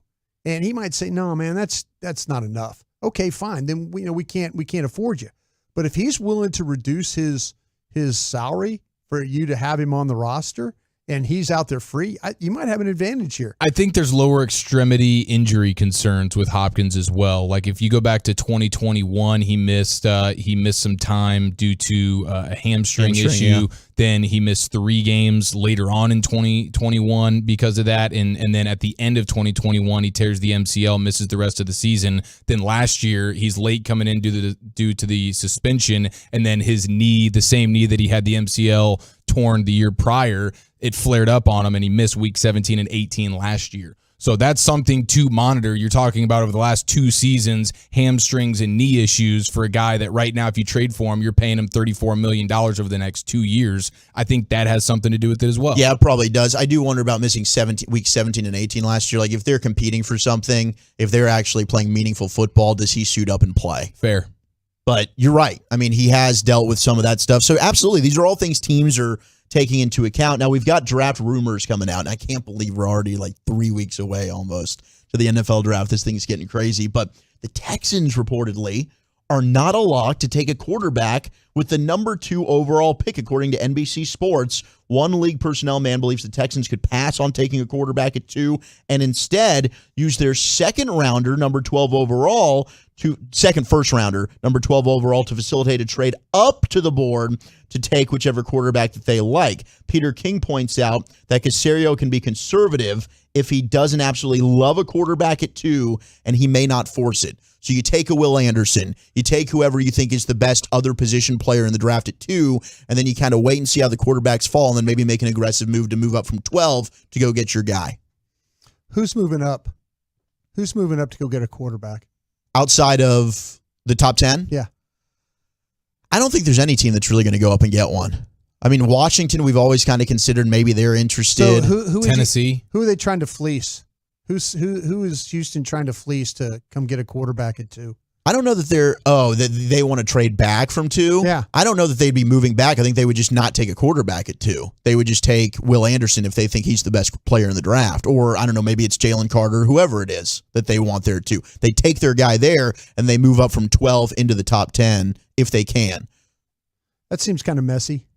Yeah, it seems messy to me as well. If you like one of the quarterbacks, you got the second pick, you take the quarterback. If you don't like the quarterbacks, they're not then in you would love trade with any down. one guy. Right. Yeah. Then maybe you who are they moving maybe up? you punt on taking a quarterback. If I don't like him, then I won't waste a pick on him. But if I do like him, I'm not going to risk. That's what I was asking. It's like we need a guy. So if Levis ends up start falling, do we just move up and go try and snag him there just to say we drafted a quarterback? It's a little weird. Like if you don't love the guy at 2 and you're going to pass on him at 2, why are you moving up to go get a guy from 12? That's why I think it'd be a little bit more difficult to do that than just draft the quarterback. Right. I saw Daniel Jeremiah saying it's the Raiders and the Titans are just outside of the top 10 as teams that could be moving up to go get a quarterback. So that's something to monitor. The Raiders supposedly love Levis as well. I think they're interested in Levis. I see Anthony Richardson as a very, very big Raiders type selection there. The Titans I have seen because I don't know how interested they are in moving forward with Tannehill, but they did take Malik Willis last year.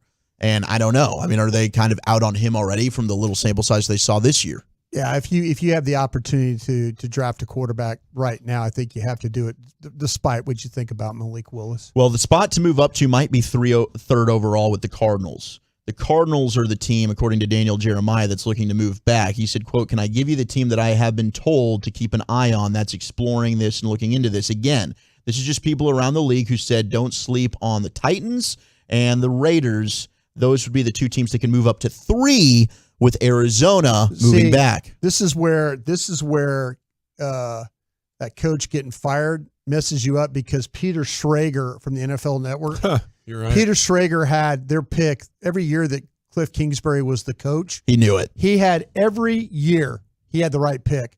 And now with that coach being gone, he might not have it. It's funny that Matt LaFleur is now talking that they need to add some wide receivers for Jordan Love. We got to help our guy. We got to add to that receiver room. And what was Aaron Rodgers' biggest complaint in Green Bay? The They real would start of the never help downfall. him. He wanted receivers instead of Jordan Love. And then now, as soon as Rodgers, they've parted ways, it's not official, but that's going to happen at some point, and they're moving on with Jordan Love. It's like, all right, bye-bye, Aaron. Now we're going to go. Watch them take a first-round receiver. How ironic would that be for Green Bay? 2002, I believe, is the last time. Crazy. Yeah. Aaron has to be more difficult to work with than we could imagine. Oh, they willingly do this. Can't make the guy happy. Yeah. I've said that a bunch. That's this guy, and even Leroy Butler, who played with, who played in Green Bay, who still works in Green Bay, does media things in Green Bay. He's saying that Aaron Rodgers ain't changing. He's not changing. So Leroy's talking to people in the organization too. This guy, they need to move on, but they're gonna.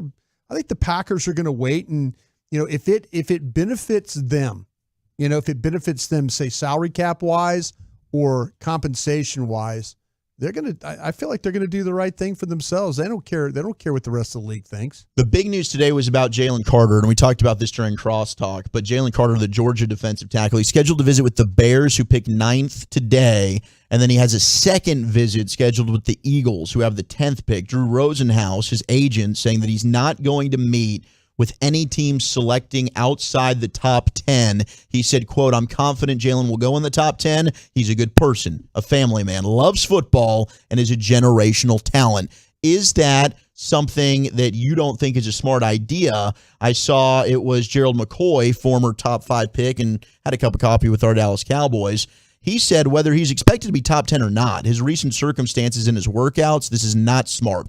Also, you never know who may want to trade up. Don't assume with the draft. We've seen some crazy things happen. But, Brian, you don't seem to think this is an issue. No. I just want to know is why, And Brian, go ahead. It's not an issue for you from a scout department? No. What's going to happen there is he's got assurance by Rosenhaus saying this. He's got assurance from somebody in the top 10 that he's going. His guy's going to be. Don't we hear that all the time, though? Hey, we're going to draft you. We're going to draft you. If you ever, and then we hear 3 years later that, oh, yeah, they were going to draft me. They told me they were going to draft me. I was available, and they didn't draft me. People are lying all the time. Well, I'll tell you what. If he gets past, if he gets past, say, 10, and he starts sliding down that board, then I could see that slide is not going to be far.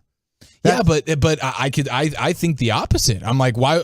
If I'm a team that if I'm outside the top 10 and I'm thinking about drafting you, I haven't even met with you. So how do I even know? I haven't even gotten a chance to meet you. So now you're available to me. I told you in the crosstalk that the Cowboys did it exactly with Mo Claiborne. Right. Mo Claiborne have all the red flags off the field that this guy does? Mo Claiborne had some injury concerns that were coming out of LSU. Yeah, absolutely. But character? The character stuff like that. I mean, like if you're interested in the player, whether you meet with him or not, you're going to do your due diligence. You're going to get a report from the league office. NFL's got their like people that handle all that to say, okay, this is what we know. If you really like the player, you will go find out about the player. Yeah, like they'll send the private investigators. Yeah, we heard that a lot with Justin Blackman, who did have the issues, the character issues. Absolutely. If I was interested, if they like, fine, if you're not going to let me have a crack at this guy, I'll send a private investigator like I did when I was in Philadelphia.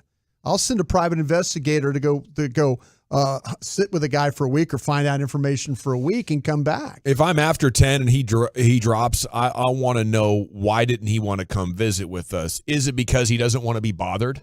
Is it because he thinks it's beneath him? Or did he get a promise? And if he gets a promise and the promise wasn't kept, I'm open-minded to it. But to me, this is a red flag about his willingness to sacrifice, right? My free time. Oh, I want to enjoy my time. The draft is coming up. Yeah. I don't want to go to this city and that city. I don't think you're professional. That's my concern.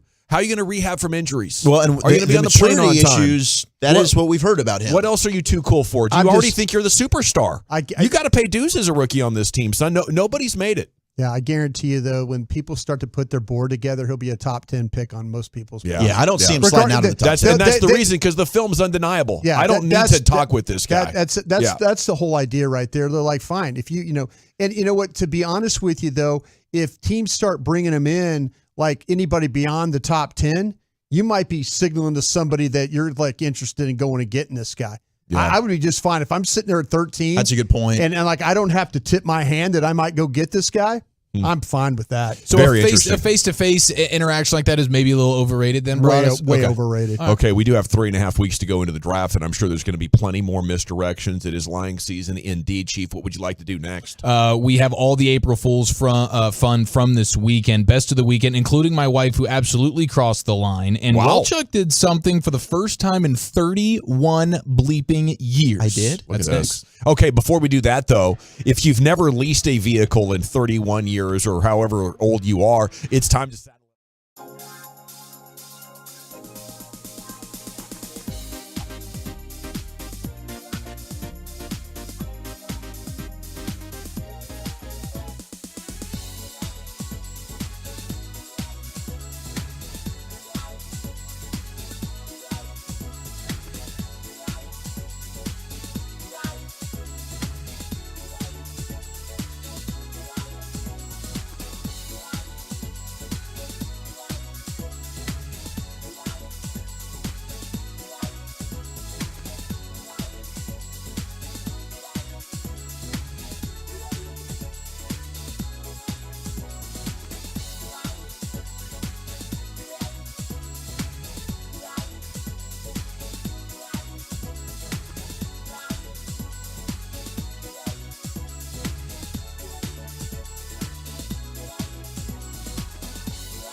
hell broke Oh, loose. damn. There is no more, at least this one particular cockfighting ring has since been raided and nullified. So just wanted to throw that out there as some weekend headline action. Good for news, you. I guess the chicken wasn't dead if it could be returned. You know, I feel like if you lose a chicken fight, you might be done. That's true, honestly. You'd think the chicken was Must have been probably able going to take a punch. Yeah, I would have bought her back some chicken strips. Hey, man, that thing you sold me didn't work, bro. Tastes delicious, but damn thing goes well with couldn't ranch fight. and ketchup. But I want my money back, too. Dude, those cockfighting rings are no joke. When they take them to the next level and they got like razor blades that they tie to Spurs. their spurs. Yeah. Holy smokes, man. It's nuts. Pretty ridiculous deal. Almost as ridiculous as Hawks fans at the arena last night chanting "You are fat" at Luka Doncic when he was at the free throw line. Whoa. I didn't know if you guys saw that or not, but Grant Afseth, who covers the Mavericks, he reported on it. Hawks fans with a, quote, "You are fat" chant as Luka Doncic is at the free throw line. So Did he drain the free throws? I believe he did make those free throws. So it was good fuel to the fire, and I'd like to think that maybe this is something that maybe this is good for him. Maybe he'll finally be like, you know what? I refuse to be fat shamed while I'm at the free throw line in a road city ever again. You know, it's hard, be a turning point for him. It's hard to acknowledge it. You know, unfortunately, it's happening to him at 24 years old where you're like, man, I can't live the lifestyle I want and just depend on hoop to keep me slim. And that probably ended for him at like 17 years old. Yeah. You know, so it sucks. But here's the reality that Mavs fans have to deal with. Your guy put on all this weight after getting in the best shape of his life, coming in the best shape of his life, and playing professional basketball. Think about the extra calories. Think about the consumption disorder of one type or another that's required. Okay? Right. It's fun to talk about smoking Luka. Hey, he can smoke cigarettes and dominate the game. There's a downside to being so idiotic about your health and your body, your lungs, your cardio as a professional athlete. And I think, once again, we're dealing with the consequences.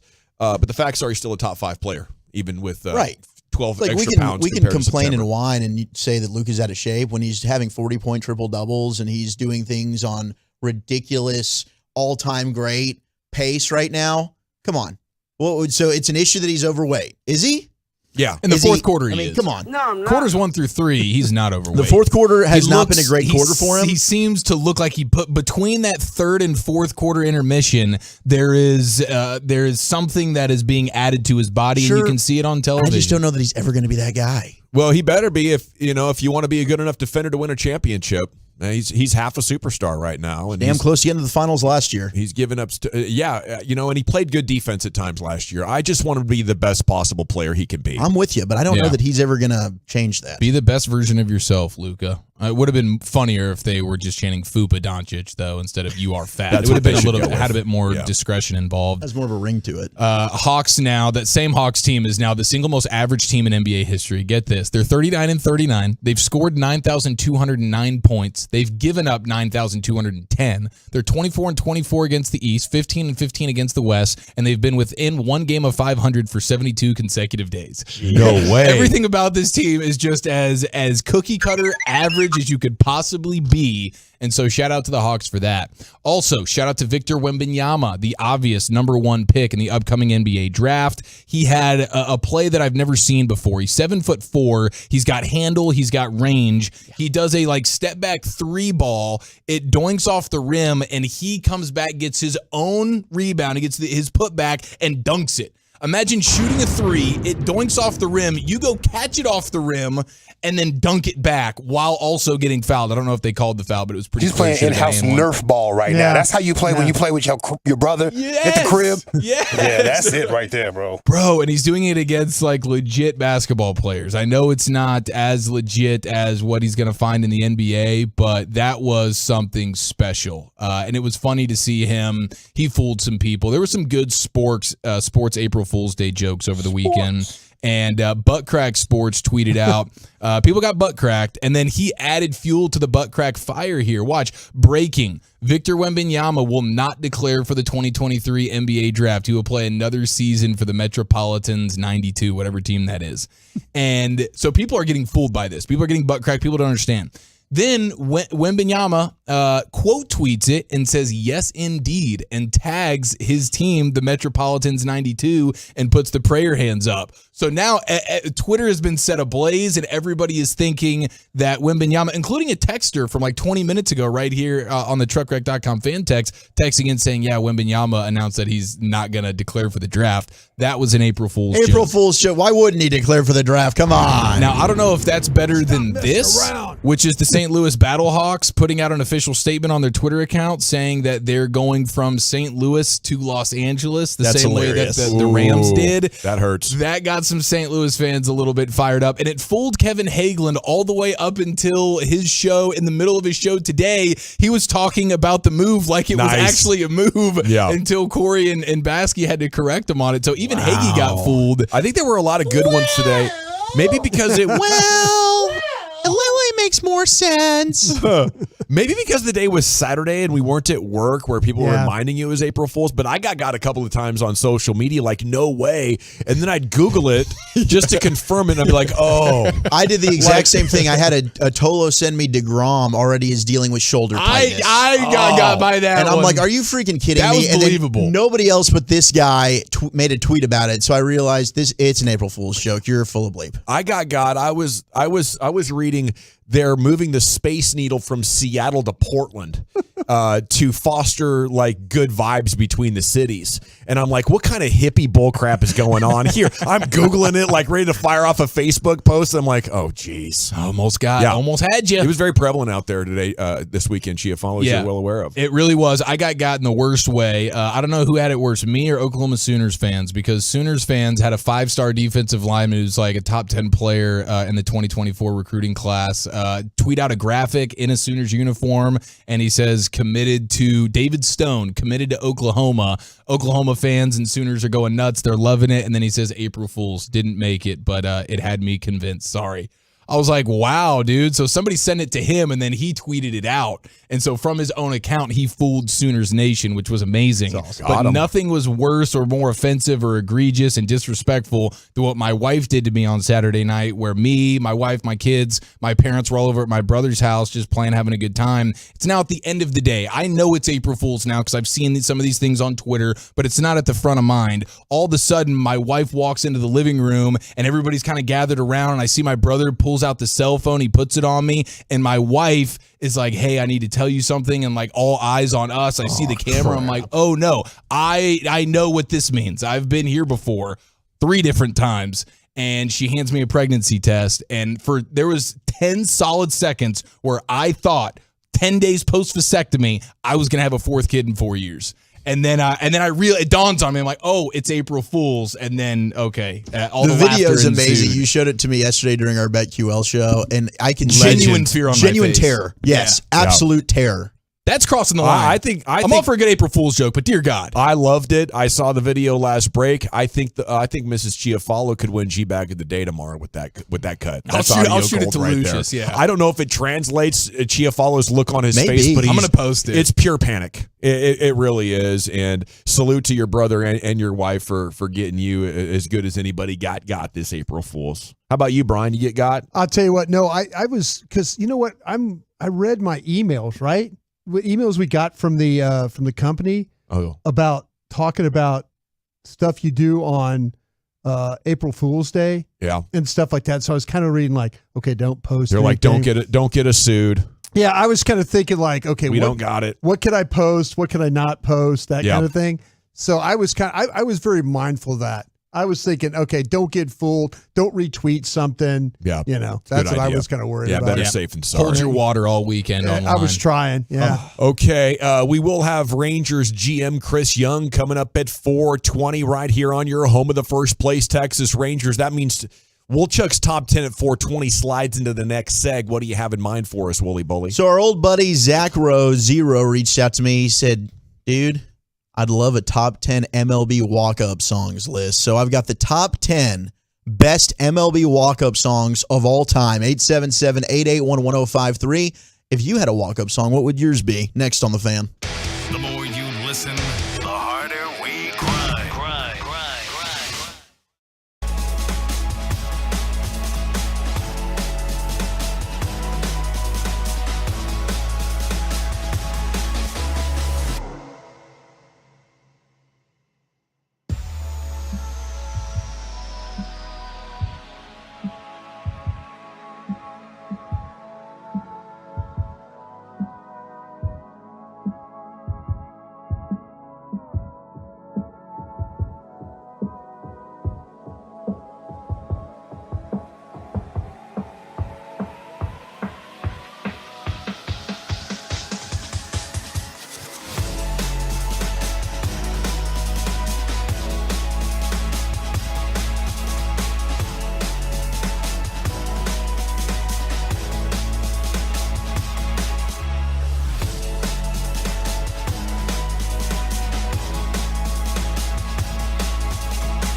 our fan studio, secured by DFWsecurity.com.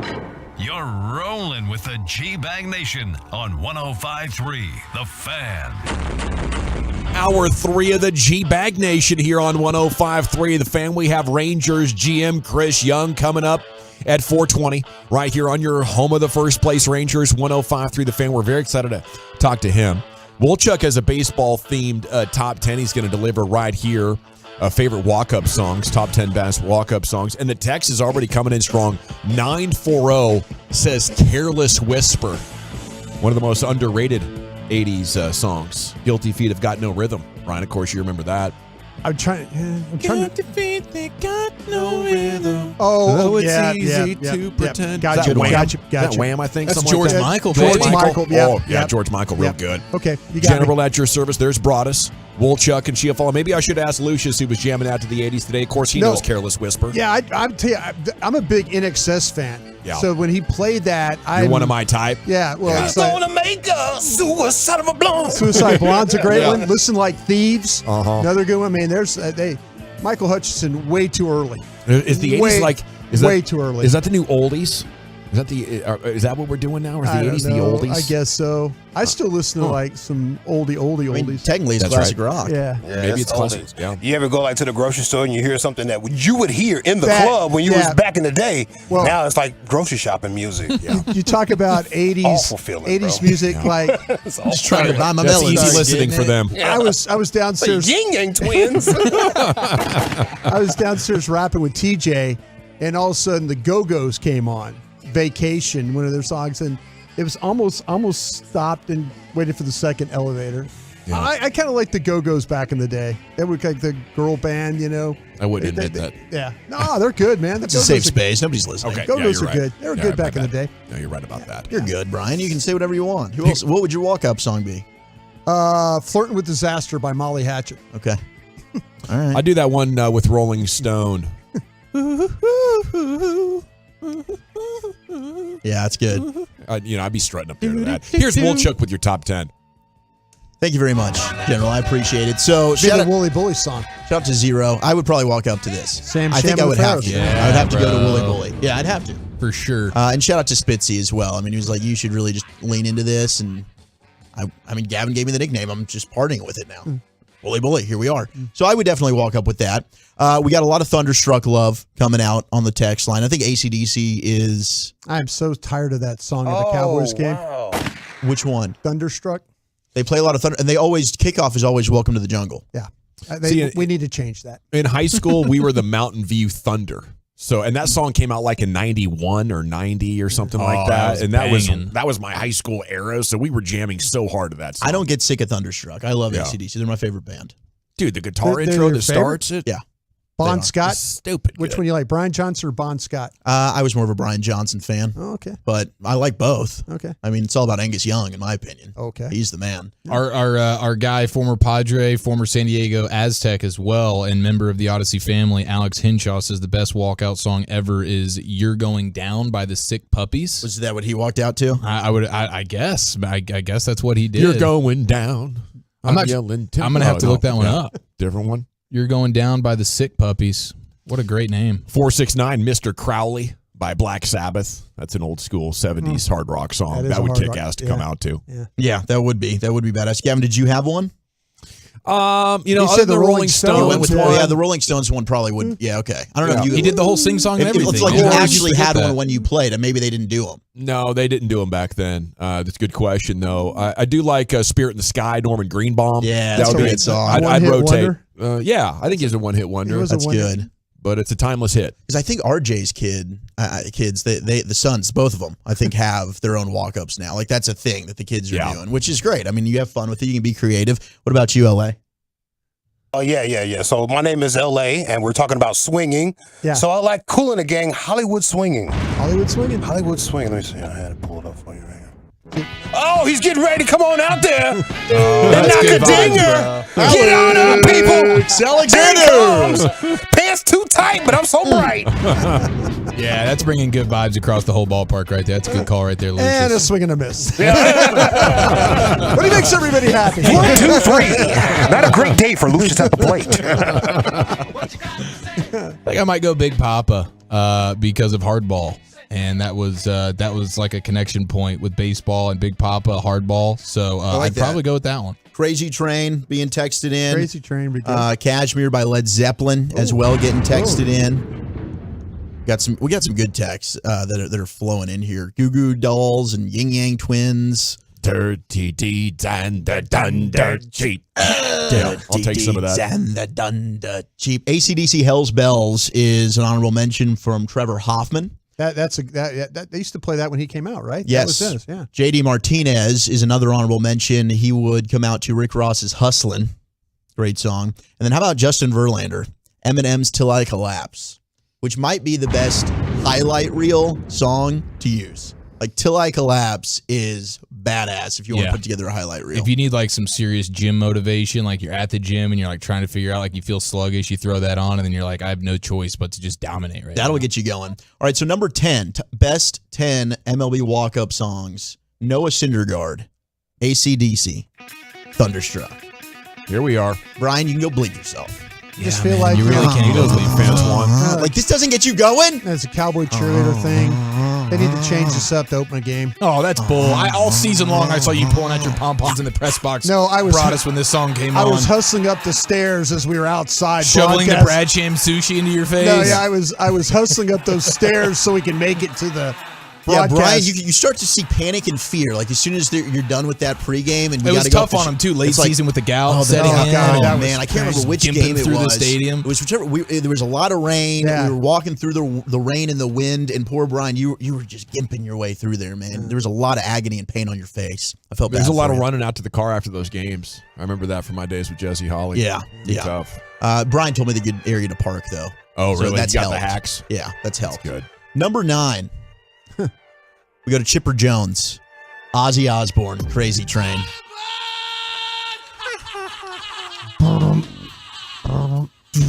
Crazy. This was a ringtone of mine back in the flip phone Hell days. yeah, dude. You know who would do this? You know who would do this karaoke nonstop? Was your guy John Lund, ESPN Radio. John? Oh, he loved Crazy Train on karaoke. Did he? Yeah, and he killed it. Was he good at it? He killed it. Was he? Yes. Yeah. All right. We Next time ready? you see him, ask him to do it. That is a good one from the 214. We ready? We oh yeah. ready? Yeah, that's badass. That's a good team like run out of the tunnel song right there. Yeah, it is. And oh man, high school football I used to be a jam. All right, number 8, we go to Justin Upton. DJ Snake and Lil Jon, Turned Down for What? It's good to see this song still getting this love. Man, you know? this is always a home run song for me. I love this song. Like if I'm cruising around, radio's on, we don't have live programming, I'll turn up and just party with this. What's wrong? I just love that, man. Walchuk's going windows down in the Ford Escape. He and does. he's just The windows aren't banging down. Some Lil Jon like that. I'll go bleep yourself. I got I want to feel the Turn wind down in my for hair what, too, baby. Walchuk? It's not just you, Brian. I can't find one single Woo! reason to turn down. I'm flowing. Number 7, Chris Bryant, Joey Gallo's old teammate in the little kid leagues there. They were playing in Las Vegas. Vegas. We got Chris Cross, Warm It Up. I'm about to.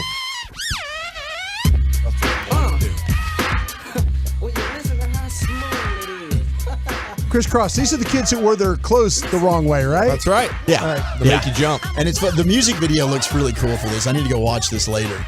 Like, I don't know. I meant backwards, not the wrong way. They were Lucius, let me backwards. know which is the best music video of these songs to go back and watch. Like, is the Crisscross one worth it? It looks pretty cool just from the image they're showing. Crisscross is amazing, bro. Yeah. Classic group right there.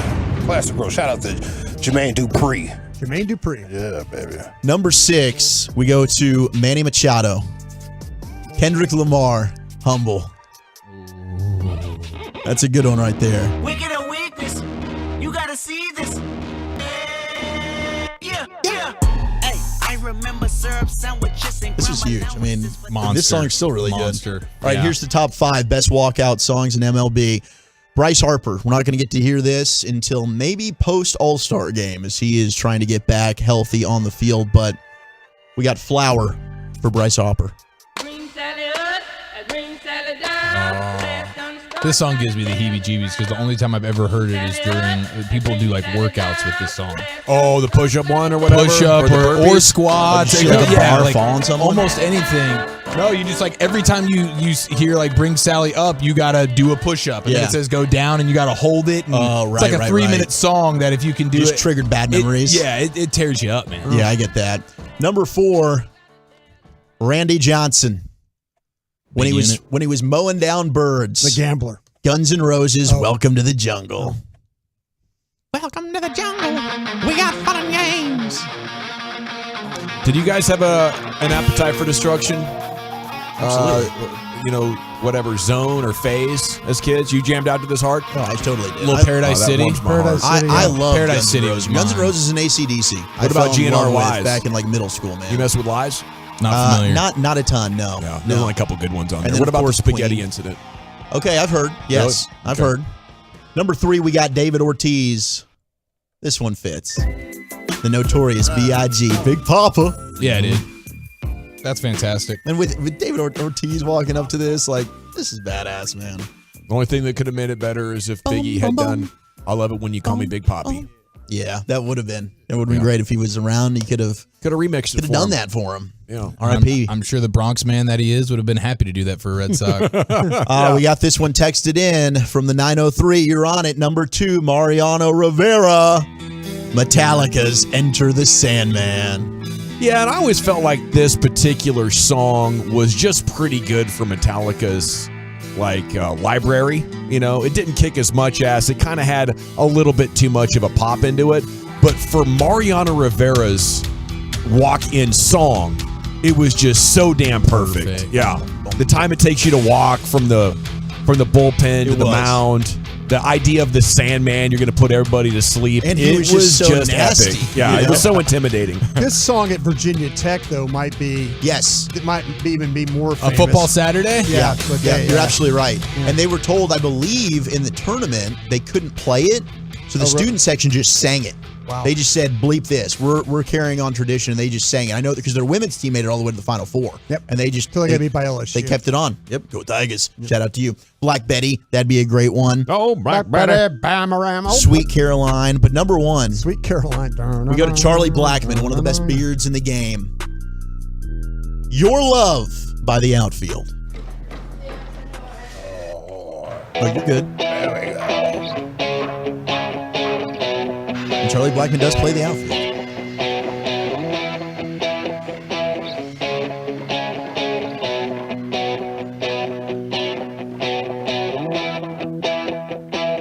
This is your era right here, Brian. And the entire stadium will shout tonight in the middle of the song. Sing it. They love it. Yeah, go for it, Brian. I'm not going to do this. You got this. Got the sore voice. Josie's on a vacation far away. There you go, baby. So many things that I want to say. Yes. You know I think my girl's a little bit older.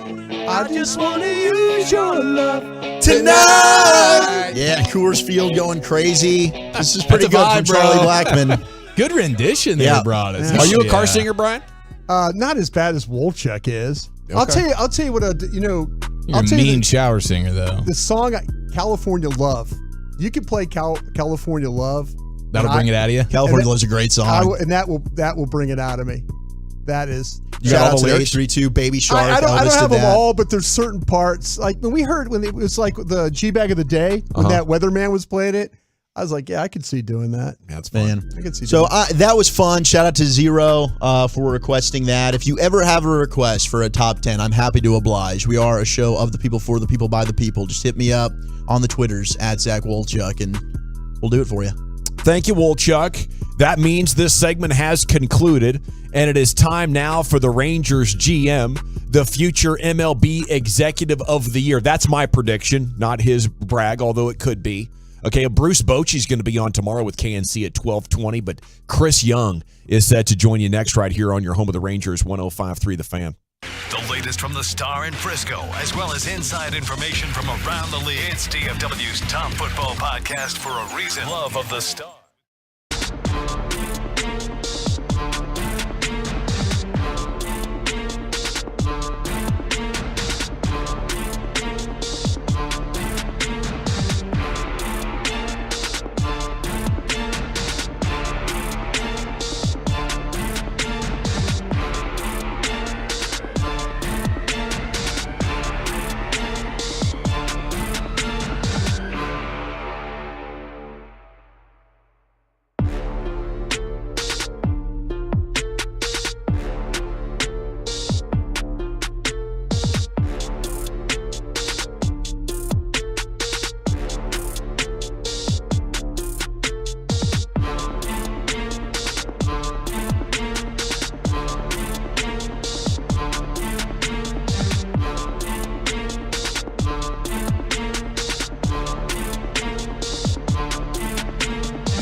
Welcome back. It is the G-Bag Nation here on 105.3 The Fan. Segment is brought to you by the Frankels. There's a reason you need a special license to drive a big truck, so companies that hire drivers and put them in a big truck should be held accountable for what happens when one hurts you. Frankly, you need Frankel, and Frankel consultation's always free at truckwreck.com. And joining us now is the Rangers GM, Chris Young, here on 105.3 The Fan. Good afternoon, sir. How are you? Hey, guys. I'm well. How are you all? Well, we're doing outstanding. We're really excited about watching these games here. It's been a while since we've been here, so I'm sure you can understand that. How excited are you with this opening sweep of the Phillies? Well, I think most importantly, I'm excited for our fans. I think that it's a great start for our fan base. I think certainly it's been an exciting off season, and to see us come out of the gate and play well was against a really good team was a lot of fun. But I know how long the Major League season is. I don't get too high. I don't get too low. We've got a long way to go, but certainly you'd rather start this way than the opposite. So all things considered, very, very happy. You know, I think on this side, I ride the wave a little bit more. So I'm getting awfully excited about it. At what point in the season do you think it's safe to get excited? Like, hey, we might really have something here, guys. Oh gosh, I mean September. I think that, okay. You know, I just I do. I say that jokingly. I mean, my expectation is that in September we're playing meaningful games. You know, I feel like we do have something. I mean, I am excited about the group we have. I believe in the leadership we have in the dugout with Bochy and our coaching staff. I believe in the players we brought in. I believe in our young guys, and certainly how fast it comes together, I can't predict. But I believe in the group. I believe that if we go out and play the game the right way and play up to the ability of each individual player collectively, that we will be in a great spot come September and the end of the season. Well, CY, we talked to you about, the offense in spring training there, and the headline was all about the starting rotation, but my goodness gracious, the offense doing great work against some really good pitching there with the Phillies. How about the bottom half of your order? What did you think about their performance in the opening series? Well, it was tremendous. I mean, I go back to really I believe it was game one. Josh Smith had a two-out walk with the bases empty that led to 4 runs. And it was just a tremendous at-bat by a young player against a tough left-handed pitcher in Soto for the Phillies. And so just seeing that quality of at-bat at the bottom of the lineup, it's a little bit different than what we've had. And so I think it just, I think there's a lot of different ways that we can score runs. I think that we've got guys who can hit for power, guys who can hit for average. We've got some speed in the lineup. We've got just really patience throughout the lineup, and I think it's a good balance and certainly some versatility with different types of players, from Bubba Thompson to Josh Smith to Zeke Duran, that can all kind of fill in at the bottom of the lineup, and certainly that showed in the first 3 games. See why Gavin has already started the Executive of the Year campaign that's for right. you, and so that's what our show is going to be about all year, is getting you the Executive of the Year. Are you kidding me? We got John Gray starting as our 4th starter exactly. tonight. So we're bleeping round of applause. Yeah, sir. we're gonna the Metroplex. We've already got it. Yeah, we've already got it started. So listen, I appreciate that. Most importantly, I just want us to be the team of the year. That's the only thing I care about, and that. But I appreciate your support in that. Okay, but I was gonna ask you about this though. With this really being, and I know you'll deflect it from yourself, but give credit to others. But is this a situation? How are you calm about your team right now? Is there a certain? I mean, not. I mean, there's a long way to go about it. But how do you feel inside about is there a calmness to you that okay, now we've built this a little bit in my vision. Let's see how it plays out. Am I seeing that right, or is that? No, I think it's a great way of describing it. In fact, I remember last year speaking to very well-distinguished and accomplished executive who's won multiple World Series. He's not with the team right now, but he said some of his favorite moments were right before his teams took off. Just the year before, the moments before everybody knew they were good, when internally they knew they were good. They believed it. They had inner conviction. And I think that calmness is what I do feel. I think that I have such great confidence in Bruce Bochy and our coaching staff. I believe in the veteran players that we have in that clubhouse. I believe in where our player development system is and the young players that are on the way. It doesn't mean there's not work to be done. And until we go out and win, nobody's going to believe it. So we've got a lot. I still view us as the underdog. We have a lot of a lot of work to do. We're going to keep fighting day in, day out to get better. It's my job to continue to look for every possible way to get better. But I have a great conviction in the group, and I am calm about it. I think that over the course of the season, if we stay healthy, we're going to be in a great position. What's the impact of a guy like Bruce Bochy already in a one-run game yesterday? And it seemed like that was a problem for the team last year, and now all of a sudden, hey, we're 1-0 in the one-run games. That's beautiful. I mean, it was just amazing. I thought he managed a perfect game last night. It was really great to see just his pitching matchups, the defensive substitutions, the timing of each. It really was just a tremendous game. It shows the impact. I know that a lot of analysts think that one-run games you can attribute to luck. But I do think there is an art to it, a skill involved to some degree. And I think that Bochy last night really managed a perfect game. It was fun to see, put our players in the best positions to be successful. And we won the game because of it. It was tremendous leadership, tremendous management, and I think a sign of many more to come. It's Chris Young here, Rangers GM with you on 105.3 The Fan. Martin Perez in a big year here, right? Kind of looking to prove it. I don't know if that's the right way to put it exactly, Chris. But yesterday, how do you look at that line with the 7 strikeouts, but I think it was 11 base runners in 5 2/3? Was it great that he was getting out of trouble, or a concern that there were so many guys on base? Did I lose you? Oh yeah, we lost CY. I'm sure we maybe we'll get him back, but we lost him for the time being. All right. It sounds like you had an insider report on that. I just noticed it on the call log. Oh, okay. Damn, bro, you really are an insider. CY is texting me right now. I'm sorry, I dropped. No. 469. This is awesome. First time in many years. I'm excited to watch baseball again. Go Rangers. Yeah, I think a lot of people were feeling like that over the weekend. At 877-881-1053. Here he is, Chris Young here, back with you on 105.3 The Fan. Chris, your thoughts on Martin's outing yesterday? Martin was tremendous. It was exactly what we saw from him last year. It's what we saw all spring, just a competitor who knows how to navigate a lineup. At times pitched around certain situations, knew he had more favorable matchups with certain hitters, and really commanded both sides of the plate, mixed pitches, changed speeds, really was just a veteran pitcher. It was really fun to watch, just a continuation of what we saw from Martin last year, and it was wonderful seeing him back out there, picking up where he left off. Speaking of Martin, what did you think about the bullpen right now? Because you were able now, with the depth that you have, you moved guys like Dane Dunning, Cole Reagan's now working from the pen. Dunning looked really good in his outing with 3 innings. Taylor Hearn as well. And then the addition of Will Smith in a high-leverage situation last night. The bullpen seems like you guys are pretty strong right now. Well, look, I think that'll come and go throughout the season, but the bullpen strength and really their how available and fresh they are is oftentimes a function of the rotation. And I said this in the off season that we allocated our resources to address our starting pitching with the idea that good starting pitching would make our bullpen better.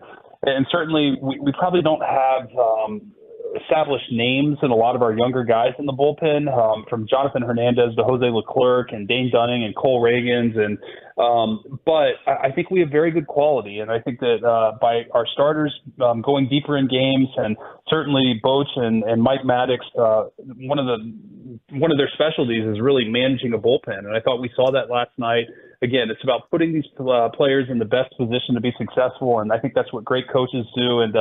And so I think the combination of that gives us a lot of confidence in our bullpen. But yet we know that we're going to need depth. We're going to need a lot of guys at AAA to step up and perform at different moments throughout the season. But certainly I think the starting pitching is key, and that's going to make our bullpen better. But they performed wonderfully to start the season. CY, when you saw that the Phillies were on the schedule to start the season, is it something like you're thinking, okay, man, they just threw the National League champs at us right out of the jump? Is it one of those things that, and I'm not going to say, I know you're a competitor, do you relish that opportunity, or is it a little bit of nerves about, well, man, we'll see what we are. We'll see where we are right out of the gate. It's a really good question, right? And Philly is a tremendous team, and what they did in terms of the run they made last year and getting to the World Series, that was no fluke. That is a really, really good team, and you always want to measure up to good teams and see where you are. So I thought it was a great way to test ourselves coming out of the gates. But I think the former player in me knows that it doesn't matter who you play, it's how you play. And so I always said on any given day, the worst team can beat the best, and the best team can obviously beat the worst. It just depends on how you play that day. And so I think just for us to play consistently good baseball, against a really good team over the course of that series was a fun way to start the season. But we need to keep it going. We need to keep going. We've got a tough Baltimore team here, a team that's on the rise, the team that made a push for the wild card last year. They played us really tough last year. So we've got to come out and just continue to play good, clean baseball over the next 3 days and then move on to Chicago. How would you like to see the closer spot play out? It seems like there's a few guys that are getting chances. Yeah, I think that'll sort of sort itself out in time. I think that Bochy kind of came into the season with the idea that it'll be closer by committee. We have several good options down there, a couple different guys who've had experience closing games. And we'll look at matchups. We'll see how guys are throwing the ball and kind of hand the ball to the hot hand or the person that is the best matchup for that given night. So, in time, that may sort itself out. We may have an established closer or a ninth inning pitcher, but right now I think those roles are still being defined and they'll evolve as we go here. But again, that's one of Bochy's strengths. I know he sat the bullpen down, clearly communicated to them so they all knew what to expect, and they've all responded very favorably in terms of the way they pitched. It was so great to watch Marcus Semien dominate in spring and come out hot like this. How nice is it after last year's slower start to have such great momentum with him right now? Well, it's great. I mean, Marcus had a tremendous offseason. We saw him all offseason long, leading workouts here at the stadium, really taking a lot of the younger guys under his wing, and then it continued into spring training with the way he played, and it's great to see him getting off to a fast start here. He certainly sets the tone for our team in the leadoff spot. Corey right behind him. It's a great way to start a game with our two best hitters, 1-2, and it's no surprise to me. I think last year was a big transition year for both Marcus and Corey as they adjusted to a lot of different new environmental factors from a new team, a new city. They had a shortened off season, a weird spring training, a shortened spring training with the lockout. There was just a lot of change last year, and so to see both of them in their comfort zone this year, it's no surprise to me that Marcus is swinging it well out of the gates here, and I would expect it to continue. We're talking with general manager of your first place Texas Rangers, Chris Young, here on 105.3 The Fan with the G-Bag Nation. Jacob deGrom, certainly maybe not the outing that he wanted, still a blast to watch him pitch, but what are fair expectations for Jacob deGrom? Well, at first I'd say is that probably nobody has higher expectations for Jacob than himself. I know I talked to him after his first outing, and he was so disappointed. He wanted to just give the fans a tremendous start to the season, and I think it was. I mean, we won the game, and he said that. He acknowledged that we won the game, and that's all that ultimately matters to him. But I think he wanted to go out and dominate, and so to not have the results was disappointing for him, but it shows what a competitor he is, too. And really, as I evaluated the game, he went 3 2/3. He struck out 7 hitters. It was pretty remarkable. There were really only 2 hard hit balls. There were just some fluke base hits that, that's baseball. They happen. And as I said, Jacob deGrom is only going to have so many games like that in the season. So the fact that we could knock one of those out on opening day and still win the game is a great sign. Maybe those are the breaks you need in a season to go your way. And I'm excited about his next outing here on Wednesday. We're excited about the Orioles, Chris. Do you have any thoughts on the matchup or maybe a favorite memory from competing against the Orioles over the years? Oh, it's a great question. It's a team I didn't face a ton in my career for whatever reason. I just never either got the opportunity to start against them. I know I faced them early in my career, but it's just a tremendous franchise, tremendous history. There's no one particular memory of my career facing them, but I remember those really the 2014 team that was a playoff team and made a run against Kansas City there. So and they're on the upswing. It's a really good organization. They got a lot of young talent. They're going to be a good test for us, and we got to keep playing good baseball. But I'm excited to get back out there tonight and watch these guys. We'll give them hell. We'll be pulling for you. Guys, thanks so much. It's great talking to you and looking forward to a great season, and appreciate you having me. Shoot you anytime. Thank you so much. Rangers GM Chris Young here on your home of the Rangers, 105.3 The Fan. We're off and running. Cowboys draft big board report. How deep does a list have to go to be sure you could name the Cowboys first rounder off of it? We'll ask Wolchuk and Broadus, how many names do you need coming up next here on 105.3 The Fan? I want to chat men's T Clinic.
Welcome back, Nation. Hope you're having a great day.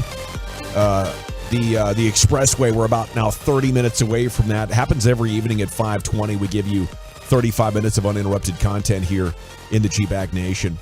Got a little Cowboys NFL Draft big board report here.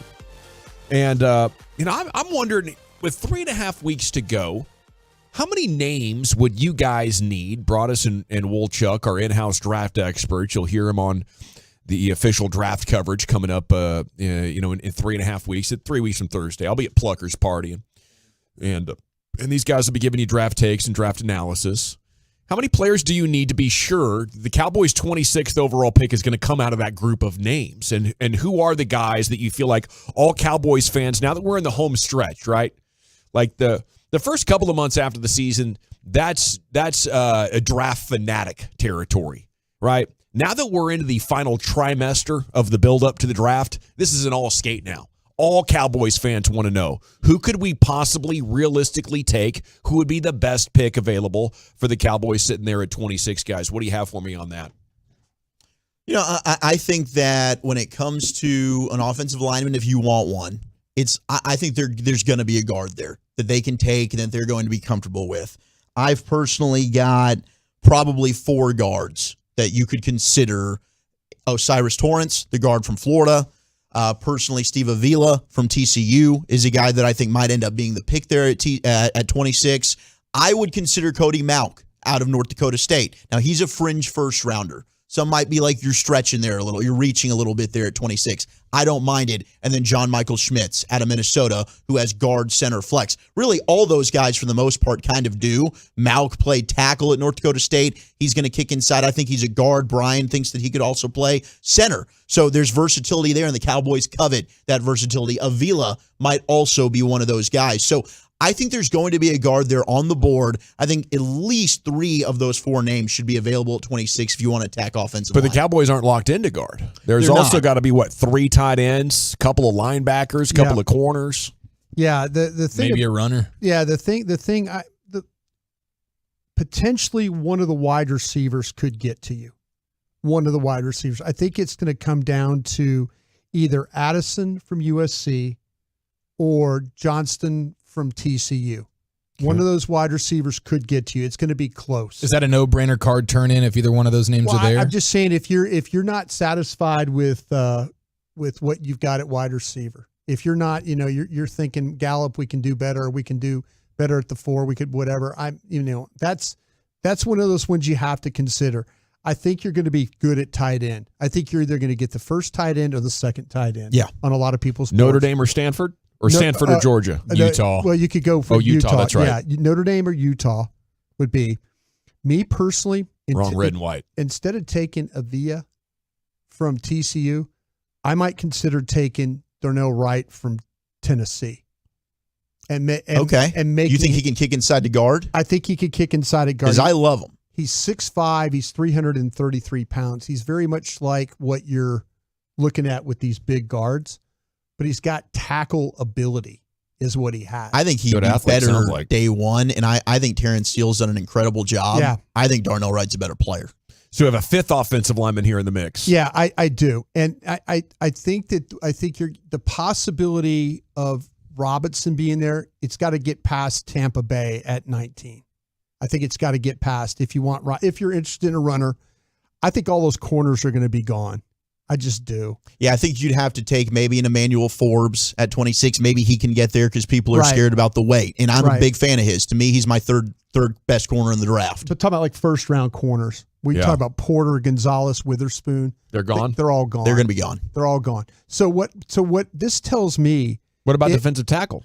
I think with defensive tackle, though. I think there'll be one that's gone. Clemson? Clemson?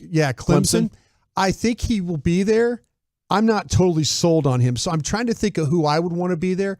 I think the better options we have right now are all offensive players. Yeah. Okay, that's interesting. Except, what about Nolan Smith as an edge rusher from Georgia? I love Nolan Smith, but I also feel like that you've got edge rushers already on this roster. You do. But is it realistic he could come to you, though? I think it's realistic, and I've also seen... To me, there's going to be some close ones. There's going to be... The wide receivers will be close. and Nolan Smith, I think, will be close too. I think those would be very, very close. The wide receivers all could go like at 26 could be the last one. All right. Are you guys thinking inside linebacker at all? No. No. Not in the first round. Me neither. Not at all. Well, I like the idea. I mean, just hearing about how many guys are there, dude, I think if you could find a way to trade out of the spot, but if you could trade out of 26 and get more picks on day 2, I think I'd be all over That'd be ideal, but I think the Cowboys covered that 5th-year option. Yeah, the thing about it is the linebacker thing that you bring up, Gavin, is that we're starting to hear some whispers that they visited Jay Flowers, Trenton Simpson, the inside linebacker from Clemson. Rappaport reported that and today. then Jalen Hyatt. Okay, Trenton Simpson is a 6'2", 235-pound inside linebacker. He's a really good point of attack player. So they're looking if that's the first linebacker that I've heard of the 30 visit guys. And where's he going? He's going to be there for you. I don't think he goes before you. And I would not love that pick at all. And would the Cowboys like that pick? It's interesting that they're meeting him. There's a 30 visit. So we guy. got it. But you think they're thinking more fall to the second round than first round? I think he's a second round guy. I think him, Sanders from Arkansas are second round guys. If you really want to, Campbell. If you had to pin me down and say what you're doing right now, what players would be there? I think your better selections are all going to be on that offensive side of the ball. Okay, so that means you would have a running back, 2 wide receivers, 2 tight ends, and 5 offensive linemen. That brings the total to just 10 guys. Yeah. What would you be willing to bet that the Cowboys pick comes out of those 10? Like you say, it depends. Like you say, the wide receivers, I think will be. I'd say it's close. See, I don't think it's come to. I think it's going to come out of the tight end, whether it's Mayer or Kincaid. I think it comes out of them. I think the offensive lineman, it's the TCU Avila. I think it's Torrance from Florida is a possibility there. And like I say, I would kick right in Darnell Wright from. So wait, are you down to 5 guys you think this group is in? I think they're going offensive line at 26. I think it's offensive line or a pass catcher if one of those receivers fall. Yeah. Or if the tight end that they like is there, I think they'd consider it. Yeah. I wonder how much more we need to talk about Zay Flowers. The fact that they're meeting with him, because I chalked that off. I kind of feel like Zay Flowers might be gone. I think he might be too. I think Zay Flowers. The Giants right ahead of you could take him. I think the people, to me, this pick is going to come either as a tight end or a guard. That's kind of that's where I'm at right now too. Yep. But I love what you're saying about Darnell Wright because he's my second best tackle behind Paris Johnson. Thank you so much for answering those questions. I think that gives you a really good idea, and I like that. If they go offensive line or tight end, especially a tight end that could help them in the run game at 26, I would be ecstatic about that. Okay, did you see what Shams Charania has said about the Mavs?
Fan Studios, secured by DFWsecurity.com. You're rolling with the G-Bang Nation on 105.3 The Fan. Welcome to the nation. It's hour 4 of the G-Bag Nation here on 105.3 The Fan. We have some very interesting reports today about what the Mavs might have planned for the rest of the season.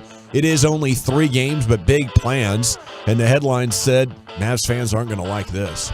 General at your service. There's Brian brought us in his LSU shirt. He's all fired up about what Kim Mulkey did there. Was that year 2 in the program? Year 2. Year 2 in the program, champs. Real quick, if I could, I'm sorry, that's the 50th national championship for LSU? For Program history? Program Wow. history, yeah. Congratulations. Yeah. So we are not we're nothing about academics down there.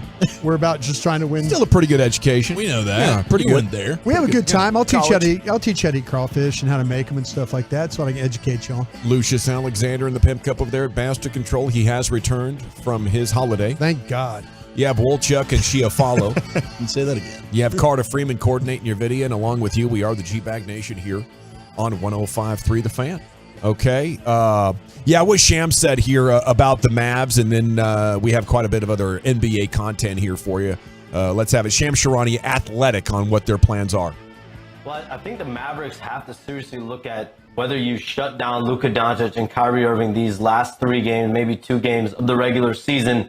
This is a team that is 1 game out of the play-in behind Oklahoma City. Oklahoma City, I believe, has the tiebreaker over them. So they're essentially 2 games out of the play-in with just 4 games left. So you have to see what happens with Utah, what happens with Oklahoma City between now and Wednesday. The Mavs don't play again until Wednesday at home against the Kings. I'm told that the organization is seriously considering the possibility of shutting down those 3 guys. They have a top 10 protected pick. So being out of the play-in race, it behooves them not to try to keep their pick.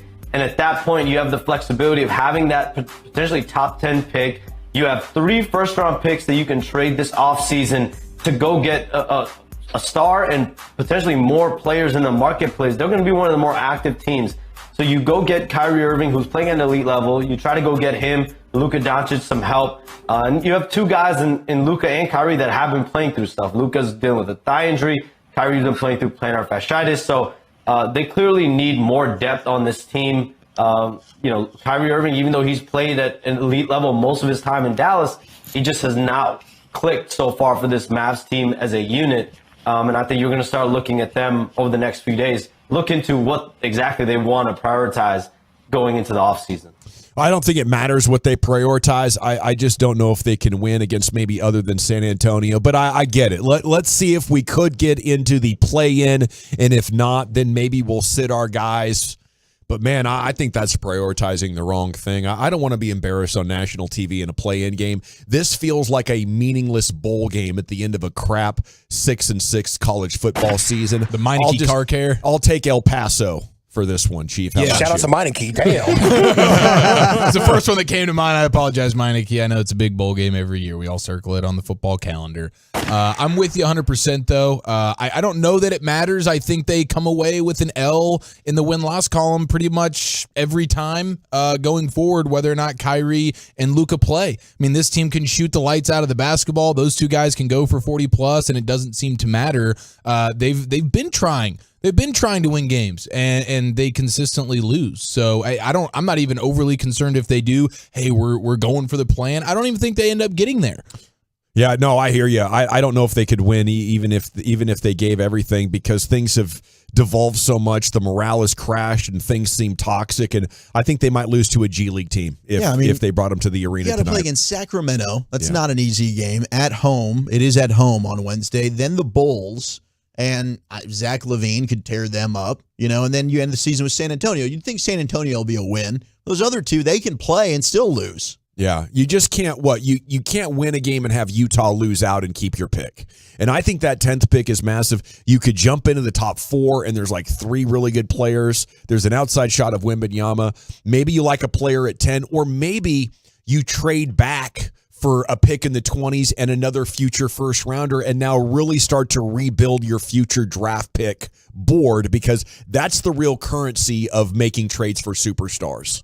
So either way, like, the pick would be so much more valuable than trying to make the playoffs. But right now we're picking between the lesser of 2 evils. You just never know.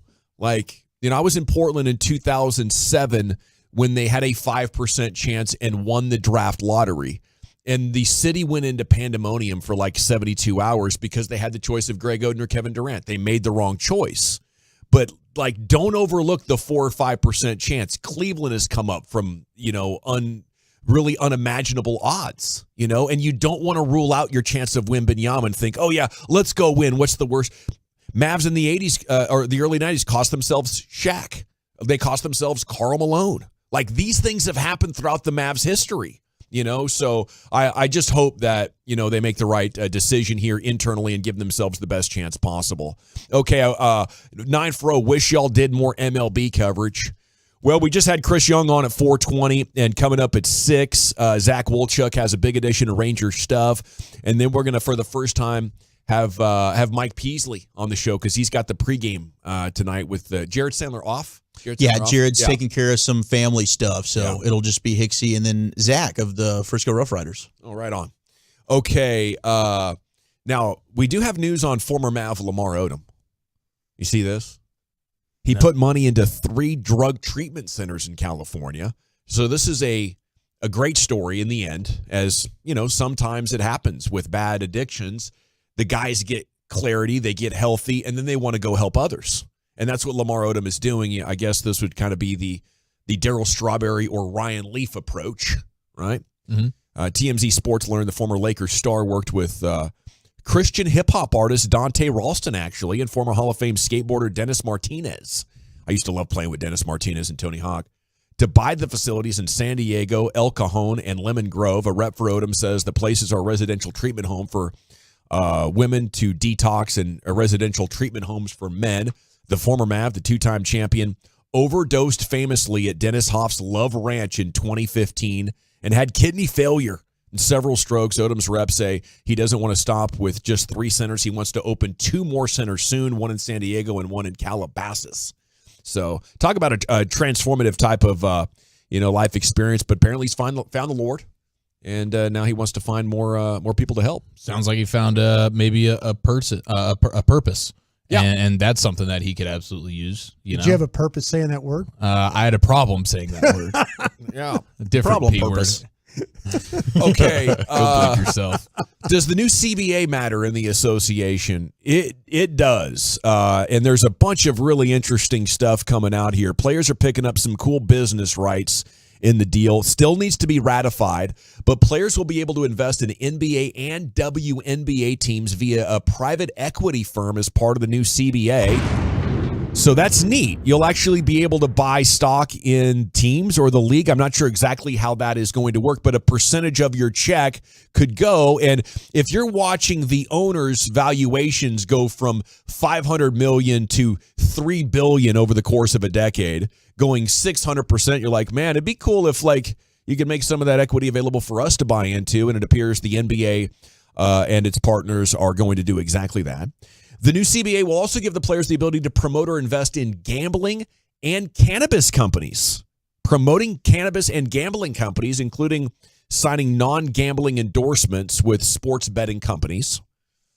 So those are amongst what they're getting. Draymond Green is ticked, though, because a lot of what they're doing to restrict, like the owner wins, are taking away the dynasty's ability to continue to add players. Mm-hmm. And they're also not raising the salary floor for rebuilding teams. So they're not going to stop anybody from being like, we're not paying anybody. We're tanking this year and maybe next year. And Draymond Green, who's coming up for possible free agency, and a lot of guys around 32, 33 years old are like, this is BS. You're just letting teams run out an entire season of crap, take all of the TV revenue, give nothing back to the players. And he says players lose again. Middle and lower spectrum teams don't spend because they don't want to. They want to lose. So increase their spending capabilities just to increase them. They continue to cut out the middle. And this is what we rushed a deal for. Scratching my damn head never fails. So it's just like when Aaron Rodgers was mad at the NFLPA. The veterans know. The veterans have been around, they've seen the owner tricks, and they've lived for years on the other side of these CBAs where they regret it. The young players are like, let's get this deal done so we can make sure we're playing and making millions. And a lot of the veterans, the guys that have been paying attention stuff, your Draymond Greens of the world, they're not totally stoked. But I think this is good for the Mavs because they're taking out a slew of ways that the good teams could continue to add players. Like if you're into luxury tax, you can't get buyout players. So, Andre Iguodala got bought out. We're the Warriors. We want to bring our championship guy. Nope, can't do it. You don't get to trade first-round picks if you're a taxpayer for 7 years. Oh, you're a taxpayer? No more trading your picks because I know what you're going to do. Oh, you're a taxpayer? You don't get the mid-level exception anymore. Right. That's a big one. You want to add an $8 to $10 million player every year. Sorry, you can't do that. It's only league minimum for you guys now. So I think that's good for the Mavs as they try to catch the contenders, as the contenders continue to pad their rosters with ring chasers. Until they're a contender, right? Yes. And then we're like, well, believe these rules. Yeah. Yeah, but Cuban's actively playing defense going over the luxury tax anyways, right? So this, in theory, never actually firsthand affects this Mavericks team. But it does suck for those veteran mid-level, those taxpayer mid-level kind of dudes who want to go play on a championship team, but now we're going to have to do so at league minimum. And then you have plenty of other teams who don't want to pay that guy because they're tanking. So that guy's sitting there going, wow, the bad teams don't want me because they're tanking, and the great teams can't have me unless I'm accepting the minimum. So that kind of blows for that guy. Yeah, it doesn't sound like it's great for the player.